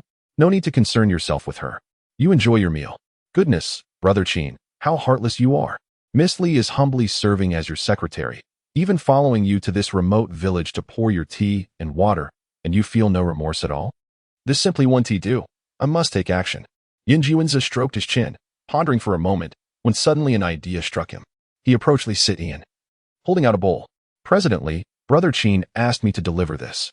It's neither hot nor cold. Please enjoy. Upon seeing Yin Juanzi go to find Qin Fan, Li Sitian's eyes sparkled with renewed spirit. Did he truly send you with this? Yin Juanzi nodded emphatically. Absolutely true, President Li. Li Sitian wiped away her tears, revealing a sweet smile, and took the bowl from Yin Juanzi, eagerly beginning to eat. Whether it was genuine hunger or the fact that this meal was sent by Qin Fan, she found it exceptionally delicious, far superior to a lavish 5-star hotel feast. While she ate, she kept glancing at Qin Fan with a smile, leaving Yin Juanzi astounded. I had pursued Yuan with great effort, and she never smiled once. Yet here with Brother Qin, all I had to say was that this bowl of food was sent by him, and Miss Li beams like a flower in bloom. Truly, there is no harm without comparison. What a contrast. Just then, his phone buzzed in his pocket. He pulled it out to see it was a call from his father. Is old Yin calling to scold me again? Yin Juanzi initially considered ignoring it, but a thought suddenly occurred to him. Miss Jiang had asked him to keep secrets. Yet Miss Li had not. If he informed old Yin of Miss Li's presence, surely he would grasp the ambitions I hold. Chapter 47. What if they aren't acting? Yin Juanzi stepped under a nearby streetlight, eagerly anticipating his father's astonishment upon learning that the eldest daughter of the Li family from Longdu was present. He dialed the phone. Hello, Lao Yin. I have good news. Do you want to hear it? Good news? You wretched son. Are you trying to tell me that you've taken all the key members of the engineering team with you? Wretched. Do you wish to drive me to my grave? And you still dare to call me Lao Yin? How dare you? You're utterly useless, completely wasted. Yin Juanzi had intended to share a delightful surprise with his father, but was met with a barrage of scolding instead. Father, am I truly useless again? Father, you have never believed in me. Whoa. Crying? You have the audacity to cry? How have I not believed in you? When you were a senior, you said you wanted to start a business, and I provided you with 10 million. After graduation, you claimed to have found a promising project, yet a month later, you mentioned investing in a friend's company. And what happened? All of it went down the drain. Yin Shualin spoke the truth, yet it did not lessen Yin Juanzi's sense of grievance. Father, although those ventures failed, there were reasons behind them. The global financial crisis affected my judgment. Can you really blame me for that? Moreover, a great thinker once said. Who was it? Anyway, they said failure is the mother of success. I have failed so many times. This time, I am certain I will succeed. Father, if you apologize to me, I will reveal a grand surprise. There was a silence on the other end for over 10 seconds. You little beast, have you lost your mind? You expect your father to apologize to you? Where are you? I will come and break your legs. Yin Shualin, are you scolding my son again? Honey, don't break anything. That is over 1 million. The voice of Yin Juanzi's mother echoed from the phone, followed by the sounds of commotion at home. Yin Juanzi knew that with his mother present, his father would have no power over him. However, after hanging up, he still felt a deep sense of grievance. Father, when I failed in my first venture during my senior year, you comforted me, saying failure is the mother of success, urging me not to lose heart. Why do you not support me now? Is it merely because I have failed a few more times? Moreover, this time I genuinely see an opportunity. Woo, being misunderstood and looked down upon by one's own father is a profoundly painful experience. Yin Juanzi wiped away his tears and tucked his phone away. Father, I had hoped to explain why I followed Brother Qin, but you missed that chance. Just wait. I will lead the Yin family out of the provincial city and onto a national stage. Then, when you cannot find me, you will regret it. Whoa, I feel so wronged. Aunt San approached with a bowl of rice. Young man, why haven't you eaten yet? Hurry up and eat. Yin Juanza pretended to be blinded by dust, rubbing his eyes with one hand while accepting the bowl with the other. Thank you, Aunt. Indeed, he was quite hungry. Disregarding his status as the eldest son of the Yin family, and began to devour the food ravenously. This rice is truly delicious, Aunt. Then eat more, there's plenty. After dinner, the workers all went to rest. Qin Fan intended to help with the dishes, but unexpectedly, he was stopped by Li Sitian. You take a break. I will assist. Qin Fan, gazing at Li Sitian's somewhat bashful demeanor, felt a moment of distraction. Li Sitian washed the dishes alongside the village aunties. Displaying no airs of a young lady, Qin Fan furrowed his brow slightly, sensing something amiss. Was she truly here to deceive and tease him? While words can be deceptive, the eyes cannot lie. The look in Li Sitian's eyes now reminded Qin Fan of their first encounters in sophomore year. As he observed her, thoughts of Jiang Qiuyue, Shui Yalan, Zhang Jing, and Zhou Luoyi surfaced. It seemed as though their gazes had shifted since their time in Longdu. Were they merely putting on an act, showcasing their skills, or had they genuinely reverted to their former selves? Qin Fan's mind raced with wild thoughts, but in a sudden moment of self-mockery, he chuckled to himself. Even if they had returned to their old selves, what difference would it make? Would I truly go back to them? Absolutely not. If they sincerely apologized from the heart, I might consider it. However, I have no desire to become entangled with them again. Yin Juanza, having finished his meal, prepared to take the dishes away when he suddenly noticed Qin Fan staring at Li Sitian.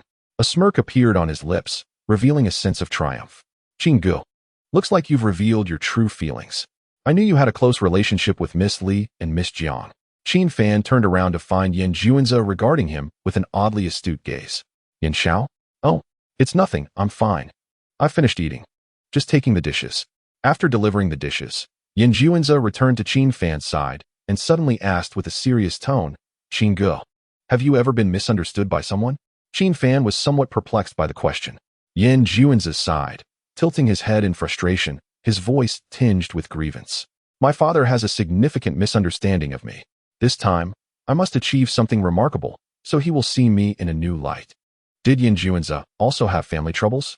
Qin Fan nodded in support. If your father misunderstands you, you indeed need to accomplish something that earns his respect. While I may not be able to help you connect with Jiang Qiuyue or Li Sitian, perhaps I can assist you in some way. With policies set to bolster rural tourism in 2 years, it is indeed plausible that Yin Juanza could establish a villa complex in Qin Fan's hometown and catch the attention of influential figures looking for retirement properties. Yin Juanza shook his head. Qin Gu, you are right. But you don't understand, my father's misunderstanding of me is profound. He calls me a prodigal son, berates me as worthless. His harsh words have nearly extinguished the ambitions I hold dear. I feel so wrong. Qin Fan was taken aback to see Yin Juanza's eyes reddening, on the verge of tears. Yet, the earnestness of Yin Juanza's words struck Qin Fan as somewhat amusing. As he witnessed Yin Juanza's impending tears, he was reluctant to console a man. Yin Xiao, it's getting dark. Will you stay in the village or head to the county? When Yin Juanza arrived, he initially intended to settle the engineering team before heading to S County for accommodations and meals. However, upon seeing Li Sitian, his plans shifted. Although they dined on simple communal fare in the village, Yin Juanza found himself thoroughly satisfied. As for sleeping arrangements, he decided to stay in the village as well. Having resolved to align himself with Brother Qin, where Qin slept was where he would rest. Brother Qin, I have come to the village to pursue lofty ambitions. Not for leisure. I shall reside here. Qin Fan nodded in agreement. While it mattered little for a man like Yin Juanza, the question of Li Sitian remained. In Qin Fan's village, there was no running water. Daily use was reliant on well water. A young lady like Li Sitian surely required a daily bath. Although some households had water heaters, the bathing facilities were far from proper bathrooms. Most crucially, Li Sitian might not feel comfortable washing in a stranger's home. In Qin Fan's eyes, it was imperative for Li Sitian to return to the county for lodging. Yet, circumstances often defy expectations. Instead of taking Qin Fan's car back to the county or calling for someone to pick her up, Li Sitian followed Qin Fan into the courtyard upon his return home. Chapter 48. Is he going to kiss me? The crescent moon hung gracefully in the sky, illuminating the rural landscape unmarred by light pollution. One could gaze upward and behold the Milky Way, resembling a jade ribbon. A gentle breeze rustled the moonlight as it cascaded over the jujube trees, creating a melodious sound, while a faint, sweet fragrance wafted into the heart. Qin Fan paused, and so did Li Sitian, as did Yin Juanzi, who had just entered. Yin Juanzi glanced between Qin Fan and Li Sitian, suddenly realizing that he should not have followed them. He was merely an unwelcome third wheel.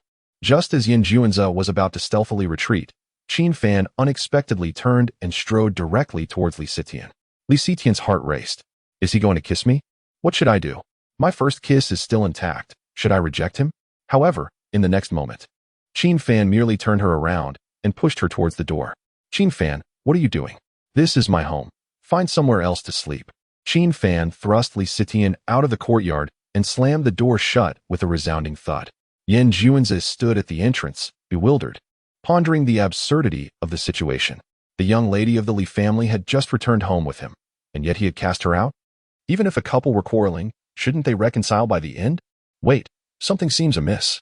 If the young lady of the Li family were to reconcile with Qin Fan, what then of the young lady Jiang? This is so confusing. Qin Fan, you truly are my brother. Li Sitian did not leave. She knocked on the door, calling out. Qin Fan, open the door. I don't know anyone here. Where am I supposed to sleep? Wu Qin Fan, open the door. As Li Sitian continued to shout, villagers began to gather to witness the commotion. Qin Fan turned to Yin Juanzi, contemplating whether to send Li Sitian to the county town to find a hotel. Just then, the voice of Aunt Sen drifted in from outside. Aunt Sen lived closest to Qin Fan. Oh dear, what is going on here? Li Sitian expressed her grievances. Qin Fan kicked me out. Aunt Sen surveyed the tightly shut door and suddenly smiled benevolently. Little Fan is doing this for your own good. Why are you crying? Li Sitian blinked in confusion. For my own good? Aunt Sen chuckled and explained. My dear, you may not understand our rural ways. As a young lady, staying in another man's home could tarnish your reputation. Little Fan is concerned about what others may say behind your back, which is why he sent you out. But he should have informed me about such matters. I could have arranged something without putting you in this awkward position. He truly is a straightforward fellow. Come, dear. Let us go to Aunt San's house. Upon hearing Aunt San's words, Li Sitian's spirits lifted. So, Qin Fan was looking out for me. How wonderful. I almost misjudged him. Not to mention, he had even sent that Yin Juanzi to deliver food to me earlier. Aunt San was right. Qin Fan is just a clumsy, straightforward guy who struggles to express himself. Yes, Aunt San, thank you, she exclaimed, her smile radiant and sweet. Meanwhile, in the courtyard, Qin Fan slapped his forehead in exasperation. Great, Aunt San, you've caused Li Sitian to misunderstand me again. Yin Juanzi approached Qin Fan and patted him on the shoulder. Brother Qin, I genuinely admire your loyalty and sense of righteousness. However, when it comes to matters of the heart, you truly need to attend a few of my lessons. Qin Fan responded, Do you have a girlfriend? Yin Juanzi replied, No, I was planning to pursue someone, but the scheme faltered. Qin Fan retorted, Then what are you talking about? Moreover, things are not as you perceive. You should sleep in the side room. Qin Fan yawned and headed towards the main house. Suddenly, a series of knocks echoed from outside. Xiao Fan, it's me. May I stay for the night? Brother Gongzi? Qin Fan opened the gate to find Qin Jiangang carrying bedding into the courtyard. Brother Gongzi, what brings you here? Qin Jiangang explained. My mother took your girlfriend to our house for the night, saying it's inappropriate to have a man at home. Both my father and I were sent away. She's not my girlfriend. Please don't spread rumors, Brother Gongzi. Qin Fan glanced outside. Where's third uncle? My father went to sleep in the tin house. He mentioned that the air conditioning will be installed there tomorrow, so he wanted to secure a bed early. Qin Fan sighed. All right then. Brother Gongzi, you can sleep in the side room. Yin Xiao, you should take the small room on the east side. Yin Juanzi surveyed the dark little room and shivered. I worry that Brother Gongzi might feel scared at night. I'll just share a room with him. The next morning, as Qin Fan opened his door, he was greeted by Li Sitian. Qin Fan, breakfast is ready. Call me President Qin. Li Sitian, without makeup, appeared even more innocent, her sweet smile resembling a morning flower blossoming in the dew. Yet, her fair face bore several smudged streaks of soot. Did you do this? Li Sitian nodded proudly. Yes. I made it with third aunt. Qin Fan felt a peculiar sensation. This version of Li Sitian seemed somewhat different. Thank you. You're welcome. Hurry and eat. Li Sitian, with her hands behind her back, playfully drew circles on the ground with her toes. Qin Fan nodded and fetched some water from the well to wash his face and brush his teeth. The breakfast Li Sitian brought was quite simple, freshly made soy milk. Not from a machine but stone ground in the village, with a distinctly different taste. Accompanying it were scallion pancakes, sweet pancakes, sugar triangles, and steamed buns. The arrival of an engineering team in the village prompted the ants to prepare food early. Qin Fan intended to ask Li Sitian if she had eaten but hesitated, fearing it might lead her to overthink, so he began to eat on his own. Li Sitian took a photo of Qin Fan enjoying his breakfast and sent it to their group of 7 sisters with the caption, "Qin Fan's breakfast today was made by me and third aunt." Ding ding ding. The quiet group chat suddenly buzzed with activity. Jiang Qiuyue, is this for real? Zhao Tingting. Sitian, has Qin Fan forgiven you? Wang Shiyun. Sitian, where are you? Shui Yalan. She returned home with Qin Fan. I saw it with my own eyes. In a moment of frustration, Jiang Qiuyue, Wang Shiyun, and Zhao Tingting expressed their surprise. Zhang Jing inquired, Sitian, did you spend the night at Qin Fan's house yesterday? Zhou Luai chimed in enthusiastically, I want to go too. I want to go too. Li Sitian, unaware of the reason, felt an inexplicable joy swelling within her. Luai, weren't you auditioning to be an actress? Aren't you filming? She responded, I am currently Qin Fan's secretary, and I will take good care of him, exclaimed Li Sitian, eliciting astonished reactions from Jiang Qiuyue, Wang Shiyun, and Zhao Tingting. Shui Yalan interjected, Li Sitian, you cannot. Li Sitian felt elated, akin to having won a triumphant battle. She turned away, flashed a victory sign, and captured a photograph. In it, she smiled while Qin Fan enjoyed his meal, surrounded by a courtyard of stone and falling juju blossoms, resembling an ethereal masterpiece. After sharing the photo in the group chat, a flurry of notifications erupted, causing Li Sitian to chuckle. Qin Fan glanced up and asked, what are you doing? Li Sitian quickly tucked away her phone, standing obediently. Nothing, she replied. Qin Jian and Yin Juanzi had also risen. After their morning routines and breakfast, Yin Juanzi began making calls. Hello? This is Yin Juanzi. Immediately order 50 air conditioners and 10 independent shower stalls for me. Indeed, standing in the morning sun. Yin Juanzi appeared ready to embark on a grand endeavor. With today's plans nearly finalized, they could commence clearing the riverbank. Once the official work began, Qin Fan could return to the provincial capital. The assistant sent numerous documents, with many matters awaiting Qin Fan's attention upon his return. Ultimately, the village projects relied heavily on Qin Fan's financial support. However, the thought of facing the formidable Shui Yalan and dealing with Zhang Jing and Zhou Luoyi at the company filled Qin Fan with trepidation. When would he have the peace to pursue his own desires? In the provincial capital, at Qin Fan's company, Lu Qianqian knocked on the door of Qin Fan's assistant's office. Is boss back yet? She asked. Qin Fan's assistant, Liang Rui, in her 30s, was affectionately referred to as Sister Liang. Qianqian, what brings you to see the boss? You can tell me, and I'll pass it along. Nothing, Sister Liang. Please continue with your work, Lu Qianqian replied politely, smiling as she turned to leave. Sister Liang watched Lu Qianqian's retreating figure with curiosity, sensing a hidden quality in her that bore resemblance to Zhang Jing and Zhou Luoyi, yet with a depth that surpassed theirs. I did not expect today's update to surpass 300. An additional chapter will be posted later. Chapter 49. Zhang Jing's script. The construction at the riverside officially commenced with the sounds of thudding and clattering echoing across the site. The overgrown weeds and scattered stones necessitated an initial clearing. The clash of machinery resonated throughout the riverbank.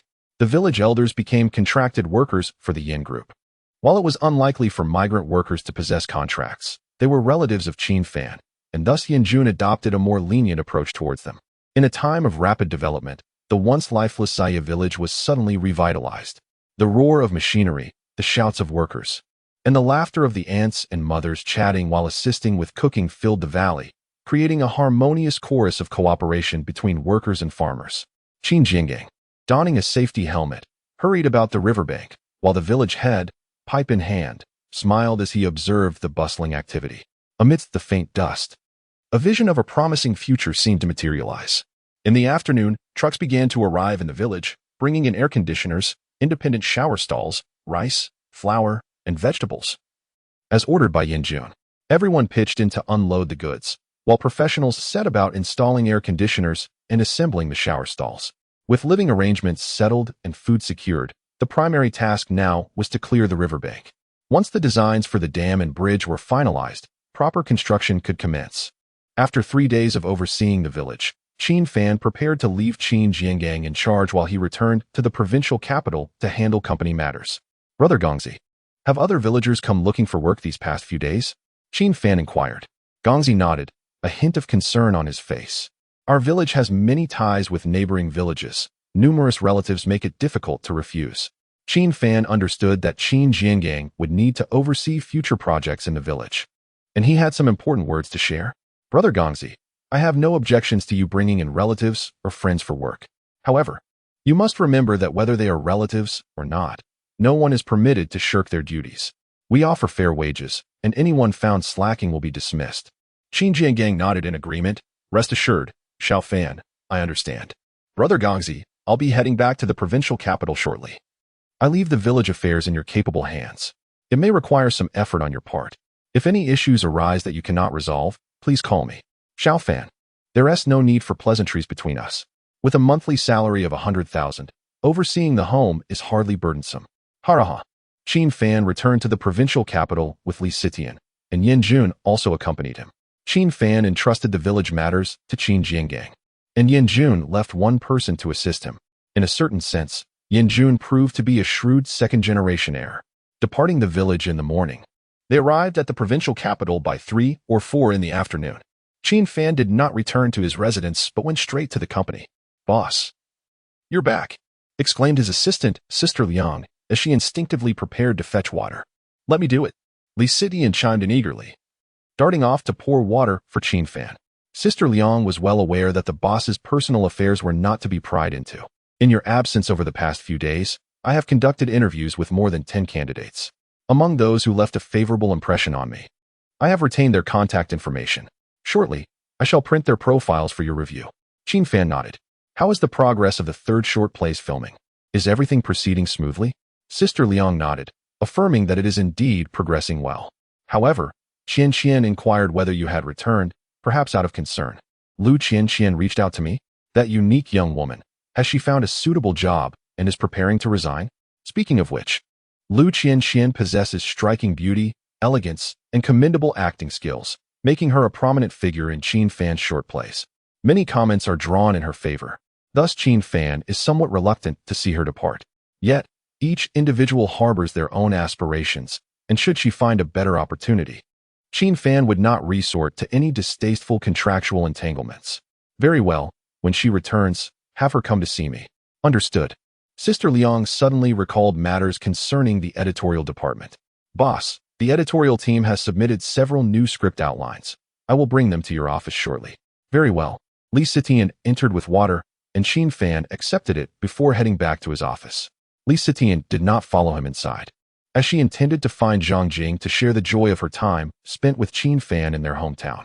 Despite the possibility that Zhang Jing might not find it particularly delightful, with Zhou Luo absent, he has ventured out to pursue acting.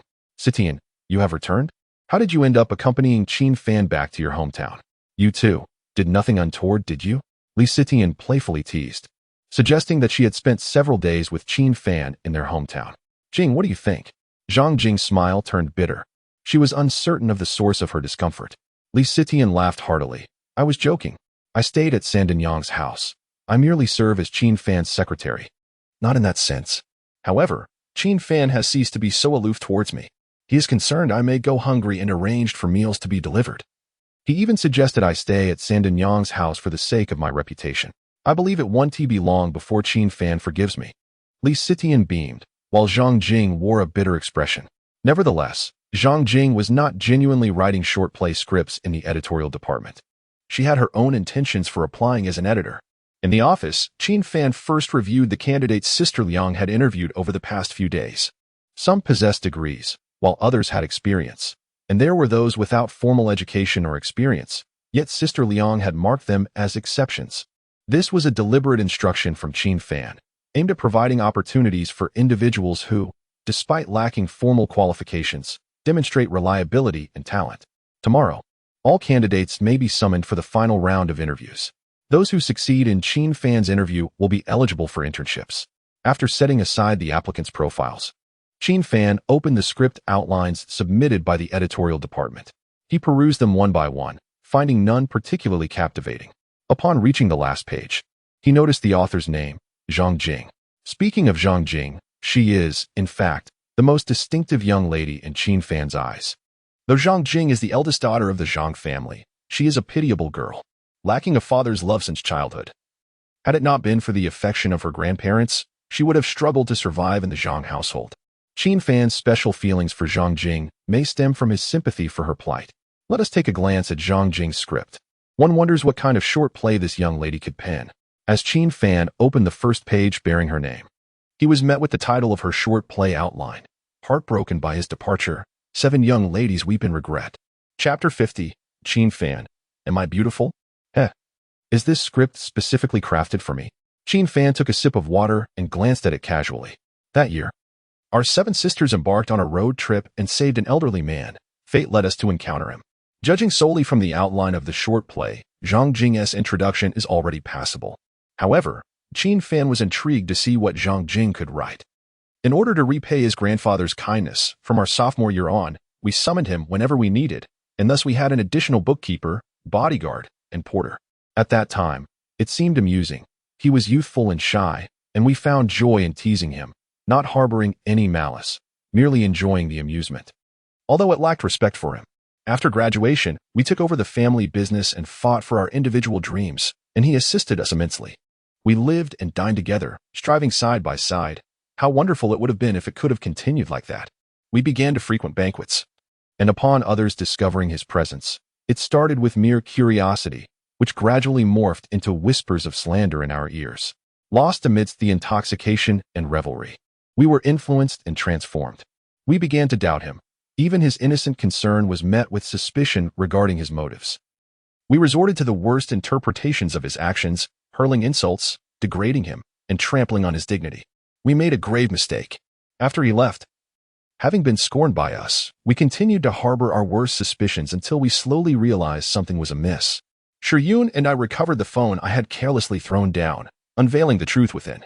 He was not spying on Yalin's phone, rather. He was protecting her. He never intended to invade my privacy. His concern was solely for my well-being amidst the thunder. He remained unchanged, driven by a simple motive, to repay his grandfather's debt of gratitude, while we had wronged him profoundly and misinterpreted his intentions.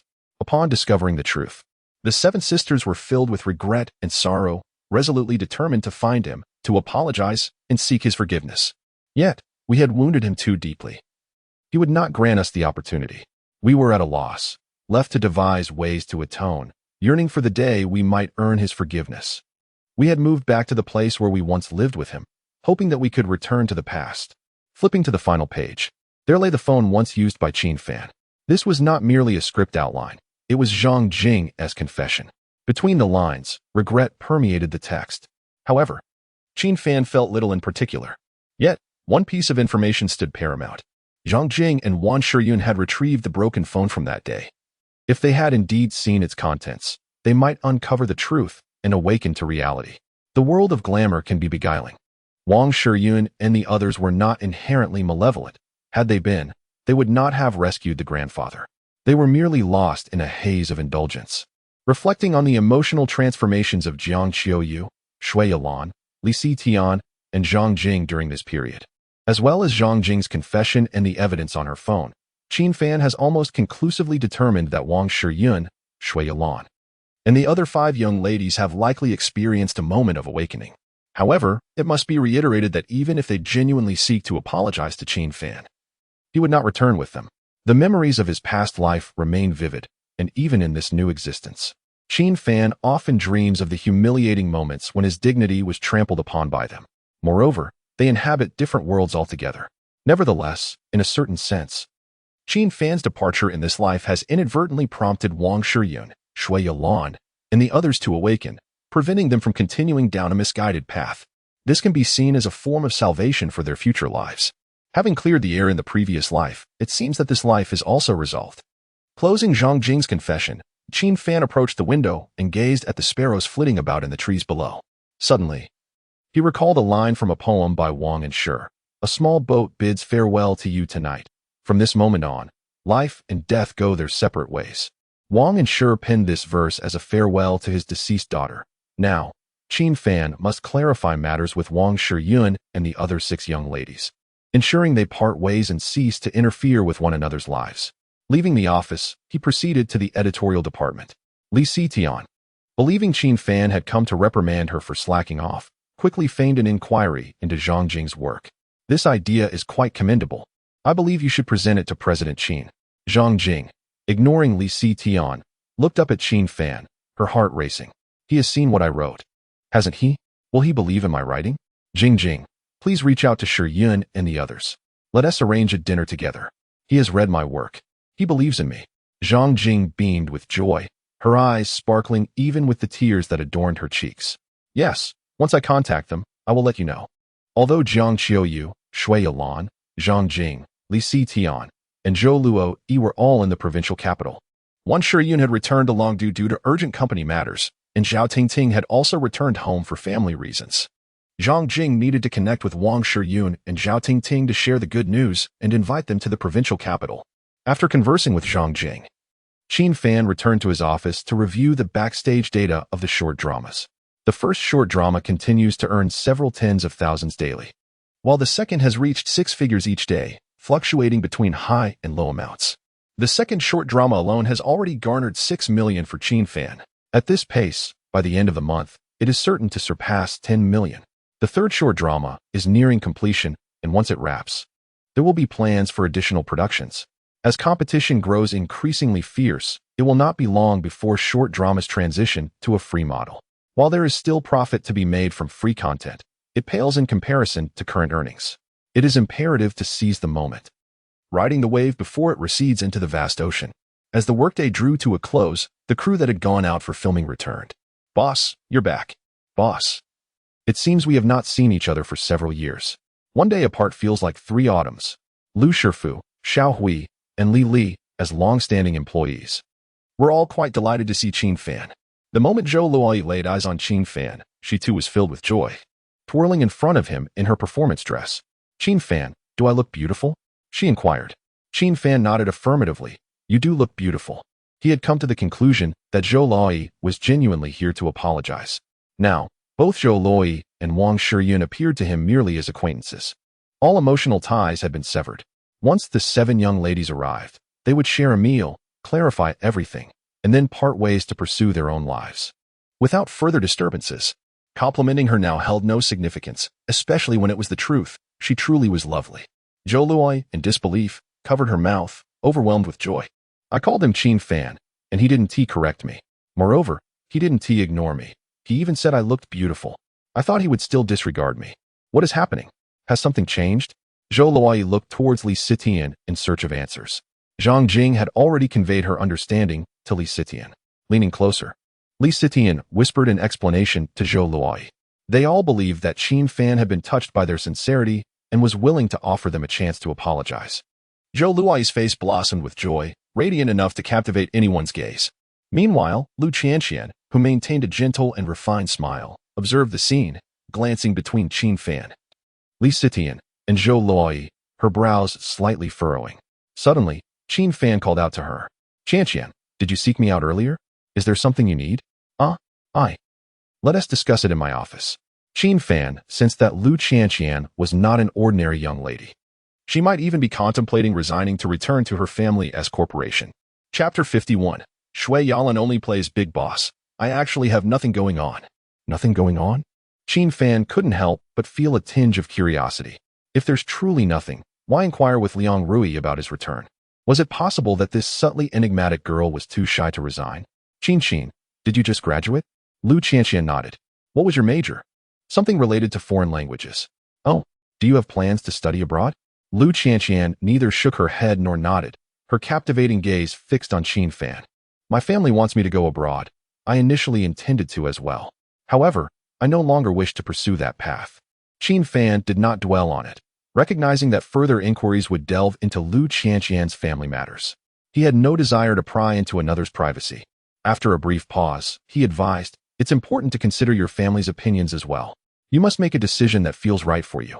Whether you choose to go abroad or seek employment in your field, feel free to speak candidly with me.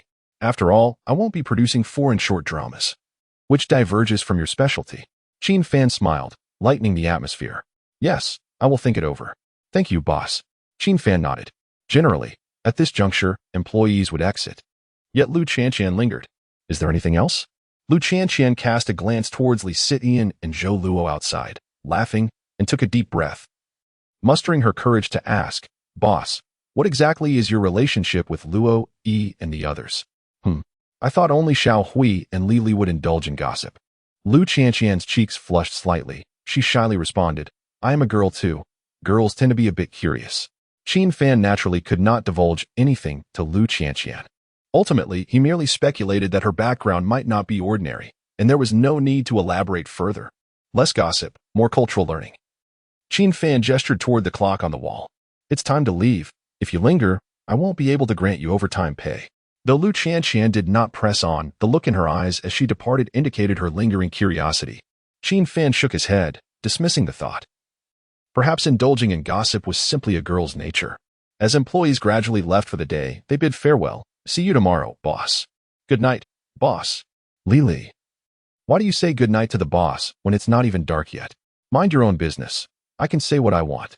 Li, do you have some sort of fantasy about the boss? I do not. Stop making baseless accusations. Once all employees had departed, Qin Fan, having reviewed the complete script of a classmate, told me the secret about my wife, closed his laptop, and prepared to head home. Mr. Qin, may I escort you home?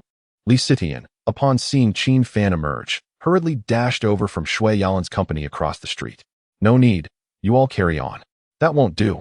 I am your secretary, and I must ensure you return home safely. As Li Sitian playfully stuck out her tongue at Shui Yalan, her demeanor exuded a hint of provocation, lending her an air of charming mischief. To Qin Fan's surprise, Shui Yalan exhibited no reaction. Since her return from her hometown, she had not been clingy. Yet there lingered a sense that this headstrong young lady was harboring something deeper. Li Sitian drove Qin Fan back to his residence, a modest 2-bedroom apartment he rented in a local community. The landlord, due to work commitments, had vacated the property, leaving it unoccupied and burdened with mortgage payments, prompting the decision to rent it out. However, the landlord had opted not to lease the master bedroom, offering only the secondary room. The kitchen and bathroom were available for shared use, provided no significant damage occurred. Upon returning home, Qin Fan commenced the preparation of rice and contemplated cooking a couple of dishes.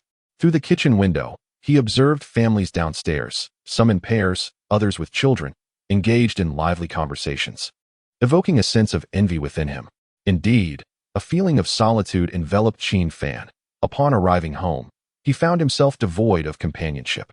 The words of his aunt echoed in his mind, reminding him that once he clarified matters with Wang Shiyun and the others, it would be time to seek a partner for the night.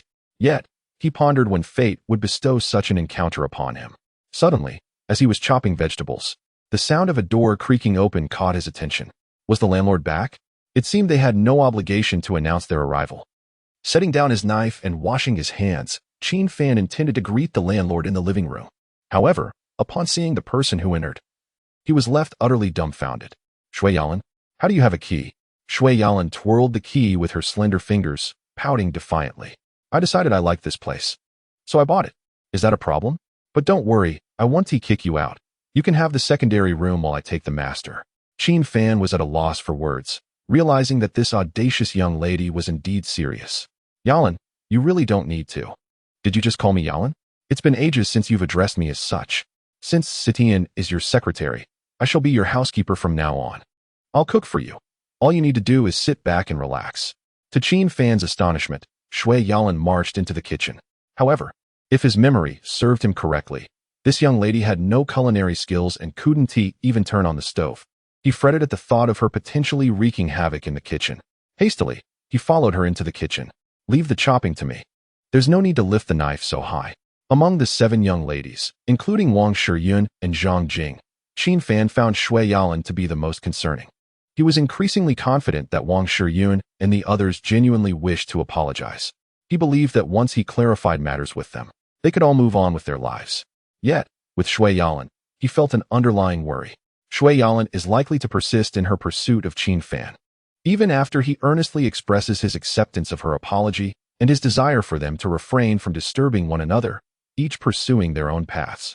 Based on Qin Fan's understanding of Shui Yalan, It appears that she wishes for him to return to Longdu and remain by her side, ever available at her beck and call.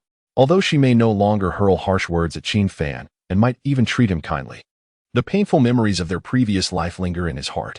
He has no intention of being entangled with the 7 young ladies, as he has his own ambitions that necessitate his absence from Longdu. As Qin Fan slices vegetables, he attempts to communicate with Shui Yalan. Shui, Manager Shui. Has Manager Zhang spoken to you? Shui Yalan nods in affirmation. Yes, she mentioned that you invited us for a meal. Qin Fan replies, at last. You are willing to grant us this opportunity. I apologize for the words I spoke and the actions I took in the past. I will do everything in my power to make amends. Manager Shui, it truly isn't necessary.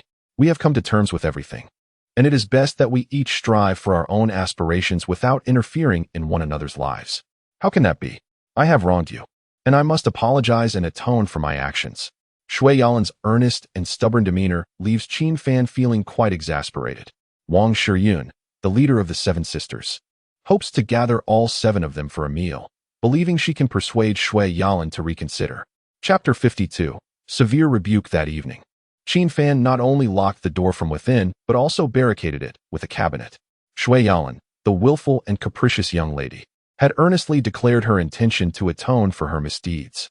Qin Fan was apprehensive that she might stealthily sneak into his bed at night. It was not that Qin Fan was indifferent to the allure of beauty.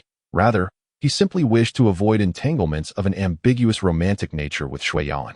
As Qin Fan secured the door and settled onto his bed, within the imposing confines of the Yin family mansion, Yin Shualin slammed a stack of documents onto the table.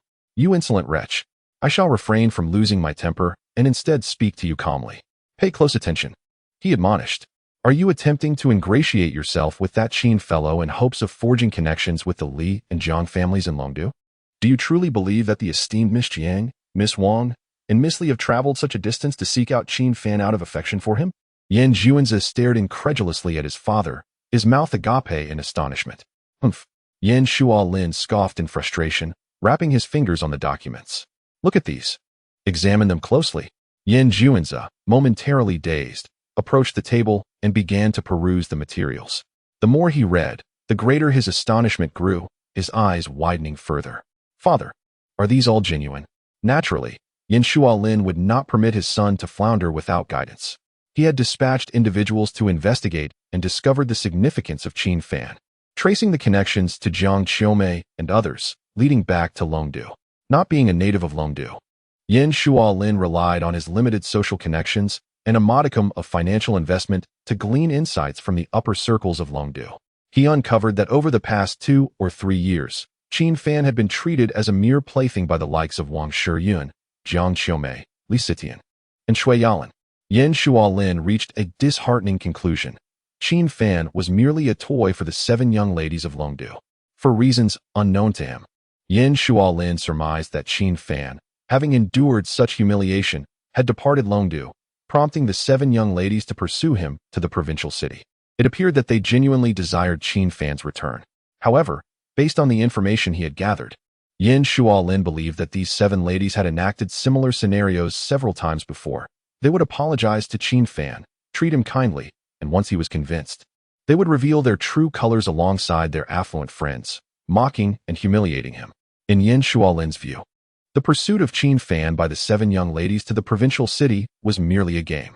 Ultimately, should Qin Fan be deceived into returning to Longdu, he would be met with an ultimate explosion of ridicule and scorn. You insolent brat, you haven't even ascertained who you're dealing with. Yet you're willing to squander money? How can I entrust the group to you? Yan Shualin demanded.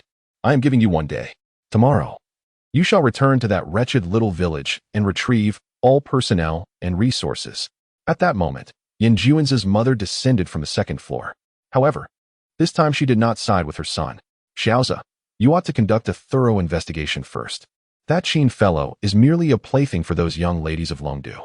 You anticipate currying favor with him to forge connections with the 7 prominent families of Longdu. Ultimately, it will render you a subject of ridicule. In that moment, Yan Juanza's mind conjured the image of Jiang Qiuyu, her eyes brimming with tears upon seeing Qin Fan, as well as the gaze of Li Sitian directed at Qin Fan during their time in Zaya village. Although Yan Juanza was a notorious philanderer who had never experienced true love, He felt that the way Jiang Qiuyu and Li Sitian looked at Qin Fan embodied the very essence of what he envisioned as genuine affection. "Father, listen to me," he implored. "I believe the information you have gathered may be erroneous." Yan Shualin, incensed, slammed his palm onto the table and rose to his feet. "Are you suggesting that my information is flawed? Go inquire around Longdu. Who does not know that Qin Fan is merely a plaything for those 7 young ladies? Father, I understand your urgency, but please refrain from hasty conclusions." Yan Shualin, in a fit of rage, retorted, "Wretched son, if you continue this idle chatter, I shall unleash my wrath and create another account." Yan Juanza, taken aback, stammered, "What? What do you mean? Do you think your old man is oblivious to the whims of the younger generation? Tomorrow, you have one day. Retract everything," he thundered. "Test my patience further, and do not blame me for what follows. Leave my sight. I wish not to see you. Only when you have thoroughly extricated both the individuals and resources will you be permitted to visit me."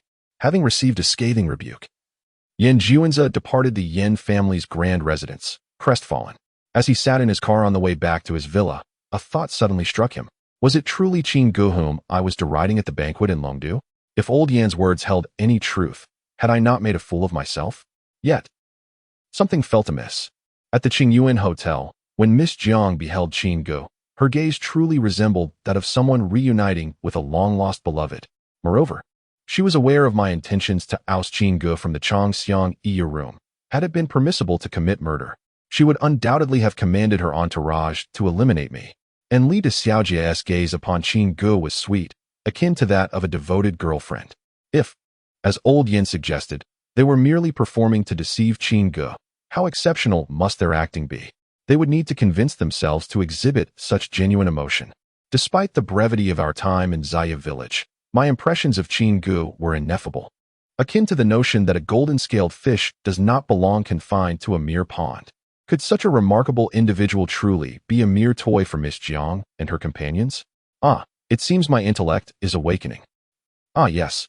Last time, Miss Jiang instructed me to wholeheartedly support Qin Gu. Tomorrow, I can utilize this rationale to meet with her and gauge her sentiments. Surely, Miss Jiang would not persist in the pretense with me. With my keen observational skills, I shall discern whether her affections are genuine or merely an act. A chirping sparrow perched on the windowsill roused Qin Fan from his slumber. After rising and attending to his morning routine, he made his way to the snack street for breakfast before heading to the office. It appeared that Shui Yalan, now his landlord, had ceased her relentless pursuit of him, embodying the notion that one may escape the monk, but not the temple. This morning, Qin Fan was set to interview a candidate who had previously been interviewed by Sister Liang. Additionally, he needed to review several more outlines for short plays, urging the editorial team to expedite the scriptwriting process. There was indeed much to be accomplished. Qin Fan arrived at the office early, and it was not until nearly 9 o'clock that Li Sitian, along with Zhang Jing and Zhou Luo, hurriedly entered the premises. "Mr. Qin, I apologize for being late. I overslept, and didn't he manage to pick you up this morning?" Li Sitian said. Qin Fan nodded, indicating that it was of no concern. "Zhang Jing, have you been able to reach Manager Wang regarding Shiyun?" he inquired. Zhang Jing nodded in response. "Sister Shiyun and Tingting will arrive by this morning. If you have time, we could all enjoy lunch together." "Let us plan for lunch then," Qin Fan replied. "It's better to clarify matters sooner, to resolve them swiftly, and to lighten our burdens." The morning proceeded with regular work. Qin Fan revisited the candidates previously interviewed by Sister Liang. He had to admit that Sister Liang's professionalism was commendable. All the candidates she had shortlisted were indeed viable. Following the interviews, Qin Fan reviewed the outlines submitted by the editorial team and selected 3, instructing them to develop these into complete scripts. Once he had completed these tasks, it was nearly noon. Zhang Jing knocked on the office door. "Come in," Qin Fan called. "Qin Fan, I spoke with Shiyun and the others. Qiuyu mentioned lunch arrangements. She will ensure we all go to Qingyuan Hotel," Zhang Jing informed him. Qin Fan nodded. "All right. It's about time for lunch. Let us head out." Meanwhile, Yin Jun had driven to Qiuxiang Hotel, and, upon learning that Jiang Qiuyu had gone to Qingyuan Hotel, he proceeded to drive there as well. Chapter 53. Forgiveness? Merely an excuse to keep away when Qin Fan, Zhang Jing, Zhou Luo, and Li Sitian arrived at Qingyuan Hotel, they found Jiang Qiumei, Wang Shiyun, Zhao Tingting, and Shui Yalan already present. Jiang Qiumei and Wang Shiyun were donned in the same attire they wore when they first encountered Qin Fan. A wave of nostalgia washed over Qin Fan, momentarily rendering him spellbound. Sisters Shiyun, Qiumei, Tingting, and Yalan, why are you dressed like this? He inquired. Isn't this the outfit we wore when we saved Grandpa Qin and first met? Oh, how cunning of you all. Zhou Luai huffed, her cheeks puffed in indignation. Shui Yalan retorted. And what about the three of you sneaking off to work at Qin Fan's company without a word? How is that any less scheming? The two engaged in playful banter, while Wang Shiyun, Jiang Qiumei, and Zhang Jing chuckled, the sunlight filtering through the leaves and sparkling like jewels cascading from the Milky Way. As Qin Fan observed Zhou Luai and Shui Yalan sparring in jealousy, memories of their university days and his arrival in Longdu flashed through his mind. However, those moments had now transformed into mere reminiscences, scrubbing away the humiliating experiences that followed. Qin Fan, I have arranged the private room you adore, Jiang Qiumei announced. Dressed in the sportswear from their road trip when they rescued Qin Fan's grandfather. Despite its simplicity, the attire accentuated her flawless figure. Jiang Qiumei was known for her rare smiles, often perceived as aloof. Yet now, she gazed at Qin Fan with a soft smile, tinged with a hint of trepidation, as if fearing he might push her away once more. Qin Fan nodded. Let us proceed.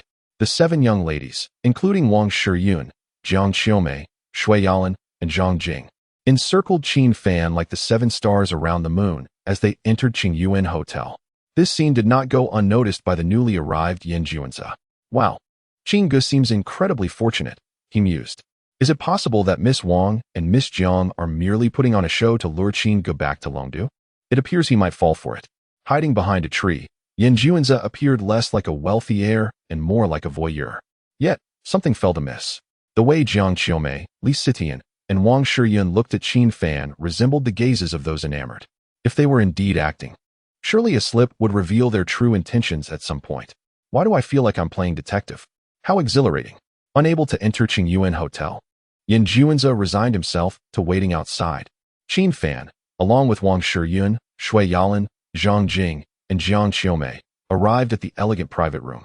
Chang Xiangyi, Li Sitian, and Shui Yalan competed to pull out a chair for Qin Fan and pour him water, while Zhou Luai and Zhao Tingting, unwilling to be outdone, rushed to offer him a back massage. Wang Shiyun and Jiang Qiumei watched the playful antics of the 4 sisters. Reminiscent of their own past rivalry for Qin Fan's affection, smiles of nostalgia gracing their faces. However, Qin Fan was not there to indulge in such revelries. Stop, he interjected. There are certain matters that I believe need to be clarified. Wang Shiyun and her companions, upon observing Qin Fan's serious demeanor, obediently settled down. Wang Shiyun spoke. Qin Fan, we were in the wrong before. We have committed many transgressions. We sincerely apologize. Zhang Jing, Shui Yalan, and the others all bowed their heads earnestly in apology to Qin Fan. After expressing their remorse, they lifted their heads, anticipating a smile of forgiveness from him. However, such a reaction did not come. In a previous life, following the incident with Shirley in the underground parking lot, their actions had escalated to an alarming degree, bordering on psychological aberration. The words they uttered and the deeds they performed had inflicted wounds upon Qin Fan that made him reluctant to revisit them. Even in a new life, could their recognition of wrongdoing and their apologies truly warrant forgiveness? Qin Fan found himself incapable of such absolution. His summons to the 7 young ladies, including Wang Shiyun, was merely to clarify matters, to verbally accept their apologies, and to instruct them to maintain their distance, thereby ceasing their disturbances. Though thoughts of vengeance had crossed his mind, Qin Fan was a man of complexity. On one hand, he could not overlook the humiliation inflicted upon him by Wang Shiyun and her companions. On the other, he was compelled to consider that, regardless of their past, they had saved his grandfather's life. One may harbor disdain for Qin Fan, yet he was a living, breathing individual with intricate emotions. He could not entirely disregard their act of salvation, nor could he envision a scenario in which they each met a bloody end. A sparrow alighted on the windowsill, unperturbed by the presence of those inside. This sight evoked memories of his grandfather feeding sparrows, unhindered by fear, and the image of his grandfather kneeling in gratitude to Wang Shiyun and the others for saving his life.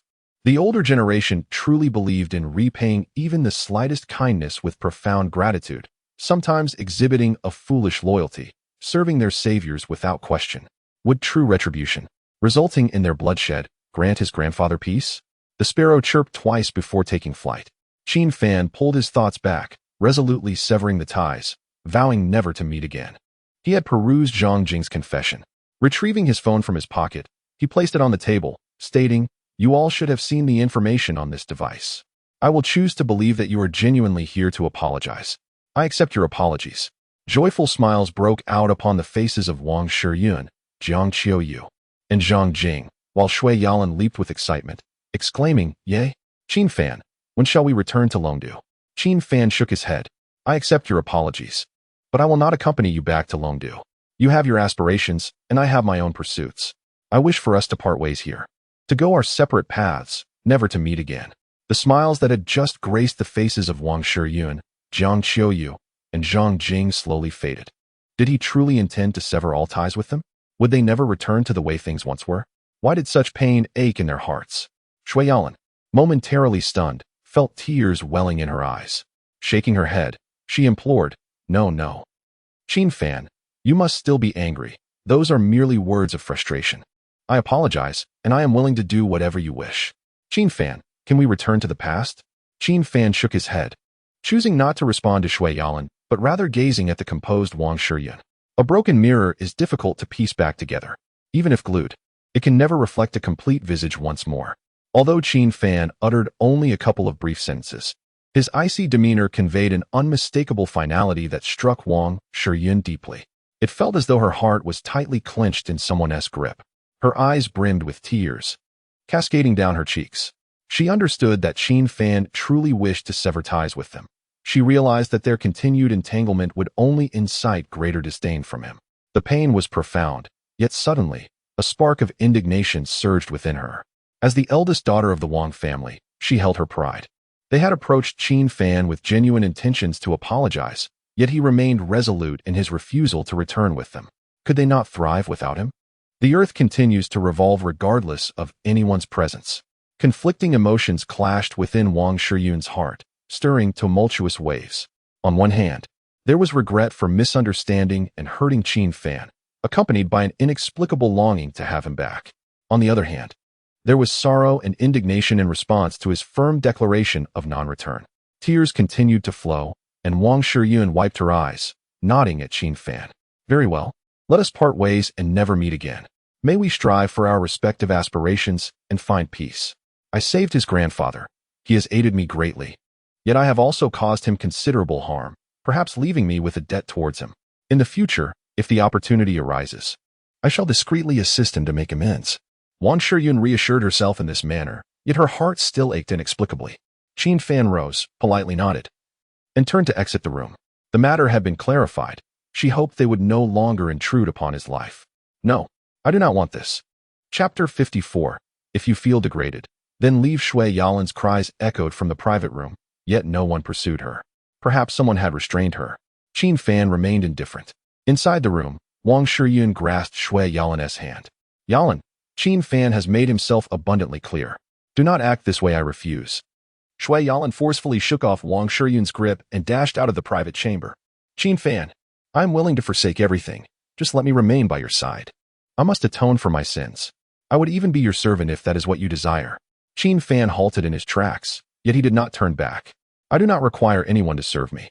I shall relocate. If you, Miss Shui, persist in this manner, you will only evoke my disdain." A heart-wrenching pain engulfed her, rendering her breathless. Shui Yalan collapsed onto the floor, tears blurring her vision. "No, no. I cannot accept this. Qin Fan." Qin Fan felt an inexplicable irritation, yet he did not pause, entering the elevator to depart. Wang Shiyun, Zhang Jing, Jiang Qiuyu, and Li Sitian exited as well. Wang Shiyun helped Shui Yalan up, her own eyes glistening with tears. "Yalan, let us return to Longdu. Time will heal all wounds. This too shall pass." Shui Yalan sensed something precious slipping away from her grasp, no matter how desperately she reached for it. Her cries grew louder. Wang Shiyun, witnessing her friend's breakdown, felt a surge of frustration. "Qin Fan, we have done many things to hurt you, spoken many cruel words. But can you truly be so heartless? Yalan, please rise. We must return to Longdu." Zhao Tingting, who had remained silent, finally spoke. "Yalan, I understand you feel remorse for your actions against Qin Fan and wish to make amends. However, since he coldly stated he does not want to see us again, we need not demean ourselves. The term demean struck a chord, causing Zhang Jing, Jiang Qiyue, Li Sidian, Zhou Luo, and the increasingly agitated Wang Shiyun to glance at Zhao Tingting in disbelief. Had their arduous efforts to seek out Qin Fan truly been demeaning? If recognizing one's mistakes and seeking to make reparations is deemed demeaning, then what is not? Demeaning? Shui Yalan looked up at Zhao Tingting and shouted, "If you consider this demeaning, then return to Longdu. I will find Qin Fan. Let me go." After exiting the Qingyuan Hotel, Qin Fan took a deep breath, striving to calm his tumultuous emotions. It is over. I must look ahead. He made his way to the parking lot, preparing to leave. Suddenly, Yin Juanzi emerged from behind a tree. "Qinggu? Yin Xiao? What are you doing here?" Yin Juanzi squinted, teasingly. "Qinggu, I saw everything." Qin Fan sensed Yin Juanzi might have misconstrued the situation. "Yin Xiao, I simply need to clarify a few matters with them. It may be entirely different from what you envision." Qin Fan wished to refrain from further discourse with Yin Juanzi, emphasizing nothing further. Having said that, he entered his vehicle and departed. As the engine roared to life, an unsettling thought crossed Qin Fan's mind. Should Yin Juanzi discover that Wang Shiyun and her companions no longer visited, might he withdraw everything from his hometown? If he were to do so, so be it. I possess a certain economic capability now. I can manage on my own. However, without the readily available engineering teams of the Yin Group, progress might be somewhat sluggish at the outset. Yin Juanzi observed Qin Fan's departure, a slight furrow forming on his brow as he scratched his head. He sensed the disquiet in Qin Fan's demeanor, which struck him as peculiar. Hadn't Qin just entered with Miss Jiang and the others? Why had he left so swiftly? While pondering this, Yin Juanzi was suddenly alerted by a commotion behind him. Turning around, he spotted Shui Yalan emerging, her gaze darting about in search of something. "Miss Shui? Why is she in such tears?" Yin Juanzi felt his presence was rather inappropriate and contemplated retreating behind a tree. Yet, Shui Yalan, having not seen Qin Fan, soon caught sight of Yin Juanzi. Unfamiliar with him, she was oblivious to his identity.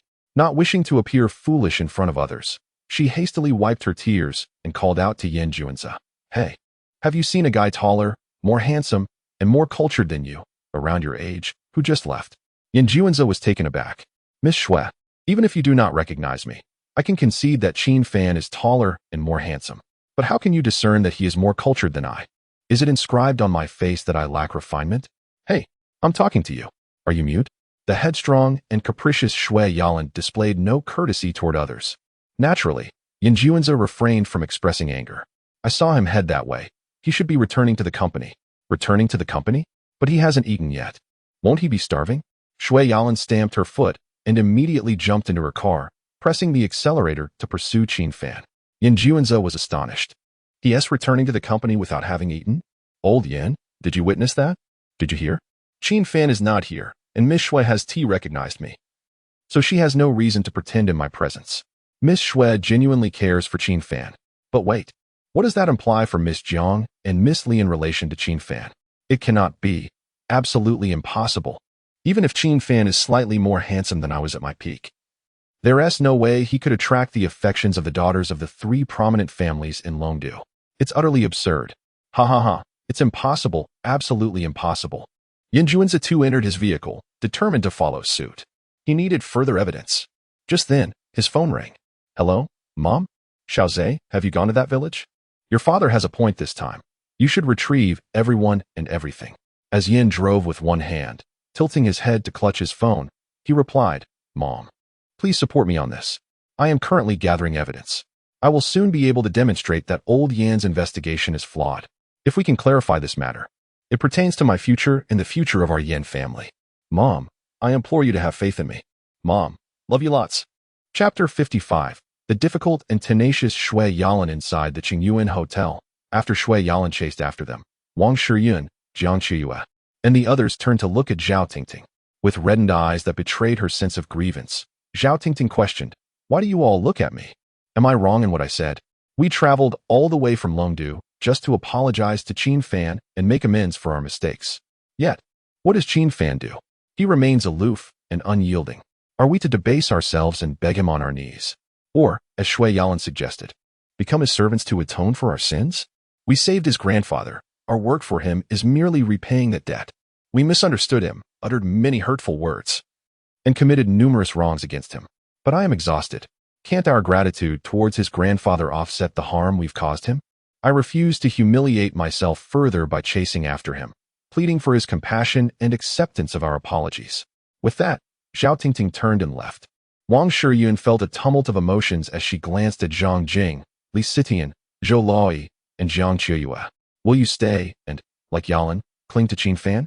Or shall we return to Longdu together? My suggestion is that Qin Fan has made his feelings clear. He does not wish to see us or be disturbed by us. Perhaps, our departure and ceasing to intrude upon him would be the best form of atonement. With a heavy heart, Wang Shiyun departed. Jiang Qiuyue, sorrowful, followed suit. She had not returned to Longdu for a long time, and there were numerous matters at the company awaiting her attention. Zhang Jing turned to Li Sitian and Zhou Luoyi. Sitian, Luoyi, let us also return to Longdu. Perhaps Shiyun is right. Respecting Qin Fan's wishes and refraining from disturbing him is indeed the best way to atone. Li Sitian and Zhou Luoyi exchanged glances, feeling reluctant. Yet, each of them had their own companies to manage, and they had missed several calls from their assistants. They needed to return to Longdu to handle their affairs. They disagreed with Zhao Tingting's perspective and also with Wang Shiyun's. But they understood the necessity of returning to Longdu for now. Perhaps, after some time, when Qin Fan's mood has improved, things might be different. Upon returning to the company, Qin Fan felt a slight hunger, yet his mind was in turmoil, leaving him with little appetite for food. I should make some preparations, he thought. Yan Jianjia might withdraw all support if he discovered there was no opportunity for him to ascend the ranks of the 7 prominent families in Longdu. To safeguard against Yan Jianjia potentially pulling out all resources, which would halt the projects back home, Qin Fan published recruitment information.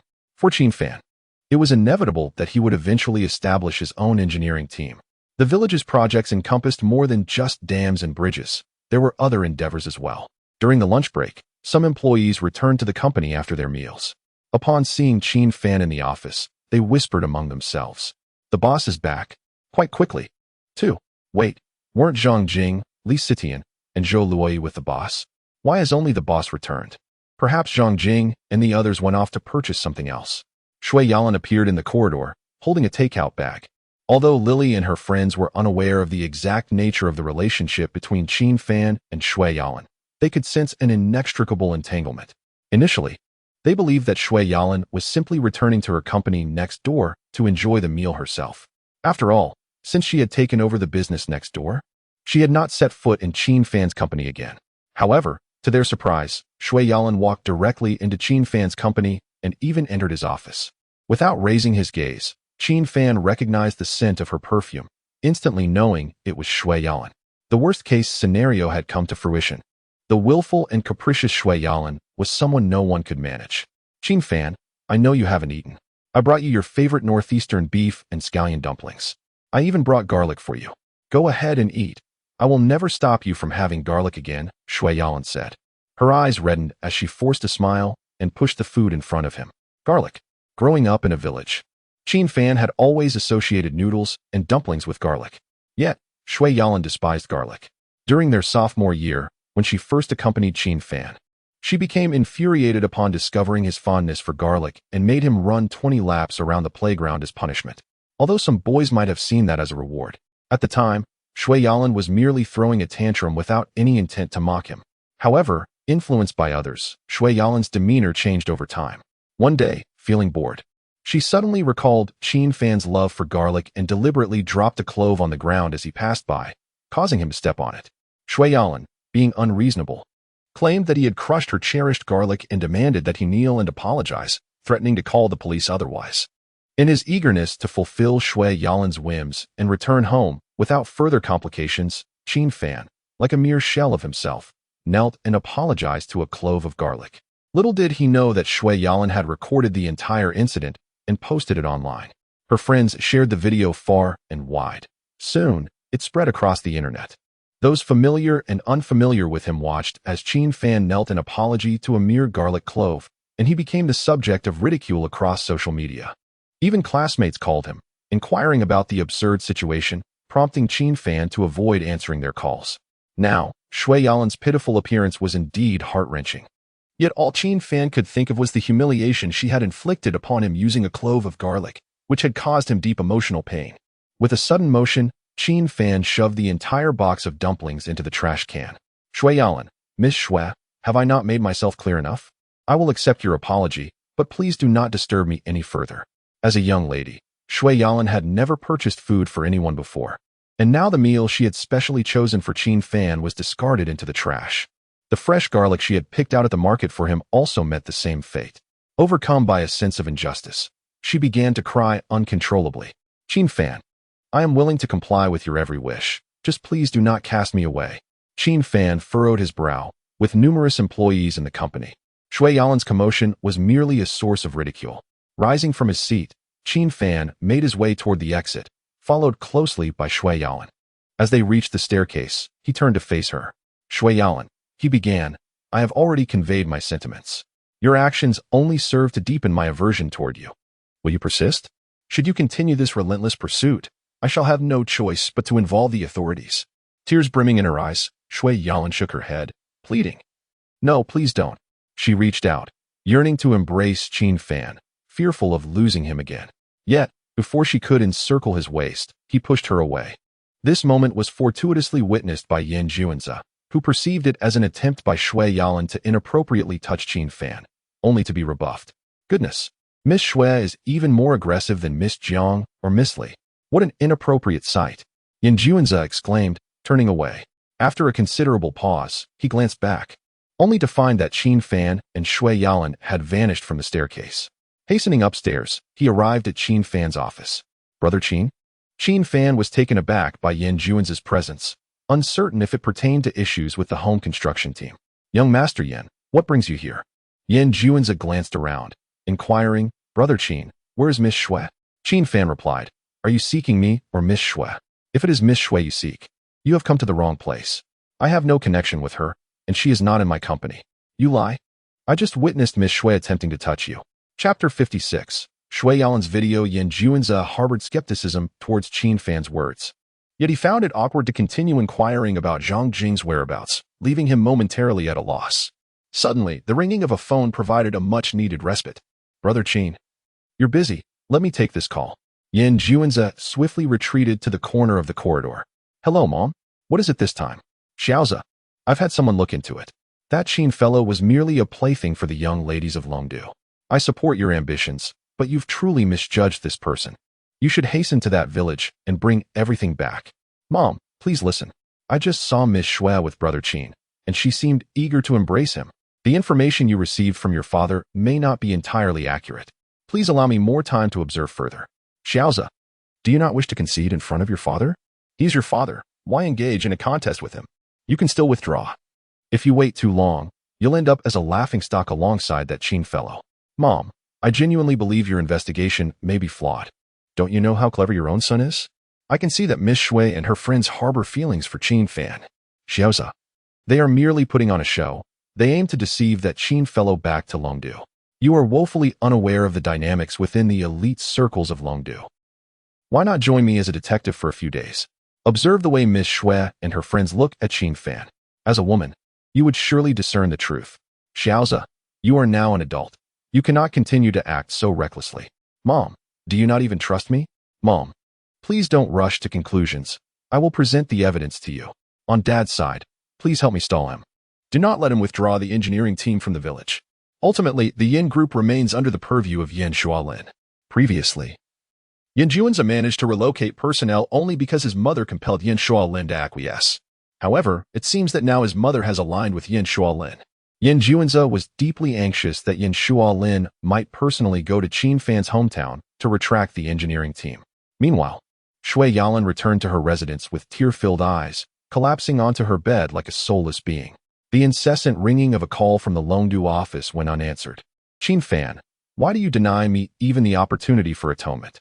Flashes of memories surged through Shui Yalan's mind. Recalling the days in university when she had tormented Qin Fan, who had indulged her every whim. She remembered their early struggles in Longdu, often throwing tantrums, only to be soothed by Qin Fan's gentle reassurances.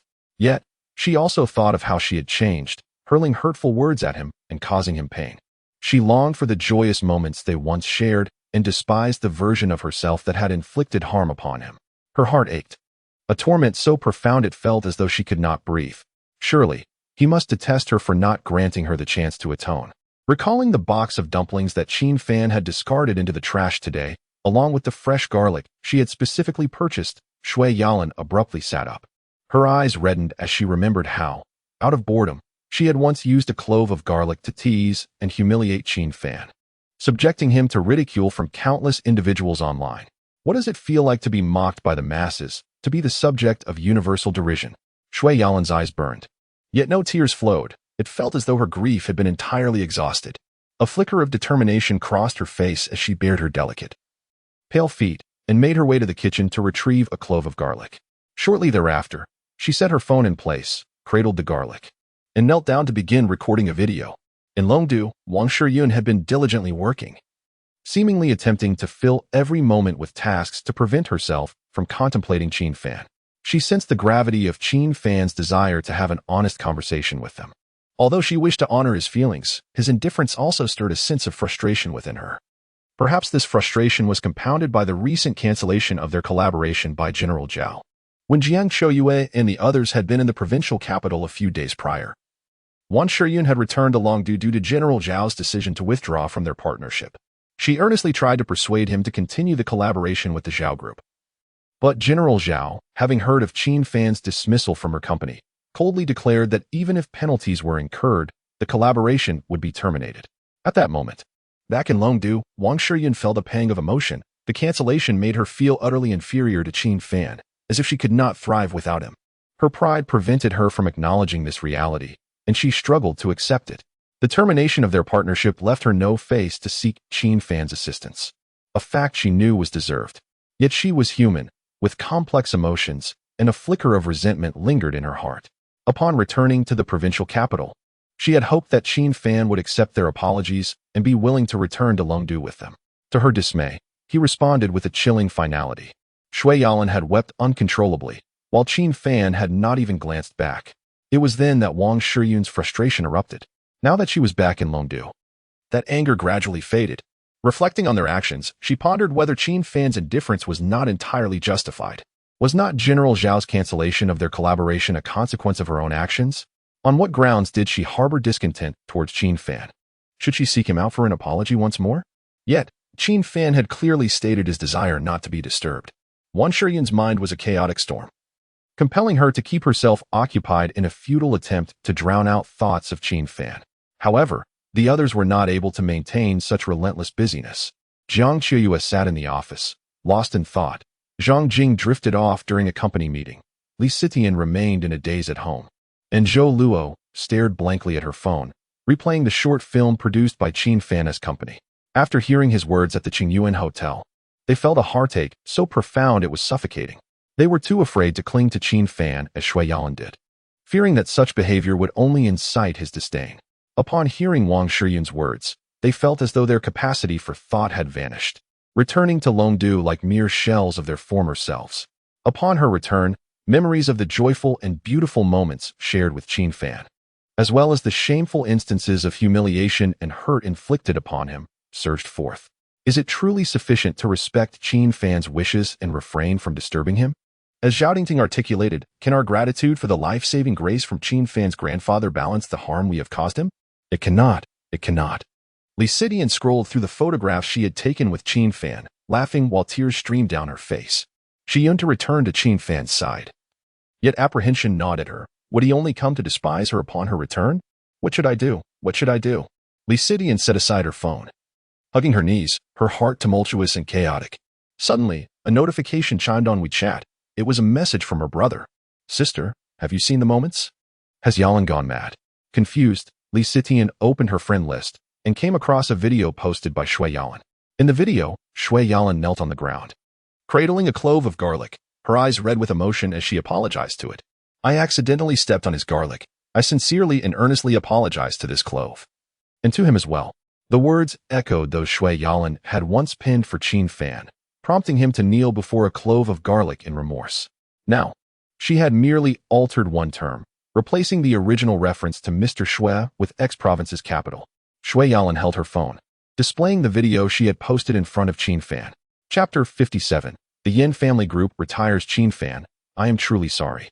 Upon viewing the video recorded by Shui Yalan, Qin Fan felt a tinge of astonishment.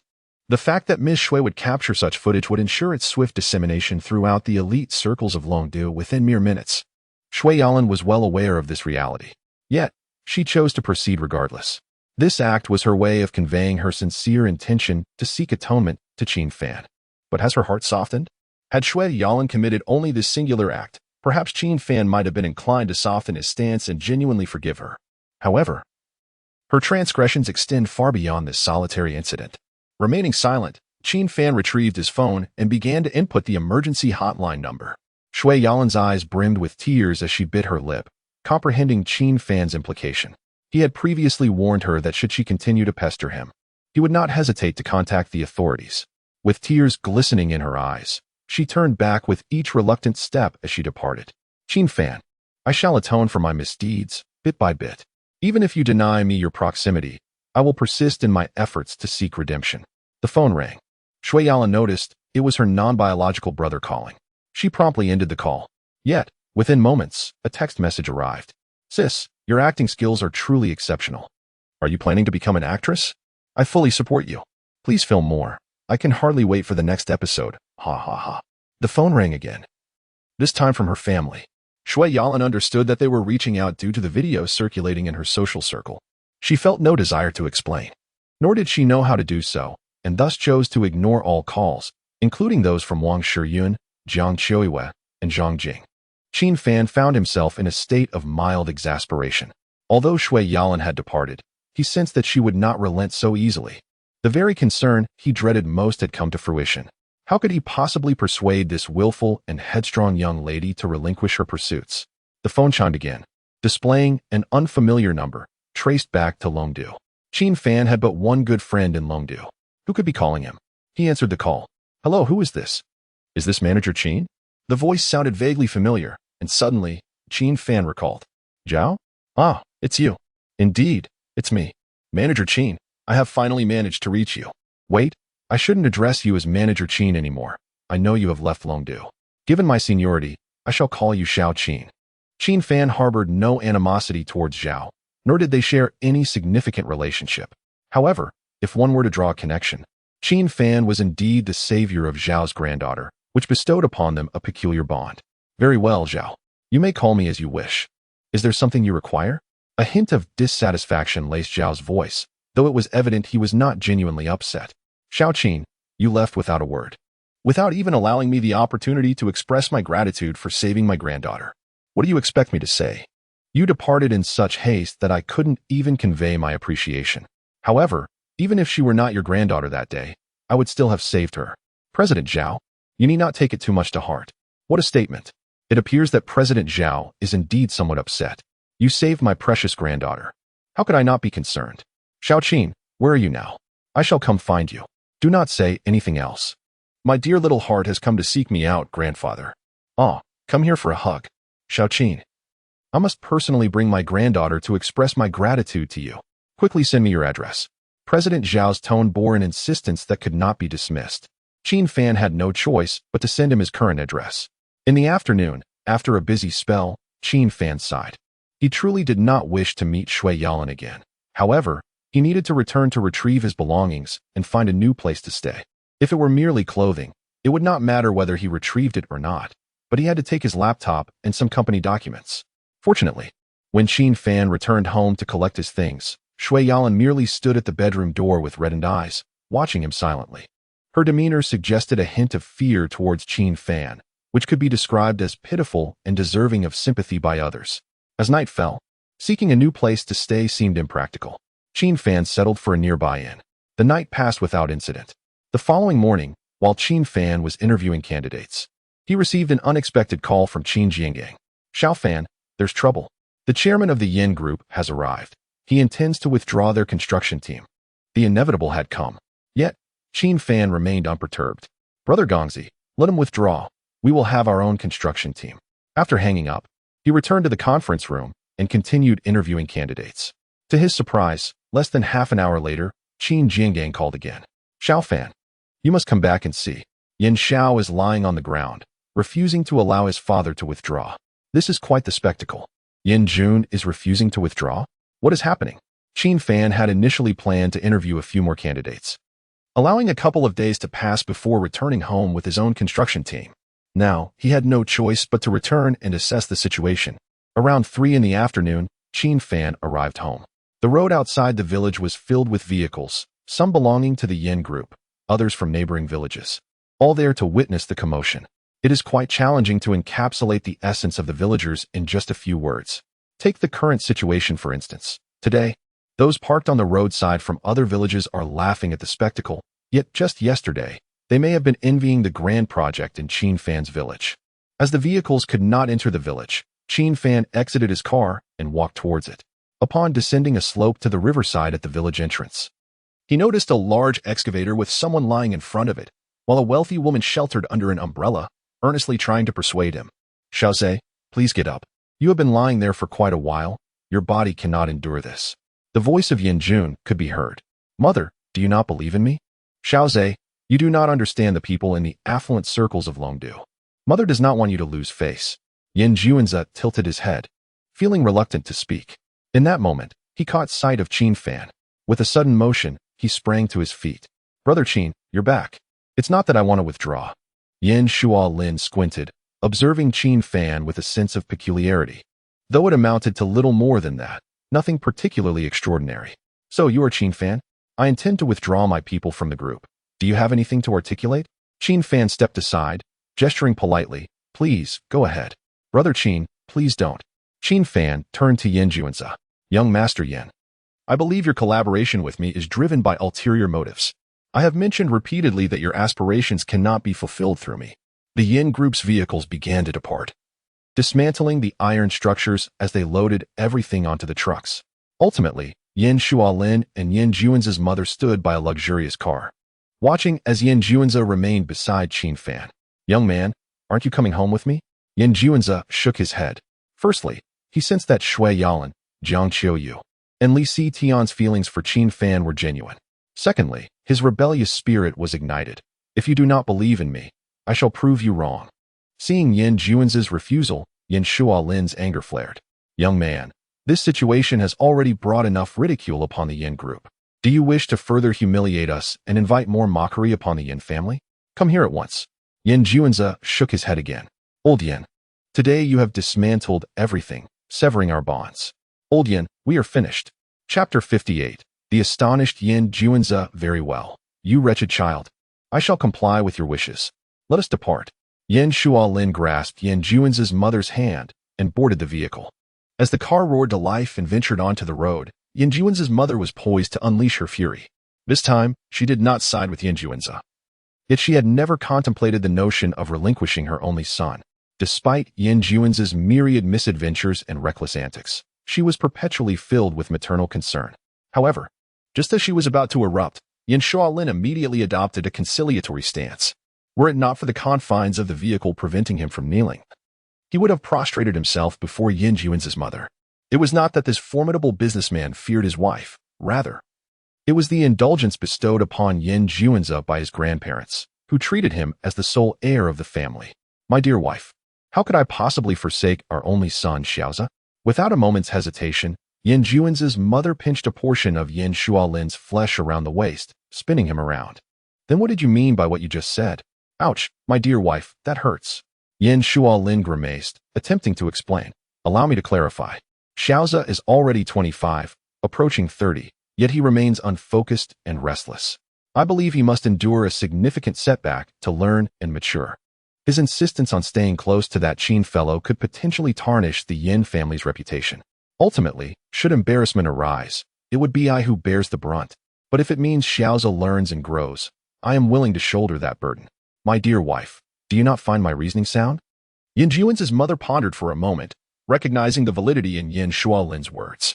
"You make a fair point this time. I have indeed been overly indulgent towards Xiaoza. It is time he faces some experiences on his own. Nonetheless, I cannot help but worry. I must arrange for someone to discreetly protect him. My dear, leave this minor matter to me, will you? Do not even think about it. Where do you intend to reach with those hands? You are utterly inappropriate." In Zaya village, all personnel and resources of the Yin group had been withdrawn, leaving only the lingering dust in the air. Qin Fan turned to gaze at the last remaining member of the Yin family, Yin Juanzi. Young master, what about your father? Yin Juanzi displayed no signs of sorrow over the recent estrangement from his father. Instead, as he watched the departing convoy of the Yin group, he resolutely proclaimed, I shall undoubtedly prove that old Yin is mistaken. I shall ensure he regrets his decision made today, searching the world for me. Turning to meet Qin Fan's gaze, Yin Juanzi felt a twinge of guilt. After all, his prevailing thought was still to leverage Qin Fan to ascend alongside Jiang Chouyue and her companions. To put it bluntly, Brother Qin, what I mean to say is that by aligning myself with you, I am destined to achieve greatness.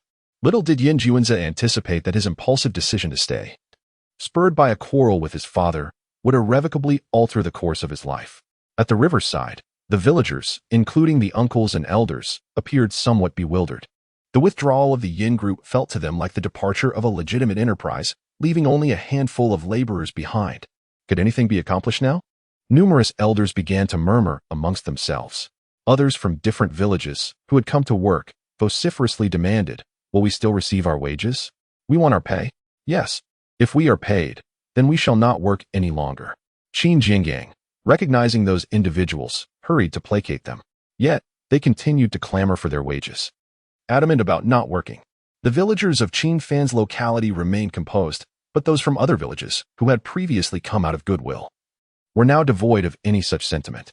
Brother Gongzi, I will transfer the funds to you shortly.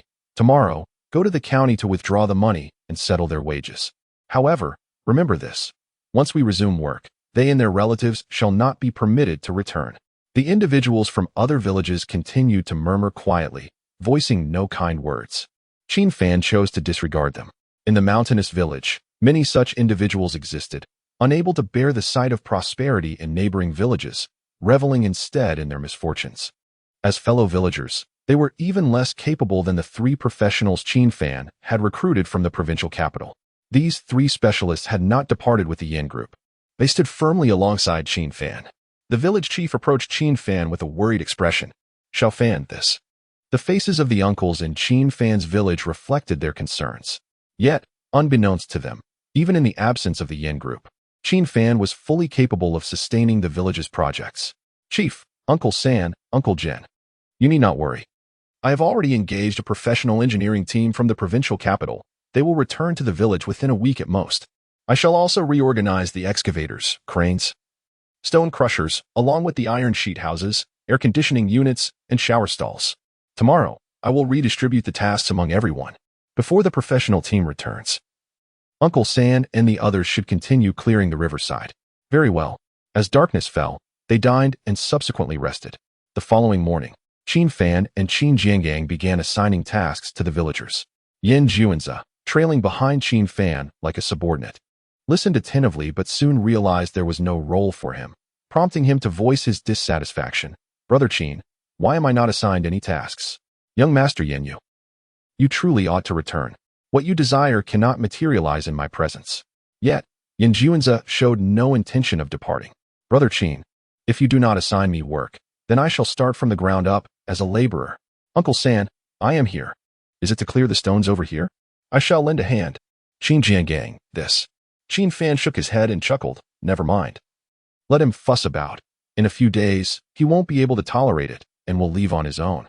While Qin Fan was discussing the work behind the dam with the 3 specialized talents he had previously recruited, his phone rang. It was General Zhao from Longdu calling. Hello, General Zhao. Hey, Xiao Qin, enough with the General Zhao, just call me Uncle Zhao. I've arrived in the provincial city. Where are you? I'll come find you. I have to return to my hometown, Uncle Zhao. I'll call my assistant to arrange accommodation for you. I'll be back this afternoon. There's no need for such trouble. I'm bringing my little granddaughter along and would like to enjoy some sightseeing as well, so I'll come find you. Uncle Zhao. That has settled then. Just call me Uncle Zhao, and don't be polite. Don't forget to send me your address. Qin Fan appreciated straightforward individuals and did not put on any airs, promptly sending the address. Perhaps there was a hint of selfishness in Qin Fan's actions. General Zhao, being from Longdu, though not as formidable as the 7 great families, was still a prominent figure in the first tier. Otherwise, he wouldn't have dared to cancel cooperation with the Wang family so decisively. If General Zhao enjoyed his visit, It would greatly benefit the local tourism industry should he decide to bring friends along in the future. Around 3 in the afternoon, Qin Fan awaited General Zhao at the village entrance. To his surprise, he had expected only General Zhao and his granddaughter, yet the young girl's parents had also come. "Benefactor, thank you for saving our daughter," the girl's parents exclaimed, bowing to Qin Fan, who quickly assisted them. "Xiao Qin, you should let them bow to you. Uncle Zhao, haraha, you saved their daughter. It's only right for them to show their gratitude." Qin Fan had never imagined General Zhao to be such a person. Meanwhile, on the riverbank, Yin Juanza, attempting to integrate with the three uncles, had just emptied the cart of stones and was feeling exhausted, ready for a sip of water. Upon looking up, he spotted Qin Fan and General Zhao not far away, his eyes widening in astonishment. "Is that General Zhao?" Previously, Yin Juanza's father had taken him to a banquet in Longdu, primarily to meet General Zhao and seek collaboration with the Zhao group. Unfortunately, General Zhao was a busy man surrounded by many, and Yin Juanza's father had failed to speak with him. Yin Juanza had also encountered General Zhao's son and daughter-in-law at that same banquet. Now, witnessing General Zhao's son and daughter-in-law bowing to Qin Fan left him utterly shocked. Wow, I knew Brother Qin was extraordinary. Chapter 59, How Should I Atone? Old Yin, who has always struggled to articulate his thoughts in the presence of powerful figures, finds himself effortlessly close to Brother Qin. However, at this moment, with President Zhao cradling his granddaughter and sharing jovial banter with Brother Qin, who is supporting the kneeling young Master Zhao, it seems rather inappropriate for me to interject. It appears that President Zhao shares a strong rapport with Brother Qin, and it is likely that he will seek Brother Qin's company in the future. There is no need to rush. I must first earn Brother Qin's approval. Only by being recognized as a brother by him can I seamlessly engage with the distinguished individuals he knows. Old Yin, I warned you that you would come to regret your underestimation of me. You perceive me as the prodigal son of the Yin family, yet I am, in fact, the hidden gem, the extraordinary unicorn of the Yin clan. Old Yin, just wait and see. One day you will realize the unique vision of the Yin family's unicorn and will find yourself apologizing to me in tears. Yin Jun then turned his attention back to the bustling work environment, mingling with Uncle San and the others. Meanwhile, Qin Fan continued to support President Zhao's son, Zhao Bingrui, preventing him from kneeling. Zhao Bingrui repeatedly expressed his gratitude, his eyes glistening with emotion. Initially, I had intended for my younger brothers, my nephews, and my wife's relatives, brothers, a nephew, and a second nephew, to join us. However, I feared that the gathering might be too overwhelming for my benefactor, so I refrained from inviting them. What? You had planned for such a large gathering? I understand the significance of a life-saving grace, yet this does seem rather extravagant, does it not? President Zhao, holding his adorable granddaughter, remarked, "Little Qin, you cannot fathom what this little darling means to our family.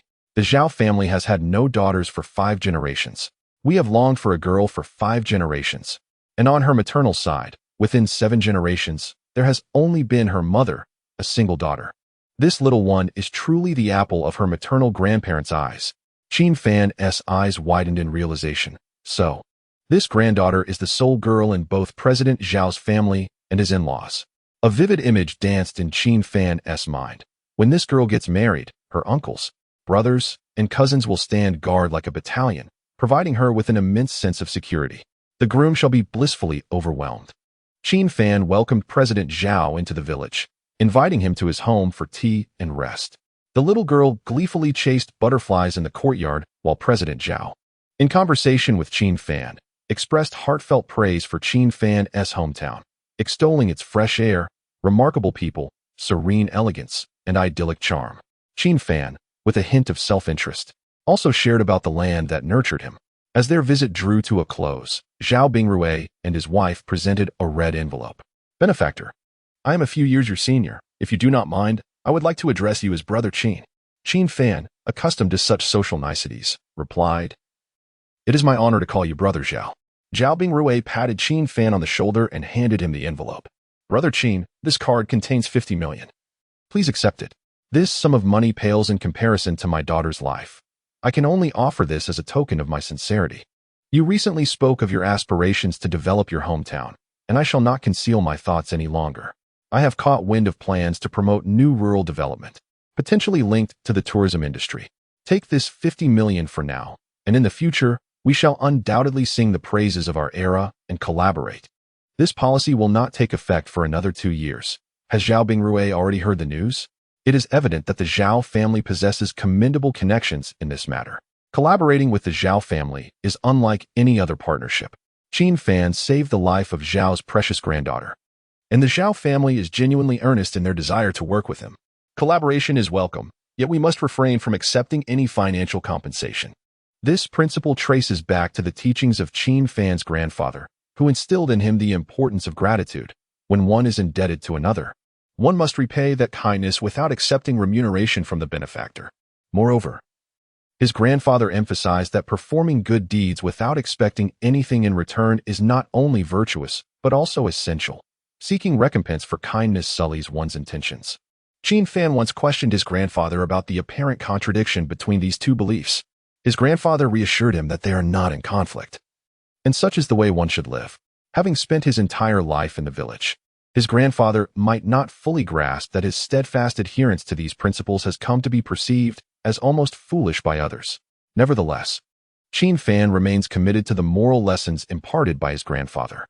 No red envelopes shall be accepted, but collaboration shall be pursued. After a lengthy exchange lasting over 10 minutes, Mr. Zhao, unable to persuade Qin Fan, ultimately instructed Zhao Bingrui to retract the envelope. Little Qin, I truly have not misjudged you. You live as if. Mr. Zhao's eyes glimmered with fond reminiscence. You embody the spirit of our era. The evening glow cascaded like a waterfall over the distant mountaintops as Qin Fan bid farewell to the Zhao family. As he turned to return to the village, he encountered the dusty figure of Yan Juanzi. Yan, have you truly gone to move stones? Brother Qin, I told you. I simply admire you and wish to strive alongside you. I harbor no ulterior motives. Such trust. Yan Juanzi chuckled, trailing behind Qin Fan. Brother Qin, what brings Mr. Zhao to the village? Oh, you know Mr. Zhao? Indeed. I attended a banquet in Longdu where I had the pleasure of meeting him. Mr. Zhao came too. To speak frankly, I saved Mr. Zhao's beloved granddaughter, and he is here to express his gratitude. It seems there is a hint of boasting in his gratitude, but it is merely a small matter. There may be opportunities for collaboration ahead. Upon hearing of Mr. Zhao's intent to collaborate, Yan Juanzi's eyes sparkled with excitement. This is it. By aligning myself with Brother Qin and earning your approval, I will gain access to influential figures whom old Yan struggles to converse with. He eagerly anticipated the moment old Yan would be astonished and regretful upon realizing his misconceptions about the Yan family. Ugh, Brother Qin. I pushed a cart all afternoon and my hands are blistered. Do you have any ointment? I do not.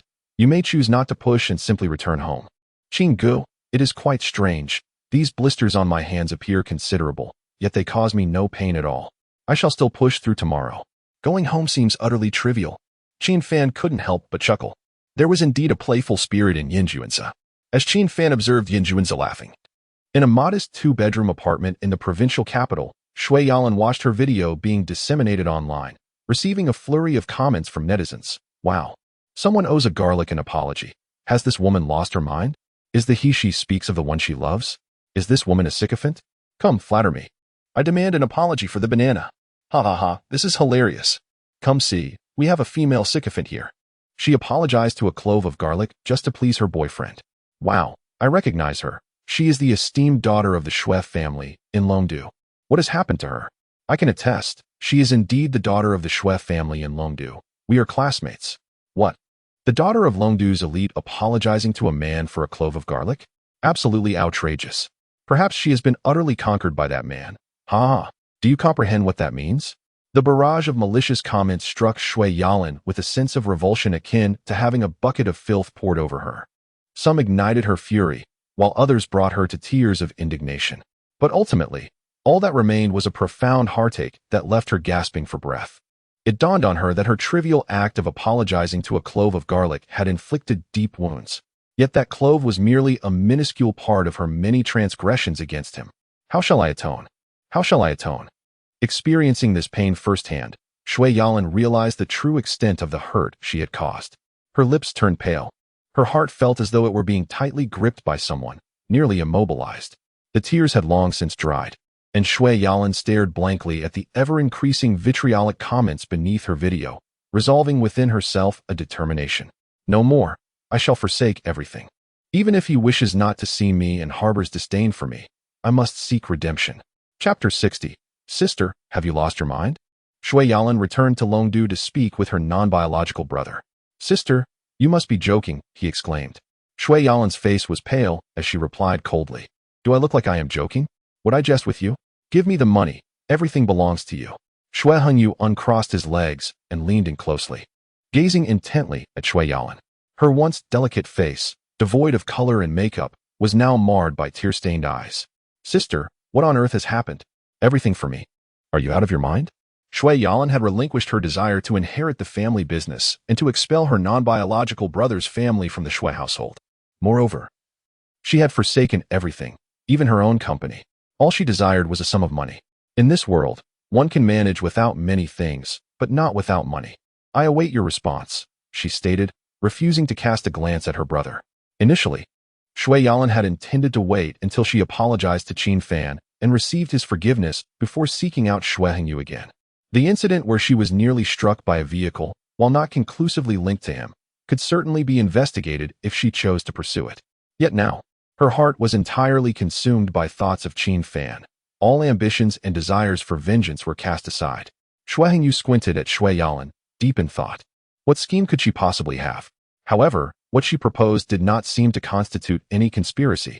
If he could seize Shui Yalan's company and expel her, the Shui family would undoubtedly belong to him in the future. Very well. Sister, I agree to your terms. The amount you seek exceeds my means. I shall return to ask my parents for assistance. I hope that once I settle the payment, you will never again appear in the Shui household. Otherwise, do not blame your brother for being unfeeling. Shui Yalan remained silent, casting a cold glance at Shui Hengyu before departing. With matters settled on this front, she returned to her residence to collect some personal belongings. Yalan, you're back. How wonderful. We were all so worried about you. You didn't reply to messages or answer calls. I was about to come looking for you. The place she returned to was where she had once lived with Qin Fan. Wang Shiyun was perpetually occupied with endless work and was not home. Jiang Qiuyue was drowning her sorrows at the Jiang family's bar, also absent. Zhang Jing, Zhou Luo, and Zhao Tingting were nowhere to be found. Only Li Sitian remained at home. Yalan, about that video you posted on your moments, are you alright? The video had circulated online, and Li Sitian had seen the vile comments that accompanied it. Shui Yalan offered no reply, but looked into Li Sitian's eyes and countered, Sitian, do you not intend to return and seek forgiveness from Qin Fan? Do you truly believe that respecting his wishes by refraining from disturbing him constitutes the best form of atonement? Do you truly believe that our debt of gratitude towards Grandpa Qin Fan can be reconciled with the harm we have inflicted upon him? Have you ever contemplated the extent of the damage your actions have caused Qin Fan? Initially, when I filmed that video, my intention was to express my sincere remorse to Qin Fan. However, upon encountering the comments online, I finally grasped the magnitude of Qin Fan's suffering. The recollection of his experiences, which extend far beyond just a singular incident, there are far more severe, exaggerated, and outrageous occurrences, caused great anguish within Shui Yalan. She clutched her chest and continued, before posting that video, I only realized that I had misunderstood Qin Fan. I uttered countless insults and committed numerous acts that demeaned his dignity, thereby hurting him. Yet, I never considered how my words and actions affected Qin Fan. I believed that by sincerely apologizing, he would forgive me. It was only after I shared that video, and the ridicule, abuse, and humiliation were directed at me, that I began to comprehend Qin Fan's feelings. What I have experienced is merely a fraction, 1%, 1,000th of what Qin Fan endured. Tears streamed down Shui Yalan's exquisite face, and with immense guilt and heartache, she sobbed, Sitian, have you ever thought that we have been excessively proud? Even when the 7 of us ventured to the provincial capital to find Qin Fan, did any of us ever consider what it felt like for him to bear the weight of our words and actions? Boom. Her words resonated like thunder in Li Sitian's mind. They were the daughters of the 7 prominent families in Longdu. And despite some not being the legitimate eldest daughters or being overlooked and treated as mere marriage tools, they had been showered with praise and flattery throughout their lives. Everyone had always been courteous. They rarely encountered even the slightest disrespect, let alone heard words that contradicted their wishes. It seemed they had never truly empathized with others' feelings from their perspectives.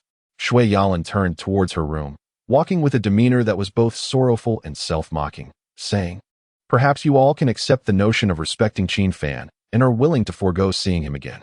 But I cannot. I have given my company to my brother. I have relinquished everything in Longdu. I must seek out Qin Fan to atone for my sins. Even if he wishes to avoid me, even if he despises me, even if he scorns me, I must seek repentance, even if he never forgives me. Li Sitian stood motionless in the living room. Yet her heart was tumultuous with a storm of emotions. We are too proud, even when we sought him out to apologize. We never considered his feelings. What must he feel? Shui Yalan gathered her belongings, cast a deep glance at the dazed Li Sitian, said nothing more, and turned to leave. Li Sitian felt as though Shui Yalan's words had struck her very soul. She repeatedly replayed those sentences in her mind, recalling countless instances where she had humiliated and trampled upon Qin Fan's dignity. What had he felt at that time? I had never truly contemplated his feelings. My intention in seeking him out was merely to attain forgiveness, to alleviate the burden of guilt weighing upon my heart. It dawned on me that I had never considered his emotions. A tear slipped from Li Sitian's eye, soon followed by another, then a third, until her sorrow poured forth like rain. At that moment, what must he have felt? Following the explosive video of Shui Yalan apologizing to a garlic bulb, the situation was further ignited by Li Sitian. The phone rang incessantly, and Li Sitian answered. Sister? Is that video online truly you? Or is it an AI-generated smear? Sister? Sister, is that really you? Sister, you have brought such disgrace upon yourself.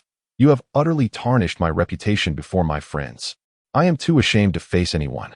As soon as Li Sitian's brother ended the call, their parents rang in. Sitian, what is going on with that video? How could you appear so coarse and unattractive? Do you even resemble a member of the Li family? If this matter gets out, your mother and I will be too embarrassed to introduce you to others. Do you still wish to marry? Chapter 61. Li Sitian weeps uncontrollably. Several years ago, under the influence of her affluent circle of friends at a gala, Li Sitian, with a prejudiced lens, committed an unkind act towards Qin Fan. The incident transpired during a lavish gathering where Wan Shiyun, Li Sitian, Zhao Dingting, and a group of young elites from across the nation engaged in conversation about Qin Fan. Someone, stifling laughter, remarked, "What? You allow a rural dweller to linger among you? How can you tolerate that?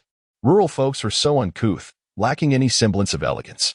When they eat, they make a ruckus and devour their meals voraciously, akin to famished pigs."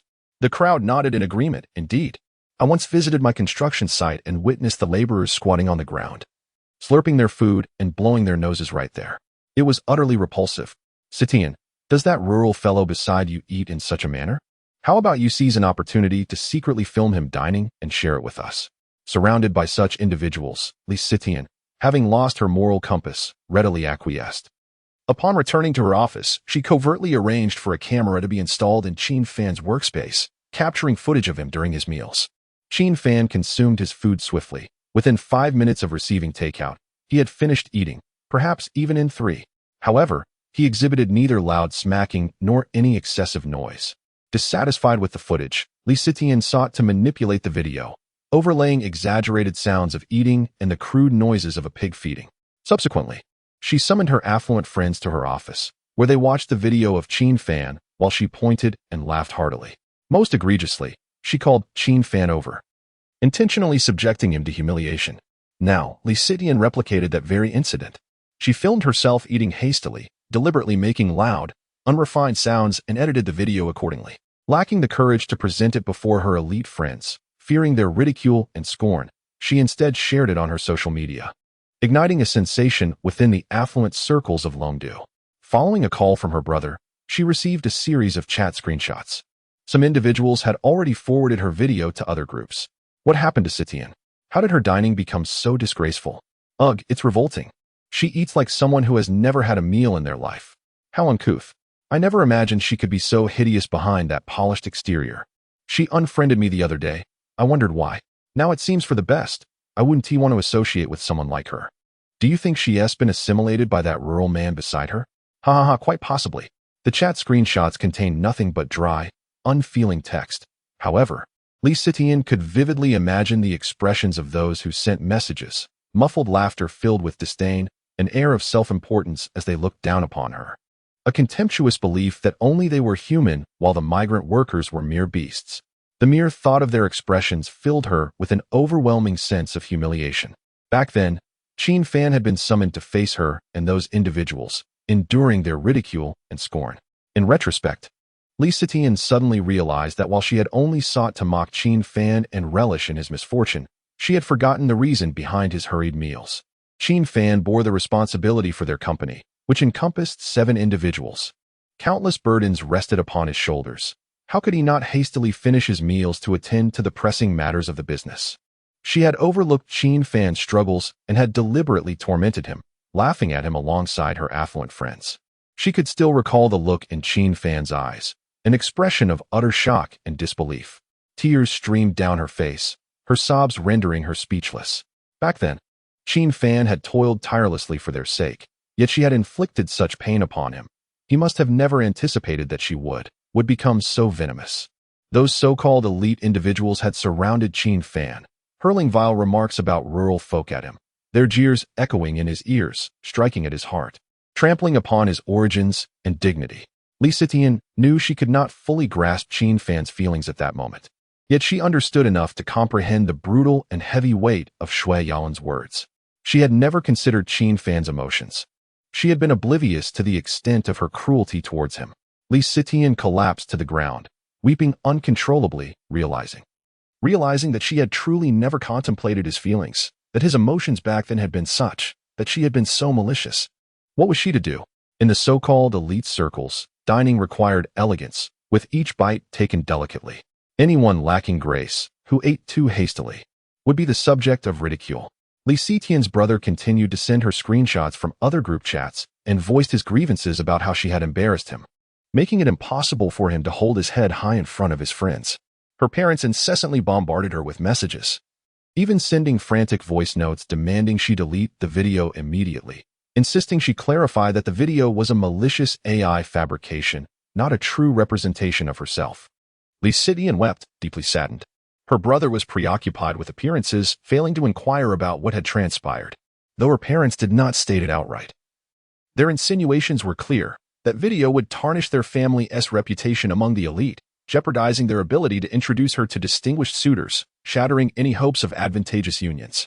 To her parents, she was merely a tool for marriage alliances. Had anyone ever genuinely cared for her?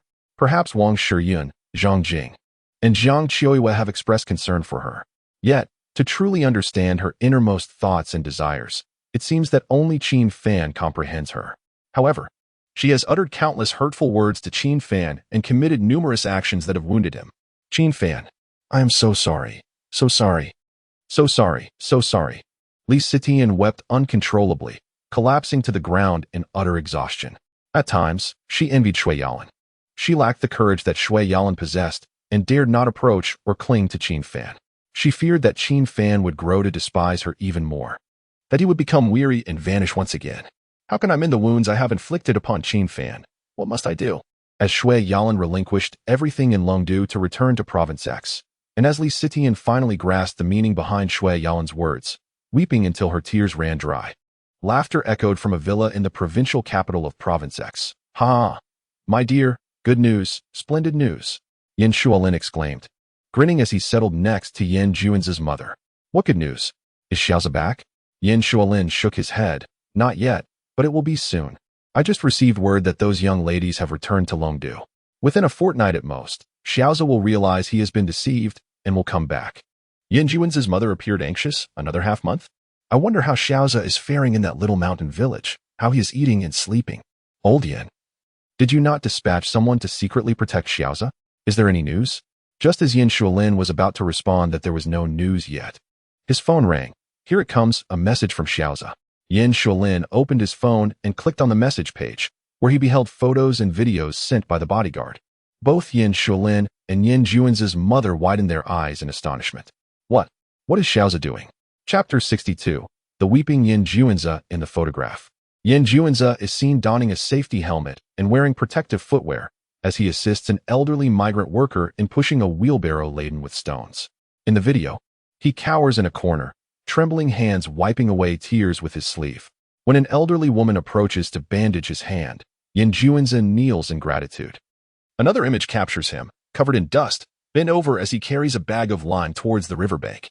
In the video, Yin Juanza, his hands wrapped in bandages, stands atop a large stone, energetically shouting commands to a group of workers as they attempt to lift a hefty boulder. How did he come to be engaged in such grueling and menial labor? My son, he is injured. Yin Juan's mother weeps with a heavy heart. Yin Shualin is furious. Does that man surnamed Qin treat my son like a beast of burden? Such audacity. I shall confront him. I will go too. I need to see my son in the capital of Province X. Qin Fan's company has been busy. Over the past few days, Qin Fan has interviewed a multitude of candidates, knowledgeable civil engineers, skilled foremen, and operators of excavators, stone crushers, and cranes, among others. He has finally begun to assemble a team of his own, albeit in its infancy, yet sufficient for the time being. Qin Fan has instructed his assistant to book several buses to transport the workers back to their hometowns the following day.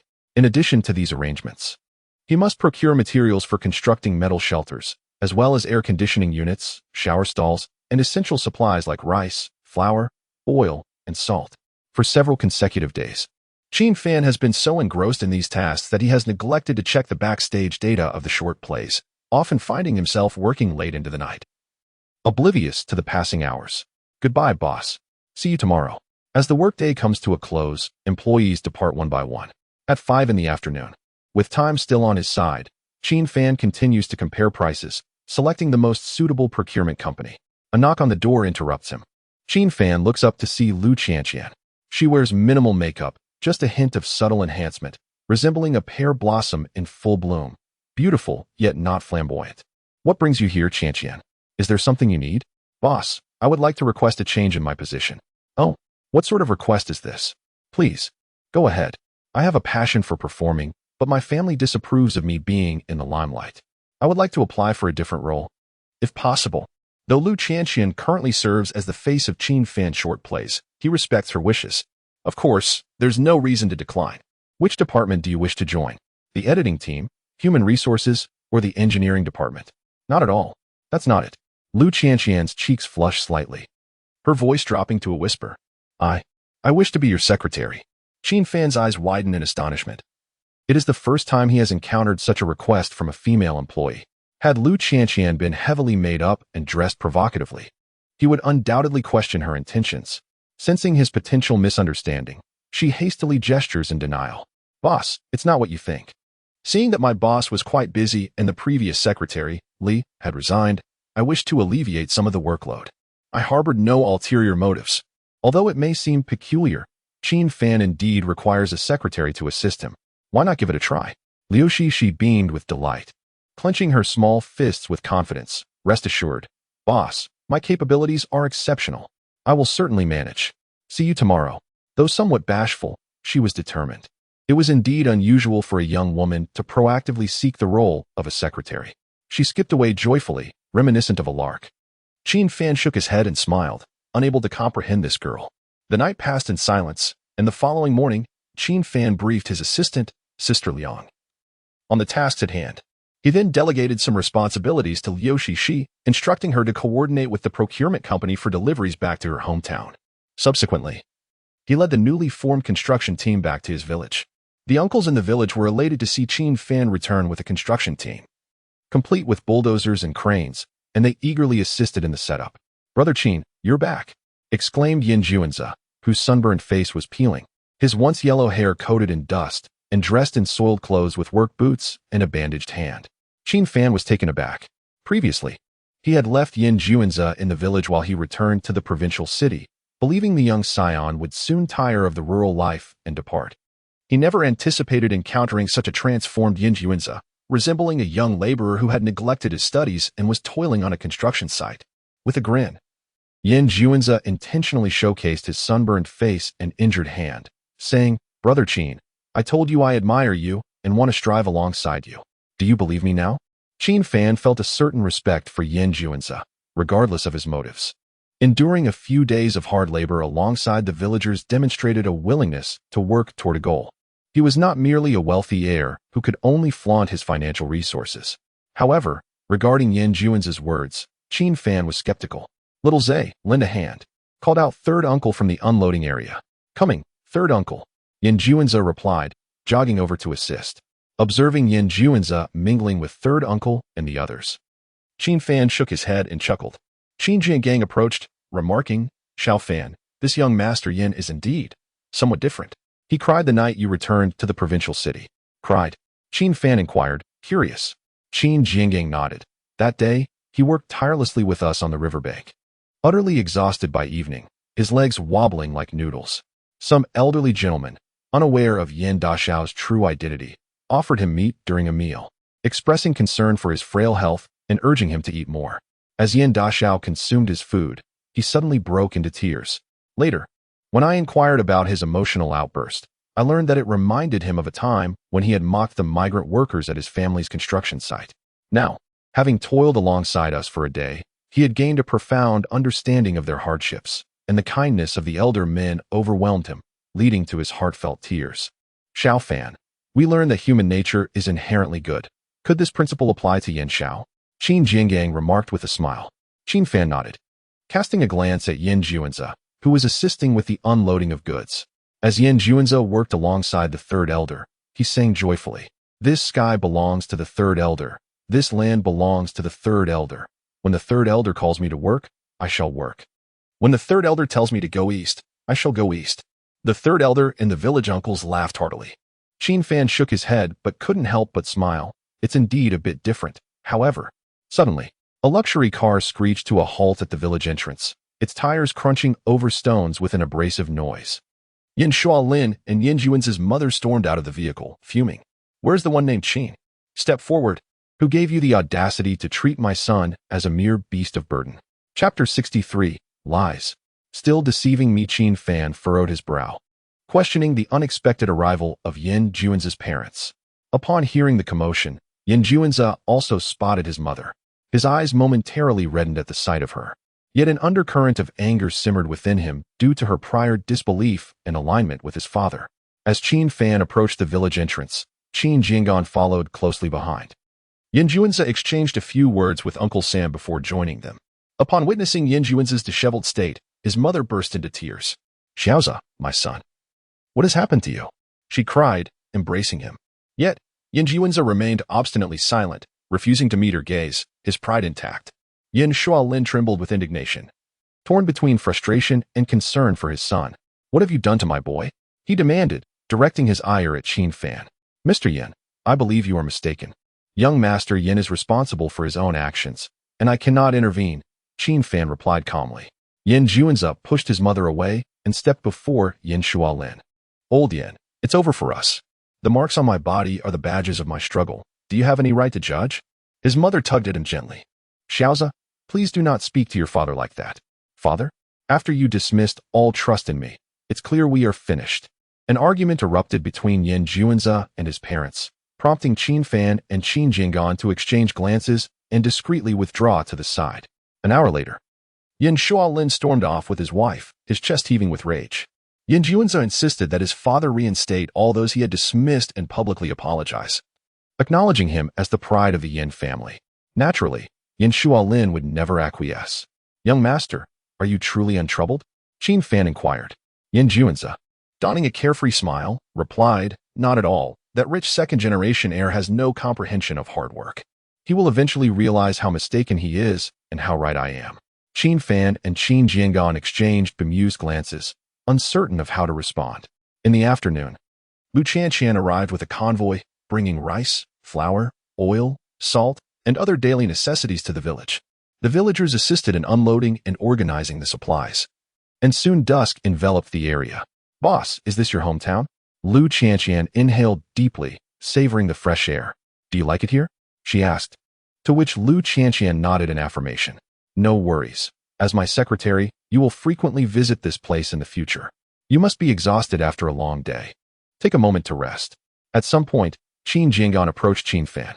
"Xiao Fan, if I recall correctly, she was an actress from your company, wasn't she? And now? Now she serves as my secretary. She requested the position herself," Qin Fan explained. "Secretary? What about Miss Li? She has returned to Longdu and will not be coming back." Qin Jingang scratched his head, feeling perplexed by the entangled relationships between Qin Fan and Li Sitian. Meanwhile, the village aunties and uncles prepared dinner, signaling the end of a long day. The newly arrived construction workers, upon their first taste of communal cuisine, praised the culinary skills of the elder women. Yet, Yin Jun seemed somewhat melancholic, having refrained from eating, leaning against a utility pole beneath the streetlight. As the saying goes, The setting sun marks the end of the world. Gazing far into the horizon, one cannot see home. Ah, Yin Xiao possesses a way with words. He looked up to see Qin Fan, and, clearing his throat, said, Ahem. Brother Qin, I must apologize for my shortcomings. I am rather refined and have an affinity for ancient poetry.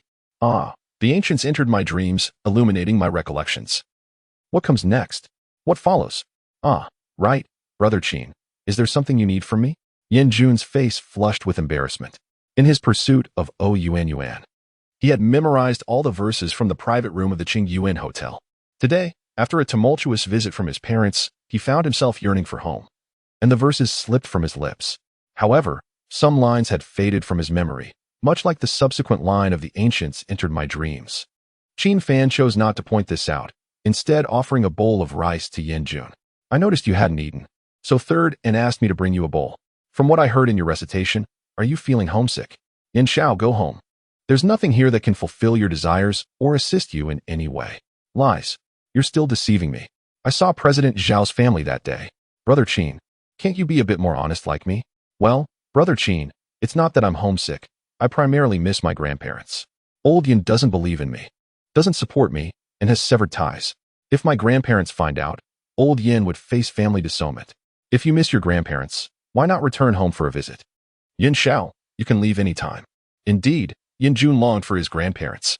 Then, I shall visit my grandparents tomorrow and return the day after. He appeared as though he were worried Qin Fan might not allow him to go. Yin Xiao, has this young master not had enough of his escapades? Never mind, he can do as he pleases. At least he brings some liveliness to the atmosphere.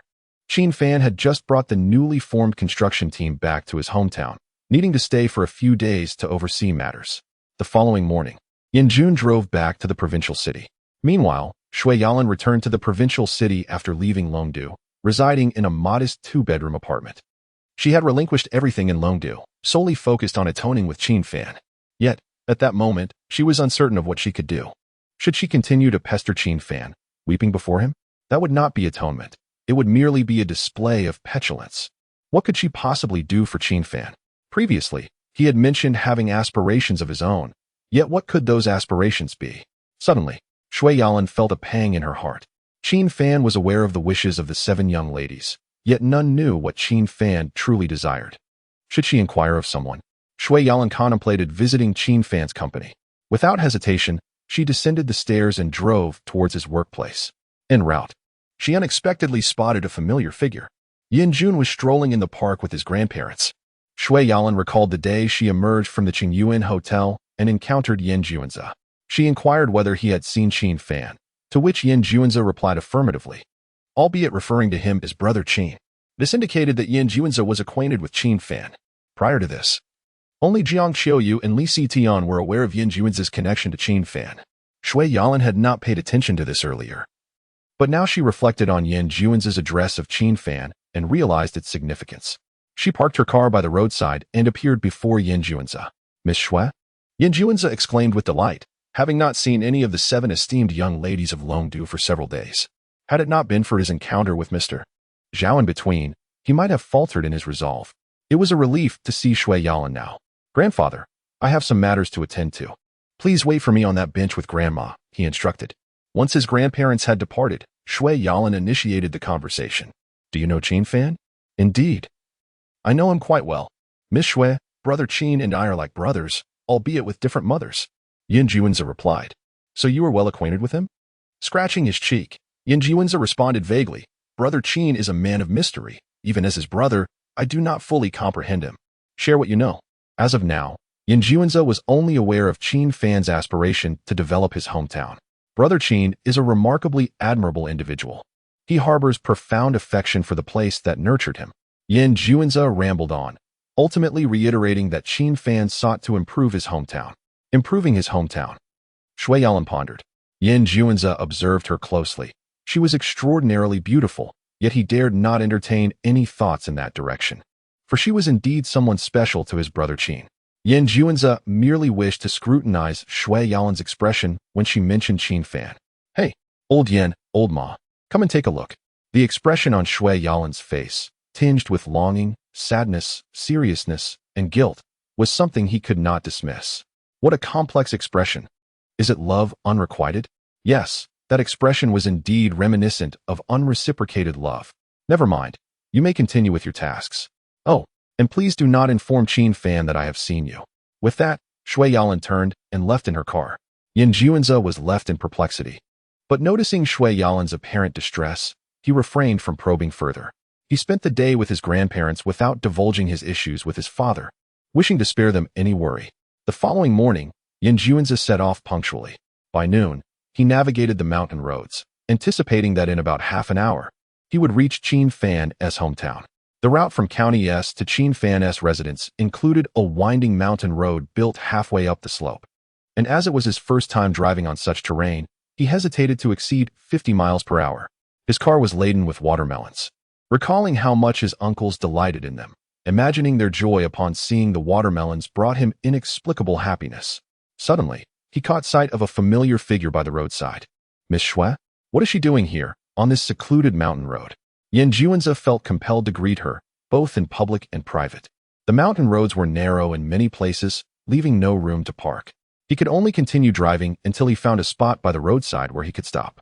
There, he noticed Shui Yalan's car parked as well. After securing his vehicle, he turned back to look for her. Shui Yalan appeared to be surveying the terrain of the mountain road, murmuring to herself, Qin Fan wants to improve his hometown, but the road leading to his house is in such poor condition. I could assist him in expanding and repairing it. Though Yin Juanze did not intend to eavesdrop. He caught this remark but pretended not to have heard it.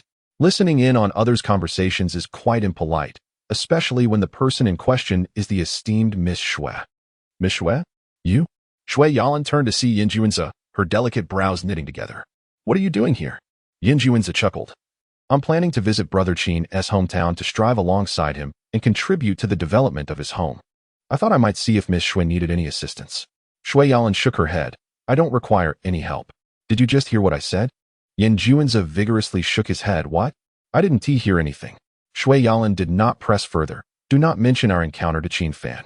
Although puzzled, Yin Juanze nodded in agreement and departed. Half an hour later, Yin Juanze arrived at Zaya village. The engineering team and the village elders were having lunch. Upon spotting Yin Juanze, Uncle San called out, Xiaoyan, have you eaten? Come join us. Hee, Uncle San, I'll eat later. Look at what I brought for you all. Watermelons? Xiaoyan, why did you buy so many watermelons? That must have cost quite a bit. Hee, it wasn't too much. Come on, everyone, help Xiaoyan unload the watermelons. Qin Fan observed Yin Juanze and noted that he no longer exuded the same frivolity as during their first meeting. He seemed to possess a hint of earnestness now. People are extraordinarily complex beings. Many in society often believe they have fully understood someone at a glance, which is undoubtedly a manifestation of their own arrogance. If one thinks they can grasp a person's essence through merely a few encounters, it only indicates they view humanity too simplistically. When Qin Fan first met Yin Juanze at Qingyuan Hotel, he appeared to be a dandy, yet now, Qin Fan perceived various facets of Yin Juanze. He was capable of enduring hardship, humorous, stubborn, clever in a playful way, filial, and seemingly becoming a bit more grounded. Brother Qin, here, Yin Juanze offered a piece of watermelon to Qin Fan. Qin Fan made room, gesturing for Yin Juanze to sit. Brother Qin, there is something weighing heavily on my mind. Speak freely. Yin Juanze cleared his throat and leaned closer to Qin Fan's ear, quietly asking, Brother Qin, what is your relationship with Miss Shui, Miss Jiang, and Miss Li? Qin Fan furrowed her brows and said, Mr. Yin, why do you still inquire about this? I believe I have mentioned it to you numerous times. I have no connection with them. You are lying. You are still keeping secrets from me. Wish, a small gift. An egg added to breakfast. Chapter 64. Li Sitian has arrived. Yin Juanze squinted at Qin Fan, pondering, Brother Qin, you insist that there is no connection between you and Miss Shui. Is it truly the case? How could Miss Shui know of your aspirations to develop your hometown and quietly assist in paving the road to your village? Yin Juanze yearned to shout those words at Qin Fan, questioning him directly. Yet, he feared provoking Qin Fan's ire and being cast aside. After all, he had witnessed how Qin Fan's demeanor soured upon the mere mention of Shui Yalan, Jiang Qiyue, and Li Sitian.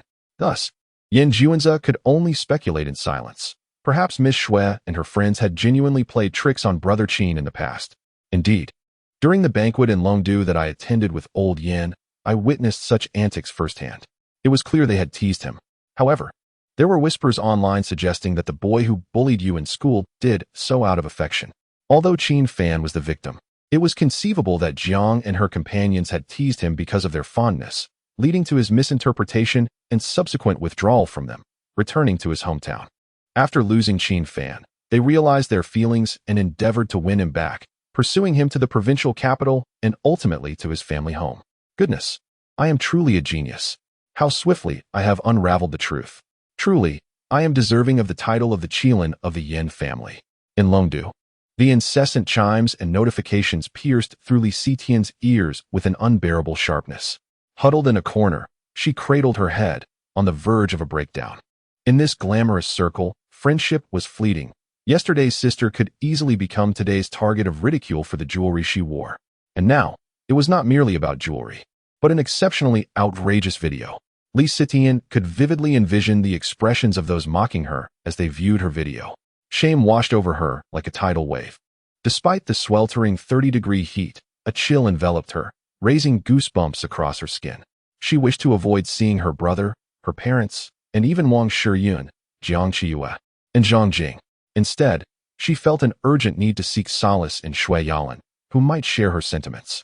Li Sitian dialed Shui Yalan's number, her voice trembling as she inquired, "Sister Yalan, where are you?" "I'm in County S. Do you want to come?"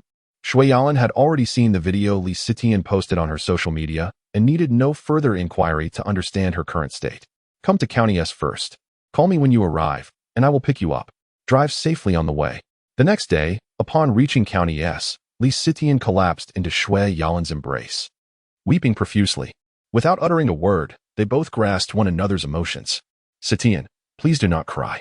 No amount of tears can absolve us of the pain we have caused Qin Fan. Let us atone together." Li Sitian sniffled, resembling a bewildered little puppy. "Yalan, I do not know what I can do. I am uncertain about what to do." Shui Yalan gently patted Li Sitian's back, encouraging her to take things slowly. "Step by step, I sought assistance from my uncle to apply for a road construction project. This road leads to Qin Fan's hometown. Let us embark on this journey together." Shui Yalan has a distant uncle in County S, named Shui Jingxing. Previously, when Shui Yalan was searching for Qin Fan, she had asked Shui Jingxing to keep an eye out for him. Shui Jingxing is a member of the Shui family, a sixth-generation offshoot of the illustrious Shui clan from Longdu.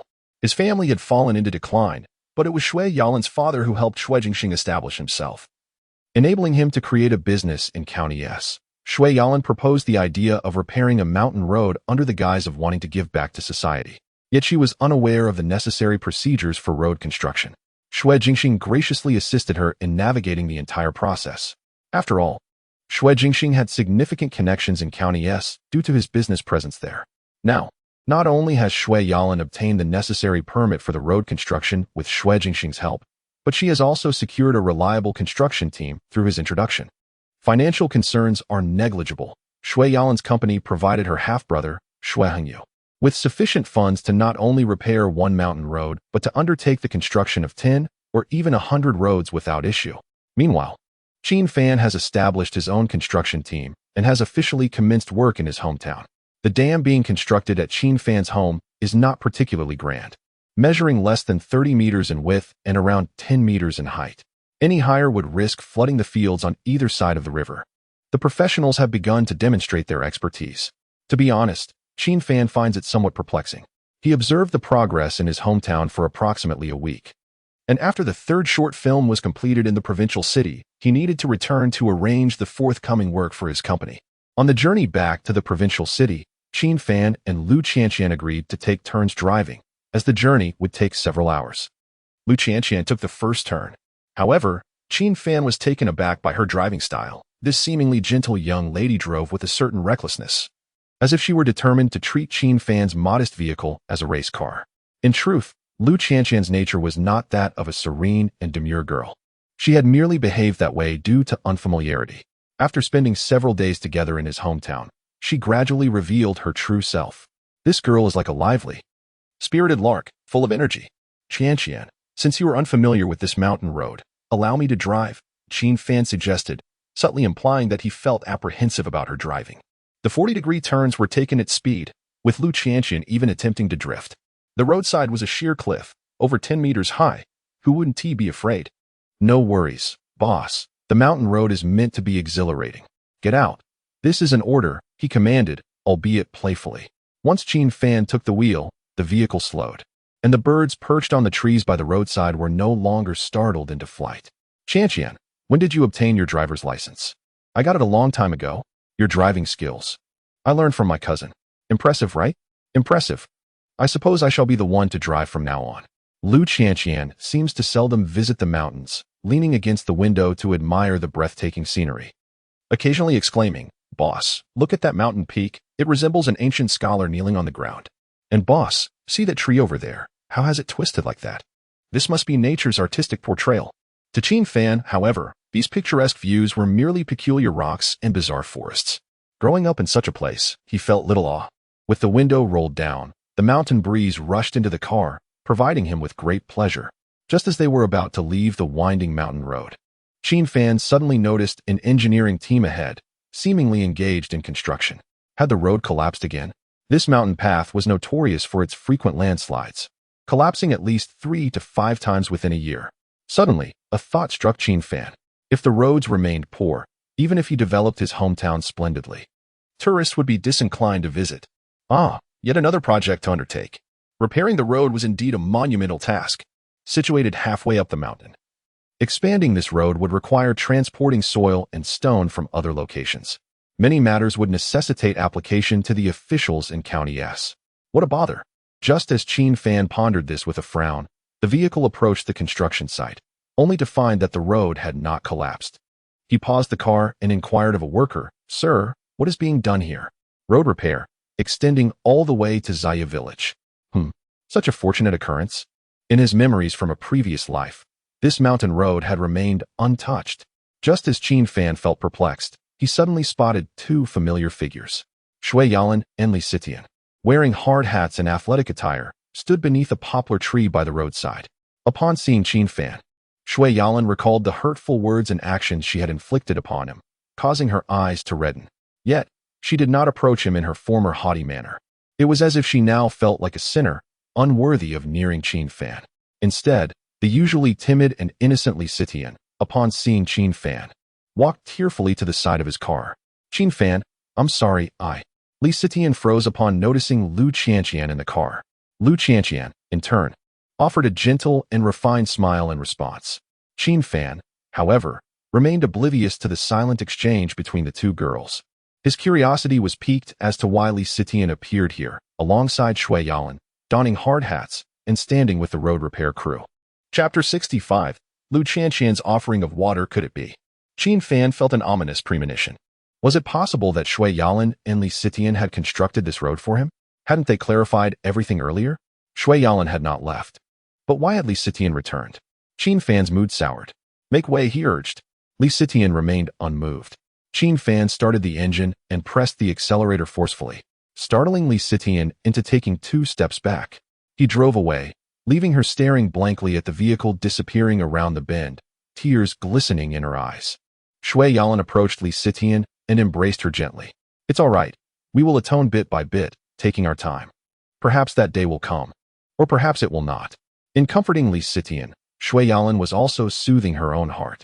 As Qin Fan departed the winding mountain path and reached the smooth roads of County S, he anticipated that Lu Qianqian might be inquisitive. However, a glance revealed her gazing out the window, seemingly troubled and lost in thought. He refrained from asking, as he himself was entangled in confusion.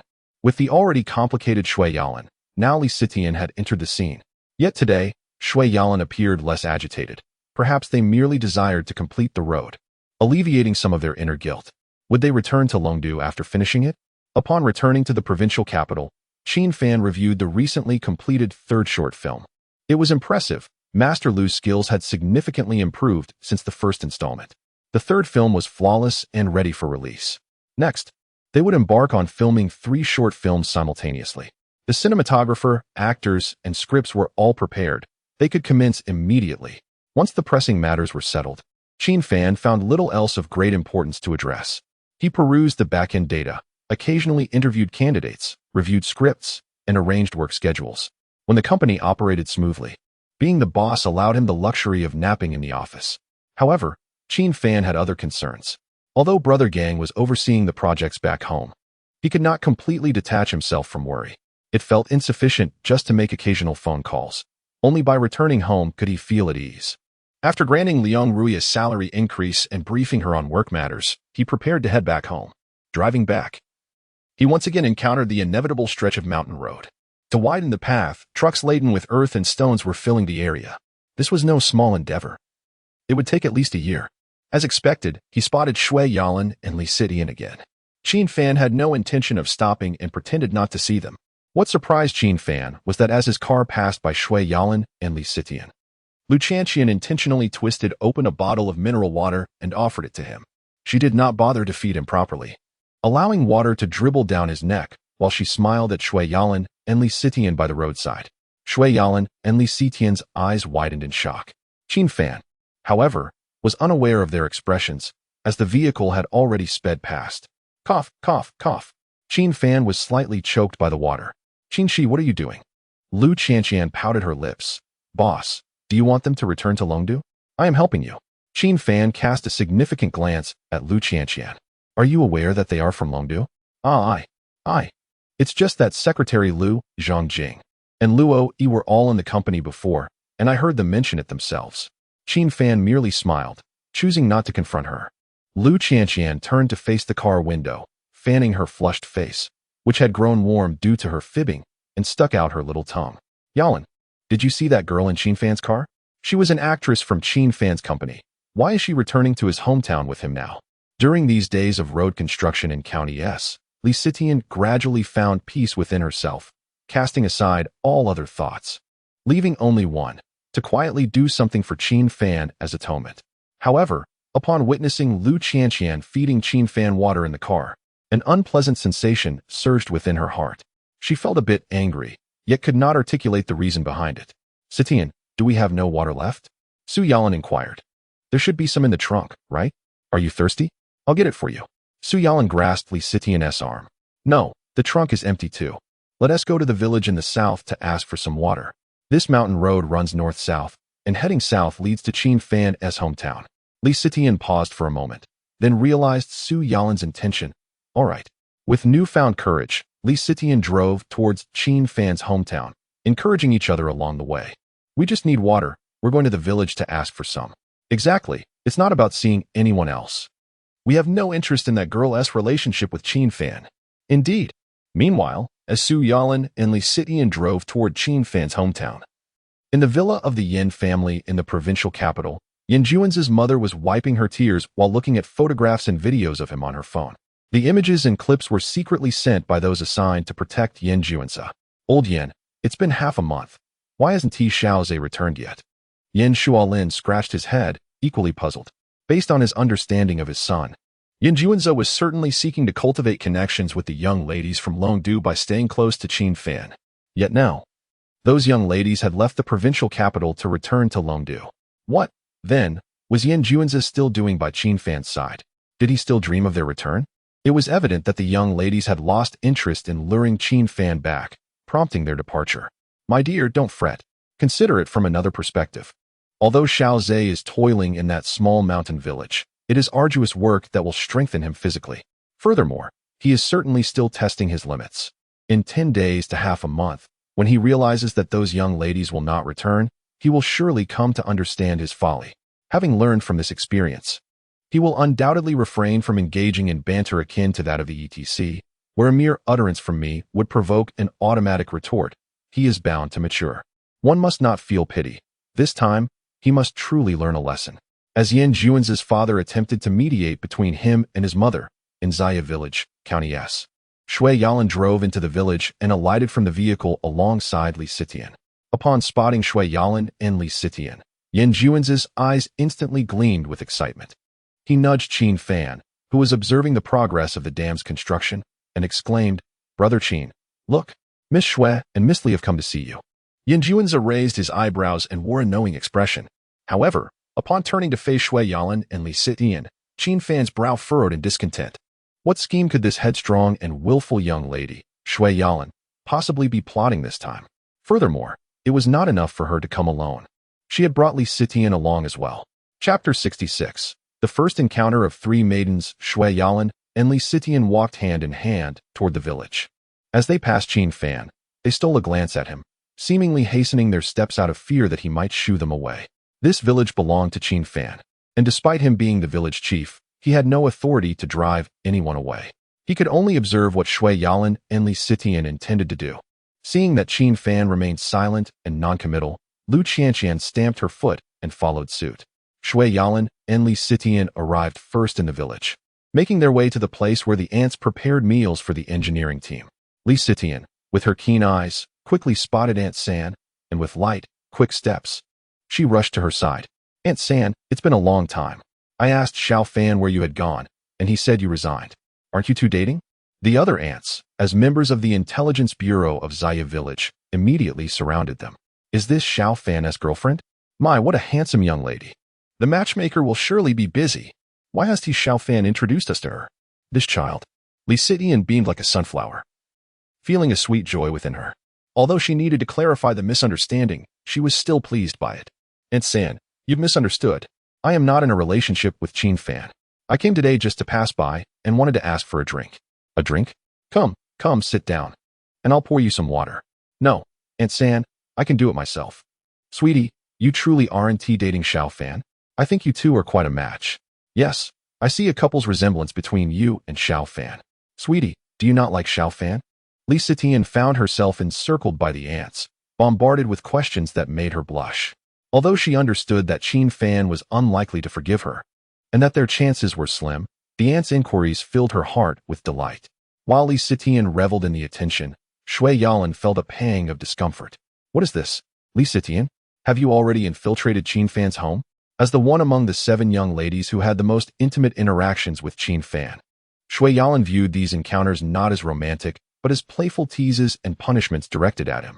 In their university days, and when they first arrived in Longdu to strive together, the 7 young ladies competed for Qin Fan's affections, and Shui Yalan always emerged victorious.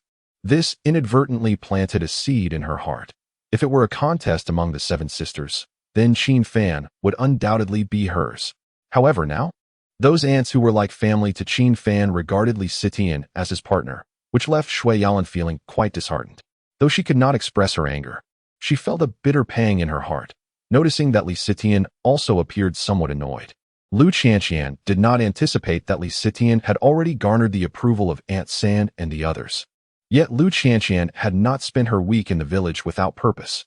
Aunt San, when are you cooking? I would like to help. As I glanced at the time, I realized it was already 10 o'clock. It was time to prepare for cooking. Sweetie, why don't you both go over there and have some water while we start making lunch? Li Sitian cheerfully carried 2 bowls of water to Shui Yalan, smiling as she offered them. This is well water from Aunt San's place.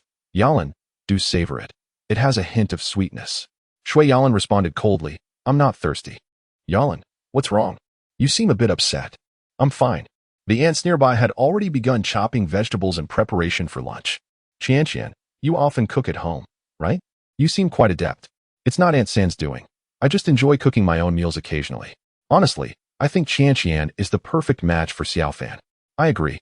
Nowadays, many young girls can't cook, but Qianqian not only can, but her food is also delicious. If Xiao Fan could marry Qianqian, he would truly be fortunate. Just look at how slender Qianqian's waist is and how ample her figure. She would surely bear Xiao Fan a healthy son. Lu Qianqian had never encountered such blunt remarks in the village, causing her cheeks to flush. Auntie, look, you've made Qianqian shy? Laughter erupted. We're all women here. There's no need to be shy. With her face still flushed, Lu Qianqian focused on chopping vegetables, feeling a sense of joy within. Yet, at a certain moment, a fleeting look of distraction crossed her face. Was there any possibility with Qin Fan? Meanwhile, Li Sitian noticed the ants and Lu Qianqian engaged in lively conversation, causing her smile to vanish instantly. Shui Yalan's expression grew even colder. Just as the ants were chatting merrily, they suddenly remembered their purpose for being there. Although they hadn't observed any intimate actions between Lu Qianqian and Qin Fan, the village ants' comments about their compatibility and the potential for Lu Qianqian to bear him a son inexplicably dampened their spirits. Watching Shui Yalan and Li Sitian leave with cold faces, Lu Qianqian couldn't help but feel a small sense of triumph. Hurry back to Longdu. Don't come and cause trouble.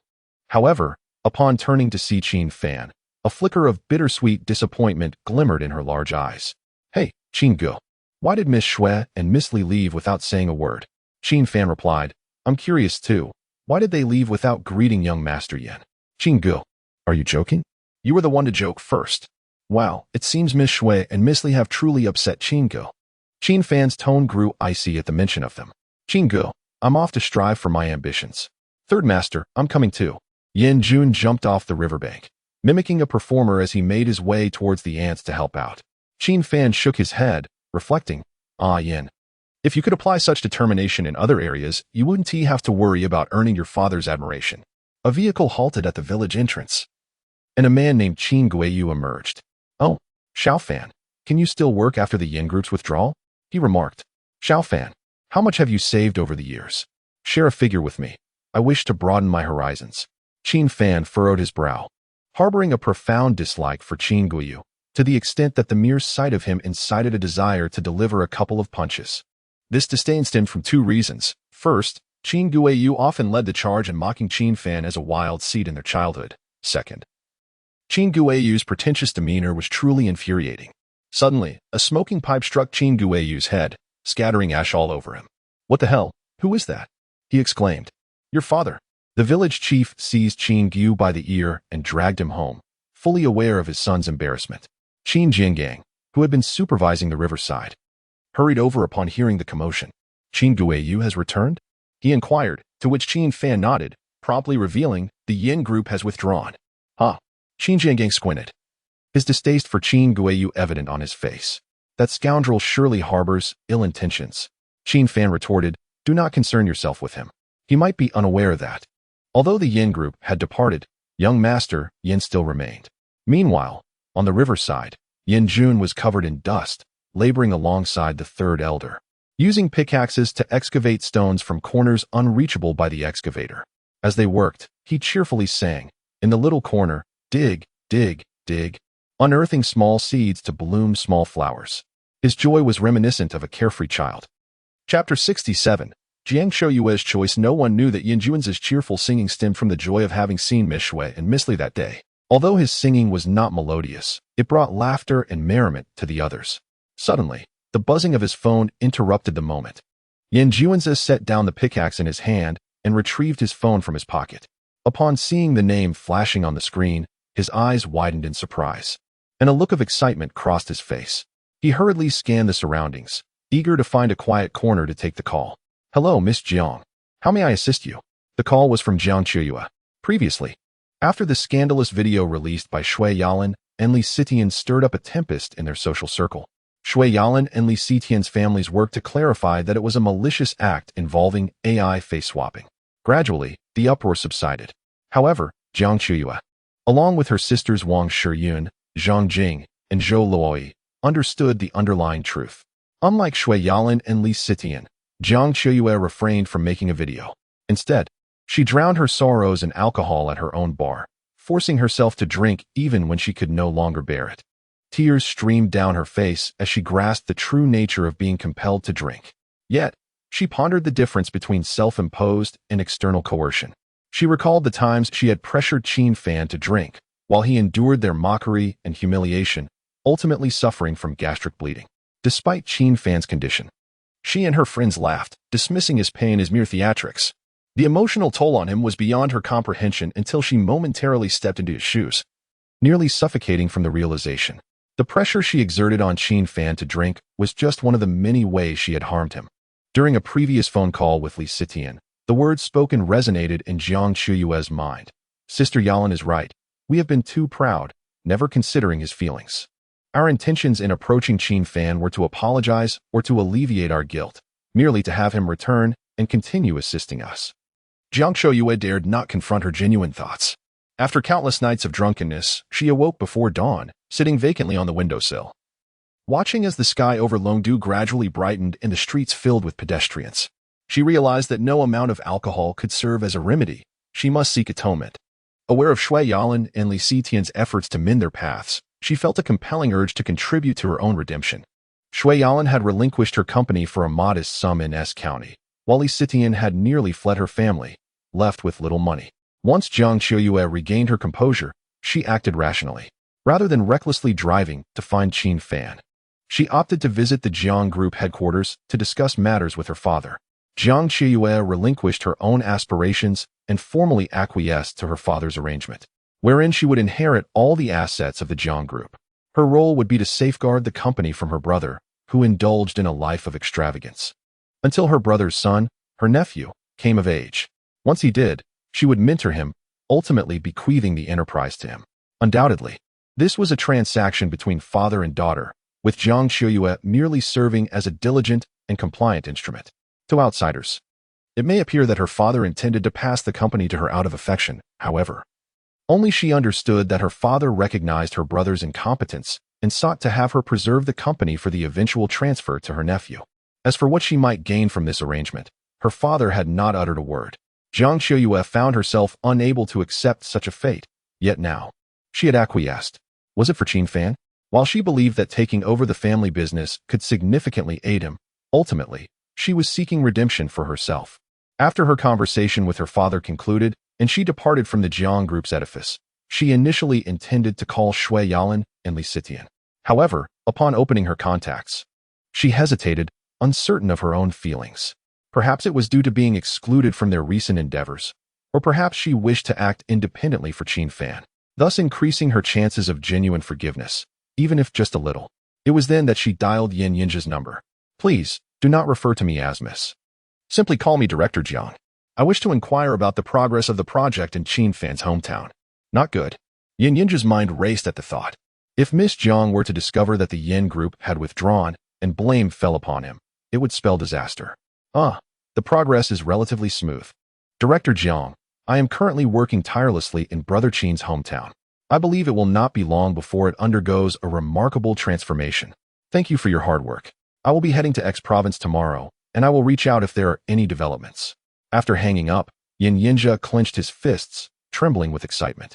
Did Director Jiang just commend my efforts? I knew it. My speculation was 99. 9 correct. Even the great Di Renjia would bow before me now. The prodigal son of the Yin family is about to soar. Old Yin, just wait until you realize how gravely you misjudged the prodigal son of the Yin family. You will be left weeping and regretting your actions.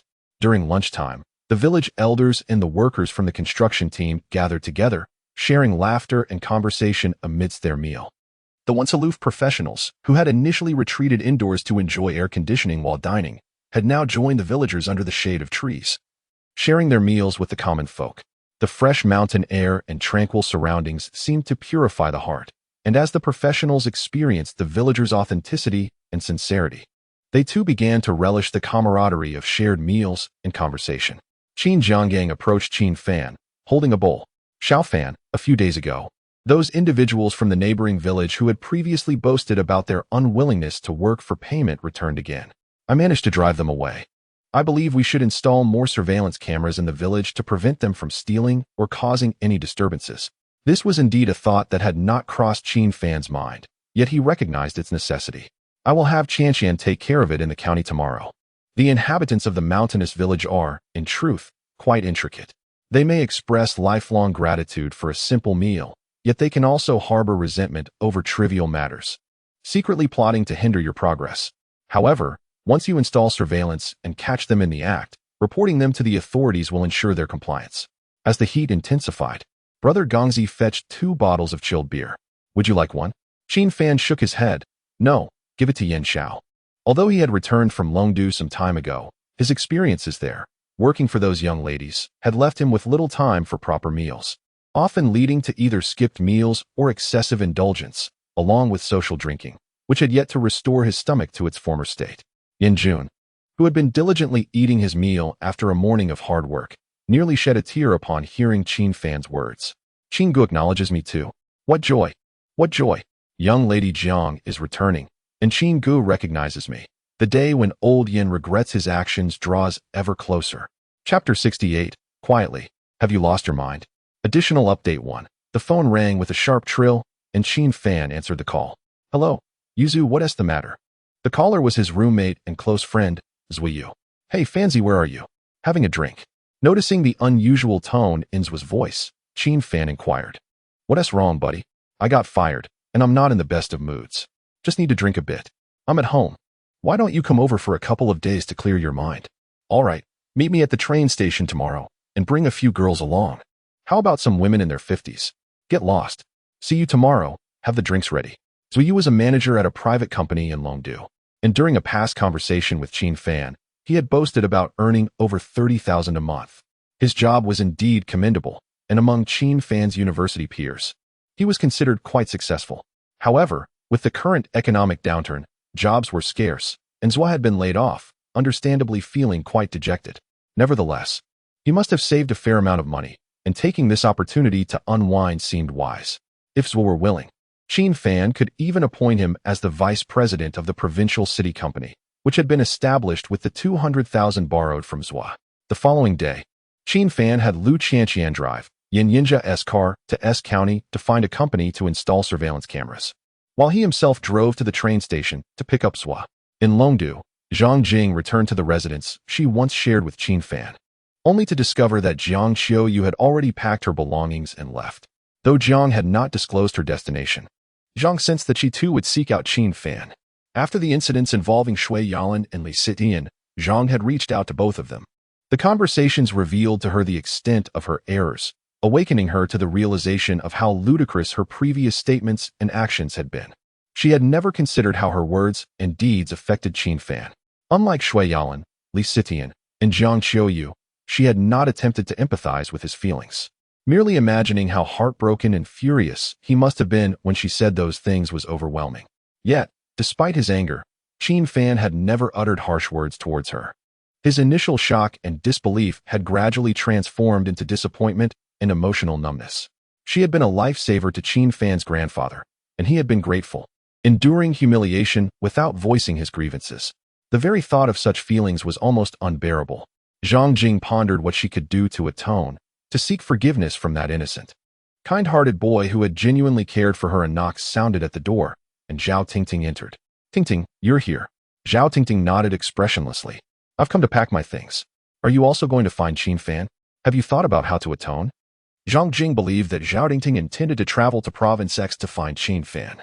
However, she was taken aback when Zhao Tingting turned around and coldly retorted, "Why should I seek out Qin Fan? Why should I even bother?" I approached him with utmost sincerity, genuinely apologizing for past grievances, yet he remained aloof, refusing to return with us. Why should I continue this pursuit? I admit I have uttered hurtful words and committed actions that caused him pain. Yet, I also saved his grandfather. The two should balance out. I no longer wish to seek him out, nor do I wish to humiliate myself by begging for his forgiveness. Zhang Jing did not expect Zhao Tingting to respond in such a manner. Tingting. Zhao Tingting laughed coldly. What, Jingjing, do you wish to reprimand me as well? Wang Shiyun advised me to experience what Shui Yalan and Li Sitian felt, and perhaps then I would understand why they sought out Qin Fan again. Huh, have they lost their minds? Am I also going mad? This is merely a farce. It began with our good intentions in unexpectedly saving an elderly man, and it is time for it to conclude. After exhaling deeply to calm herself, Zhao Tingting continued, I have come to collect my belongings. I shall never return. I will no longer seek out Qin Fan. From now on, if you wish to travel together, you may still invite me. But do not call me when it comes to finding Qin Fan. Zhang Jing understood Zhao Tingting to some extent. Zhao Tingting had a quirky personality. She despised being looked down upon and loathed to curry favor or seek assistance from others. This attitude stemmed from her family background. Zhao Tingting's father, being the third eldest, often resorted to sycophancy towards her uncles for his own benefit. Growing up, Zhao Tingting was constantly subjected to her parents' discussions about bestowing gifts upon her uncles, pleading for their assistance. She grew weary of this. She was utterly fed up with lowering herself to beg for favors and craving others' charity. Previously, when Jiang Xiuyue and the others remained in the provincial capital instead of returning to Longdu, she and Wang Shiyun went back to Longdu. The so-called family matters involved her parents attempting to ingratiate themselves with her uncle by introducing her to the son of her uncle's wife's brother, hoping to arrange a match. During dinner, when Zhao Tingting introduced herself to this young man, his lecherous gaze made her feel nauseated. Meanwhile, her parents, in an effort to please her uncle, cheerfully remarked on their supposed resemblance as a couple. Zhao Tingting was infuriated and disgusted. Before the meal had even been served, she abruptly stood up, declaring she was full, and left. Upon returning home, she faced a tirade from her parents. It was during this time that she received Zhang Jing's call, informing her that Qin Fan wanted to dine with them. Zhao Tingting was elated. Believing that Qin Fan intended to return, she fantasized about Qin Fan helping her company flourish, leading to her parents' apologies and her uncles and aunts fawning over her. Yet, upon meeting Qin Fan in the provincial capital, she was met with a stark and unambiguous severance.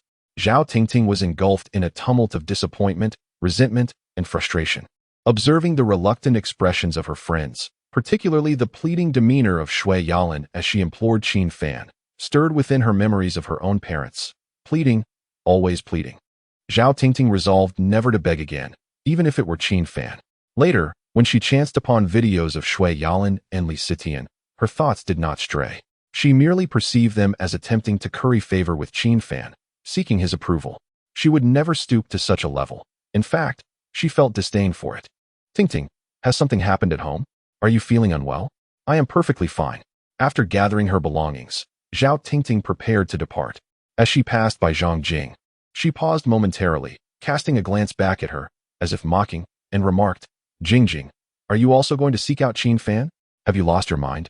Zhang Jing understood that Zhao Tingting's current reaction stemmed from her personality and past experiences. She wished to offer some words of comfort. But Zhao Tingting turned and strode toward the door, dismissing her concerns with a wave. Forget it, do as you please. With a resounding slam, she shut the door behind her. Chapter 69. The first meeting of the two treasures as Qin Fan returned to the village with his companions. He discovered that Lu Qianqian had already engaged a company to install surveillance systems throughout the village. Wow, Fanzi, take a look. One of his companions gestured towards Lu Qianqian. Is she from your village? A true gem has emerged from this mountain village. She's not from our village. She is my secretary. Qin Fan speculated about Lu Qianqian's identity, suspecting she might be a young lady experiencing rural life. Don't get your hopes up. Her background is quite remarkable. Remarkable background? His companion assumed Qin Fan had an interest in Lu Qianqian. I get it. No worries, Fanzi. I'm just saying, I'm currently, in a relationship myself. You have a girlfriend now? Indeed. I've already stepped out of the singles club before you. After parking the car at the village entrance, Qin Fan chatted with his companion as they walked into the village. At that moment, Yin Juanza, who was resting by the roadside, approached them.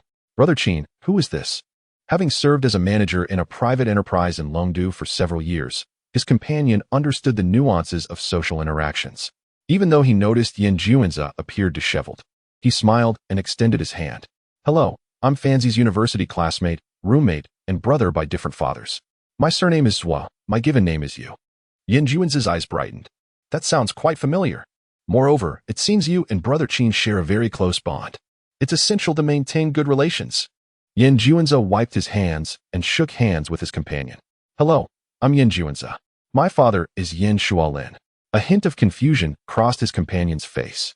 Why does this guy introduce himself by stating who his father is? Qin Fan chuckled. Is this how you introduce yourself in the provincial capital? You see, his father is the chairman of the Yin group in the provincial city. His companion, incredulous, glanced at Qin Fan and then at the dusty Yin Juanza. With twigs stuck in his hair, having traveled to the provincial capital and even encountered Yin Shualin at a conference, he found it hard to reconcile the image of the dusty young man before him with the affluent air of the Yin group. Now, you expect me to believe that this young man, covered in dirt, with a sunburned face and calloused hands, is the heir of the Yin group? What a farce. An heir could never look like this. He looks like he just came from a construction site. Suddenly, a thought struck him.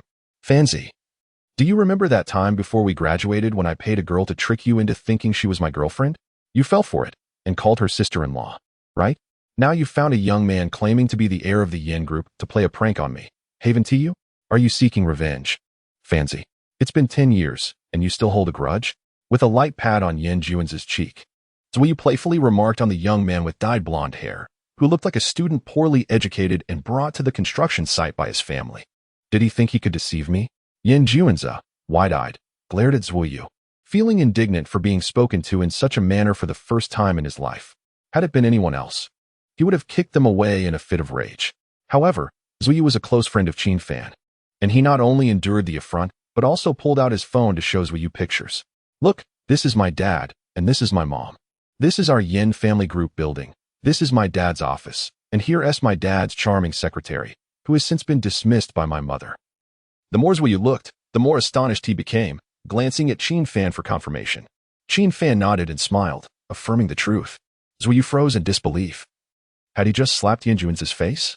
After being dismissed for a mere disagreement with the boss's lover, the socially seasoned Zuyu offered an apologetic smile. I'm sorry. I thought. Yin Juanza laughed heartily. No worries. You are Qin Ji's half-brother, and so am I, which makes us brothers. No need for formality. Huh. Zuyu was somewhat bewildered. The statement felt peculiar to him. By the way, Yin Xiao, how come? Yin Juanza sighed, speaking wistfully. I am fortunate to have made the acquaintance of Qin Go, whom I deeply admire. I am resolutely determined to create a thriving enterprise alongside him. However, alas, my estranged father, a wealthy second generation, is short-sighted and timid, having rejected my bold and creative investment ideas.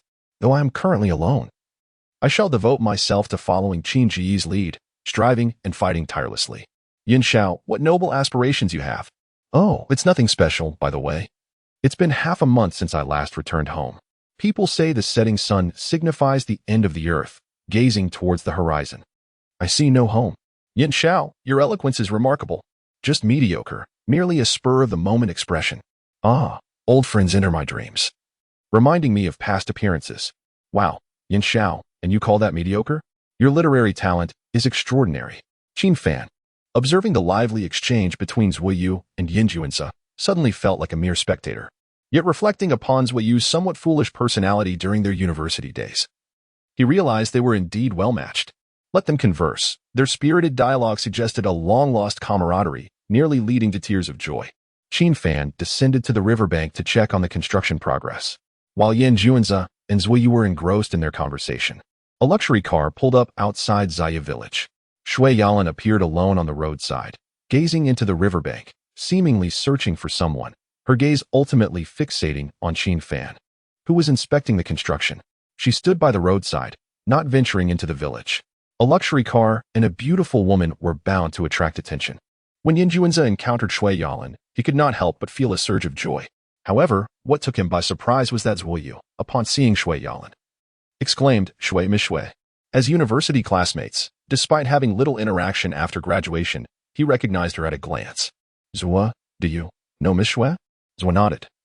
We were classmates in university, and I was quite close with Fanzi. After graduation, Fanzi even went to help her at her company. However, I am unsure why. Not long ago, Fanzi suddenly left Longdu and asked me not to mention Miss Shui or her friends. I see. Yin, do you know the truth? Yes. I believe I have a good idea of the reason. But Zua, could you first tell me about Qin's university days and his relationship with Miss Shui and the others?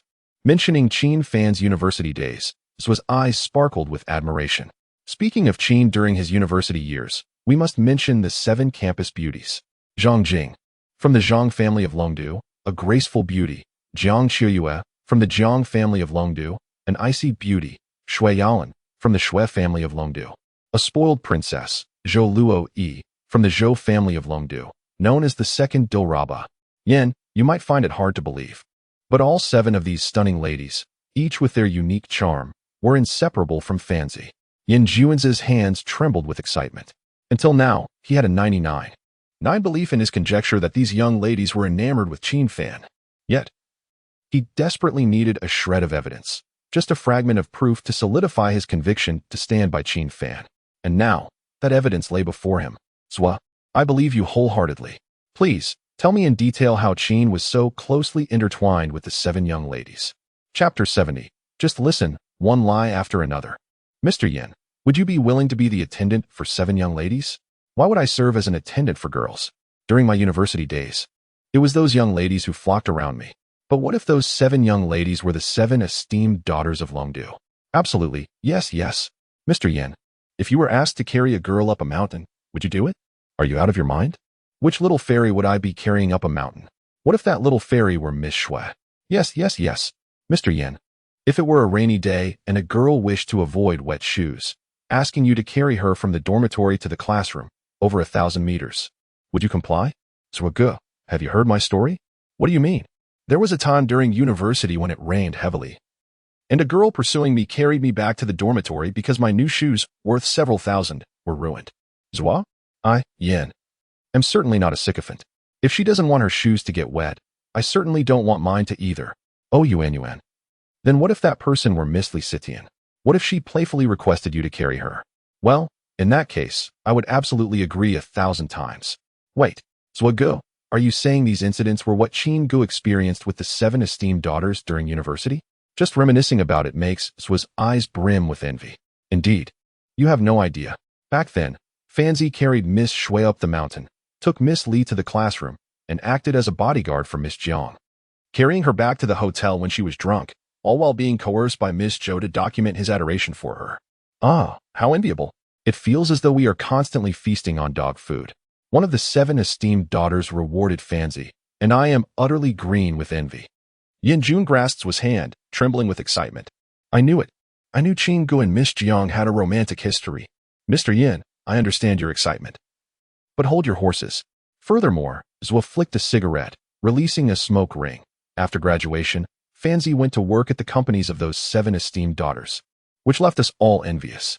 Fanzi's social media is filled with posts about giving Miss Shui back rubs today, helping Miss Jiang choose her work attire tomorrow, and assisting Miss Zhou with her necklace the day after. He claims he was coerced into posting, but he is clearly flaunting. Yin Jun felt a surge of envy just imagining it, wishing to leap from a 100-story building. However, Fanzi has become increasingly busy, even in the same city. We hardly find time to share a drink. For a long period, we scarcely communicated.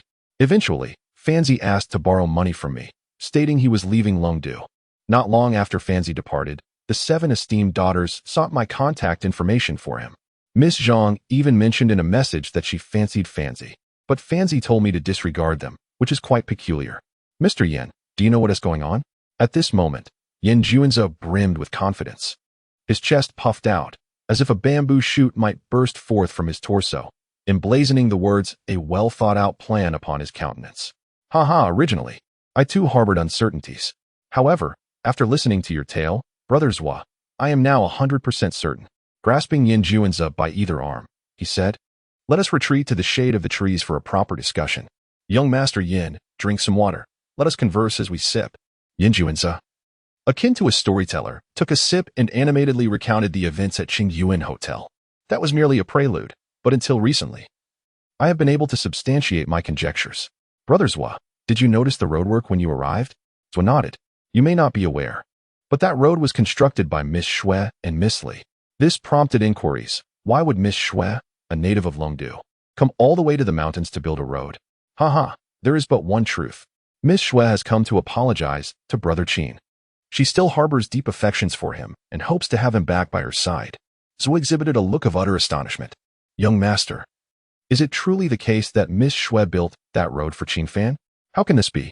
Based on what Zhuo had observed of Shui Yalan during university, she was a willful princess, proud and haughty. How could she possibly lower herself to apologize to another? As brothers, I shall not conceal the truth from you. I heard it with my own ears. Young Master, this news struck like a bolt from the blue, leaving me trembling with shock. Yin Juanzhe accepted an apple from Lu Qianqian, expressing gratitude before continuing to Zhuo, and that is not all. Just yesterday, Miss Jiang called me.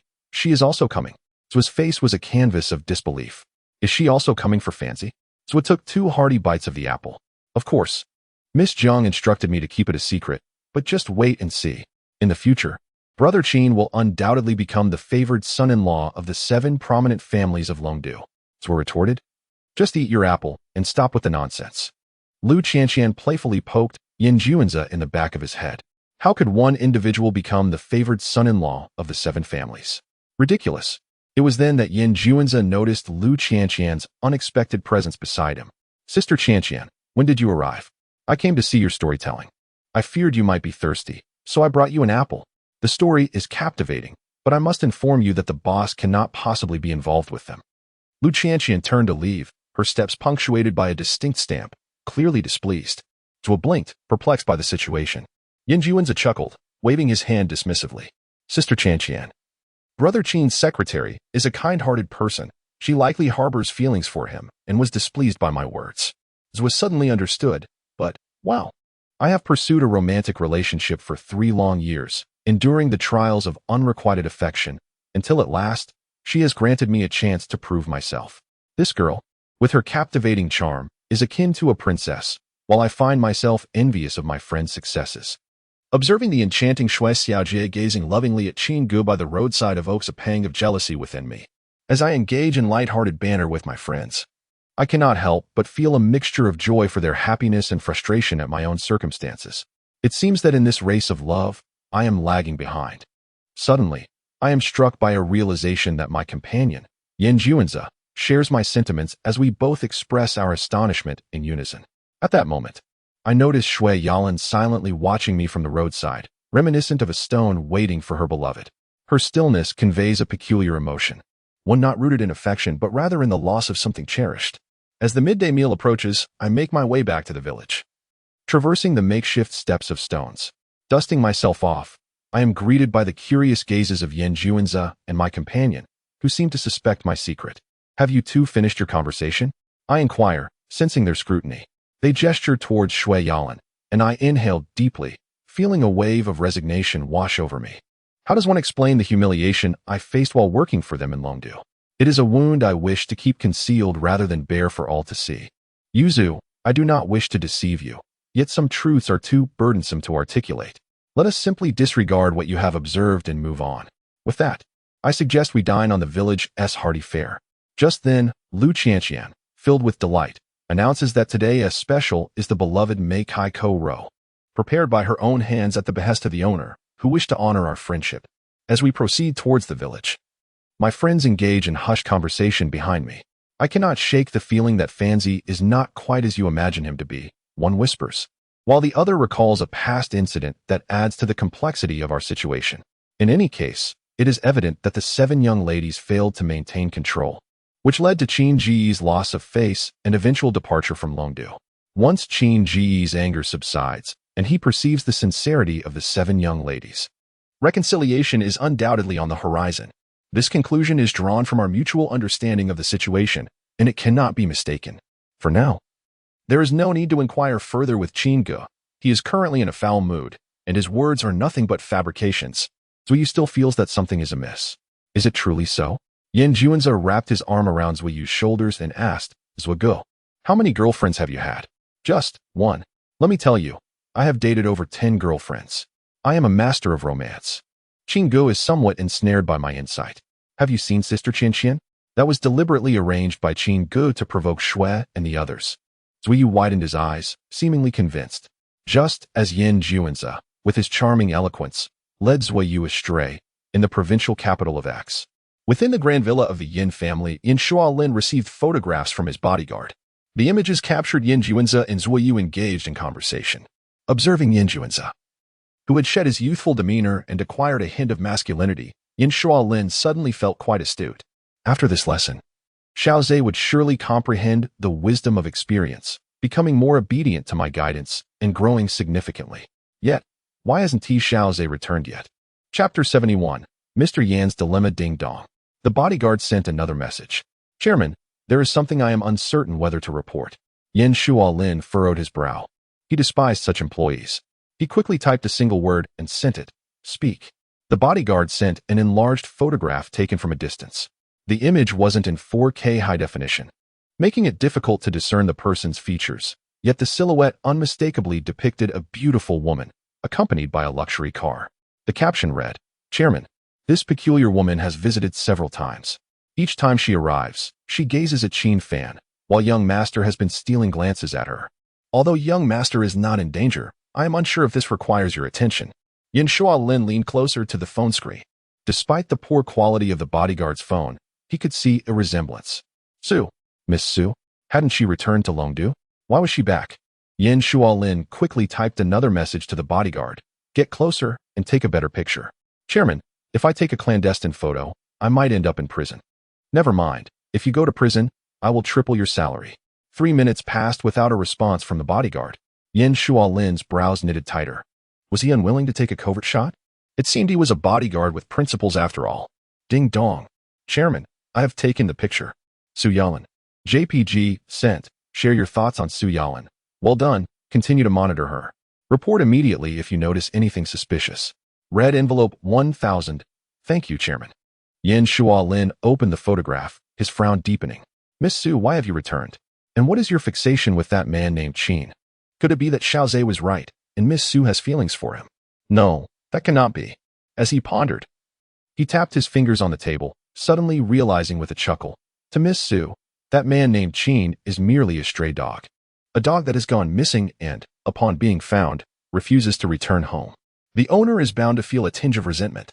Yet, it is only a matter of days before she grows impatient and loses interest. No wonder Xiao Zhe hadn't returned home. It appeared he had spotted Miss Sue and entertained some baseless fantasies. Kaya Village. Lu Qianqian sat with her laptop, reporting company matters to Qin Fan. As Qin Fan's secretary, she was far from the tea-serving role that Li Sitian had occupied.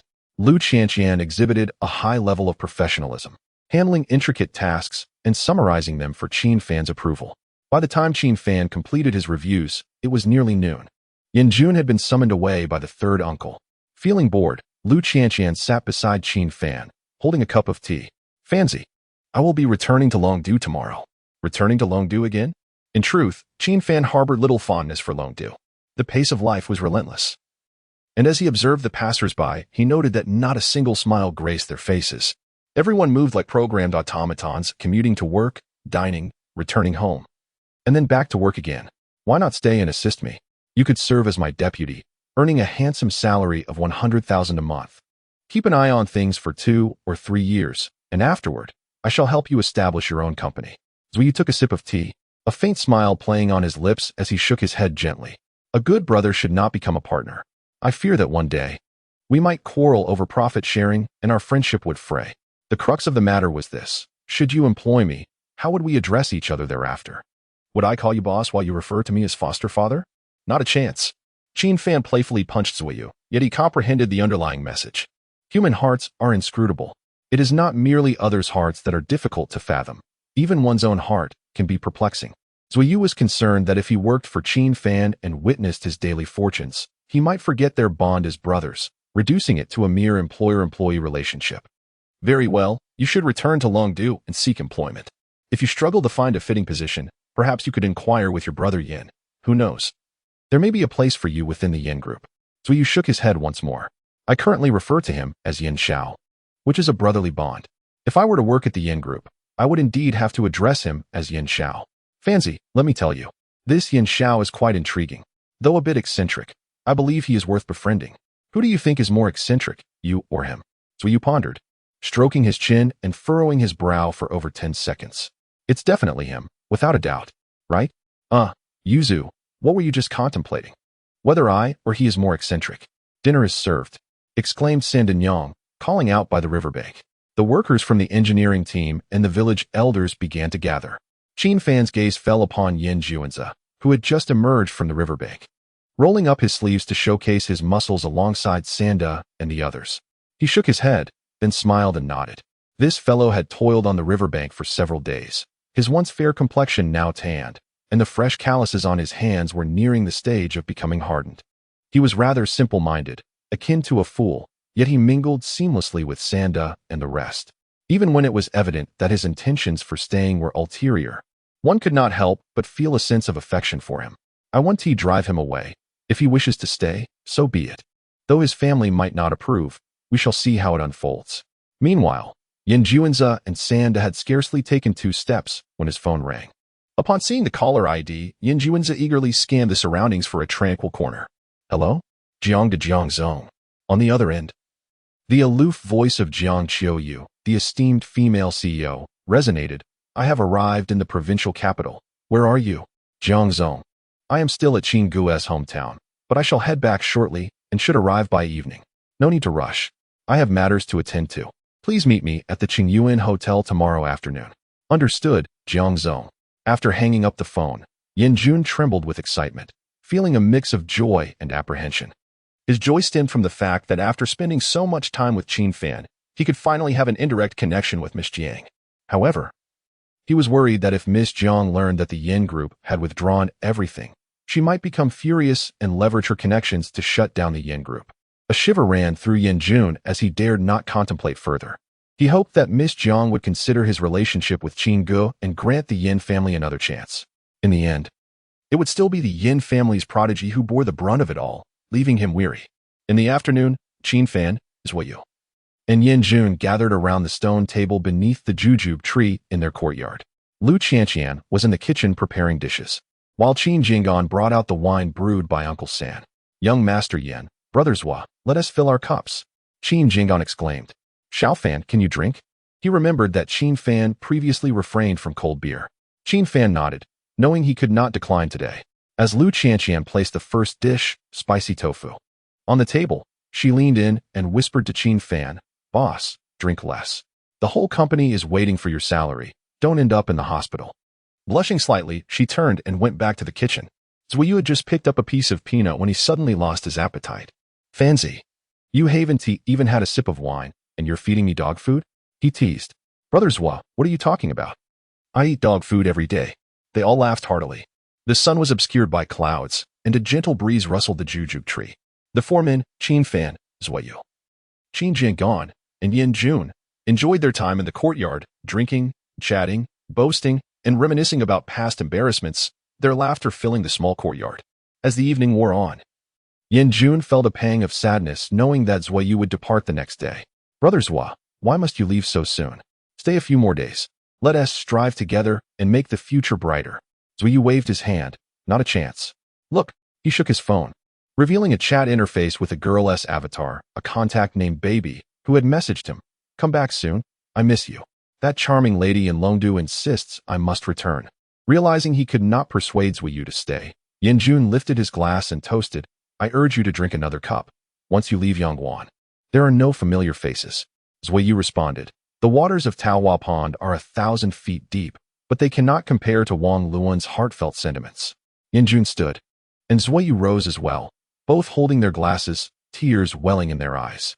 Brothers Hua, young Master Yen. Qin Fan suddenly found the scene both beautiful and comically absurd. You two should share a kiss.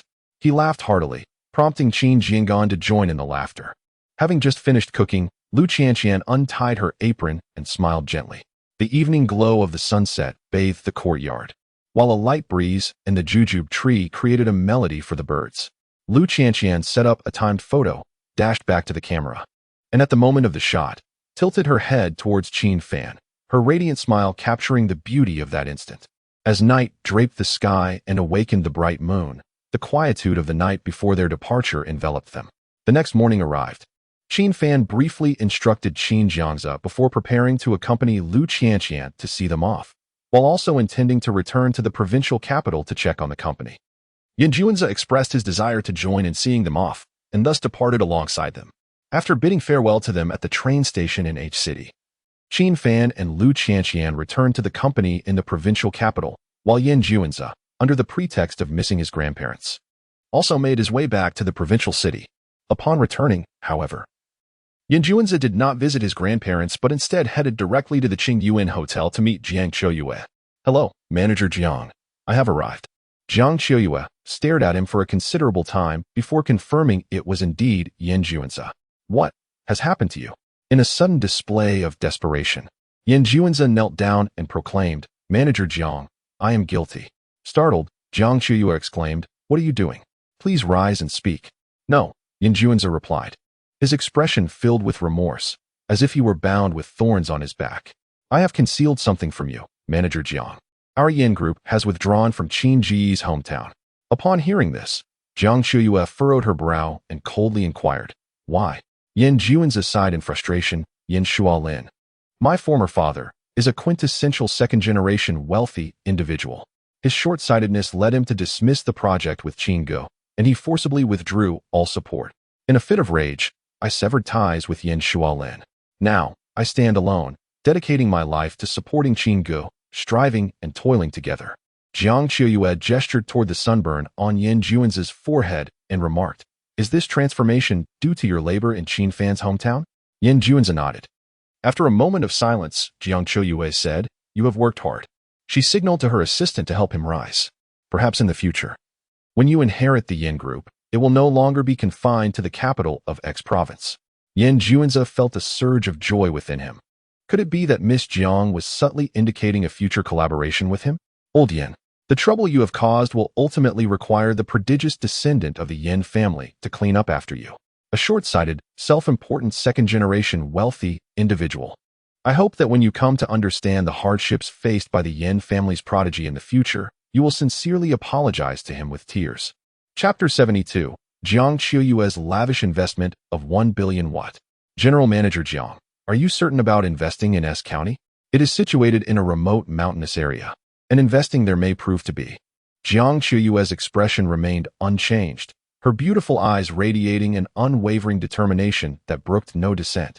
It is precisely because S County is underdeveloped that I wish to invest there. With the backing of Jiang Group, we should attract a multitude of other investors. That way, I might be able to provide some assistance. Yin Juanza remarked, Miss Jiang's affection for Brother Qin is truly heart-wrenching, evoking both admiration and sorrow. When will I, the Qilin of the Yin family, ever find such a beloved? What are you contemplating? Jiang Qiuyue inquired, her brows slightly furrowed as she glanced at the distracted Yin Juanza. I was pondering how I might assist General Manager Jiang. If you entrusted me with the 1 billion investment for S County, I would first host a lavish banquet for the influential political and business figures there, offering them gifts to cultivate relationships. Then, I would personally lead a team of experts to analyze the best investment opportunities in S County.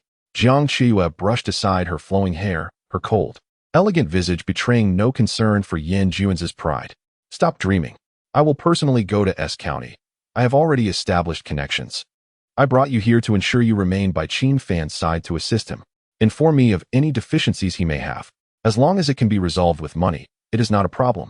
Yin Juanza, feeling slightly embarrassed, scratched his head, realizing he had indeed been indulging in fanciful thoughts.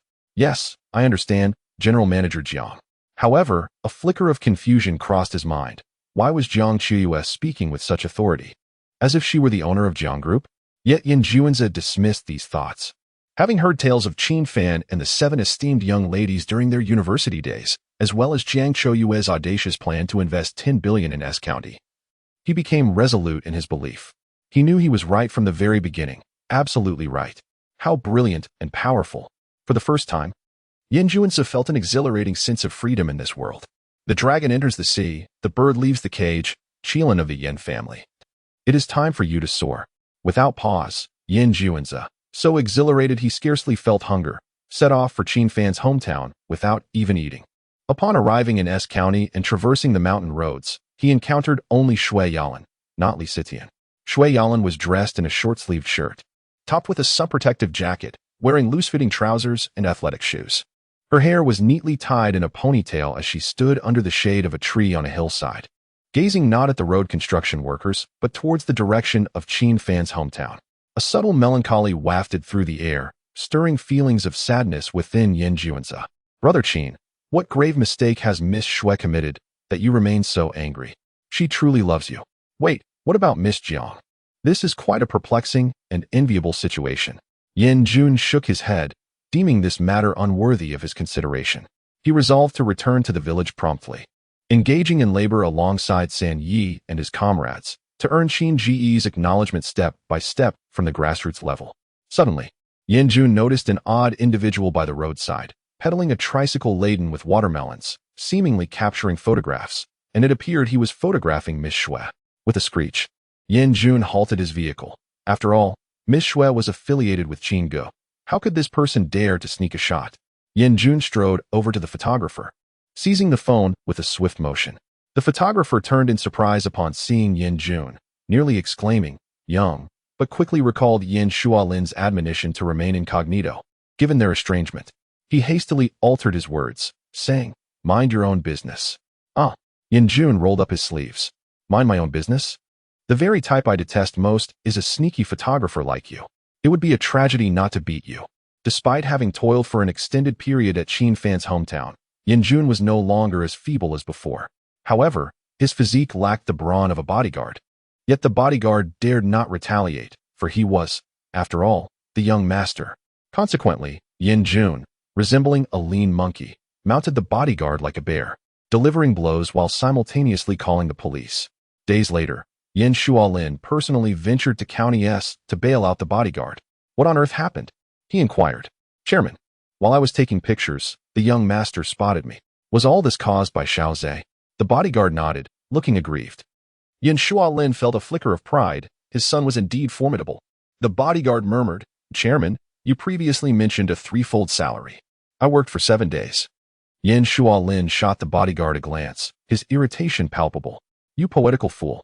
Now, tell me how my son caught you in the act of photographing. The bodyguard recounted the incident. Chairman, I swear, I was merely taking distant shots, not encroaching. Strictly speaking, it wasn't even proper sneaking. Yin Shualin's brow furrowed deeper. The crux of the matter was no longer the act of photography. The pivotal question was, why was Miss Shui in the mountains repairing a road? Moreover, it was a road leading to Qin Fan's hometown. This exceeded the information Yin Shualin had at his disposal. Based on his prior investigations and conjectures, he had assumed that Shui Yalan was merely disoriented by losing her toy, but who would undertake the labor of road construction merely to retrieve a toy. The cost seemed excessively high. A sense of foreboding washed over Yin Shualin. Could it be that his son possessed greater insight, that what his son asserted was indeed the truth? This would not do. He needed to dispatch someone to investigate further. Meanwhile, upon returning to the company, Qin Fan retrieved the earnings from last month's first and second short dramas. Although the first short drama had waned in popularity, it still garnered over 2 million last month. The second short drama, benefiting from a contract with the platform that provided promotional support, yielded an impressive revenue of 20 million. At this moment, Qin Fan recalled a piece of news he had encountered in his previous life. A couple became billionaires through short dramas. Back then, Qin Fan dismissed it as mere clickbait. However, having now personally experienced the immense profitability of short dramas, it no longer seemed implausible. The third short drama, having launched late, only generated revenue for 4 days last month, yet it still yielded over 1 million. Previously, Qin Fan had spent nearly all his funds on various supplies for his hometown. The arrival of this sum provided him with a sense of security. Currently, the fourth, fifth, and sixth short dramas are being filmed simultaneously. Set to debut at the end of the month, and from next month onward, his earnings are destined to increase. Nevertheless, he understood that short dramas would not sustain him indefinitely. He was merely riding the wave to secure his initial fortune and would not remain dependent on this singular venture. In his previous life, he had assisted 7 distinguished young ladies in fulfilling their aspirations, and he possessed invaluable experience. Although he lacked the resources and connections of the 7 prominent families in this life, that experience was priceless. Qin, I plan to establish a factory in County S. Away from residential areas, just on the outskirts. Please look into it. Certainly, boss. While Qin Fan focused on the filming progress of the short dramas and prepared to launch his factory in County S, Yin Shualin had spent 100,000 to finally obtain some recent information regarding Shui Yalan. What? How is this possible?